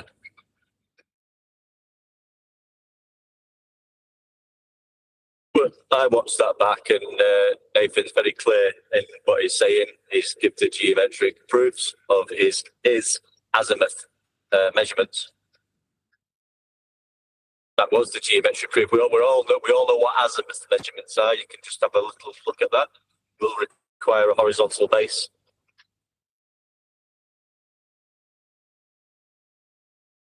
No, there's no disputing what an azimuth measurement is. And Toon did demonstrate an azimuth measurement in wherever he was when he did that.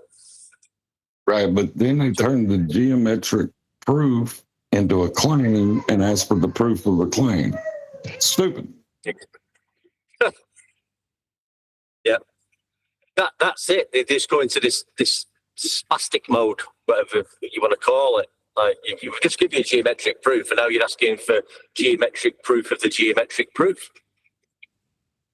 And then you claim you're going to post geometric proof, which is just a diagram, when in the other sentence you were saying a diagram's not geometric proof. We need some geometric proof. But your geometric proof is out of a book of whoever it was talking about. Who was it? Euclid or whatever it was, section 18, chapter, whatever it was. That's their geometric proof, and it's just words out of a book where Nathan had the radius and the 90-degree angle measurements above his head all day long. There's no difference to that. So, yeah, mate. Well, recently I'm seeing posts or comments on videos of Nathan's where they claim that the shortest distance between 2 points is a curve. And that to me is insane right there. There's no way in geometry can you justify that. And yet these guys not will in do geometry, it. no. Post. No, I mean, I think you can read these things, can't you? In sort of, on calculus or whatever you want to call it. I don't know. You can read these terminologies when you're working on computer screens and doing different stuff like that. But we're not talking about that, are we? We're talking about measuring the Earth from sea level. Yeah, I just don't understand the idea of like taking two curved lines, let's just say, or two straight lines, and then picking a point, any point on either one, and then connecting them and saying the shortest distance between those 2 points and be a curve. I'm like, there's just no way. That's impossible. That's not reality. You know, I mean. Well, I say I don't know. I don't know the ins and outs of it, but I think this sort of terminology and the phrases you're using are used in some sort of computer program or calculus, or I might be getting that wrong, but it's not used in actually physical reality of Earth measurements, because it's not used in that application. It's used in some other, I don't know what application it is, but we're not interested in that because what we're talking about is actually measuring Earth itself, not from a computer program. Whatever it is, it's delusional. The quickest path between 2 points is only a straight line. It can only be a straight line. Yeah, but then you get into the wrangle and dangle, and this is what I'm saying. Like this is the wrangle dangle they want to get into about this, but this is just like somebody's made up something like spherical geometry or some other nonsense, and we can talk about that all day long. But in physical reality, on the Earth that we live upon, we've got maps, we've got coordinates, and it's all measured from the physical sea level. Sorry, I mean sea level. That's the reality of it. That's the reality. Correct. And the reason they're using the shortest distance between 2 points is a curve is because that's all they have. That's the definition of a sphere, is perpetual curvature in all directions from any 2 points located on that sphere. They have to use that. But like one deck just so eloquently said, it's not reality. No, it's not. I mean, if a surveyor's measuring the Earth and he's got 2 points, he's just going to measure the distance between them 2 points, linear distance between them 2 points. He's not going to start saying, well, it's a curve, unless he's got some sort of curve to measure. I'm sorry, one day. Sorry, mate, go on. Say again, measured. No, it's my fault. Totally my fault. I just wanted to reiterate something or add on to what Fisherman said earlier about math and reality. It's like saying I've got 5 apples. One deck over here steals 7 apples from me. How many apples do I have left? Well, in math, you could say -2, right? But in reality, that can't happen. You'd have 0 apples because he stole 5, not 7, because I only have 5. That's what's going on here is that they're using math to create a different reality. Yeah, that's what they have to do. They can't use reality. They've got to use tangent lines, which are not tangible.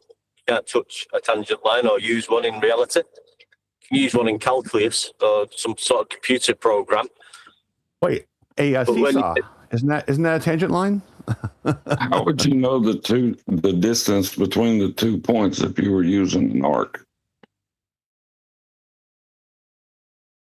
You need a horizontal. Could use You need a horizontal. You need a horizontal baseline. Hey, you'd have to flatten the curve. You wouldn't be able to know. Which is a baseline, yeah.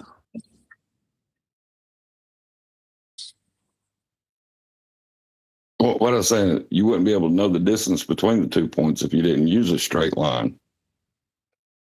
So the arc required the straight line to make the arc. What arc? Yes, correct. In the position that the closest between 2 points is a curve. How do you know that? What's the distance between the 2 points? You know what I mean? Like, It's stupid on its face. Yeah, you're just talking nonsense. That's what they want you doing, talking about nonsense and about the shortest distance is between 2 points as a curve. And we're talking about Earth measurements. That's what we're talking about, not calculus or some program or computer program or spherical nonsense geometry. I'm not talking about nonsense. I'm saying no, not you, John. I wasn't saying that to you. Oh yeah, I know, but the assertion that the closest distance between 2 points is an arc is to make the distance unknowable because you placed an arc there now. So you don't know the distance between the points anymore because you don't have a line which to give that distance. I mean, I don't know really what you're talking about. All from what you know, if you've got a horizontal line with 2 points, yeah, you'll have a distance between them 2 points. If you then sort of curve that line down into an arc, them 2 points will become closer. But that's got nothing to do with measuring Earth.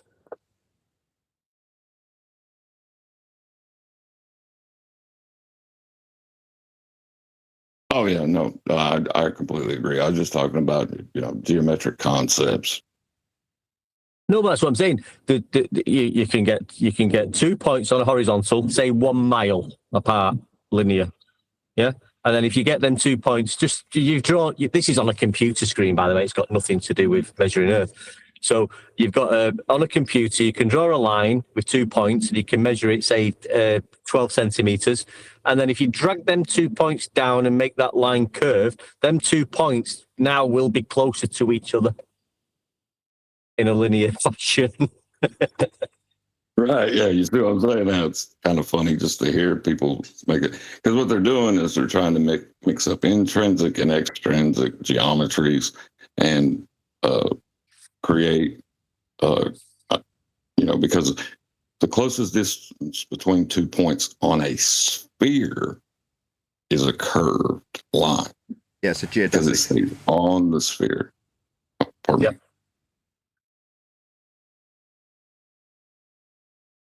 me. But we don't experience intrinsic geometry. We measure straight lines. They don't either. They accept that we measure locally flat. It's because we do. All surveying is flat. So after the fact, you can create a system that gives you coordinates, and those coordinates can be projected from within a ball onto a map that you create on that ball. Therefore, the coordinates on the arc of the protractors can still be described. You just have distortions. So then you describe the shortest distance being a geodesic, and then apologise for the distortions.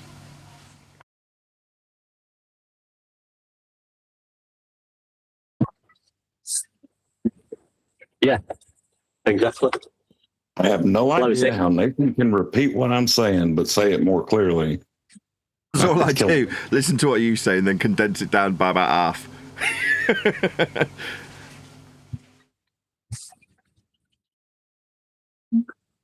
Yeah, that's what they're trying to do all the time, and they bring this like bullshit into it about computer programs. They're never actually talking about physical, actual measurements of Earth. Start talking about like you say, and all that crap. Well, what they do with the ray tracing programs, right, is they'll give you the horizontal view, right, and then they'll go to the side view where there's an arc there, right. They won't tell you that arc is built upon planar coordinate systems. They leave that part out. Guys, I just want to say one thing about all this. I've been listening to Nathan for ages, since, I don't know, back when we had that numpty Ranty doing his observations, and we had Stephen Warrior on usually. Those are good days there, But it's amazing how things have changed since that time. I mean, it's amazing because now everything Nathan does, they have to be on the offense, on the defensive side of things. You have to all pretend that they're navigators of the sea, or pretend that they're engineers, or pretend they're surveyors, because Nathan's throwing all this stuff at them. it's great. It's awesome what he's doing. So awesome job to all of you and him. It's funny how Bev hasn't mentioned anything about his surveying recently. He declared he was representing all surveyors before. That was when you first started going into these other servers again, Nathan.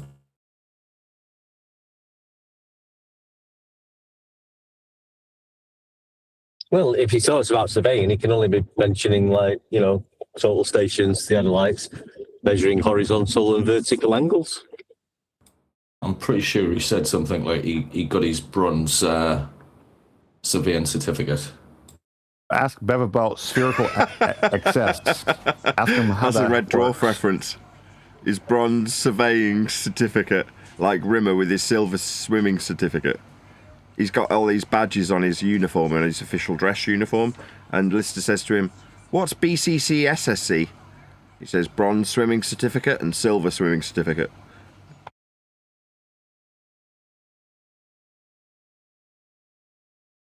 I missed that part. That's funny. They need to give out a breathing certificate for some of these ballers because it's amazing that they're able to do that with any regularity. Hey, kudos to Nathan for taking on like 20 people at once and winning. What did I win? I mean, I can't really put it to Brenda and then not have the same thing applied to me. What did I win exactly? You won the... So, like, it's not a debate anymore, and these guys all just break down and go crazy on you. No, he won flattest faction. Flattest faction? That's the only time you can... The only time you can really win is when you give up on caring about winning. That's the really ironic thing about it. At the point that you go, well, I have no bearing on this, I'm inconsequential to this, it doesn't matter if I win. Suddenly everyone's like, "You're winning loads!" You're like, yeah, as soon as it don't fucking matter. It was measured flat anyway. What you could do, though, you could give yourself a little gold star and stick it on your get a gold star. Wonderful. But it's sincere. It's at the point that you go, you're inconsequential to this, I'm inconsequential to this. Me getting a gotcha that you've used flat earth measurements just means... foundationally that we're all using flat earth measurements anyway. So it really doesn't matter if we're arguing about it. In fact, by arguing about it, we're perpetuating the idea that there's an argument. So if anything, it's kind of depressing. It's a bittersweet victory, because I know that by doing it, I'm leaning into the idea that there is actually a debate to have. Now I get that over a month ago, I'm like not in the slightest bit interested in going into servers and debating, because there is no debate. So I feel like by going into the servers, I become hypocritical. It's like, how can you say there's no debate and then go into debate servers and argue with people? You're like, yeah, you're right. I'm just a hypocrite. I'm just doing it for clicks. And that is literally the only reason, because it just becomes a folly. It's completely moot whether or not I convince any of the people in that panel that they're using the flat earth measurements that they are using anyway. Because me there or not, they'd still use the flat earth measurements. Now, me being there might mean that they have to, like Toon did, call them global elevation angles. You're like, okay, what does this achieve? You know, calling a flat earth measurement a globe measurement for cope. But would it matter? Would it change what his angles were? No. Would it change his azimuth?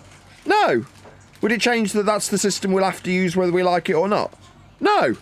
So why are we doing this again? There isn't really a reason when you break it down like that. So what did I win? Nothing. You get to say that you won. That's about it. Elder Bev is always following you around everywhere you go. There he is. He's got Nathan derangement syndrome. Anti-fluff groupie roll call. Yeah, I don't know why. He said yesterday that he got an IMDb page. Did you hear him say that? Yeah. And then he didn't want to talk about it. So it's like, so you're an actor? He'll have had a walk on or something at best.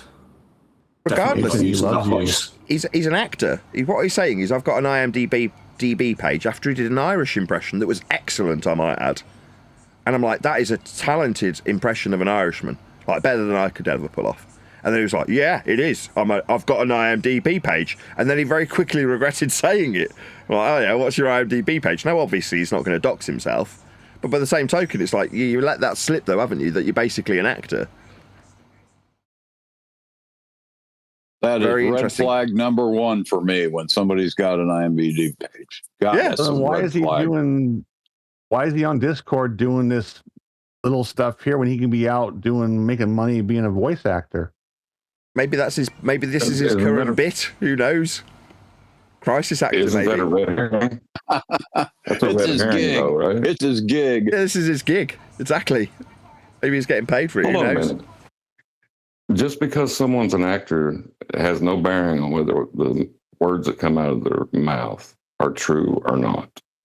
Oh, of course not. Hey, man.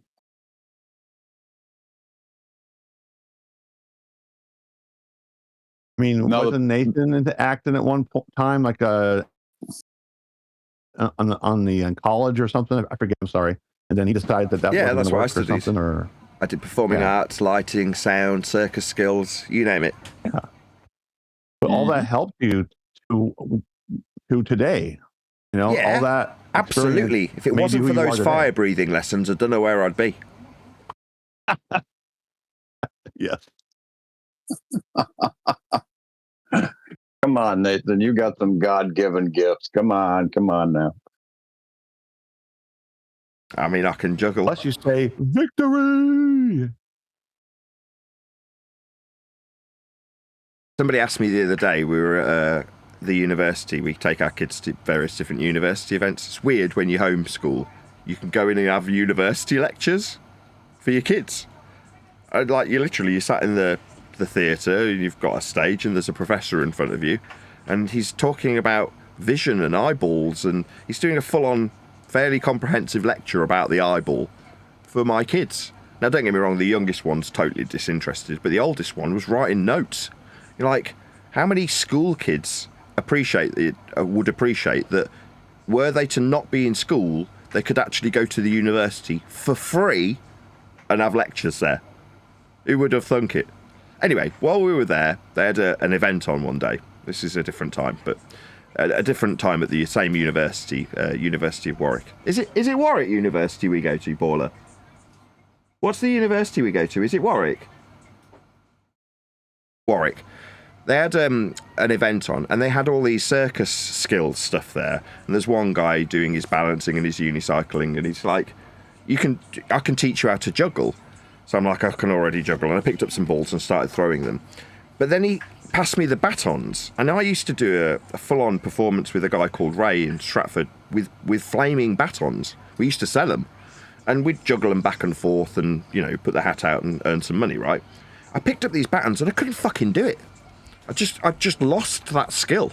And I tried to do it and I just couldn't quite get the swing to work. I'm like, what's wrong with me? And it's probably because it's been about 20 years since I did it.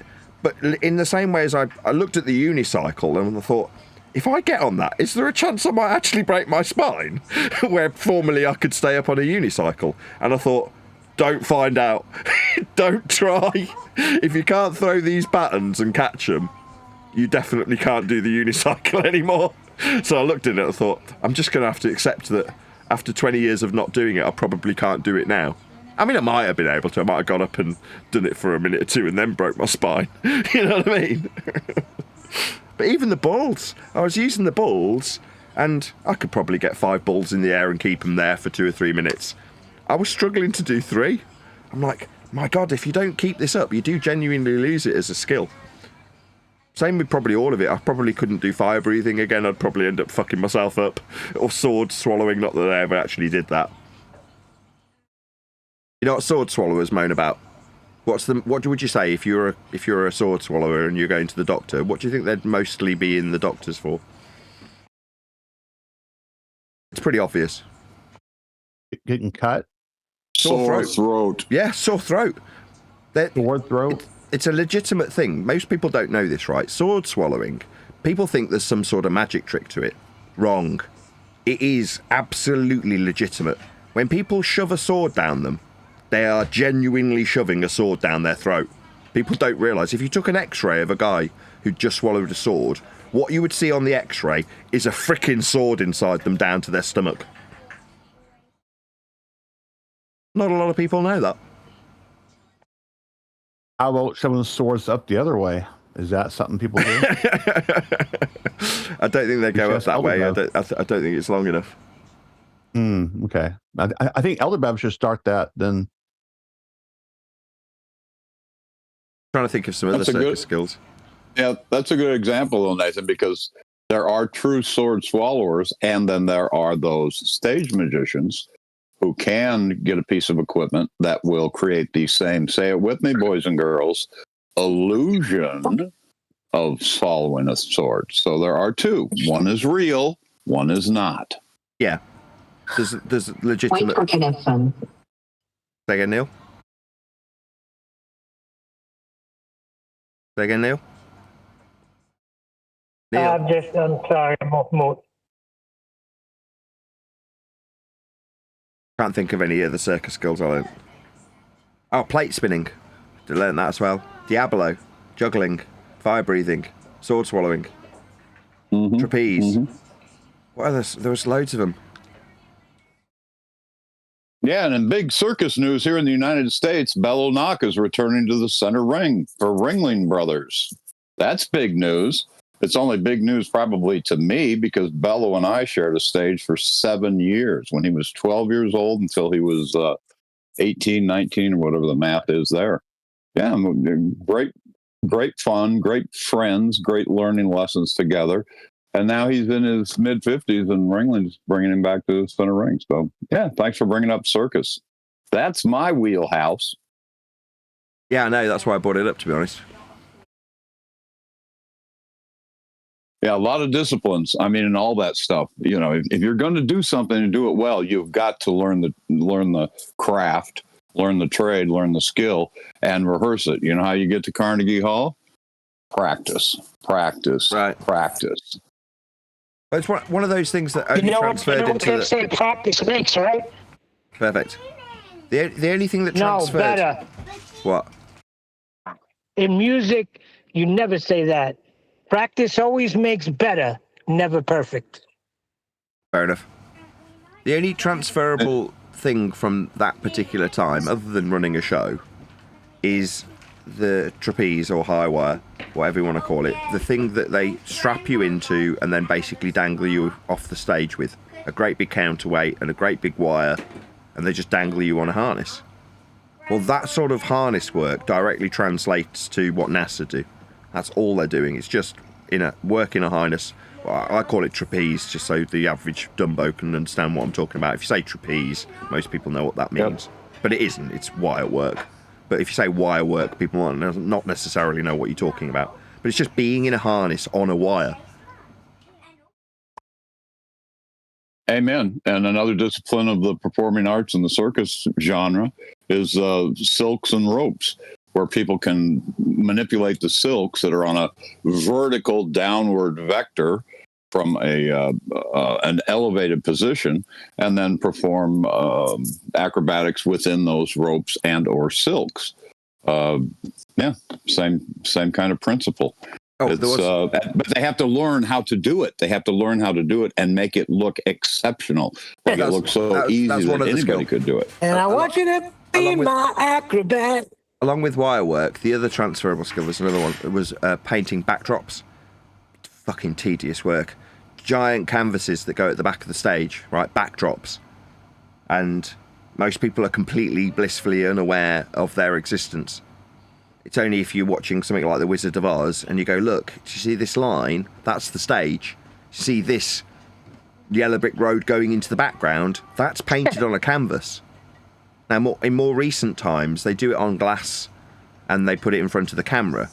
And that's how you end up with the Detroit police station ending up looking like it's a 50-story building in RoboCop, right? There's just a glass slide that they put in front of the camera. Same with things like Charlie Chaplin. They do it with a slide so that it looks like he's falling off the edge of a building when really there's just a slide or a painting, a still painting in front of the camera. That's how they do it these days in more modern Nathan, times. You know, you give these freaking people ammunition, right? Every time you talk about being an actor and what you're trained in, you give them ammunition. Why? And I know you lean into it because then they turn around and say, it's just an act. He knows it's a globe. He's got the perfect globe proof. Now, some people are stupid and they don't put two and two together. But yeah, they do that. Nathan, when I first came on the scene and was just, in the chat, they immediately came and told me that you're an actor and he's got the perfect globe proof and you stay away from this guy. If he wasn't straightforward and upfront about it, though, then they would have ammunition with kick behind it. Being upfront with it takes all the bluster from them. I'm saying for the people that may be coming in new to this. See, you couldn't deceive me because I got that discernment. But some people are just naive. They're just stupid and they'll buy something like that. Well, that's on them then, Neil. That's not on Nathan. I mean, when I found Nathan, I didn't know he was an actor. I didn't know he was anybody other than I knew he was hugely talented. And at the time I had come in to meet Nathan and be introduced to the whole panel and everybody. The thing that separated Nathan from, like QE or somebody else was, I just retired from this whole business. I've been on both sides of the audition table, both sides of it. And I instantly said, I'd hire this guy in a New York second. To either host the show, be a comedian, I'd hire him in New York second. Certain people have certain undeniable skills that you recognize immediately. Now, how they apply those skills in the real world is dependent upon what they're saying, what they're doing, what they're promoting, how they're influencing other people. And this was perfect for me. So actor to actor, producer to producer, Fisherman. I recognize his talent immediately. What? Fisherman, who's that? We couldn't think of the name of the person you're always talking to on your show. Who, Margaret? Margaret, that's it. Yeah. The cookie jar. Yeah, okay. I used to think you were talking to your wife. How fast is a New York minute or New York second? I'm just curious about that. Is it faster than an LA minute? Or next?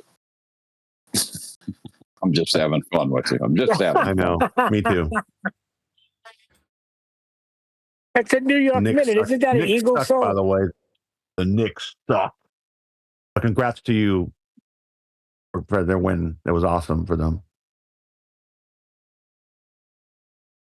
I don't know. You seen all that talent Nathan has? You know who taught him everything he knows, right?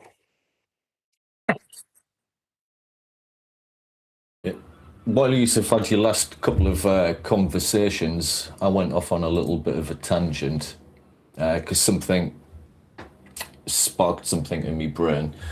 So I've done a little AI search on when did the UK government get people who fight against disinformation on the internet. And they've been doing it since January 2018 in the UK. And then I went on to go through, do the UK government hire actors to fight against disinfo on the internet? And it says yes. The UK government has paid social media influencers, YouTubers, content creators through specialised media agencies to counter foreign disinformation, blah, blah, blah, blah. There's a few different bits on it, but for domestic YouTube initiatives, the UK government has launched central content channels utilising influencers and everyday citizens to reach voters directly, debunk conspiracy theories, and counter-inflammatory content. But yeah, the conspiracies, and this seems to claim that, yes, the UK government has hired actors to counter conspiracy theories. I'm just being a little conspiratard here. But there's no way the government would pay you, Nathan, and you were doing it way before 2018, so I think you're safe on that. Yeah, I would personally add that's probably the second wave now, because the younger generation, doesn't watch TV or anything. So, their eyeballs are stuck on these influencers on the phone. So they have to go after them. And without even being speculative or conspiratorial, I mean, out of the blue, this guy, Mr. Beast, goes to Antarctica to prove the Earth's not flat. I mean, how ridiculous was that, right? To do a quick circle back, though, to Fisherman, you were saying what separates Nathan. I also want to add what separates Nathan is his vast skill set in using the microphones and all that technology. Because I had a few minutes yesterday around the time QE starts, and I jumped in to hear that show. That dude spent an hour trying to figure out his audio. I was cracking up. He couldn't get his volume equal to his team's volume. They all sounded at like volume 0. He's at volume 100. Then he makes some switch on the software, and now he sounds like he's talking through a tin can, and they all sound fine. It was just a comedy of errors.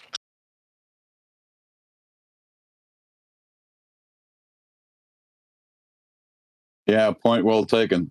That's another red flag for content providers who, if this is going to be their source of income, they don't pay any attention to the technical side of it. That you're just shooting yourself in your head. That's ridiculous. Yeah, another outstanding benefit of listening to someone who knows what they're doing.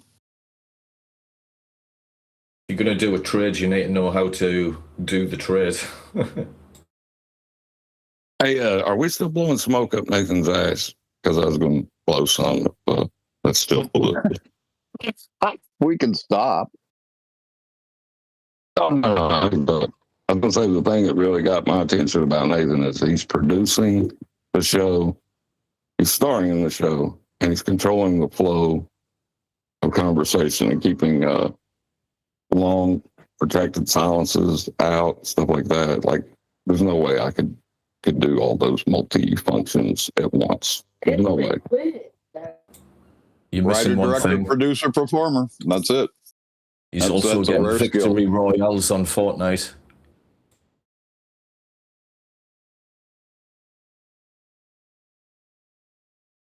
Did you say while he's playing Fortnite? I was going to say he's also getting victory royales on Fortnite. He didn't bite whatsoever. He might not be there.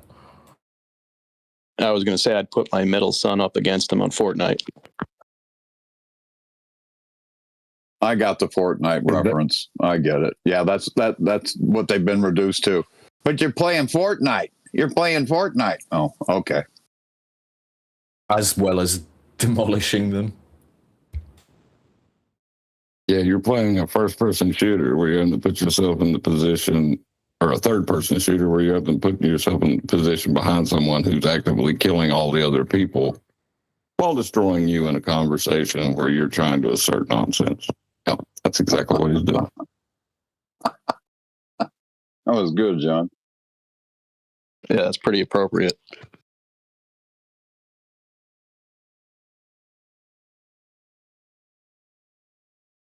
Really, I mean, it should be on the bigger fish. At this point, what? The priesthood is eventually going to have to step into this. You know what I mean? Well, the other day worldwide where McToon was like begged to come in for all he offered nothing, and they also dragged in Will Duffy. Oh, is that true? At the beginning of this recording, I speculated that he was compelled as opposed to pressured. Oh, I was totally wrong then. I'm pretty sure it was Rob Noxious pestering him. I called that wrong. I assumed he was. No, hold on. Rob Noxious, they were putting pressure on him to engage with you, Nathan. I thought it was self-induced pressure, and it was him just being... No, everybody's been asking him. Everybody's been calling him out. They're not listening to that ticket no more because you've made yourself available on all different platforms that he frequents. So he had nowhere to go, Nathan. He had to come on. That's what I mean by He being gives such a compelled. horrible performance. So it's a mixture of both then. So I wasn't wrong, but I wasn't fully right. Exactly. It's a mixture of both. You're right. And the bottom line is he fears you, literally. I know you were saying he fears John, and I agree with that, but Nathan, he fears you. And that's why he jumps on these channels when you're doing the show, and he won't mic up at all. Yeah, but I understand what you're saying, but you're not hearing what Nathan's saying. Every time John went to say something, he got very nervous and wanted to label John as a drunk. That's what I was trying to tell Refracted. You're the drunk of the group, Refracted. You're the alcoholic drunk, just because you're slow in getting your thoughts together, you know? And you're very melodical with the way you speak. You're a drunk. So right away, poison in the well, character assassination, and he does not want to hear from you because you back up everything Nathan's saying. I'm a drunk, therefore the earth's not flat, right? Yeah, exactly. Therefore, whatever you say is nothing. You're a drunk. And that's why you don't want to hear from you.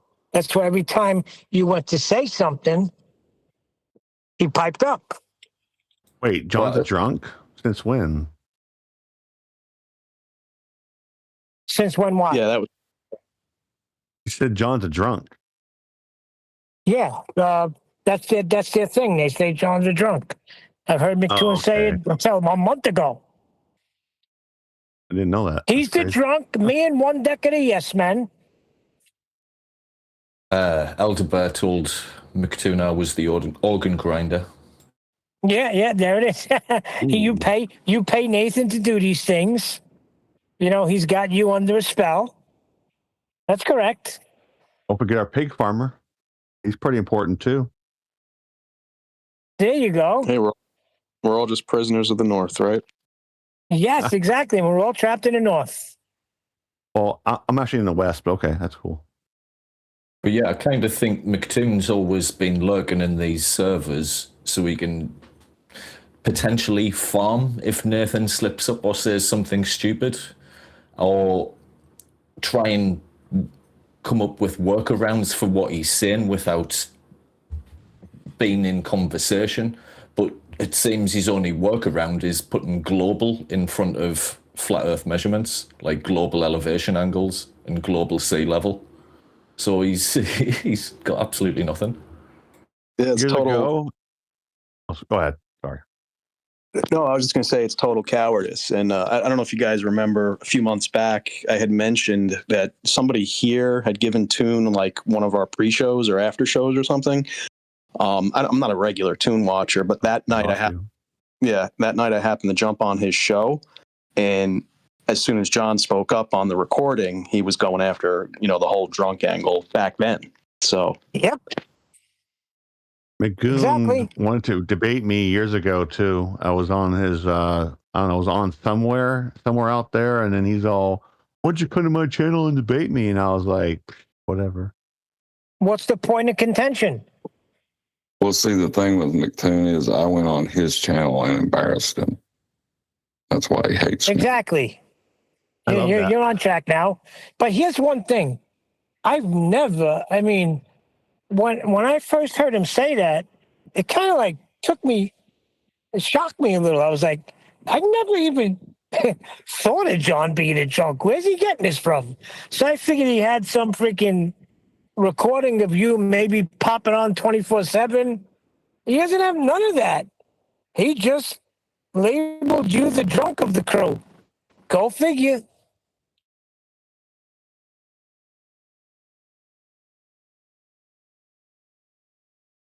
I haven't drunk alcohol since 2003? No, 2006. I haven't drunk alcohol since last night. What the hell is he talking about? No, I'm just saying, I guess you could have classified me as a drunk in the past, back when I was, in my early 20s. So maybe that's what he's talking about? It's because when you're saying something, you're very careful with your words, all right? You take your time, And he considers that to be a drunk guy. The fact is that what you say cripples his whole belief system. I mean, that's what it is. No, exactly. Thinking And a lot about of what times you're jumping on here first thing in the morning, kind of just waking up kind of thing, right? So, well, I'm just a little bit confused. So, if you think about what you're going to say, and you're careful in how you say it, therefore You're a drunk. Yeah, you're a drunk. I've never experienced any drunk people that acted that way. Well, exactly. Well, in that case, one time. Hold on. In that case, Danny Faulkner must be a lush.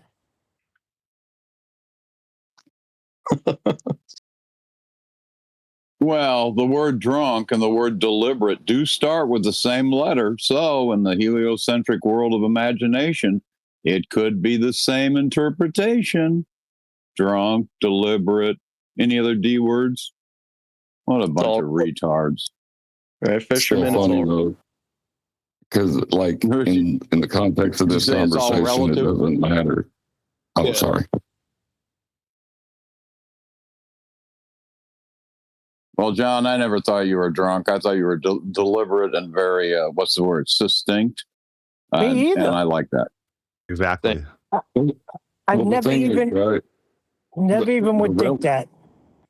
The relevance of whether I'm a drunk or not has no bearing. That's what I was just going to say. Say you are a drunk, John, but everything you say is correct. Because you're a drunk, it's not correct?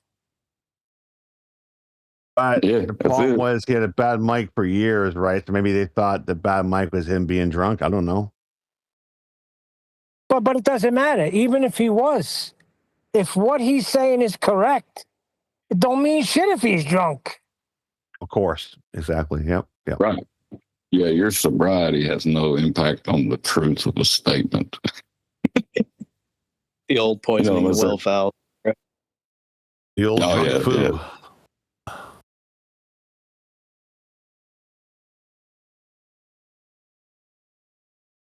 Yeah, like he wants to claim he's got a degree as a scientist. Think about what he just said, because there is no course study, major, minor, anything that says scientist. That was so funny, I hung up. Yeah, 5 degrees. I was laughing but my I ass don't off brag about about it. it.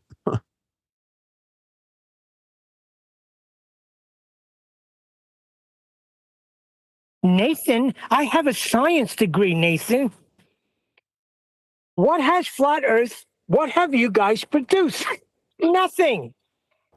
Jem Panda was appealing. Jem Panda was appealing to authority today. He was in a bunch of fallacies today. He was appealing to what we produced. Well, if you want to make us the measurements, then your globe would be by us. He didn't want to talk about measurements. Anything but measurements. That was his exact words. He actually yelled at Elder Bear for bringing up the measurements again. Why do you keep bringing up measurements? Now I got to hear this. Anything but the relevant information for the topic being discussed. Anything but that. That's correct.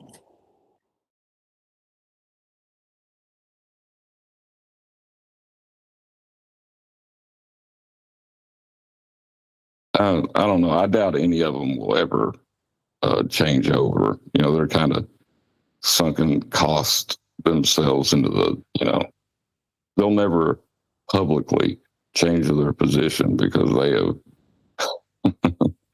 they made it so socially unacceptable, right? That they could never become a flat earther publicly. They would just have to disappear, right? So I could see why you would want to talk about anything but the relevant data. And avoid guys like you and Nathan at all costs. Come up with every excuse in the book, run some silly countdown, claiming the opposite, all kinds of nonsense. Well, the penny will eventually drop for these guys when they start seeing these measurements, the directionality of where they live, start to appear in their real world experiences. And you know what? They're never going to have peace. They're never going to have inner peace. They're never going to be able to sleep at night with true joy and contentment, thinking that they live on a ball ever. That whole scenario is built on chaos and confusion and overcomplicated mathematical equations, and it's all built on that. Think about what we're all doing here. We're all bringing things down to the lowest common denominator, the simplest. It doesn't get any simpler than directionality and elevations and how we measure things. That's as simple as it gets. I'll pass this on. Plus, I'm losing power on my phone. Something awful. I told you guys yesterday I was going fishing yesterday, and I did. So my fishing buddy and I trailered the boat, and we were going to go to one lake. Well, the lake didn't pan out. We didn't find what we were going to get. We were catching fish we didn't want to catch. So we trailered the boat back up and went to a different lake. Now, when we go there, and I'm not talking flat earth with my fishing buddy. I'm just saying, are we heading north? Or are we heading south or east or west? He said, well, I think we'll go west. Now, there's an inner peace that comes knowing what I know. Now, when we get to this lake, as we pull in, there's not even a public access. There's just an open space where you can back a trailer in.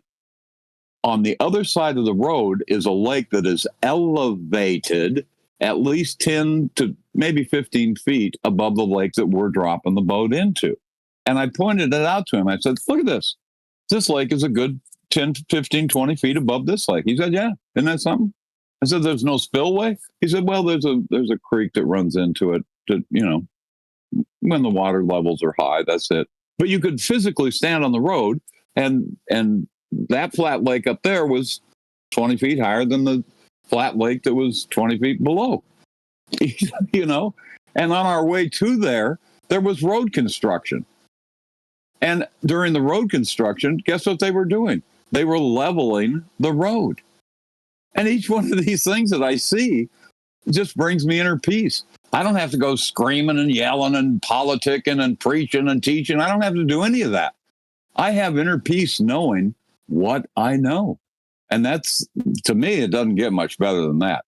And knowing that its roots, its foundation is in the first book of the Bible, that's the kind of joy that and understanding that you just can't get from anything else. So thanks for indulging me, man. I greatly appreciate it. And as always, I appreciate each and every one of you guys. And I always meet somebody new, and it's like Neil always says, without discernment, you're not going to know who's telling the truth and who's not. So God bless you all, and I thank you just a ton. And Nathan, thank you so much.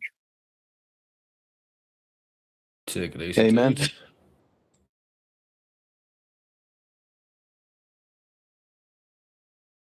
I think he stepped away for a moment, but he probably heard it.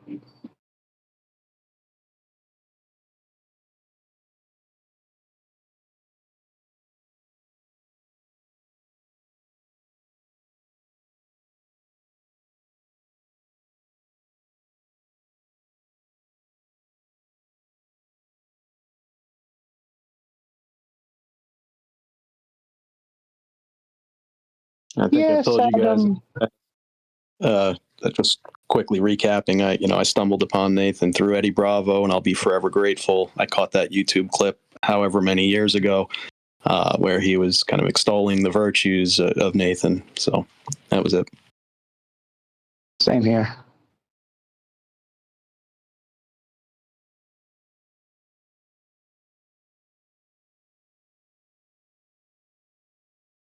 I think I first came across Nathan when he went on, might have been Globebusters or something, and he just made them come across as tits. And I was like, who the fuck is this guy? You were? Come across as what? Sorry, I just came back in. I think it was through Globebusters, and you just made them all look like absolute tits, and you weren't certain things that you couldn't prove. from me coming from them and them just making up all kinds of nonsense and having no backing for anything, then discovering yourself, it was a no-brainer. Yeah, that came up the other day. Somebody was asking me why I didn't support Witsit. I'm like, because he's a bullshitter. Like, everything I've hated about this community ever since I've got here is the general demeanour of the bullshitter to deceive somebody who's coming out of a con. If you ever watch a guy called Atomic Shrimp, he scam baits. And some of the scam baiting emails that he goes through are a scammer's attempt to latch onto somebody who's already been scammed. That is to say, they suggest that they are the support group for the victims of scams, and there's a fund waiting to reimburse them with the money they've lost to scammers. And it's just an extension of the same scam, and pooling from a group of people that they know have been scammed already and are therefore obviously susceptible to scams. So when I see somebody like Witsit or Globebusters in this instance, right, taking on a community that have been made aware of Flat Earth, let's just put it that way, through the PSYOP version of a horizon that rises to Y level and there's no curvature and C25, all these PSYOP-y Flat Earth bullshit narratives that we're now well aware of. When you see someone coming into that, green and ignorant, and you start telling them about free fucking energy and Tesla, it just makes me want to puke. You know what I mean?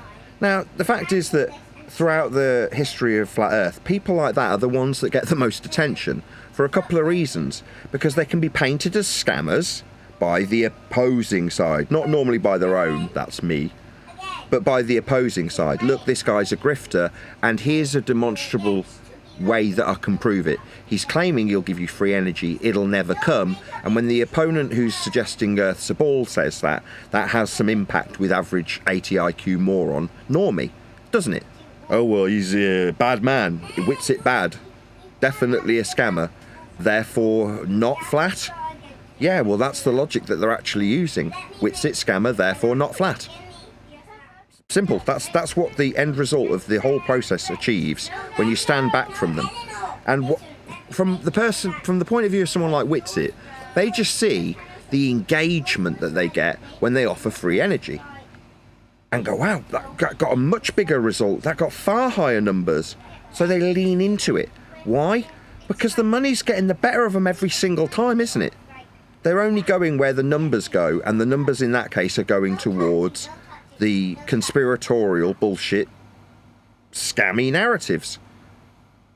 Now, in my humble opinion, that's all engineered algorithmically to occur. It's part of the process that we've all been through. And we've all been through the mix because we're all, in my opinion, conspiratard, pot-smoking hippies, the people who've come to the subject. Now, a lot of them will deviate one way or the other, flurf or anti-flat earth, but they're all essentially coming from the same dweeby pot, aren't they? When you really boil it down, when I say on one side you've got fart-sniffing hippies and the other you've got unfuckable Gollum dweebs, well, actually, there's a good chance that both of those, in a Venn diagram, there's a fair proportion that cross over of one another. Do you know what I mean? You know what I mean by Venn diagram? Like, yeah. Like the circles? 100%. Yeah. Yeah, there's a fair old crossover. Right, they're the people who slip down the hill who've come from the same exact intrigue in 9/11 being an inside job, or trees being frickin' silicon, or Mandela effect, or clone centres, or... Oh, that reminds me. What did I see coming on a 10-year cycle yesterday on my shorts doom scrolling? Reptilians. I couldn't fucking believe it. I watched it and I was like, here we go again. It's straight through the same mill, right on schedule, 10 years later. Reptilians, and they had the same old shit. It was the exact same piss, and it weren't even in a different bottle. It was in the same bottle, with them having the squarey, blocky transmissions from TV stations, the eyelids that are slit, that are blinking both ways. Girls, don't make me come in there and beat you.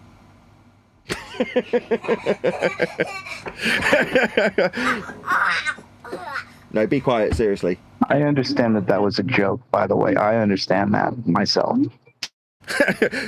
No, they think I'm joking. No, be seriously. Be quiet. What do you mean, wait, what? I'm not actually going to beat you. Yeah. It's all a psyop. The whole thing was a scam. We were led here like frickin' lambs.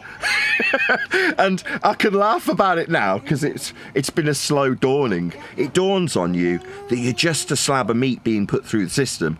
You're being led certain ways because of your propensity, if that's the right word, towards certain subject matters. You are of a kind, and they want that kind here, and we're all here to be mocked and ridiculed. That's our lot in life. That's why we're here.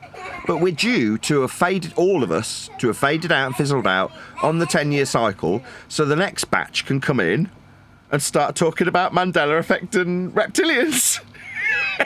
I think we were here for that purpose if we stuck to the stereotypes in a certain dorms and things that we can't prove. But you've pretty much cracked the matrix and kept it down to the fundamental measurements, which maybe they weren't expecting anyone would get. I think that's the only reason that we have an existence to begin with. So there's a symbiosis between us being here and the fact that it's measured flat anyway. So there's an essential coexistence that must exist, and it exists in a place that doesn't have any harmony to it. What I mean by that is there's a cognitive dissonance, and my poor sister getting dragged into these examples.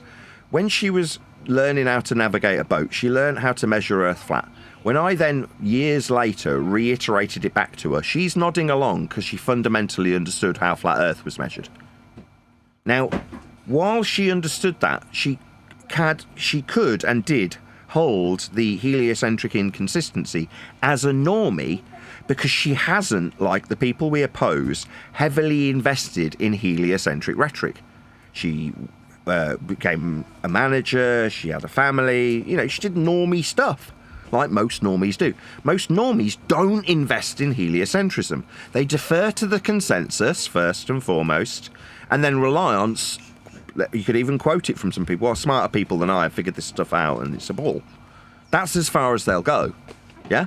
So those people can have the mild cognitive dissonance where what they learn in practical application, that's navigation for my sister, can be flat, first and foremost, and specifically and measured, and coincide in a cognitively non-harmonic dissonant state with a ball belief that you just accept because you were taught it at such an early age that it's become foundational to how you see the world, and it's occasionally tickled when you go into the cinema and see something with a globe in it, or occasionally see a news report that there's something to be terrified about coming from the sky.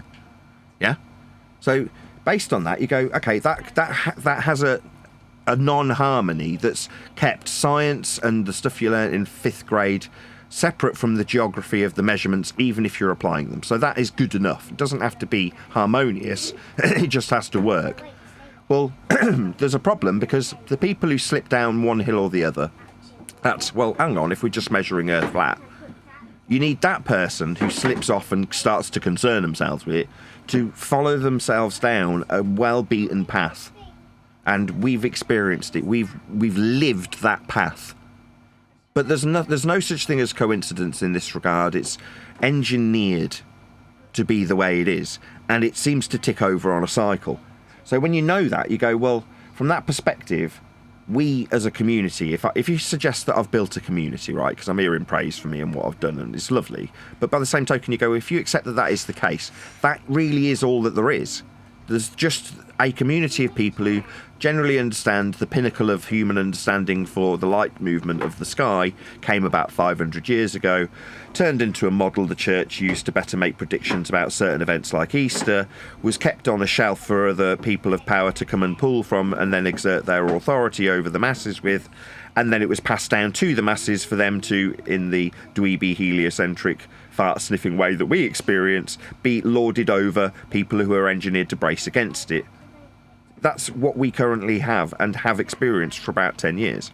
Like I say, I think we buck the trend because typically the endurance level of most people is too low to have dweebs and fart sniffers who are at the bottom of the barrel chastising them because they've got a little bit of confidence, like they've had their brave pills that day. And normally where they're societal's bottom, the passive hippies and pot-smoking conspiratards can't tolerate it for that long. They don't have the endurance. Now, I'm an exception to the rule, because I'm just fucking stubborn, and I'm a fighter, right? My wife will testify to this. I've been through enough court cases, and although they've come up recently because of Buck, I wouldn't necessarily have brought this into conversation. But I'm the aggressor. I'm normally the one. In fact, I don't think I've ever been sued, have I, hun? I'm always the aggressor when I'm going through court cases. I'm always the one suing somebody. You know what I mean? I'm the aggressor. So that type of personality is going to be there for the long haul. And I'm not money orientated. That's another thing. They can force you out through poverty over the 10-year span, right? Now, thanks to my grandma telling me money was the root of all evil, a misquote, I've kind of shied away from money. Now, I've got a wife who manages my finances. She deals with my accountant. I've got an accountant. I don't ever look at my bank balance. You know, occasionally I'll get a text telling me I've been a bad boy. That's about it, right? I'm not money motivated. I'm motivated by my beautiful wife, my beautiful children. I say as they're making loads of noise. What time is it? Just talking about the noisy kids. Can't expect them to be quiet. I mean, I've been recording for 9 hours, so they can do what they like while I'm on mic. Anyway, we've just been through. We've got the endurance, and the generation that we represent in this particular wave of flat earthing over that 10-year cycle is expected to have dissipated entirely by this point. And there's certain punctuation marks that were supposed to mark the end of that ripple reaching the shore, if you will, by metaphor. Like things like TFE were supposed to be the final nail in the coffin. And there's mini cycles within it. Within the first year, this will jog some memories, there was a guy called Tiger Dan, and he represented a mini version of that cycle. Gather up a load of fart-sniffing, pot-smoking hippies, offer them the idea that Earth is flat with a few crummy examples, bring them to the azimuthal equidistant North Pole-centric globe projection, debunk it, and disband the group that's watching. That's what happened with Tiger Dan, but over a 12-month period. And then that cycle expanded and continued through various waves that swelled with flat Earth enthusiasm and was dispelled by fart-sniffing dweebs who were the bottom of the barrel socially. A humiliation beyond humiliation when some fucking nasally dweebs telling you you're a dipshit, swearing at you and talking through you. Most people have just disbanded, haven't they? They're all fucked off. And then that reinforces the dweebs. Yeah, we're winning. Look, they've all run away. We're so strong. And you're like, me, the whole time, although I've kind of known it under the surface, I haven't paid it that much attention because I didn't care enough to care about these people. But on reflection, when you reach the end of it's just measured flat, you do start looking at the people around you and going, look at you, you're just some fucking dweeb. You would have had the shit kicked out of you at school, and I know you would have. I saw your type and your type and your type. We all have. But when you're in the middle of a so-called debate, it all seems so important that you don't stop, stand back and go, let's just have a look who I'm dealing with here. Hang on a second. Who the fuck is this bottom of the barrel dweeb? I can even mark it, right, in the debates. There's a certain debate that was called something about the cool kids or something. It was about a couple of 2 or 3 months ago. And we're all basically discussing who are the people we're dealing with. And we kind of look at them and assess them and go, these people are just little 12-year-old overgrown fart-sniffing dweebs who've invested heavily in something pretty tedious. Heliocentrism's fucking boring, isn't it? You know what I mean? If you watch Joe Rogan and you go, well, let's have a look. How much does he actually focus on stuff like heliocentrism? It's very small. Yeah, okay, he has Neil deGrasse Tyson on. But you go, in terms of what he's covering as a whole, and that if you say that he is a good marker for the populace and what they're interested in, being the most popular YouTuber or podcaster, you go, he represents what is popular and what people are interested in. And a tiny percentage of that is heliocentric stuff. Most people find it boring, because it is, right? It's intentionally made boring, slightly cognitively expensive, back to my sister, to put off people like my sister from drawing too much interest in it. You know, get on with making the factory run, or the company make money, or your kids to be in existence, or whatever it is that your place is in society. Do that. Don't worry about the heliocentrism. We're smart. We've got that bit covered for you. Don't worry your precious little head about it. It's a ball and you know it. You were told when you were young. You had your mobile. You had your teddy bear ball. On you go. Go and make the factory work. Don't worry about anything else. Make sure that you work up that ladder till you're about 65, 70, and then hopefully drop dead. That's the idea for you in life. Don't worry about what the frickin' sky is. Look, I'm smart and I've got this already. Now, bottom of the barrel people who've got too much time on their hands, because they're generally not interacting with girls very much, will find their way to other subjects, like heliocentrism, and then you get someone who invests a little bit of time trying to wrap their head about something like gravity, and suddenly they think that they're king of the frickin' hill, but they've got nobody to lord it over. So, have those people lord it over hippies, and tell them that they're stupid because they don't understand some semi-complex aspect of derived heliocentric orbital motion. And even saying it, I'm like, oh, this is so fucking boring. You know what I mean? It's just so freaking dweeby. It is though, isn't it? And I can relate. I had a telescope. I was into that shit. I did it all, like all the dweebs that oppose us. So like, yeah, okay, I did invest a small amount of time in learning this shit because I did all the fascination for it. I liked space. I wanted to fly like Superman. I wanted to be Batman when I was 12. You know, it's just, that's what boys do, right? So I get it. But being empathetical with our opponents, it just makes me laugh now, because it means that I've assessed them for what they are. And there aren't that many exceptions out there. How many cool glurfs are there? I mean, name 3 genuinely, legitimately cool glurfs. Not possible. Virus was pretty cool. Who was Virus? That does ring a bell. He just merges into someone like Virus. Yeah, he just merges with someone like the guy at the moon. I keep meaning to call him Roblox. It's Rob Noxious, right? To me, Virus, Rob Noxious, they just both merge into the same person. Virus gave you. Why'd you go and make me prove a flat Earth, huh? Yeah, but that's no better than the Raster, who threatened to kill me today. Better in a Rasta voice. Did you hear him today? He threatened to kill me. I didn't hear that. I didn't get to rewind it, so. Let me just tell my wife. I heard him say, "I'll kill you."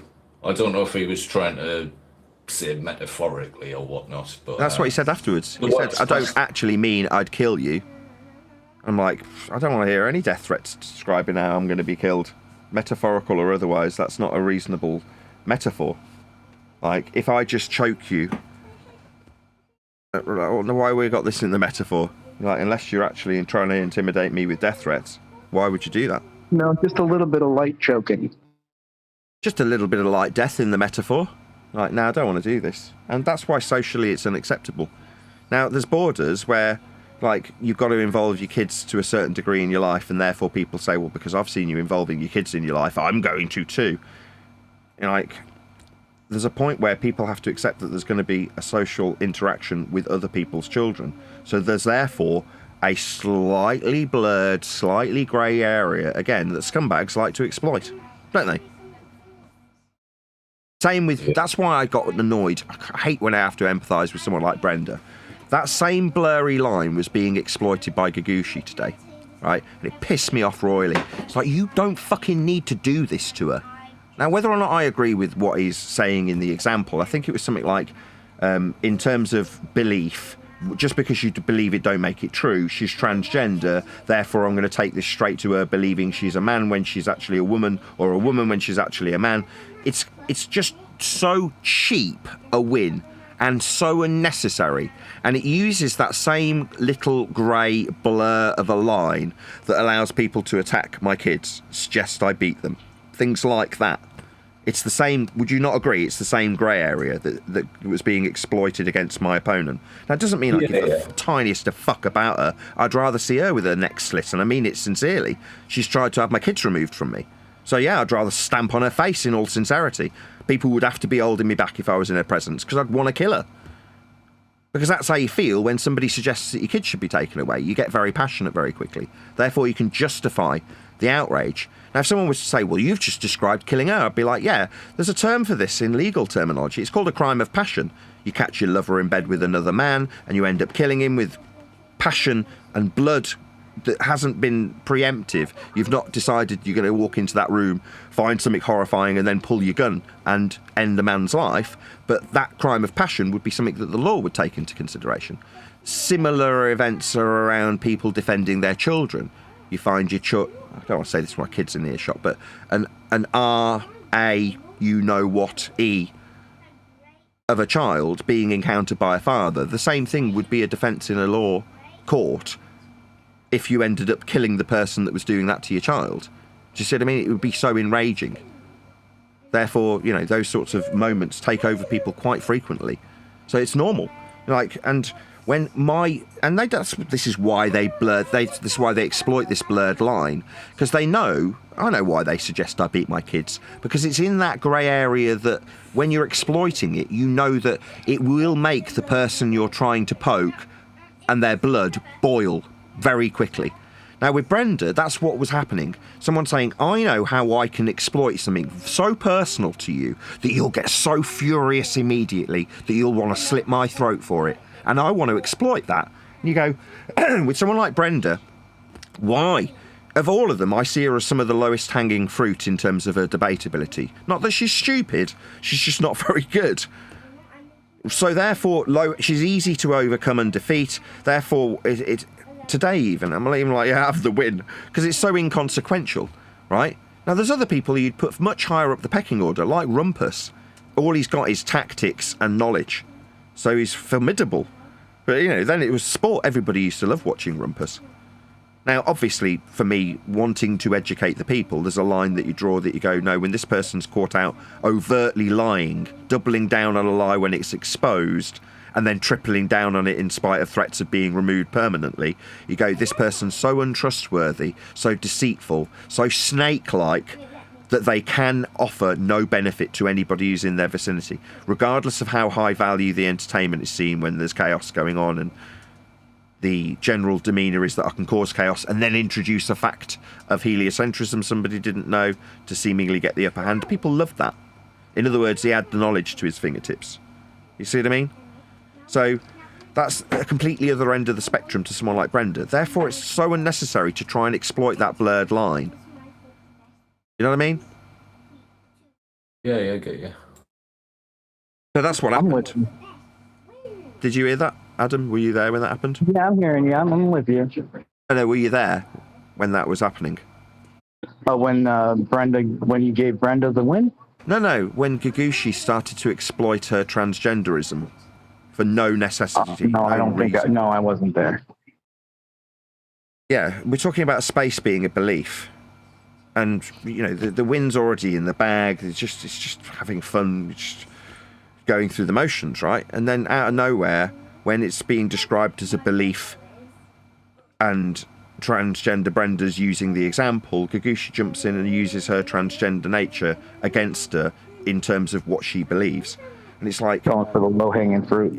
Not just let's below low hanging. It's like if I did that, and that sounds so hypocritical, I'd say I deserve to do that. She suggested my kids should be taken away. Therefore, I'm going to kick her in the balls, metaphorically speaking. But I'm not doing that. And he had absolutely no call to do that. And it suddenly cheapens every win in the mind's eye of your average Joe. Doesn't matter on their political viewpoint either. They're like, why did you do that? You didn't need to do that. Is it because of suddenly they start looking at you and going, oh, so if you've got a problem with transgenders then? In other words, they look at it in a derogatory way against you. Like if you were being racist and they're like, oh, are you a Nazi then? Are you some neo-Nazi? It's suddenly it doesn't win you the win. It gets everybody putting their eyes on you instead. You know. It paints you in a certain color. Yeah, well, when you're anonymous, you don't care. So today, same thing, same blurred line. What's his name? Edebez doing that with my kids. Same exact usual shit. And somebody on the sidelines, I think it was Gagushi again, says don't do that with his kids. So you're like, okay, so you know what the line is and how blurry it is, and you know that it's worthy of somebody stepping in to say don't do that, but then you're going to exploit it yourself for no good reason. I mean, why am I even surprised? People project out their own insecurities and fears half the time, don't they? That's how it works. When John was talking about it earlier with McToon, he's like, McToon accused you of using an out-of-context, trimmed-up clip when he'd spent about 20 minutes straight pressing soundboard buttons. You're like, yeah, that's his own fear of his own inferiority or ineptitude. That's not the right word. Inadequacy. That's the one. Right on cue, John. We're talking about you. Yeah, it's him projecting his own inadequacy onto me when he says Nathan's just playing trimmed up out of context clips, precisely what he's been doing. It's a hard line sometimes, and you got to think like Kikuchi himself. He's been around the block. He's there as a mod and everything, I'm sure. But I'm sure he knows Brenda. She comes around again and again. And I'm sure that it was a little bit of that animosity that kind of just made him curt immediately. Well, the in context, out of context thing, I don't even think he knows what context means if he doesn't understand that you playing something of him directly refuting what he's claiming in the moment is out of context. He's insane. Yeah, but that's leaned into by his compadres. So I think it was Rob Noxious said, "Oh, it's Battle of the Soundboards." And you're like, so you recognise that the obfuscation tactic by Toon is to play in soundboard clips, but when, as you say, a direct address to a contradiction that Bucks assisted in. To be honest, I didn't need to play that clip really at that point, and I mean, I'm glad I did. And it annoys me a little bit that it's then demeaned to the opponent's neutral outcome as being Battle of the Soundboards.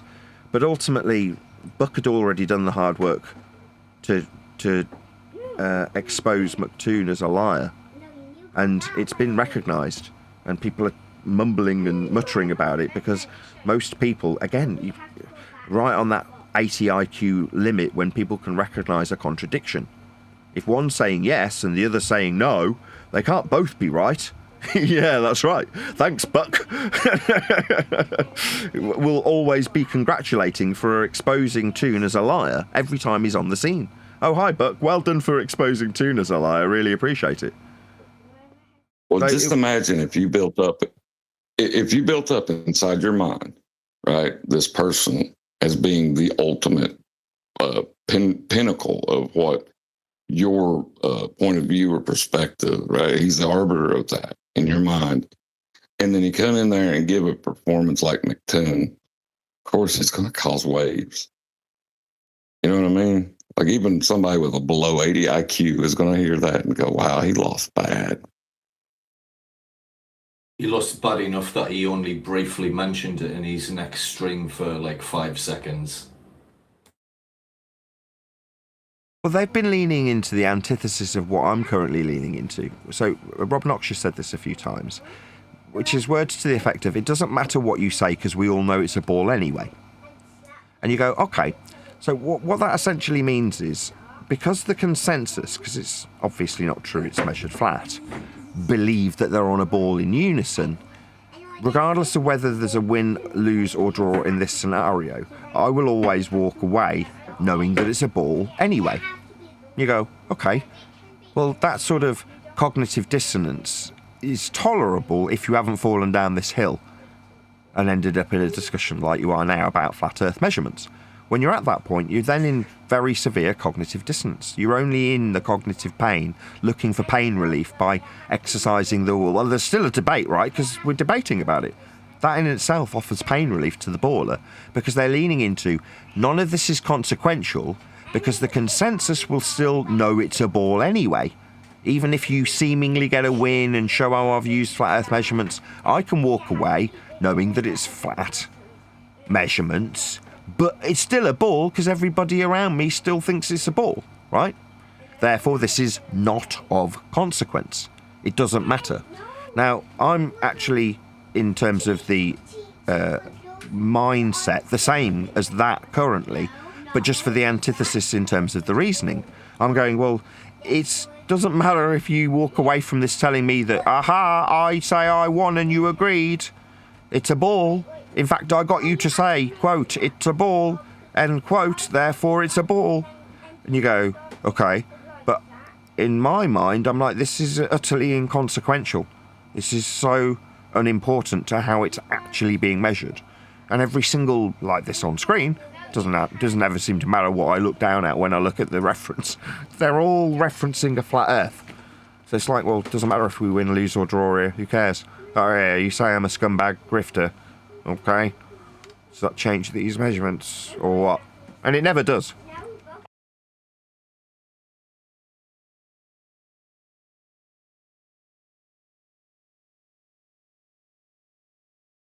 No, I wrote it down. In the span of 2 weeks, you've had Buck go, what's the point when trying to debate you? And then you had him expose McToon as lying about his measurements. And then you had Brenda declare victory and not know what the hell she was even debating.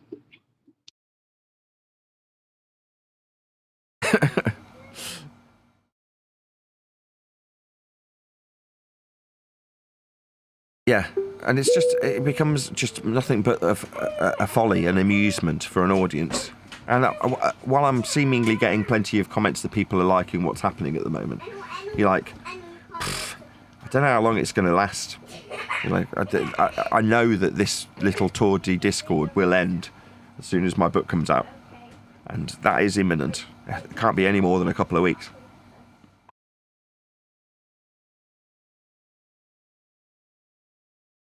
But they're trying everything.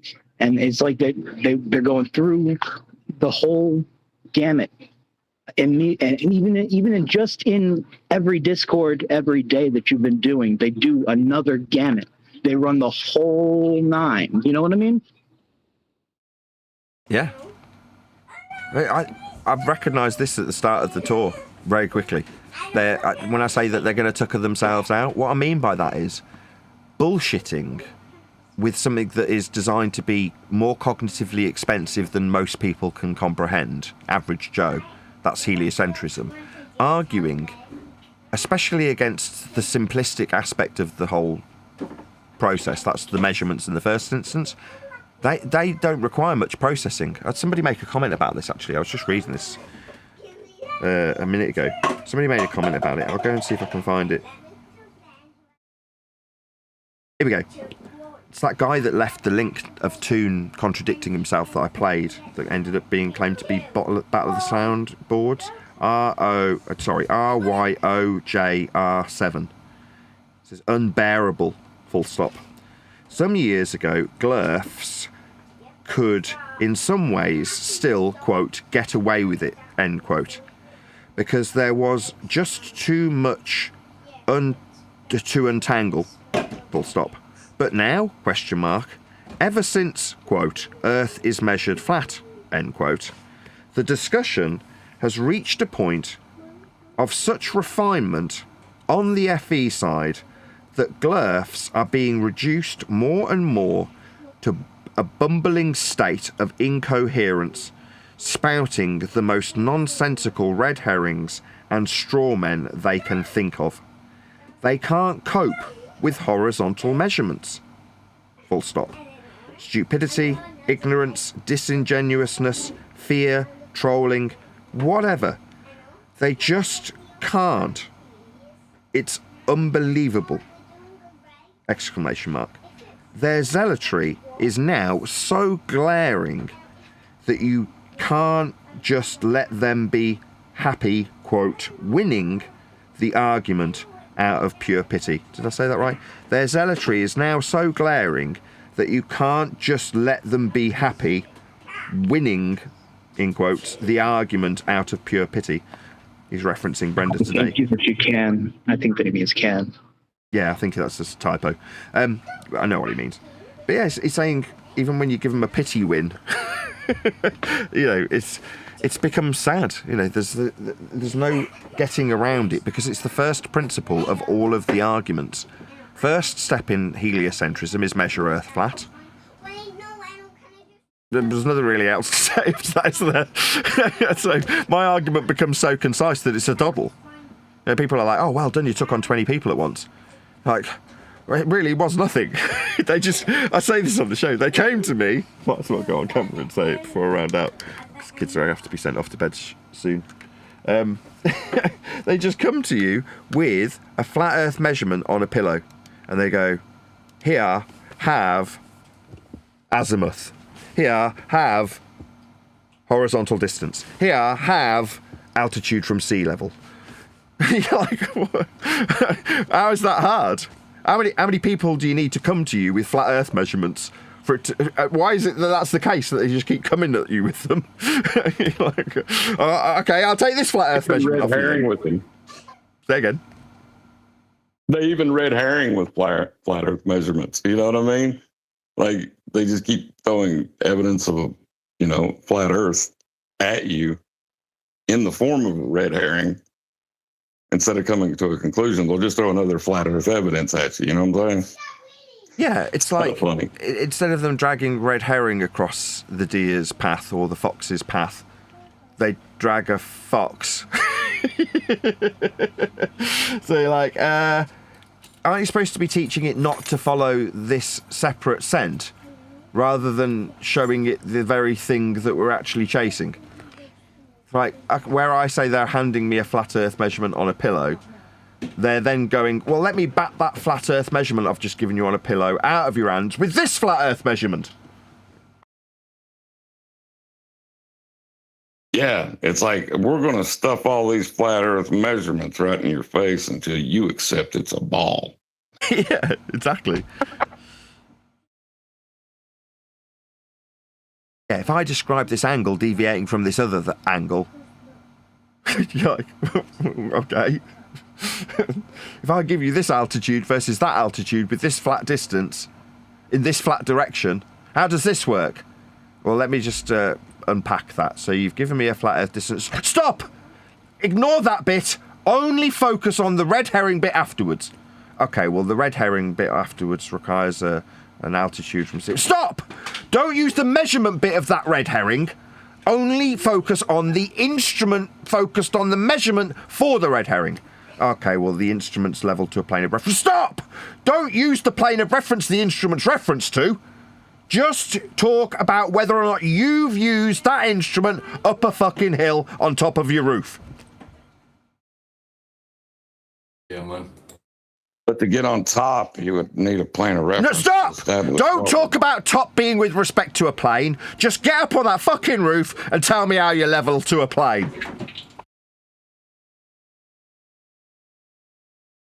Because it's a ball. You admitted it, right? You did say it was a ball. I heard you concede in the silence. That means you said Earth's a ball. That's right. That's what they're going for. They're just like dumbfounded silence and somehow like backing their, you know what I mean? It's been hilarious. It's been a very amusing couple of weeks. I mean, I only started doing it because I thought, I haven't heard from Chuck for a while.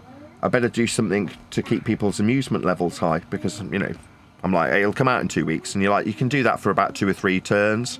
Then you've got to do something to actually distract somebody from the fact that it hasn't come out yet. So I'm like, well, what can I do? Fuck it, I'll go on a Discord tour of all the servers. Why not?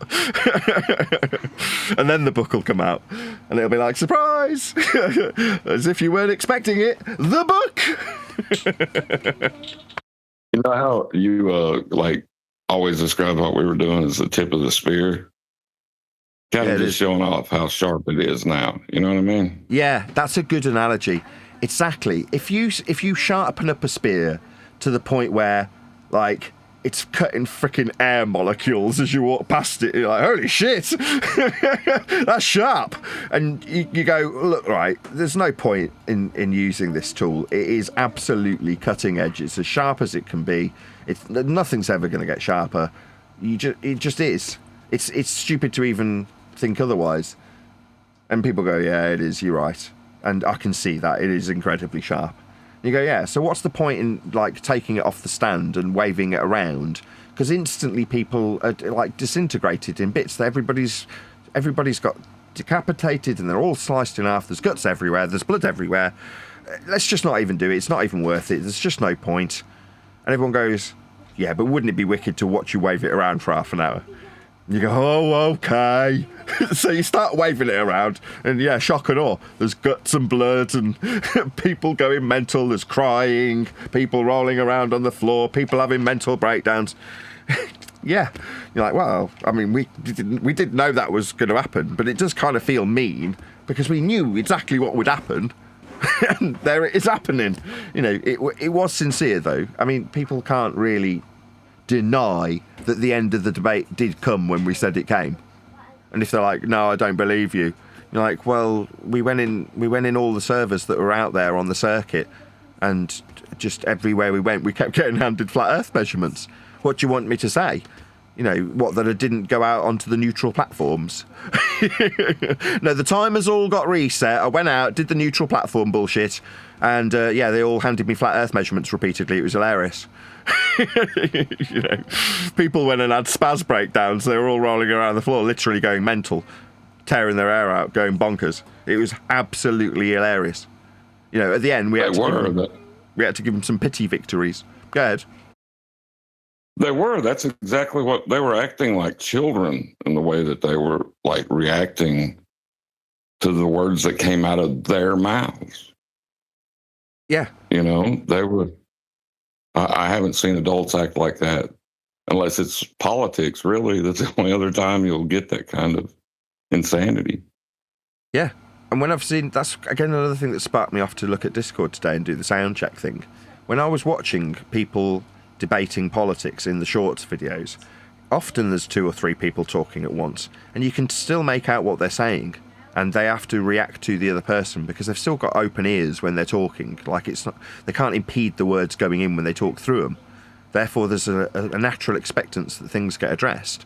So to me, it's been puzzling why certain things, when they're fundy muted, that is to say they're talked through, that they're not getting recognised by the people in the Discord server. And but for the fact that somebody had recorded it and broadcast it, I'd have never known that it isn't being heard at all. You know, you can hear 2 or 3 people spurging through the top of me effectively being muted in the Discord server. I'm so delighted that's been resolved with one session, or seemingly resolved after one go, just changing a few settings and doing a few sound checks. Because today seemed like they had a far more, I don't want to say subservient, but that is kind of the right word, a more, let's call it malleable demeanour. Like that it was more glaring when I was being interrupted because I was still talking when they were talking along with me, and it makes everybody in the server more uncomfortable than if somebody who's interrupting suddenly is the only one being heard. Do you know what I mean? Or there's a faint whisper of somebody in the background. Right. We maybe the way to counteract that from now on is have somebody from the G Plus panel go and sit in Discord for the pre-show. If somebody will volunteer for it, I'll do it if I can, if I'm around. But maybe have Neil, if he's capable of doing it at the time, go in and listen to back and forth between you and some of the ballers. That way he can come in and tell you if it's happening again. Yeah, absolutely. That's definitely something, if it continues, like if this becomes a regular thing. Because I think it will. It'll be periodically. People will say, oh, can you just go into X and batter this person? Like, what, you want me to grab that spear? Yeah, just go in and mangle them. You're like, oh, okay, why not? It's only for the fun of it.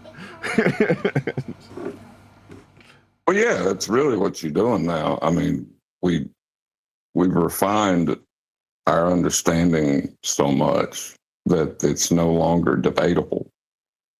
We know that. They don't know that. We know that. Right? So, yeah, it's hard to put it in an analogy. The sharper spear. I don't even know how to put that into that analogy. It's so sharp now that it's cleaving like multiple heads off at once, and it's taking their breath away. Yeah, it does feel cruel, you know, because today I said it to a couple of them, like, if you want this belief, have it. Just have it, right? That is still the pinnacle of understanding the lights in the sky. Doesn't mean we're on a ball, doesn't mean we're in a ball, doesn't mean anything. But if you try and if you start thinking about how insignificant you are as a result of not knowing that that is the world in a very literal way, it's like, so what? Just like have a bit of humility and let it wash over you in a positive way rather than bracing against your stupidity. It's like you can see both situations as one or the other. And I think the lack of humility leads our opponents to go, no, I can't be wrong about this. And a lot of that is actually bolstered by their own behaviour. They're terrified of what they'd receive if they were at the hands of their own treatment. Most of them are scared of their own monster. I don't want to say scared of their own reflection because it makes it sound like they're just scared of themselves. That's not what I mean. When they project out, that's a better way of describing it. So someone like Buck talking about various different things he's doxed me with and then saying that he doesn't want to get doxed is him being scared of the monster he actually is. Like, if somebody was to be to him as he is to people he's around, he would absolutely shit his pants. And has therefore put up walls, borders, anonymity with aliases in order to protect himself from the monster he thinks everyone around him is, because he sees everyone else as a projection of himself. That's what people do. They project out their own fears and insecurities onto others. So I'm going to put this wall up because you might be the monster that I am. You know what I mean?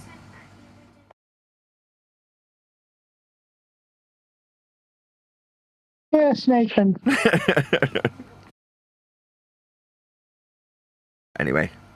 I'm sorry. It's hard to think about it like that. Like I'm trying to take it in, but I don't know if I fully can grasp it. It's pretty complex understanding of how the mind works, you know?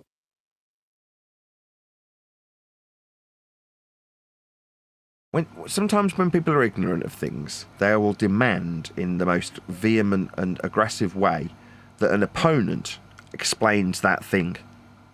Yeah? Therefore, their ignorance and inability is projected onto the person. It might come with an insult. You don't understand how this works. Now, the smartest people only ask questions that they do know the answers to. But those people tend to be calmer because they already know the outcome should they ask that question. Therefore, they can lead the conversation in a given direction. But the stupid people will project their ignorance onto their opponent. Well, you explain how this works. You don't even understand how that works. You've never gone out and got this measurement, etc., etc. Well, normally, they're projecting. You've never done. Okay, what are we talking about here? Space? Have you been to space? No, that's the underlying desire, the fantasy bit.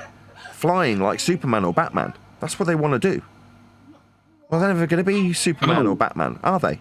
But that's what they're fighting for. That's the basic bottom line of it, isn't it?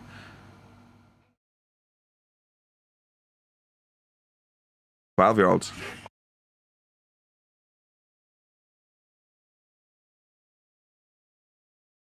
They're all Sheldons. All of them. And all the characters that surround him. The other day when McToon had his stream after he'd spoke to you, he was actually wearing a Bazinga t-shirt. What's Bazinga? It's Sheldon's catchphrase. Oh, okay. I've obviously not watched enough Big Bang. Unfortunately, I did when I was a student. I like Big Bang too. My wife recently watched Young Sheldon, so therefore I've been Sheldon adjacent. So I didn't actually watch The Big Bang Theory at all. I've watched loads of clips of it since they've hacked it up and put it on shorts, but my wife did watch Young Sheldon, which I later found out is a spin-off, and the same character is the Sheldon character in Big Bang. That show Yeah. was just the glorified dweeb fest that you described so well, Nathan. I mean, I'm sure I have watched an episode of Big Bang, and it's the same with things like Seinfeld. So after the Seinfeld craze, people would harp on about how wonderful it was, and then I went and watched it, and I got through about one episode. I went, this is shite. It's just not funny. Same with Sheldon. It's a Big Bang Theory. I watched it and was like, this is shite. It's just not amusing. Yeah, no, that's how I felt, and now trying to process everything you described with the pot smoking hippies and the dweeb globers. I'm thinking to myself, that show was like a glorification of all those dweeb globers, right? That was the best of the best. Sheldon was the brightest or whatever. Yeah, and it was seeded with heliocentric rhetoric. So what Sheldon is learning about in his youth is Einstein's field equations. That's it. String theory. That's it. That's what he's talking about all the time. Big Bang, in the Big Bang, they even had an episode where they're pinged a bloody laser off the moon, allegedly. It's almost like a practical joke played on the world at this point, isn't it? Yeah. I was just going to say that show was just pure propaganda. I never watched it nor enjoyed it, but everybody around me, raved about it, and I just kind of shook my head. I skip out on that kind of shite on account of the fact that I don't have TV. So ever since I left home really early, I left home at 16, and I couldn't afford TV. So I just never had a TV license. And periodically, I've had satellite TV for a year and then got rid of it when I've been rich. But for the most part, I've mostly been poor. So it's just no TV. We don't have TV now. And periodically throughout the year, my wife will get Netflix. But that's about it. But generally speaking... But one of your favorite shows, though, was Red Dwarf when you were younger. Well, that's from when I was a kid, though. So my folks had TV in the 80s and 90s. They had cable TV up the wazoo, satellite TV. There was, TV household. Everybody had their own TV. Everyone was sat in front of it. So I kind of braced against that when I left home. Because I thought it was all bollocks. But was Red Dwarf propaganda or entertainment? Yeah, absolutely. That's based on a brief history of time. So where we were discussing earlier how the earlier propagandas from the guys of the 50s, it's all Einsteinian. Well, more recently, a brief history of time is the essence of Red Dwarf. White holes, time holes, multi-dimensional theory, the full shebang. Oh, I love the multi-dimensional idea, right, where they show a line graph and then they apply a vector to it and say because this vector is, they make time the vertical, space the horizontal, and then these infinite vectors from it. Right? Yeah, well, they had a literal... a new dimension. Yeah, they travelled through, in Red Dwarf at least, they travelled through a time hole. So it's like a whole swirling bunch of bent geodesics. Like with, when you see the rug that's been twisted with stuff, bending a literal piece of cloth. Well, they had that in a three-dimensional graphic swirling around, which was them travelling through a time hole. Yeah. Well, see, that was another thing they had. Propaganda. In that same episode, in A Brief History of Time, they have something called the Big Crunch, where time starts to run back on itself. They had that. So in that very episode, that episode was called Backwards. They go through a time hole, and time starts running backwards. It's lifted straight from the heliocentric modern rhetoric from A Brief History of Time. So it's absolutely propaganda. I don't know. Propaganda implies that it's done with intention to deceive, doesn't it? Well, yes and no. It might be the case that somebody who's... Well, the two directors, Rob Grant and Doug Naylor, specifically and explicitly said they based it on A Brief History of Time in interview. But that doesn't mean that they were coerced by government to do it. But it does mean that for the fact that it was essentially based on the rhetoric, it probably would have never made it to air. But because it supports modern heliocentrism, it has made it to air and was, like we're talking about with Sheldon or whatever it's called, Big Bang Theory. That's even overt. It's right in the title. You know what I mean? But this was British, a bit more subtle. A red dwarf's a planet, isn't it? It's a dead star. But do we have examples of a TV show that is propagating the understanding of Earth being flat, being canceled just because of the flat Earth it uses? What was that example? I don't know what you mean. What are you talking about? Right, there isn't an example of it, is what I'm saying. You're saying there isn't? Okay. So it may just be that these people don't know. They believe what this guy says as fact without doing their own research or investigation, and they're propagating it, but not with the intention to deceive. It's just their own ignorance. Yes. That's the propaganda. Yeah. I'm suggesting that it makes its way through the system semi-organically. Now, I'm not saying there's a comparison where there's a flat Earth storyline that hasn't made it to fruition, but I'm saying it's bumped up the time slots and promoted, and the funding's put into getting it made as a consequence of it being sympathetic to the current rhetoric.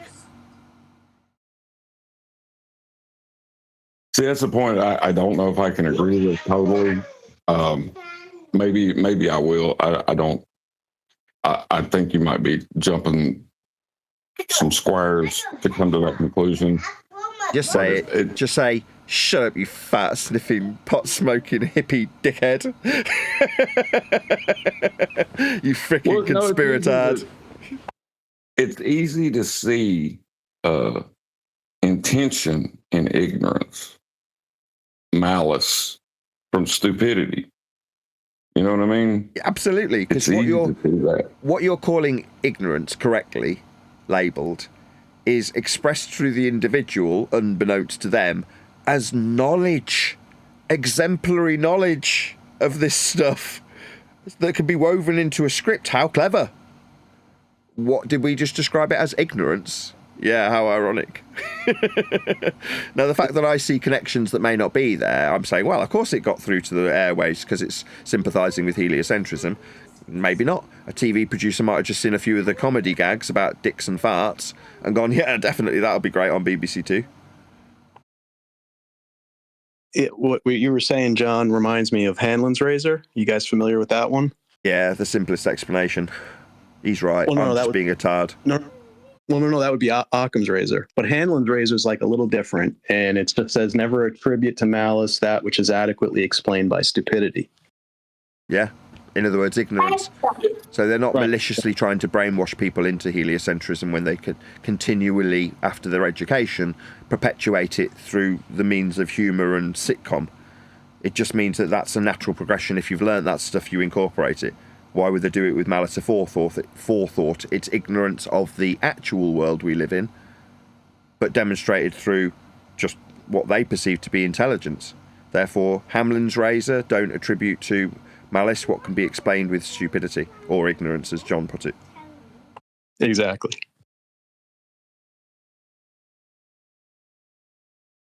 Yeah, so Occam's razor is the simplest explanation, and Hamlin's razor is don't attribute to malice. Gotcha. Yep, and it's Hanlon, 2 N's. Hanlon's. Okay, got it. Very good. Every day's a school day.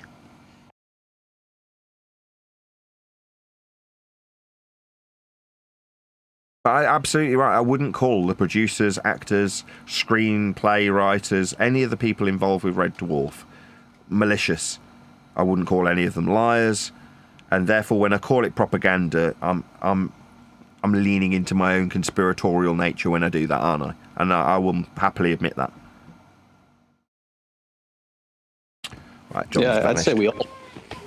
Yes, right, because while the people that make it might be completely ignorant, our conspiratorial minds keep rising up the ladder. Well, who approved it, right? Who's the ultimate boss to let the show be made and all that kind of stuff. And then that's when our brains get wild with ideas, Yeah, in our minds, we want to find a scapegoat and say this man is a Freemason, and because he's 33 degrees up the ladder, he will have been told at some point by someone in the lodge that Earth's flat, and explained why we've got perspective and how the world was deceived into being a sphere, and the whole religious rhetoric of heliocentrism will have been explained to him. Therefore, malicious intent. Stone him! He was approving this. He brainwashed me. He is to blame.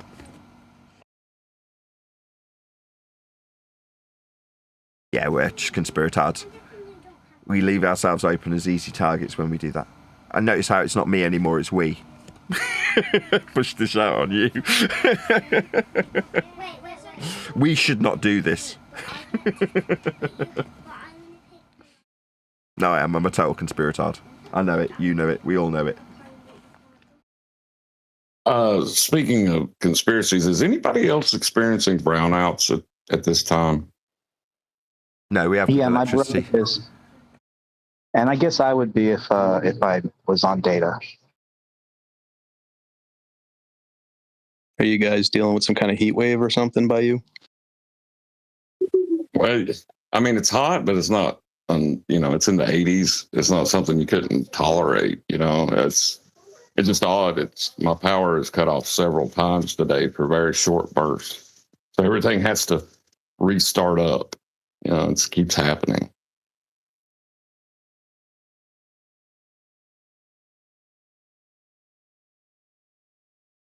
Well, that's not good. Yeah, I didn't know if it was like a system-wide thing or if it was localized to this area. So I guess it's just localized. I'm sure I'm not that far away from you. As boring as it sounds, somebody sent me a link, and it was to this site that was referencing geodesics, or however you say it, and it was as a suggestion of ball proof when suggesting Earth's measured as a geodesic. Now, it isn't, but the site was quite interesting. It was, I say quite interesting, sorry to try that again. It was quite interesting. It talked all about how Earth was measured with electricity substations. So, Earth is a geodesic, which... No, it had like one sentence in the website somewhere about the application thereafter of geodesic measurements. It was referenced in there, like it always is at paragraph 57. But for the majority, they were just describing, what's it called? Something like DI, or it was the index of the journey when describing network distance. The ND. The network distance is when you calculate the addition of the topographical deviations from the crow's flight distance. Ergo, there's a measurement employed when doing these surveys for things like ranger stations, electricity substations, things like that. And they're comparing the network distance to the flat, horizontal, measured actual distance as named by these people, ArcGIS. And the actual distance, as they describe it, this is one of the quotes, was something like, the distance that a crow would fly or an aeroplane would travel is the straight line distance. So it has a particular name when you're doing these surveys. So when you're describing the network distance, you do a calculation to get an average in a certain type of terrain so that you can roughly say, when I know the straight line, quote unquote, distance, as it's called in this particular type of surveying and assessment. I wouldn't call it a survey. They're assessing these things for particular bodies, like the electricity company. Well, how big of a difference is there when this substation's 20 miles away from that substation, or as they would call it, 4 cells. So they've got them separated out in these areas that are called cells, and they want to know, if I drive it versus if I go in a helicopter, what's the difference, and how do I calculate it without actually going out and surveying it?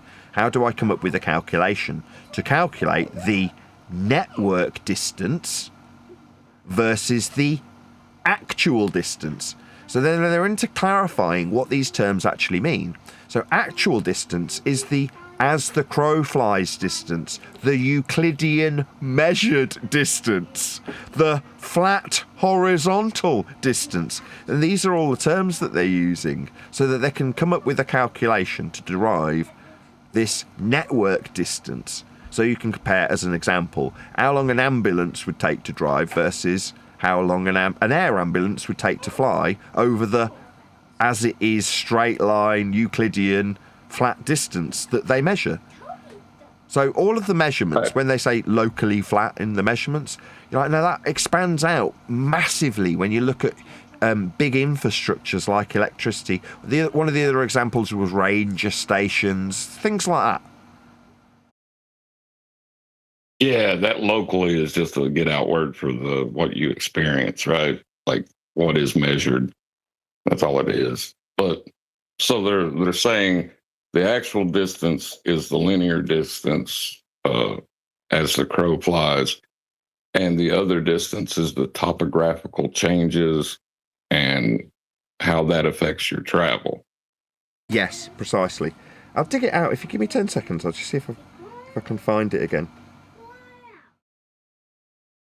And they were clear that they were using the flat horizontal linear distance for actual. Yeah, I love it.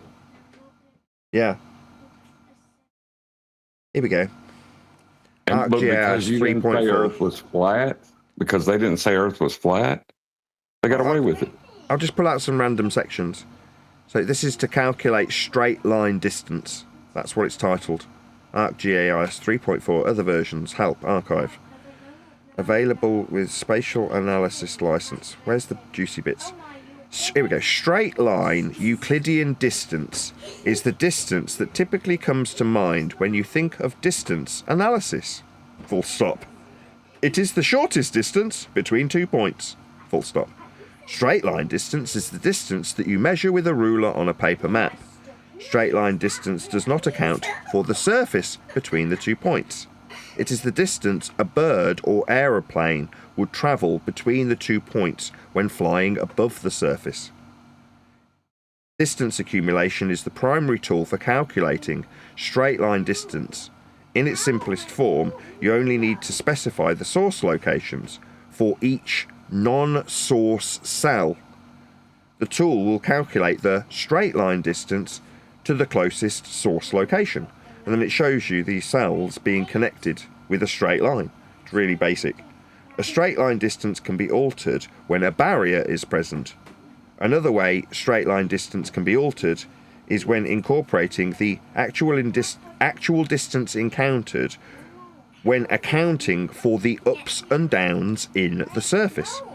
And then that's got a link, a hyperlink to take you somewhere else on the site on surface. Let's just see if there's anything else on this bit. Determining how far away something is. That's the title. Determining how far away something is a form. Another is basic element of calculating a distance. Let's try that again. Determining how far away one thing is from another is the basic element of calculating distance. It is the straight line or Euclidean distance between 2 points. For additional information, see calculate straight line distance. And then it's got a diagram with all these cells linked up. It says straight line distance is calculated from each cell to the closest electrical substation, purple points. The distance is measured in linear units. It's just so basic, but it's just saying we measure it all flat.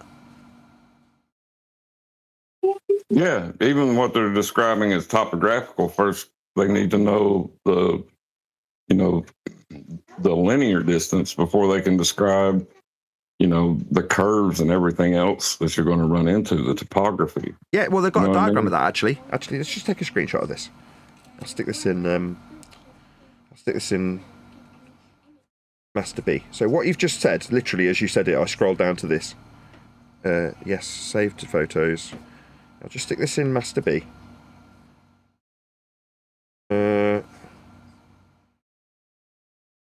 Media.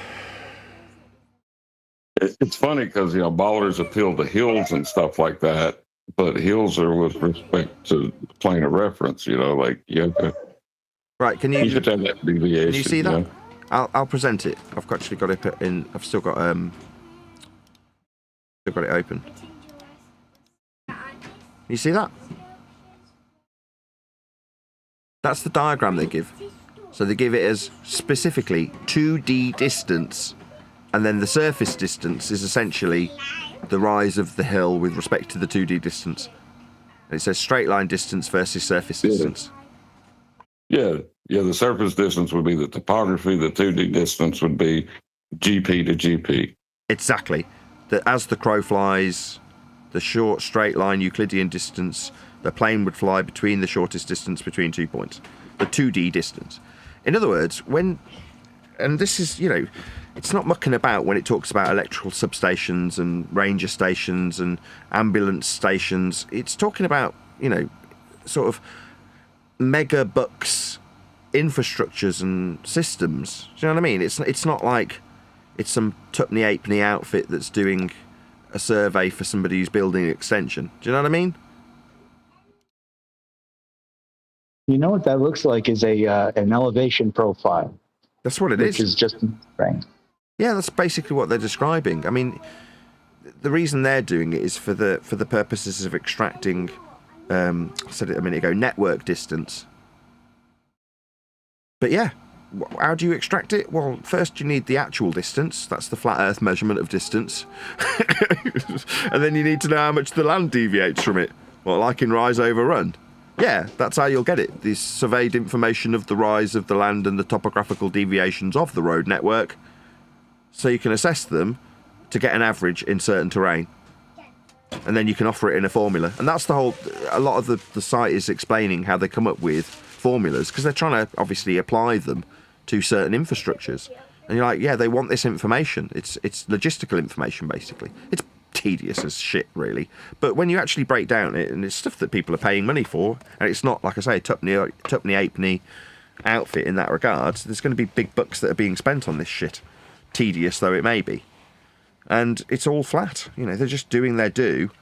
And somebody might turn around like Jem Panda did today and say, well, are any of those people that are measuring this straight line 2D surface distance saying after they've measured the 2D surface distance, that means Earth's flat? Because if they're not saying it as a eureka moment when they make the measurement of the 2D distance, they're ballers. Those people believe it's a ball. So therefore, the consensus rules. That person who measured that flat Euclidean distance in 2-dimensional terms, straight and linear, is a ball believer. That's the standard at the moment. It's hilarious, isn't it? But they can't, in sincerity, lean into consensus anymore. It's not enough. Otherwise, they definitely wouldn't be disclaiming it to me.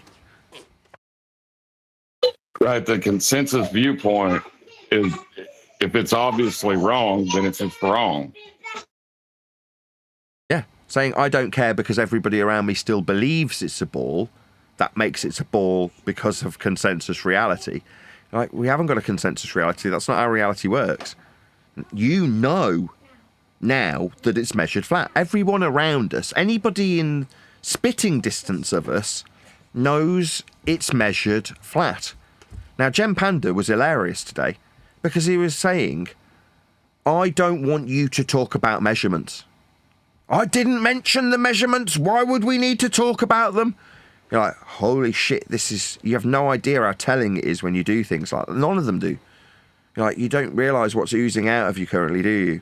Because you're not looking in a mirror when you do this. When you say, I don't want to talk about the measurements. I haven't brought them up, so why should we have to talk about them? You're like, fucking hell, really? You're that scared of the measurements? Yeah, because they're all flat. He does realize that he's running a server where the topic is the nature of our surface, and measurements being the only relevant data would make him sound like a crazy man to anybody with any sense. You obviously weren't there. That's exactly how he sounded. And it's not because he sounded like he was going nuts. He's under massive cognitively dissonant strain. And it's these people are showing the signs of their breaking points. Now, up until now, most of these people have been able to project that fear and that ignorance onto their opponents, so that we have to worry about whether or not we're right. It's essentially a burden of proof reversal fallacy on a massive scale, so that they can offload their dissonant pain onto the flatty hippies. Now it's reached the point where when that snaps, it doesn't snap with tranquility and peace for our opponents. It snaps into a mental breakdown. Now, I have said this for about 5 years. There will reach a point where it becomes too cognitively painful, and there will be some of them that end up going nuts over this. Like, they'll have a literal mental breakdown. And I hate to say it, but Jem does seem on the verge of that, in sincerity. Like, he's on the verge of a mental breakdown. He's having to scream to keep the demons away, and the demons at the moment are flat earth measurements. He's screaming for them to be kept away from him.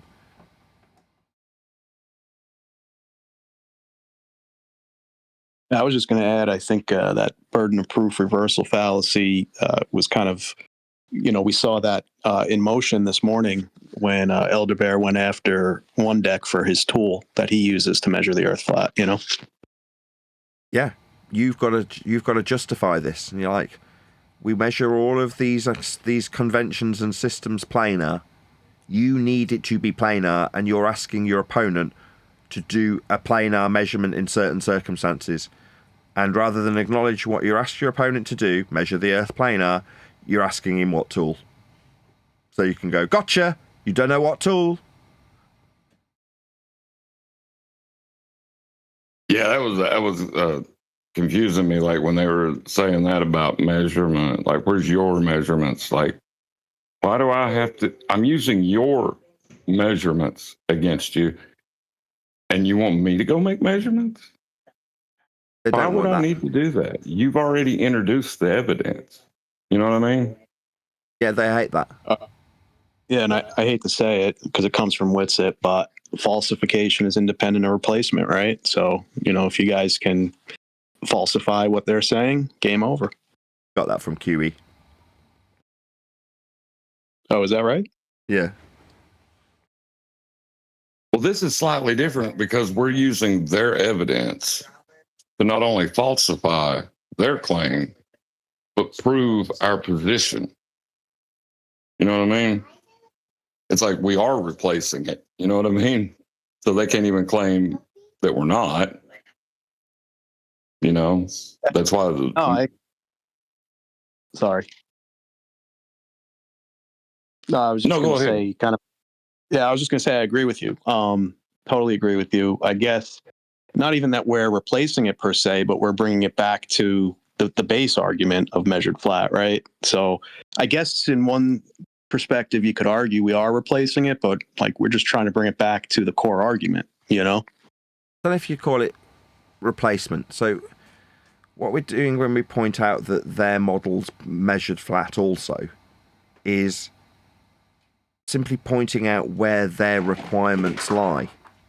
But it's rather than saying falsification, we're actually leaning into their model. We're saying your model requires Earth to be measured flat. So that fucks them up royally because they don't know how to deal with it. When we go, well, you require it to be flat. Here's an example. They slap it out your hand with a different flat Earth measurement. Like, don't talk about the altitude of the satellites when I talk about satellite TV. Nobody mentioned the altitude of the satellites. We don't need to be getting onto the sea level. Okay, fine. We measure the dish with an angle with respect to the plane. Don't talk about the angle of the dish. Nobody needs to talk about the angle of the dish. You know what I mean? And so it goes on, because they can't cope with the fact that everything they're reliant on requires Earth to be measured flat. So we're not falsifying the globe. We're explaining how the globe works with flat Earth measurements. And rather than replacing it, we're saying we don't need to take ownership of it. Just because I can detail how a globe requires an equatorial plane be measured with a flat Earth doesn't mean I take ownership of the equatorial plane. That's where people like Bev and Edderbear get fucked up, because they don't know how to cope with that. Well, you've described a flat Earth, North Pole-centric system with an equatorial minimum. Well, how do you explain the South? Don't have to. I wasn't explaining that. It's not my model. That's the globe with its flat Earth measurements. Well, you need to now take ownership of that. That's yours, that is. No, it isn't. And every time anybody who's opposing me ever measures anything ever, I'll be pointing out how flat they require it to be. It doesn't suddenly make it mine. It's got the Simon-Dan syndrome. Well, you and your reference frames are ruined then, if they don't work. No, they're globe Earth reference frames, you dumbass. Well, you've taken ownership of them. You're talking about them. No, I can talk about how shit Fords are. Doesn't mean I drive a Ford. Yeah, it's hard to put this in an analogy how bad it is for them, isn't it?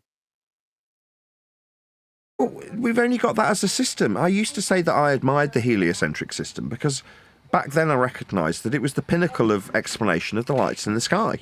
I couldn't quite fathom the internal structure relying on flat Earth prerequisite measurements back then, but I knew that it was the pinnacle.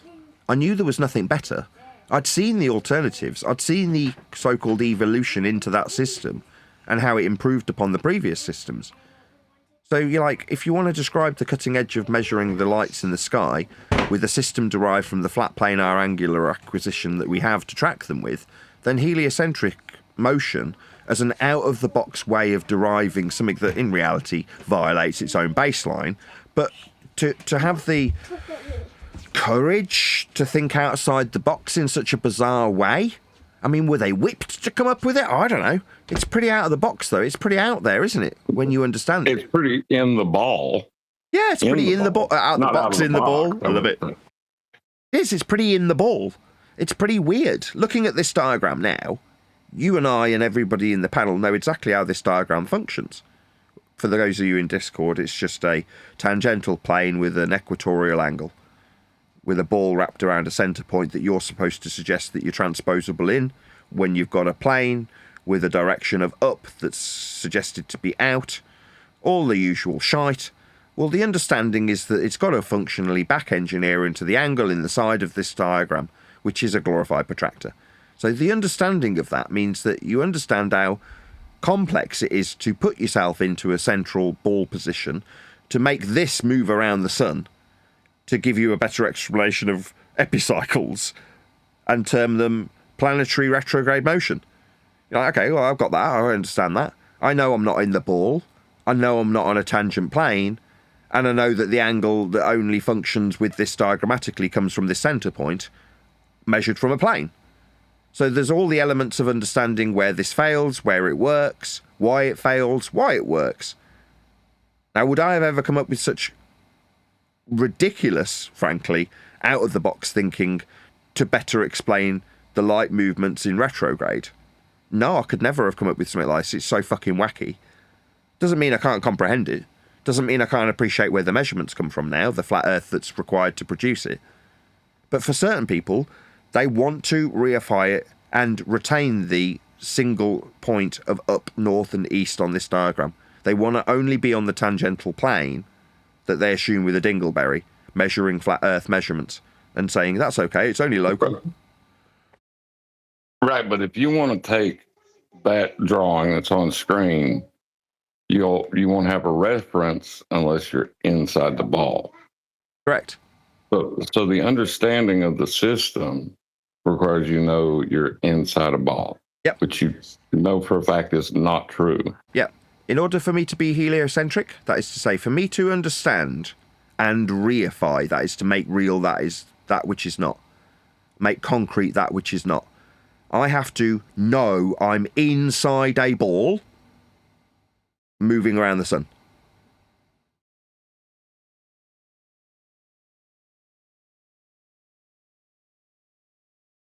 So when you get to that stage, you go, I cannot be inside this diagram.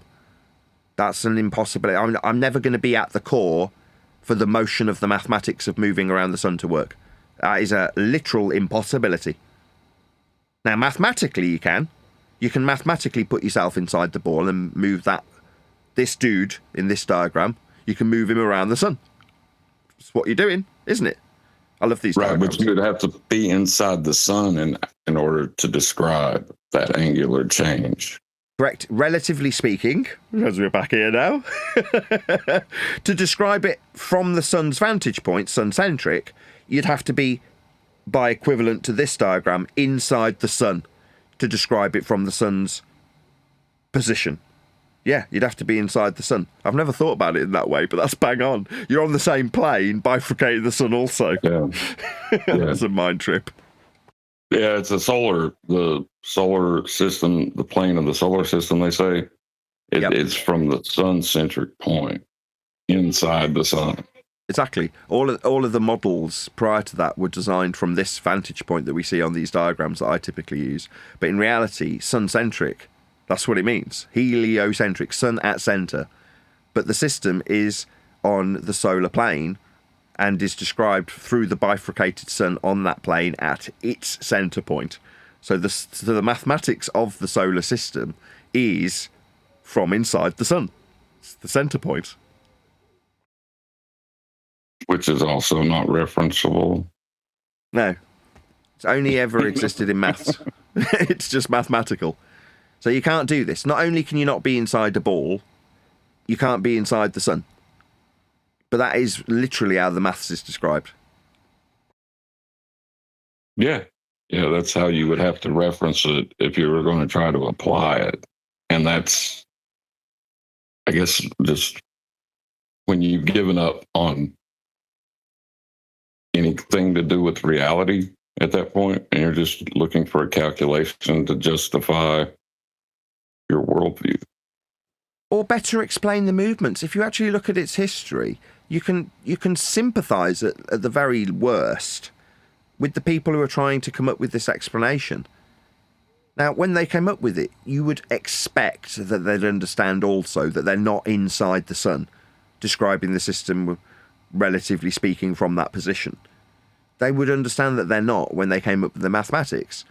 But they go, from this position, the description of that movement does functionally give us an explanation for retrograde motion, if they're planetary, and we describe it from that position.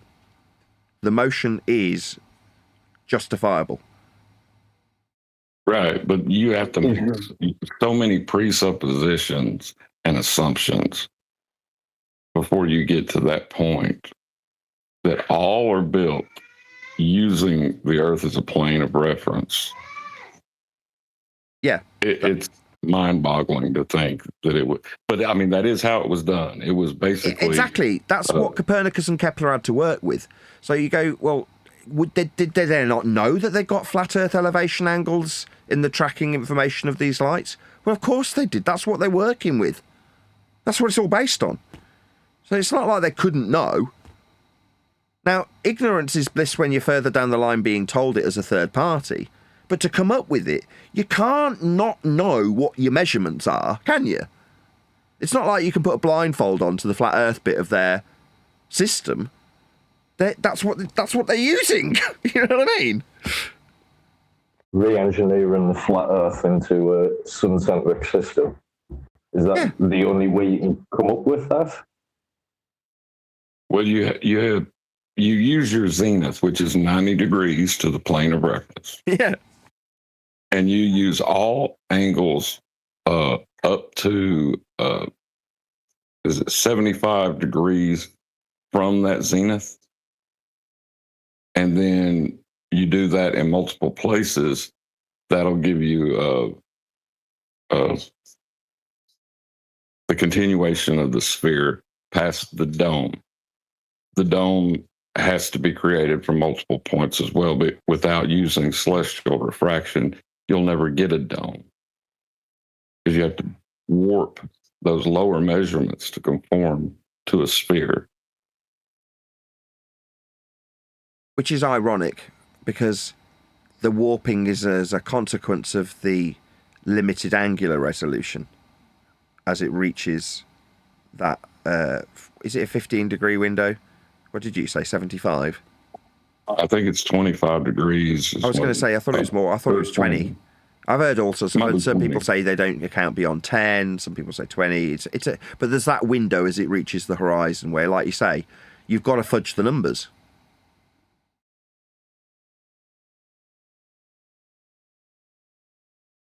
Yeah, so if you didn't distort the measurements, you wouldn't have a celestial sphere to begin with. Right. So who distorted those measurements initially is what I want. Wouldn't it have been Ptolemy? Wouldn't it be a Ptolemaic distortion? I don't know. I've never seen citation that specifically addressed who created celestial refraction. Have you? No, I couldn't answer. I'm assuming based on the chronology of the ball creation. But I don't know the answer. I'm going to look into that. Yeah, I'm going to look into that. That's because that might be the source of the deception. Isn't that? I've just looked into when perspective was first used in art. I should have searched something else, but it's saying 1415 for that, for when people understood perspective. Well, that's in the timeline of where these people started creating these heliocentric derivations. Right in the ballpark. Right, so... Did you question? Go on. What's your question? I'm sorry, I was just going to ask, did you question about the term celestial refraction? Was that what you said? I don't know if it would have been termed that, but yeah, John's essentially asking about at what point do they take the lingering light beyond 20 degrees, let's just say, and distort it to create a hemispherical view, to create the celestial sphere with. Well, who distorted those last 20 degrees or 25 degrees, whatever it is? Yeah, I mean, I just ran it through AI really quick using the term celestial refraction. They came up with a key figure, Barnaba Oriani from 1787, claims that Oriani proved mathematically the astronomical refraction behaves in a stable and predictable way for objects more than about 10 to 15 degrees above the horizon. This result is often referred to as Oriani's theorem, and it gives astronomers confidence that their positional measurements of stars and planets could be corrected accurately for atmospheric effects. Nah, that's too recent. So it's going to be someone prior to that. So he's essentially confirming that which is already in use, according to that narrative, and the date's too recent. Gotcha. Yeah, having the claimed mathematical proof of something isn't the same as saying something exists. You know what I mean? Yeah, the creation of the celestial sphere does require that last derivative value from Polaris to be bent, doesn't it? So at some stage, creating that system, somebody bent those numbers. That's just it. Saying after the fact, oh, we knew that was right, which is what's happening in 17 whatever with this guy, Barnabas whatever. But it's already in existence as a system that's being utilised. But who's bending it down to the plane of reference? Who's doing that? And it's going to be long before heliocentrism. So you're going to be talking 1200s, 1300s in that sort of range. I just rephrased that question that I searched a little while. Sorry, John. I just rephrased that question. I put when was perspective first understood? And it's in the modern mathematical rules of linear perspective were devised around 1450 by Italian architect Filippo Brunelleschi and codified in 1435 by Leon such and such. Yeah, this is more like it. This is closer to the ballpark. So people gaining an understanding of perspective. But that almost works against the person that's manipulated it into the celestial sphere, as opposed to somebody that's gained an understanding of how, hashtag shit shrinks. Well, wouldn't it be when the celestial sphere was created is when that distortion took place? Yes. Wouldn't it? Yeah, absolutely. You could understand shit shrinks to be able to reverse engineer it into something else. Yeah, that's a good point. These things are all happening around this sort of period, but at this period we've already got Ptolemy's system in effect, haven't we? When people are allegedly gaining an understanding of perspective. But I would infer that means that they're gaining an understanding of terrestrial perspective, as opposed to a manipulation of the behaviour of the lights to fudge them into a spherical system called the celestial sphere.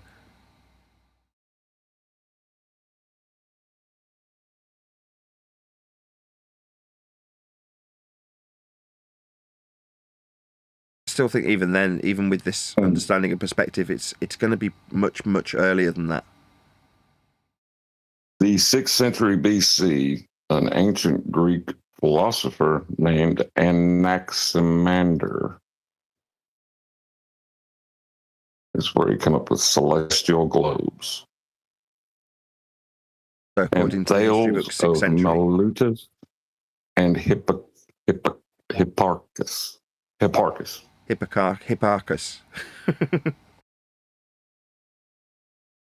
Yeah, I reworded the request as well, and it has for Greek philosophers, the idea of a sphere surrounding Earth was formalized by thinkers like Eudoxus of Cnidus, 4th century BCE, who used concentric spheres to explain planetary motion.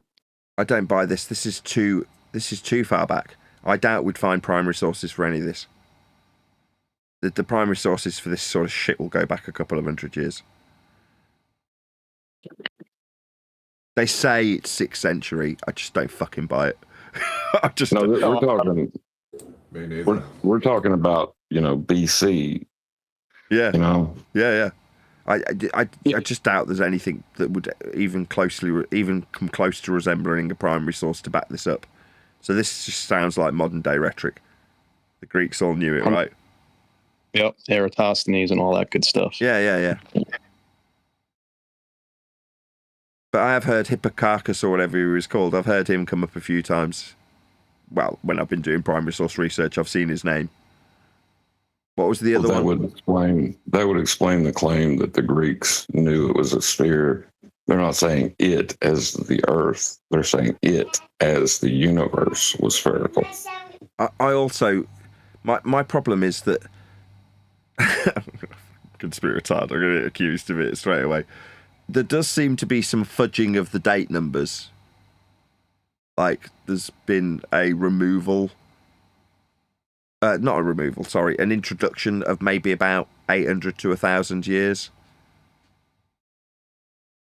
Yeah, where I'm at, I'm kind of convinced, and call this a conspiratard, but the Age of Enlightenment, I think that was just fart-sniffing philosophers working out how to solidify the new world in people's minds, how to reverse engineer and come up with characters through history to back things up with.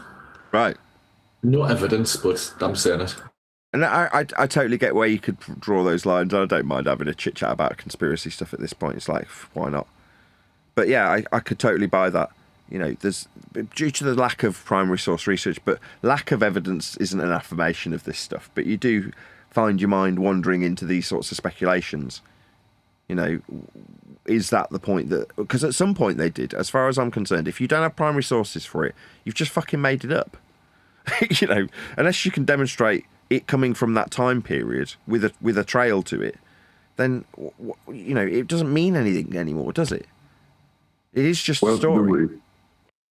Do we have depictions from Greece, whether in stone or other form, that shows a celestial sphere?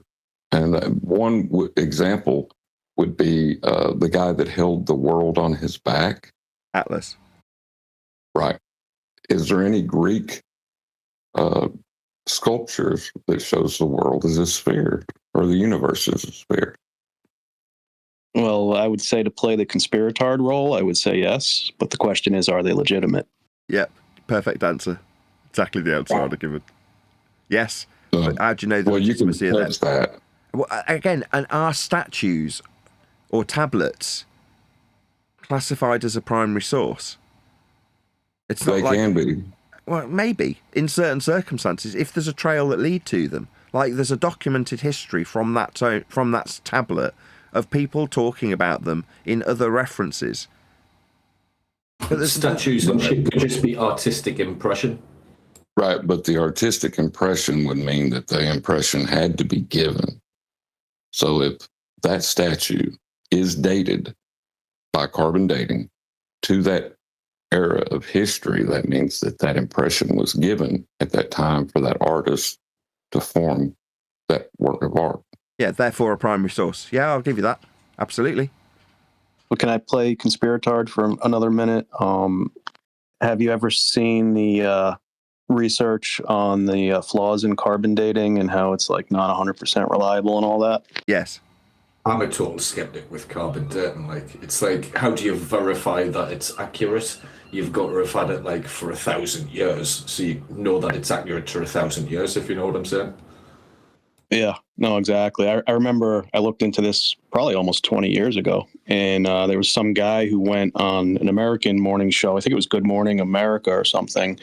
And he just absolutely destroyed the, I'm no expert, but it's some kind of half-life decay, maybe of the carbon dating. itself. Pardon me. Yeah. Pardon me. It's not carbon dating that was debunked. It was radiometric dating of like uranium and greater isotopes. Like you're talking about like uranium becoming lead, you know. Oh, is that what that? And that, right, that doesn't really hold weight because you have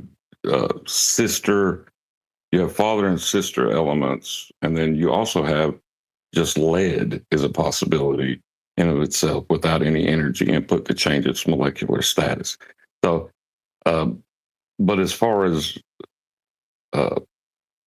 carbon dating, I think that one is pretty much confirmed up to 6,000 years. That's super interesting. I didn't know that. Neither did I.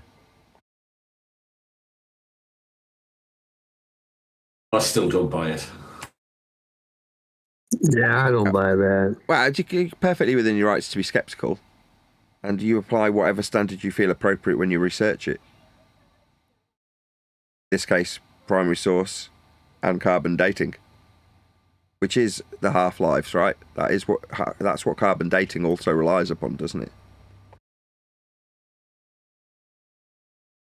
But yeah, when they find something in the ground, they carbon date it by whatever bones or other materials are surrounding it, which isn't necessarily carbon.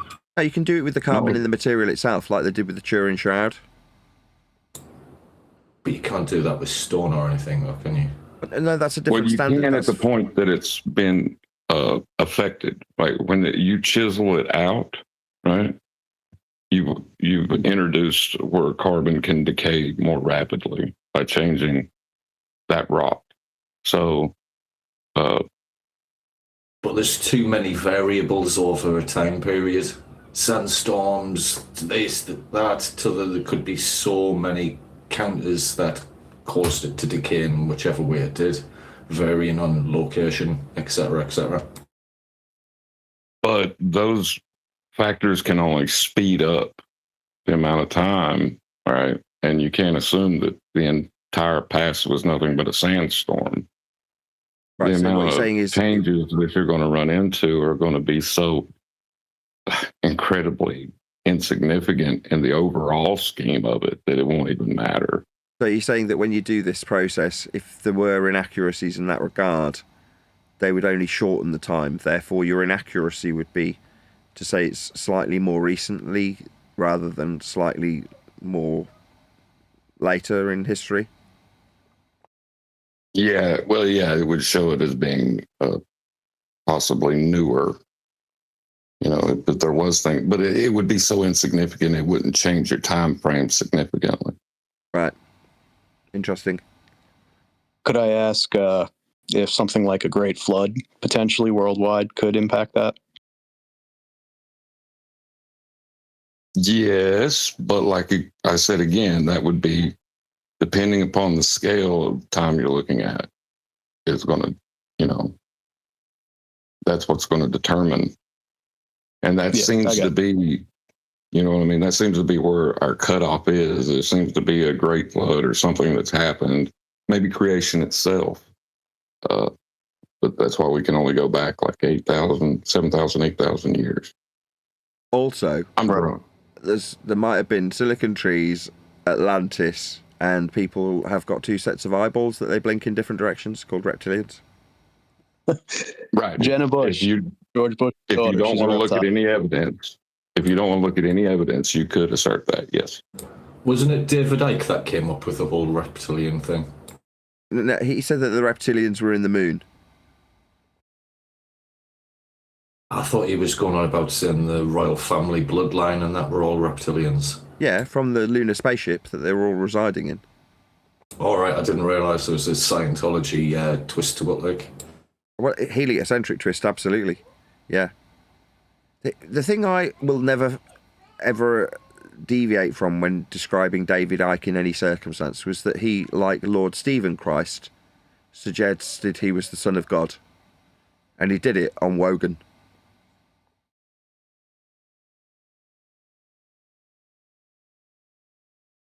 Interesting.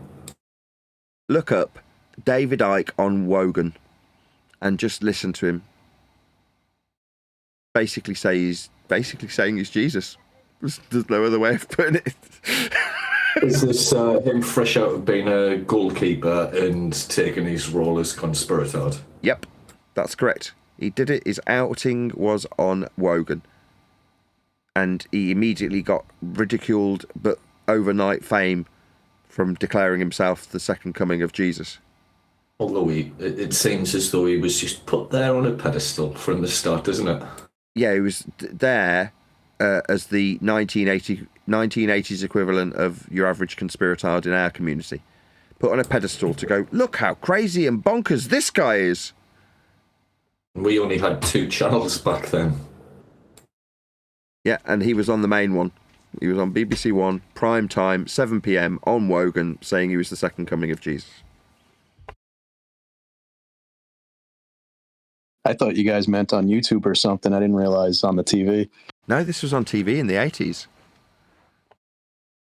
On like Terence said, Len. It reminds me of a YouTube guy from 2016 who claimed he was Lucifer and he was a flat earther and he had this whole thing going with blood over intent. You guys ever catch that one back then? Nothing's sticking out at the moment. He was another crazy one. Yeah, the same thing happened with concave earthers. Some guy comes out, starts talking about what seems like flat earthy stuff. Turns out to be a concaver, declares himself the second coming, that's Lord Stephen Christ, and then ends up getting locked up for threatening President Obama with death threats.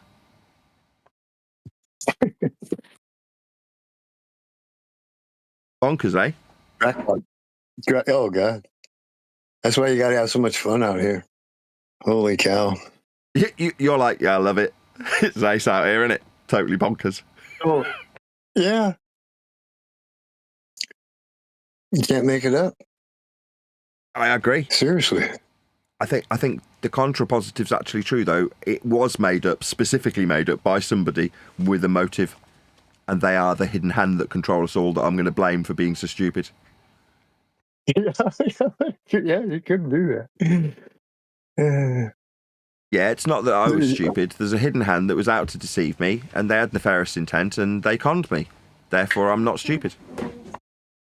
Probably the Freemasons, or the reptilians, or something like that. The Illuminati. Just blame somebody. Well, you want to take back your high intelligence, no matter how you slice it. That's the first thing, because that's part of the trick, right? Is, oh, you're a regular genius there, and I'm stupid. Where your high intelligence works with everybody. That's a big trick. That nobody gets delivered. There's so many tricks. It gets delivered in the line, I used to be like you. Yeah, I used to be like you. I like that one. That's a good one. What's another good one?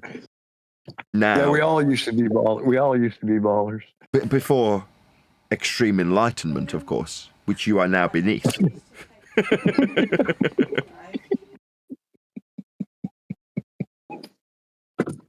But that's what really appreciate. That is what we're bracing against on our own side, by the way. As much as we're laughing about it, that little back and forth about extreme enlightenment and I used to be where you are is the reason that I'm despised in the flat Earth community. Because that is precisely what our flat Earth brethren want. They want to be able to lord it over next man in the fart-sniffing superiority position of understanding heliocentrism. They've basically become the people they've braced against. Correct. I agree 100%. Yeah. Wouldn't argue that at all.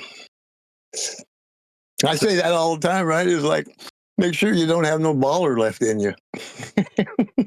Yeah, well, you hear people asking, flatties asking ballers. So what I mean by that is your average fart-sniffing dweeb hippie that I described him as, right, has learned a bit about heliocentrism. And then when a normie that believes it's a ball comes into their arena, they ask them things like, do you even know what Earth's radius is? And you're like, you're a flat earther asking a normie who believes in a ball if he understands certain aspects of heliocentric rhetoric, so that you, the flatty, can lord your heliocentric understanding over the normal guy. Now you go, well, that is basically what the dweebs you fight against do. That's why they became that dweeb, so that they could, in the lowest possible social stature position, seem intelligent. Now you're doing it to average normie as a flurf. Sickening, huh? Yeah. Yeah, spot on. It's a case of we know your religion better than you, yet you believe it. Yeah. I know this better than you. I know how the sun-centric system works better than you. Therefore, I'm more intelligent than you. I used to be ignorant of the heliocentric system. Now I know all about... Do you even know how far the moon is? I'm a flat earther and I know how far you claim the moon is.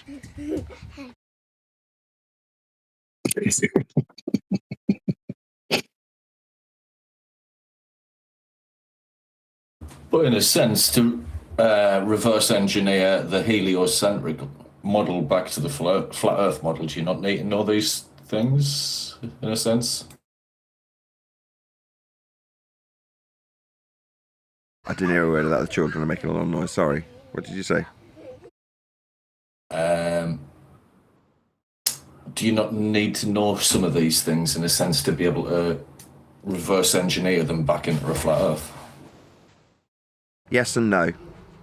The argument for average Joe, like when we appeal to the lowest common denominator, understanding that Earth is measured flat in all circumstances, having that as an understanding foregoes the need to learn heliocentrism. However, if you intend to enter into debate with a potentially competent heliocentric opponent, then you would need to know their argument, in quotes, as well as they do, if you're going to seem competent in a debate. Now, from my perspective, I go, well, there is no debate, so what's the point in engaging in that unless you want to show off your heliocentric prowess and basically, for the sport of it, demonstrate your intellectual superiority, which to me just seems like, you know, people could look at you if you did that too much and go, you smug bastard, you're no better than your opponent. But if you want to get into debates, then yeah, in any debate, if there's a perception of one or there actually is something contentious that's, you know, subject to opinion rather than facts and measurements, then in any so-called debate, you need to know your opponent's position as well as your own in order to win. Yeah, there was a bit of that going on in, I'm forgetting his name, Dave, the black fella, British guy. Allegedly Dave. Yeah, that's the one. Someone posted a video on Master B of him and a few other flirts debating some university graduates or something, and it was all just that kind of fart sniffing. Yeah, I mean, that's what flat Earth is, and that's how it's taught, and unless you're doing it day in, day out for 10 years like we have, you probably would never get to the position where you recognise that it's all a folly, it was being measured flat anyway. You know, that positioning does take such a long time to understand.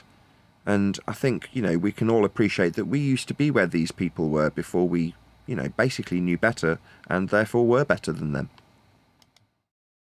Do you get on with that allegedly Dave fella? Have you ever spoken to him? Yeah, I interviewed him and I pissed him off royally because I made the mistake of pandering to him when he was talking about Mandela effect. And then after I'd interviewed him, I basically debunked his position on one particular aspect of it. And he wasn't very happy about it. So I pissed him off royally. All right. So because you made him look like a tit, he'll say it as a burnt bridge. Probably.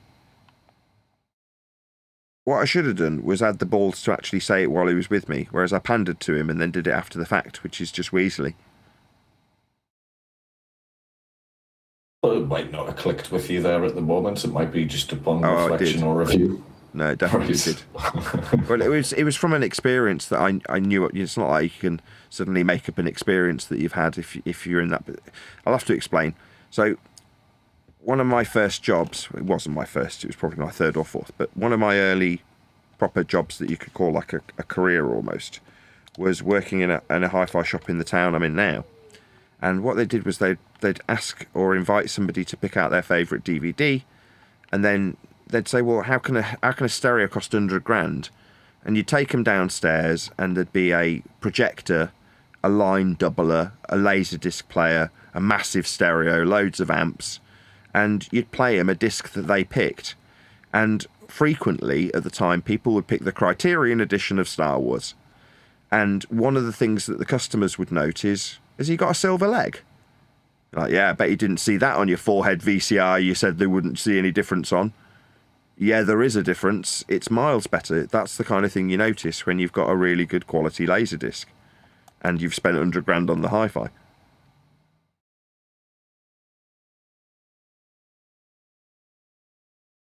But that was classed as a Mandela effect. I remember all that crap, like, ridiculous. I think some people were tying it to the Muse and CERN and stuff like that. Yeah. I mean, it's riddled. It's got all sorts of logical inconsistencies that just don't work. To me, CERN, if anything, it creates lower high pressure because it's causing a big magnetic pulse when they're firing all this energy through it. So at best, conspiracy tied head on, it could modify weather.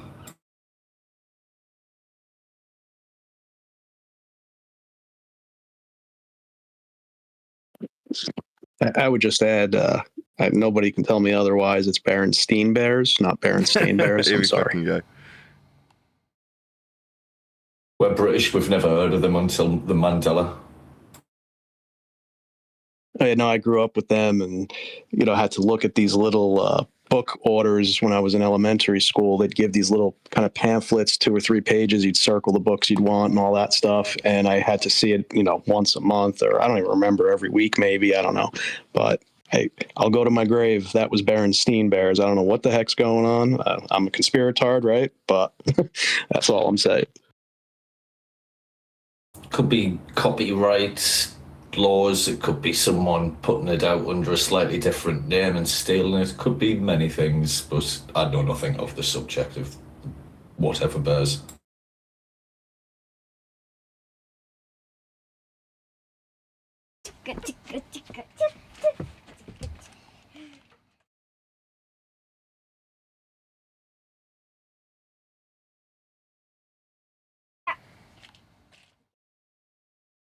Get up. Get up.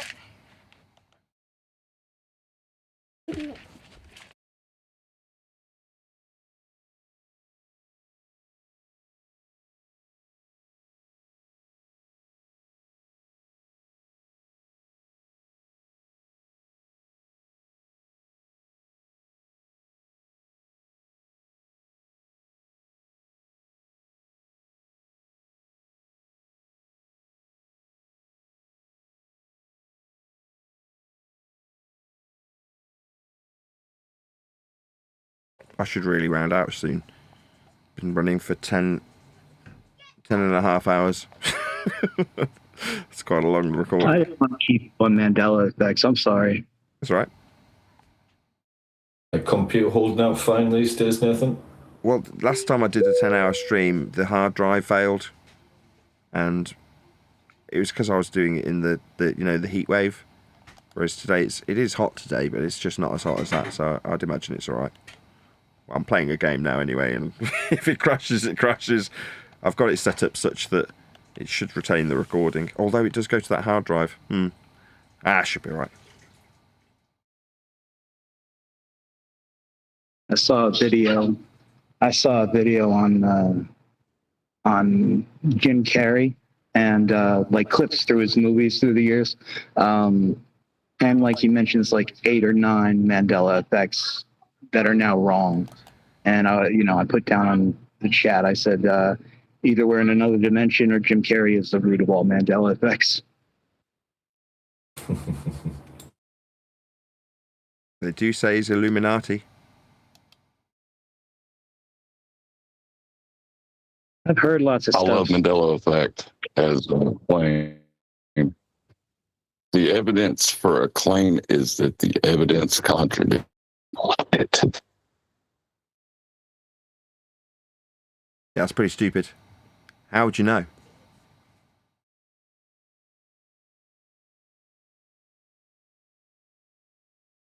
It's a suggestion that a timeline. Well, you know it because your memory is perfect. Yeah.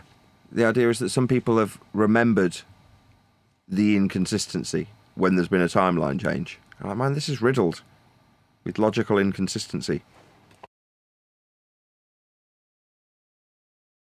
Did anyone see the Living Single, I think it was, clip? It was an old sitcom, and it had, or no, it was maybe Fresh Prince, or it was a black sitcom. Anyway, sorry. In living color. No. And it was this is the version I remember, and they're watching the episode, and he says the line one way that kind of makes makes sense. And then this is the version that they're playing on Hulu or whatever, and it's like a completely different take than the one that would have broadcasted on TV. So I mean, it's not that hard to make me remember difference, you know? Yeah, but that is a literal difference. But it's a trick of it. That's a trick of the memory hole, if you will. Right? It doesn't. If you've got 2 different versions of something. I don't know, man. I don't know why they would make it. Why they would put it, like, broadcast it over streaming with a different take than the one that is on the DVD or the broadcast. Well, there's cases right, like well, that. if you think about it. Sorry, John, go ahead. Is the thing is it's always introduced to you with the idea of what is wrong is right, and then you look at what is right as wrong. That is how the trick usually runs.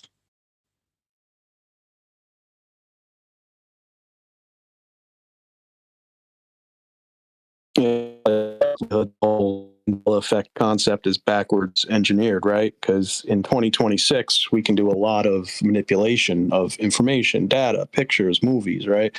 I've also heard for these streaming sites, I don't know the exact scene or whatever show you're talking about, but I have read for these streaming sites, they do slight modifications for some of their shows for, things like social issues that might not be so appropriate. Now, I don't know how that plays into like an entirely different take on a scene or something. But that could be part of it, maybe. Well, there's certain movie titles that get changed depending on region they're released. So there might be dialogue within that gets changed for regions as well. It's potential. Or overdubbed. That's right, but who knows?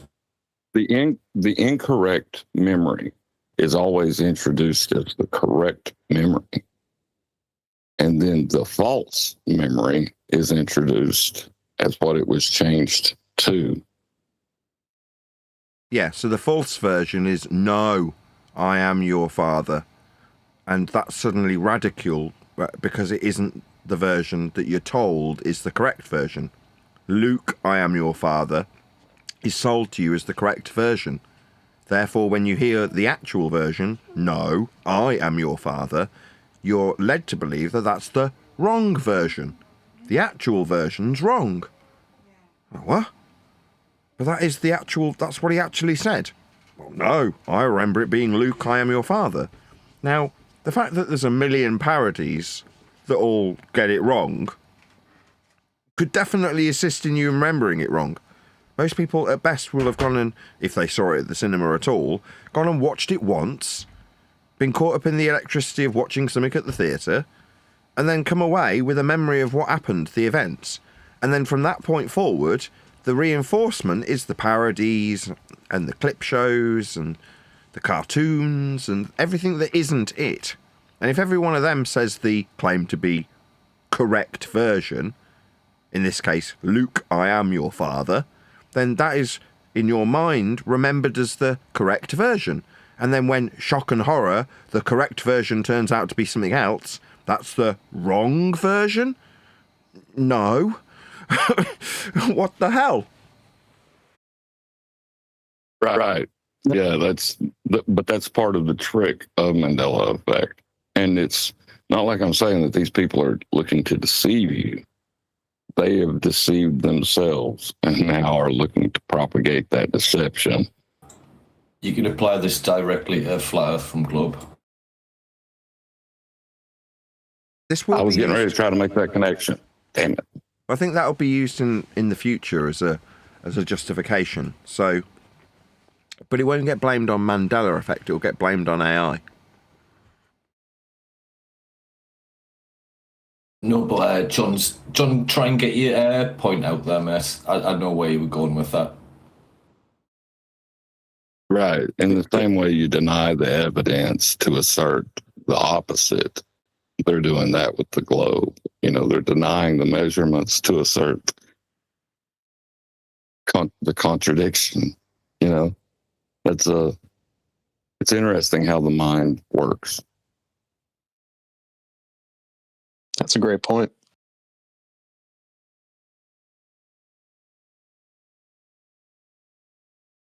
I do promise you guys it was Berenstein Bears, though. He definitely didn't have a silver leg. That's right. You know, like those facts are so non-important to me that I could easily believe either one were true, because I don't think I really, in all honesty, didn't pay that much attention to that. I'm the same, John. And I'm saying, I've never heard of the Berenstein Bears, and I don't like Star Wars, so it could be either fucking colour for me. right, it's always a very ambiguous, off, you know, just really mild thing that's changed. It's never who's the president, you know, and yesterday it was something else. You know what I mean? It's always just like little tiny things that you could have got wrong. If you're honest with yourself, you could just be wrong. Yeah, I mean, you're not wrong in saying that. But you know, Luke, I am your father. I know everything you were saying, Nathan, about reinforcing it. But I mean, that was my core memory. John, do you have that core memory or no? No, because it doesn't make sense in the conversation they were having. Why would he bring up his name? He already knows his name. He's definitely addressing him. Why would he state his name in response? Exactly. It would be sloppy script writing to have him address him by name at that moment. Because it'd almost be like he's condescending to him. No, Luke. You know what I mean? Yeah, no, good points. Good points. You definitely swung me to the reality side this afternoon with that, because you brought up a good point, Nathan, not only with the reinforcement from the cartoons and the clips and all that stuff, but yeah, I guess it wouldn't even make sense. It makes sense as a summary. That is to say, when you describe this, if you're using it as a spoiler, right? In fact, it's probably where the term spoiler frickin' originates. When someone wants to spoil a frickin' movie, right? So, how was Return of the Jedi? Oh, well, it turns out that Darth Vader is Luke's father. He tells him at the end, right? As a plot point, as a summary, you've got the guy's name being described in the summary of the character arc and the literal familial relationship that they have together. But you can summarize that in a one-liner when you say, well, how did that happen? As the response would come from the person you're spoiling the movie for. And the guy says, oh, he told him. He says, Luke, I'm your father. So that kind of cements it in the summary version of the plot as opposed to the dialogue. As a plot, as a summary of the plot, it makes perfect sense to say it that way. But in script, it doesn't. It sounds awful. If you substituted that dialogue with the word Luke in it, it would sound awful. Luke, Obi-Wan never did tell you who your father was. Yeah, that makes perfect told me sense. enough. Exactly. Makes perfect sense when he's referencing somebody who's not there by name. Doesn't it? Then the name makes perfect sense. To use the name, I mean, Obi-Wan. Right. Yeah, it doesn't make sense when you're talking to the person. I can't think of a time that I'm not trying to get someone's attention or addressing them in a crowd that I use their name. Yeah, normally it would be considered rude. If you were and you're using their name, you'd normally be contextually talking about them in the third person when they're with you, which would be considered rude.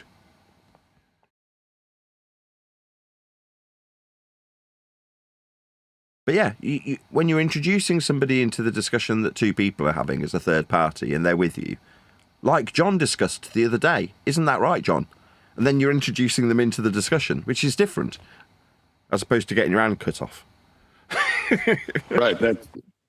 But that's to bring them in. Once they're in, you don't keep calling me John. I don't keep calling you Nathan every time I address you after I've made it clear that I am addressing you. You know what I mean? It just wouldn't... Yeah.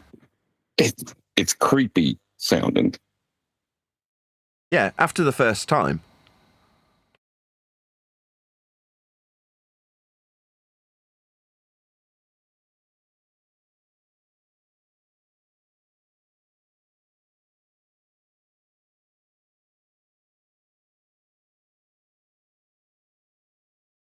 That guy that we were talking about yesterday, the real offended,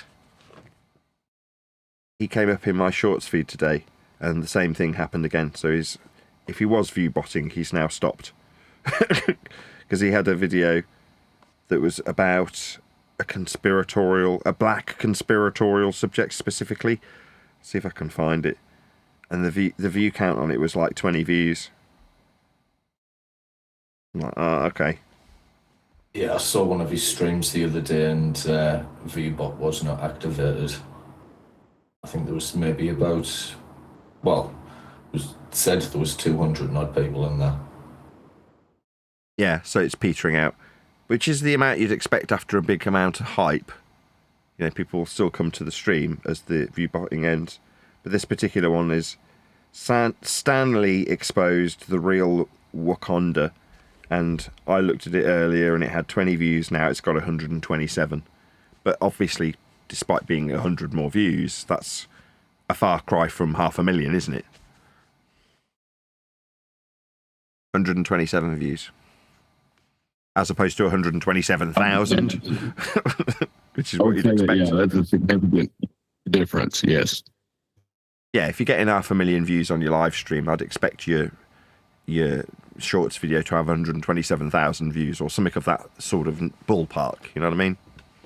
Yeah, if you've organically reached that algorithmic peak, it's going to maintain as long as you produce good content.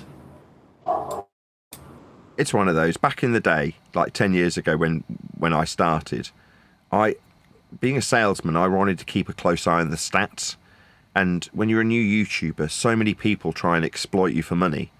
And one of the things that they get is people who've got view farms. Now, I've seen documentaries on these places. They've literally got tens of thousands of iPhones all wired up on these racks.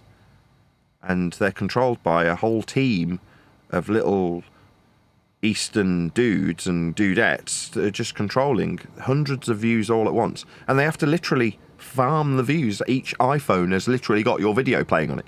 but it's playing to nobody. It's playing in a draw, effectively, to nobody. Now, for me, it's like I really do want to keep a close eye on my stats. So, again, in this very recording, at the beginning of this recording, you've got Elder Bear saying Nathan's doing the shorts because that's what makes him the money. It's like, no. The reason I'm doing a lot of shorts is because they've cut the view count from my live streams. So where I was getting 1,000, now I'm getting 600 or 700. Well, because I keep a close eye on my stats, when something like that happens, I go, shit, I better do some work, extra work, so that I can keep the general overall view count for a 20-day, 28-day period at about the same level. But you can only react to those stats if they're real. Now, some people might turn around and go, oh, you definitely didn't get 700 views on that live stream. It was probably more like 7,000. Like, maybe. But I can only assume that they're not conning their advertising fundies, or whatever you call them, the people funding them with advertising revenue. You can only assume that they're not conning them when they give them the numbers. They might be, but I doubt someone like Google would do that. So you just go, no, these are just, they have to be, taken on faith as being real. But if you've manipulated them, that's view-botted your own bloody view count, then they're useless. How are you supposed to react to the stats? They don't mean anything. So I still think I say it. I don't know if I say it so often.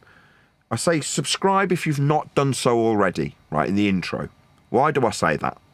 Because people can subscriber bot you. They can make a new account, it's dead easy, and then just go and subscribe to you again. And I don't want people to do that.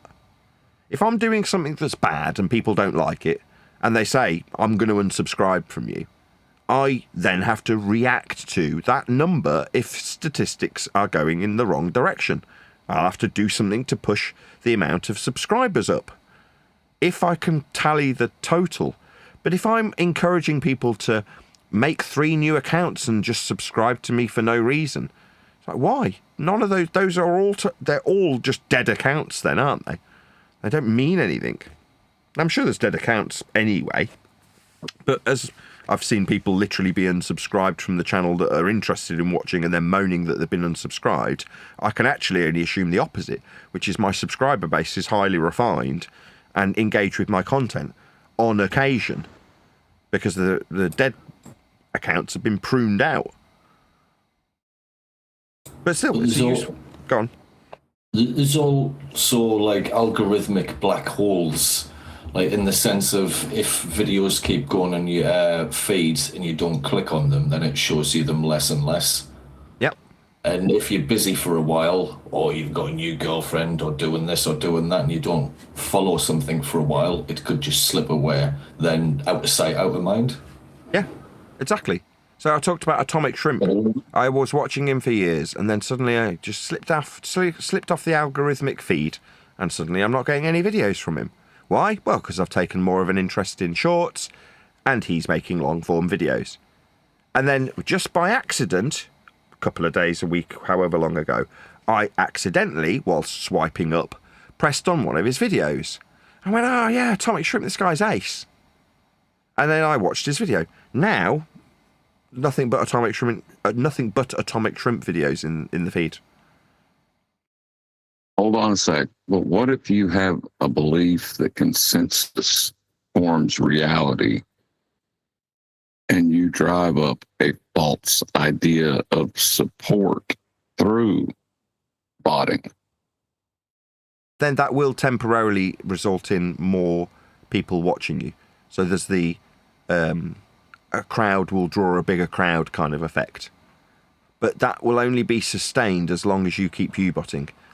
Because if you're drawing a crowd because you've got 300 people alleged to be watching you, so you gain a crowd of 200 extra people, then that is legitimately 200 people that are interested in watching you, which is in and of itself a fairly big crowd. But the minute you stop, it then looks the opposite way to that same person. Oh, this person that was getting 500 people watching has now only got 150. So this is obviously a crap show. I won't watch it. And that means the numbers quickly dwindle in the opposite direction. Also, but if you're only trying to push that narrative forward for that moment, and that's the only time it's important to you. And you view bot it just to make a point on that video. Yeah, you can do that. Absolutely. And YouTube even encourage that. So YouTube offer you the facility as a producer to advertise your video legitimately via YouTube rather than viewbotting. McToon did it. So when McToon was running his own channel before he was given the charity channel from Conspiracy Cats, his previous channel that was going fucking nowhere, he paid to have his video on 5G conspiratards, like 5G idiots debunked or something. He paid to have it reach the top of the lists. So he's paying YouTube to put it up as an ad. So it appears at the top of the feeds, and underneath it says ad. So you can pay legitimately rather than having some farm out in the Far East farming your views. The other problem, algorithmically speaking, is like I just described me accidentally pressing on an atomic shrimp video. And because I sat and watched it, it's now presenting all the stuff I watched 6 years ago to me again. And I'm watching them again. And YouTube presumably know that that will be the case. It's just a habit of people who watch videos on YouTube, and they understand that.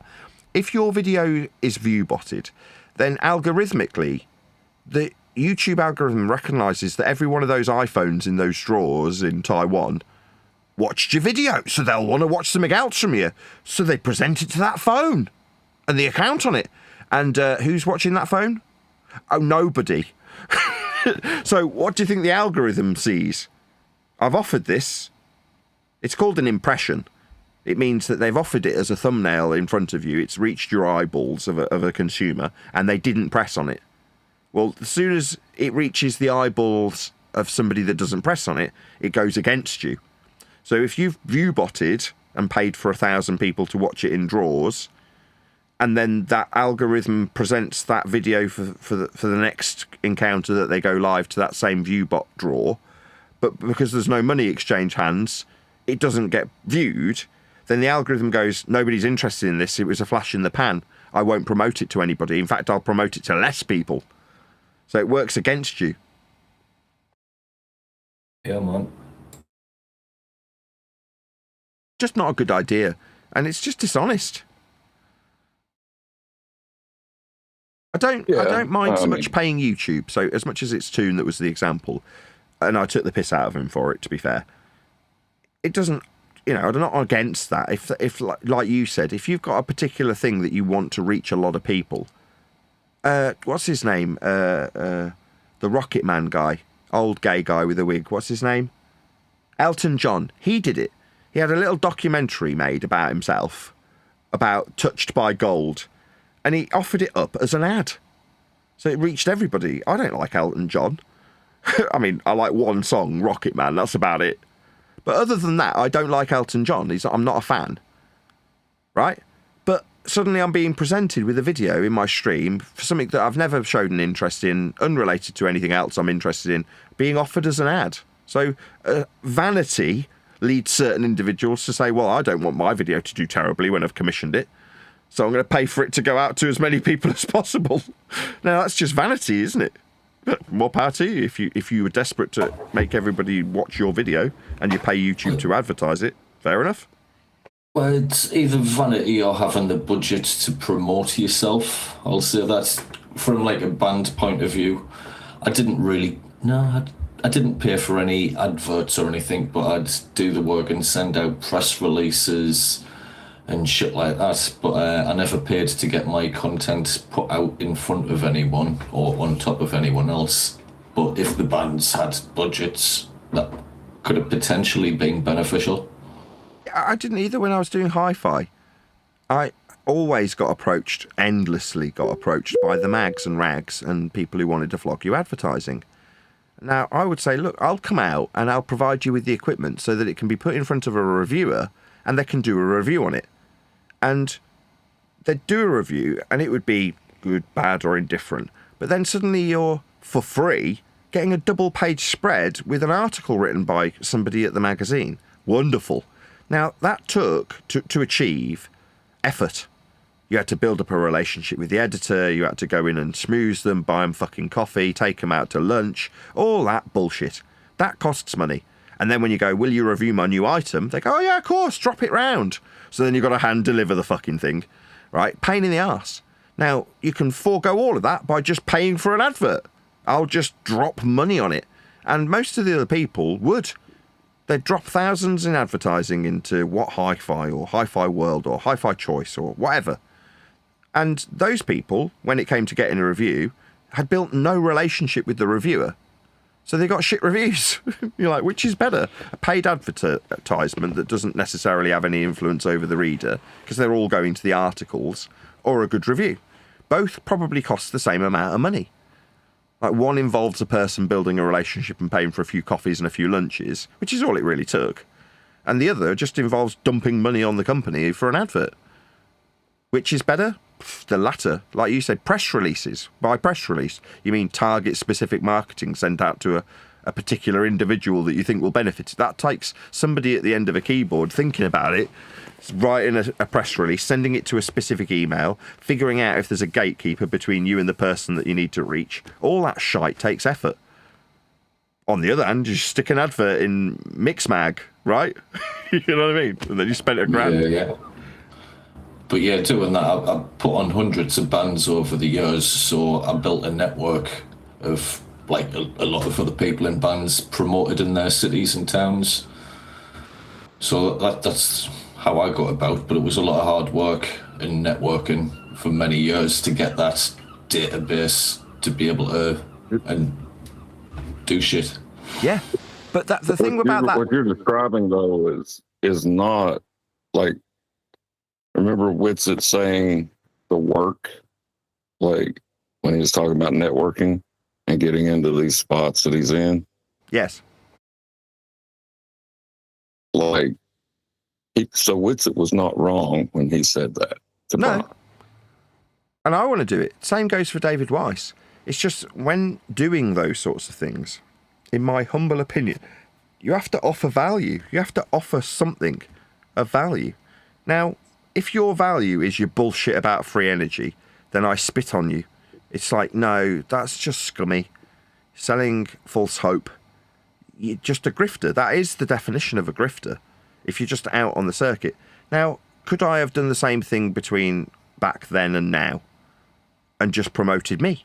That's the product. I'm your product. Talk to me. Yeah, but I see that as a bit shit. I much prefer the Dave Weiss approach. Say again. The show is your main product right now. Yeah. The book will be complimentary, right? Yeah, but I like the book's a thing. The show, you're right, I could have marketed it as a show and gone around. I just didn't see it as a high enough value prospect. Like, a book, in my opinion, is the pinnacle of that. The app is similar for Dave Weiss. It's a thing, an actual thing that's quantifiable and is easy to discuss and say, this is the thing. You know what I mean? You can have your little spot. It's like having... Yeah, that's what the book is. Your show has a definite start time. It has a definite, duration. Sometimes it goes longer, sometimes not. But you can quantify it that way. I think you sell yourself short by not saying that is marketable. I think it definitely is. You're right, and you're probably correct. I've sold myself short in that regard, and it's a confidence thing. I am now at the point where, in terms of my own demeanour and understanding of the subject, I'm confident enough to be in those positions. What I didn't want to happen is what happened to Dave Weiss with Jesse Lee Peterson, specifically, where you sat down, you're talking to the guy, and he says to you, do you know for sure and without a doubt that Earth is flat? Now, I didn't know that when that question was delivered that was the thing that I was essentially scared of happening. But not being in a position to say, down the barrel of a camera, to the person sat opposite, yes, I know for sure and without a doubt, Earth is measured flat. I wanted to be able to have that air of confidence when I went out and toured something. So just having a worthy product, which Flat Earth Debate absolutely is, I agree, wasn't the reason why I held back. Now, it's my desire to have total, confidence in what I state about the subject when promoting the product. So I appreciate that 99% of what I'll do when moving forward with the book and promoting it won't be about the book. It'll be about what I've learned over the last 12 years. But 3 years ago, maybe I could have gone out and done as good a job as I would have hoped. But I might have been caught out with certain things. Something might have caught me by surprise. Today, I'm confident that if you put me in front of absolutely anybody, the most hostile of people, in fact, put me in front of 50 hostiles, and I'll still be able to hold my own. It's become inconsequential. So that's the point that I want. Total confidence. If I'm going to be in front of someone like Jesse Lee Peterson, and he's like, "Hey, Beta, do you know for sure and without a doubt Earth's flat?" Yes, I do. But how do you know? Because that's how it's measured. Cutting the conversation down to its absolute bare bones in 3 sentences. Oh, yeah. And there's no response to that will make any sense. Yep. I don't think I'd have been able to do that. I think the limit on it is about 3 years. That is to say, when you say, you're selling yourself short, you could have been out promoting the show for 3 years. I'd say, yeah, you're right. I didn't need to hesitate looking back. But I don't think that's a waste of time, because the last 3 years have been spent making the book. Literally, it's been 3 years. So you go, okay, wow. At any point, the book could have come out, but it wouldn't have been as good a product as it will be now that it's finished. So you go, it's not the end of the world that I didn't get to promote my show for 3 years. It's just a bit of a bummer. I'm just a bit poorer than I could have been. So what? No, I think that's right, because it's only reasonable to, after you learn something, to put it through a vetting process. And that's what this show basically is. We take information and vet it and take what's factual from it, you know? And we've just kind of gotten down to the bare bones of what is necessary to make this claim. Yes. Unfortunately, as much as Dave Weiss might not like it, he is not a subject matter expert when it comes to Flat Earth. He's a jack of all trades. He's got a reasonable grounding in his understanding. He's got a scripted rhetoric that he's stuck to for a bit longer than he probably should have. But I wouldn't necessarily call him a subject matter expert. There are massive holes in his understanding. He's got stuff wrong. You know, he'll say 10 to the 17 Tor and things like that. You know, he just gets stuff wrong, which means he's not an expert. If you go to a garage and they plug the wrong wire into the wrong hole and the car suddenly got electrical inconsistency that it didn't have before, then you've been dealing with a non-expert. Right? Now, as much as Dave Weiss legitimately had a reason to go out and promote his app and purvey himself as the subject matter expert, like Flat Earth Dave, was, in my humble opinion, a bad move, because it's meant that he's suffered a degree of humiliation that's affected his credibility in the subject arena. Now, let's say I never break through to the other side, I never reach a popular show, nobody of any note wants me on. So what?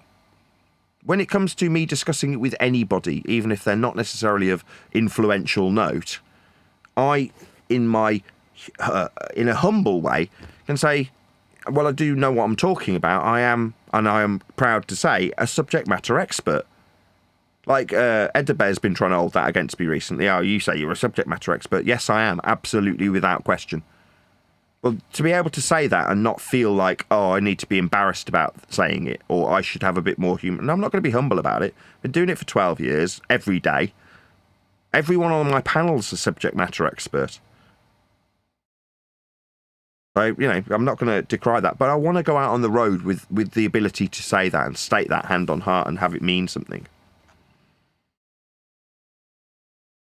It's kind of funny, though, like, being a subject matter expert in Flat Earth means that you are and have an exemplary understanding of Heliocentrism as well. Exactly. They incorporated it so much into the rhetoric that even if you try to remain to the periphery, just to the facts, you're going to be introduced to these concepts because they try to convolute them as much as possible. Right. But with that, I'm going to say a huge, massive, enormous thank you to both Discord and G+ panels for making today's after show possible. Massive thank you to all of you for liking, commenting, sharing, subscribing, joining as a Nathan Oakley 1980 channel member and all that good stuff. I've been Nathan Oakley and I'll see you all in the next video. Millimeter it be accurately measured. It's measured flat, direction up and down. Flat level we at, flight over ground. Descending from that breeze, heading in degrees. Horizontal, flat, EST. Now you know it's flat below ground. Measured flat.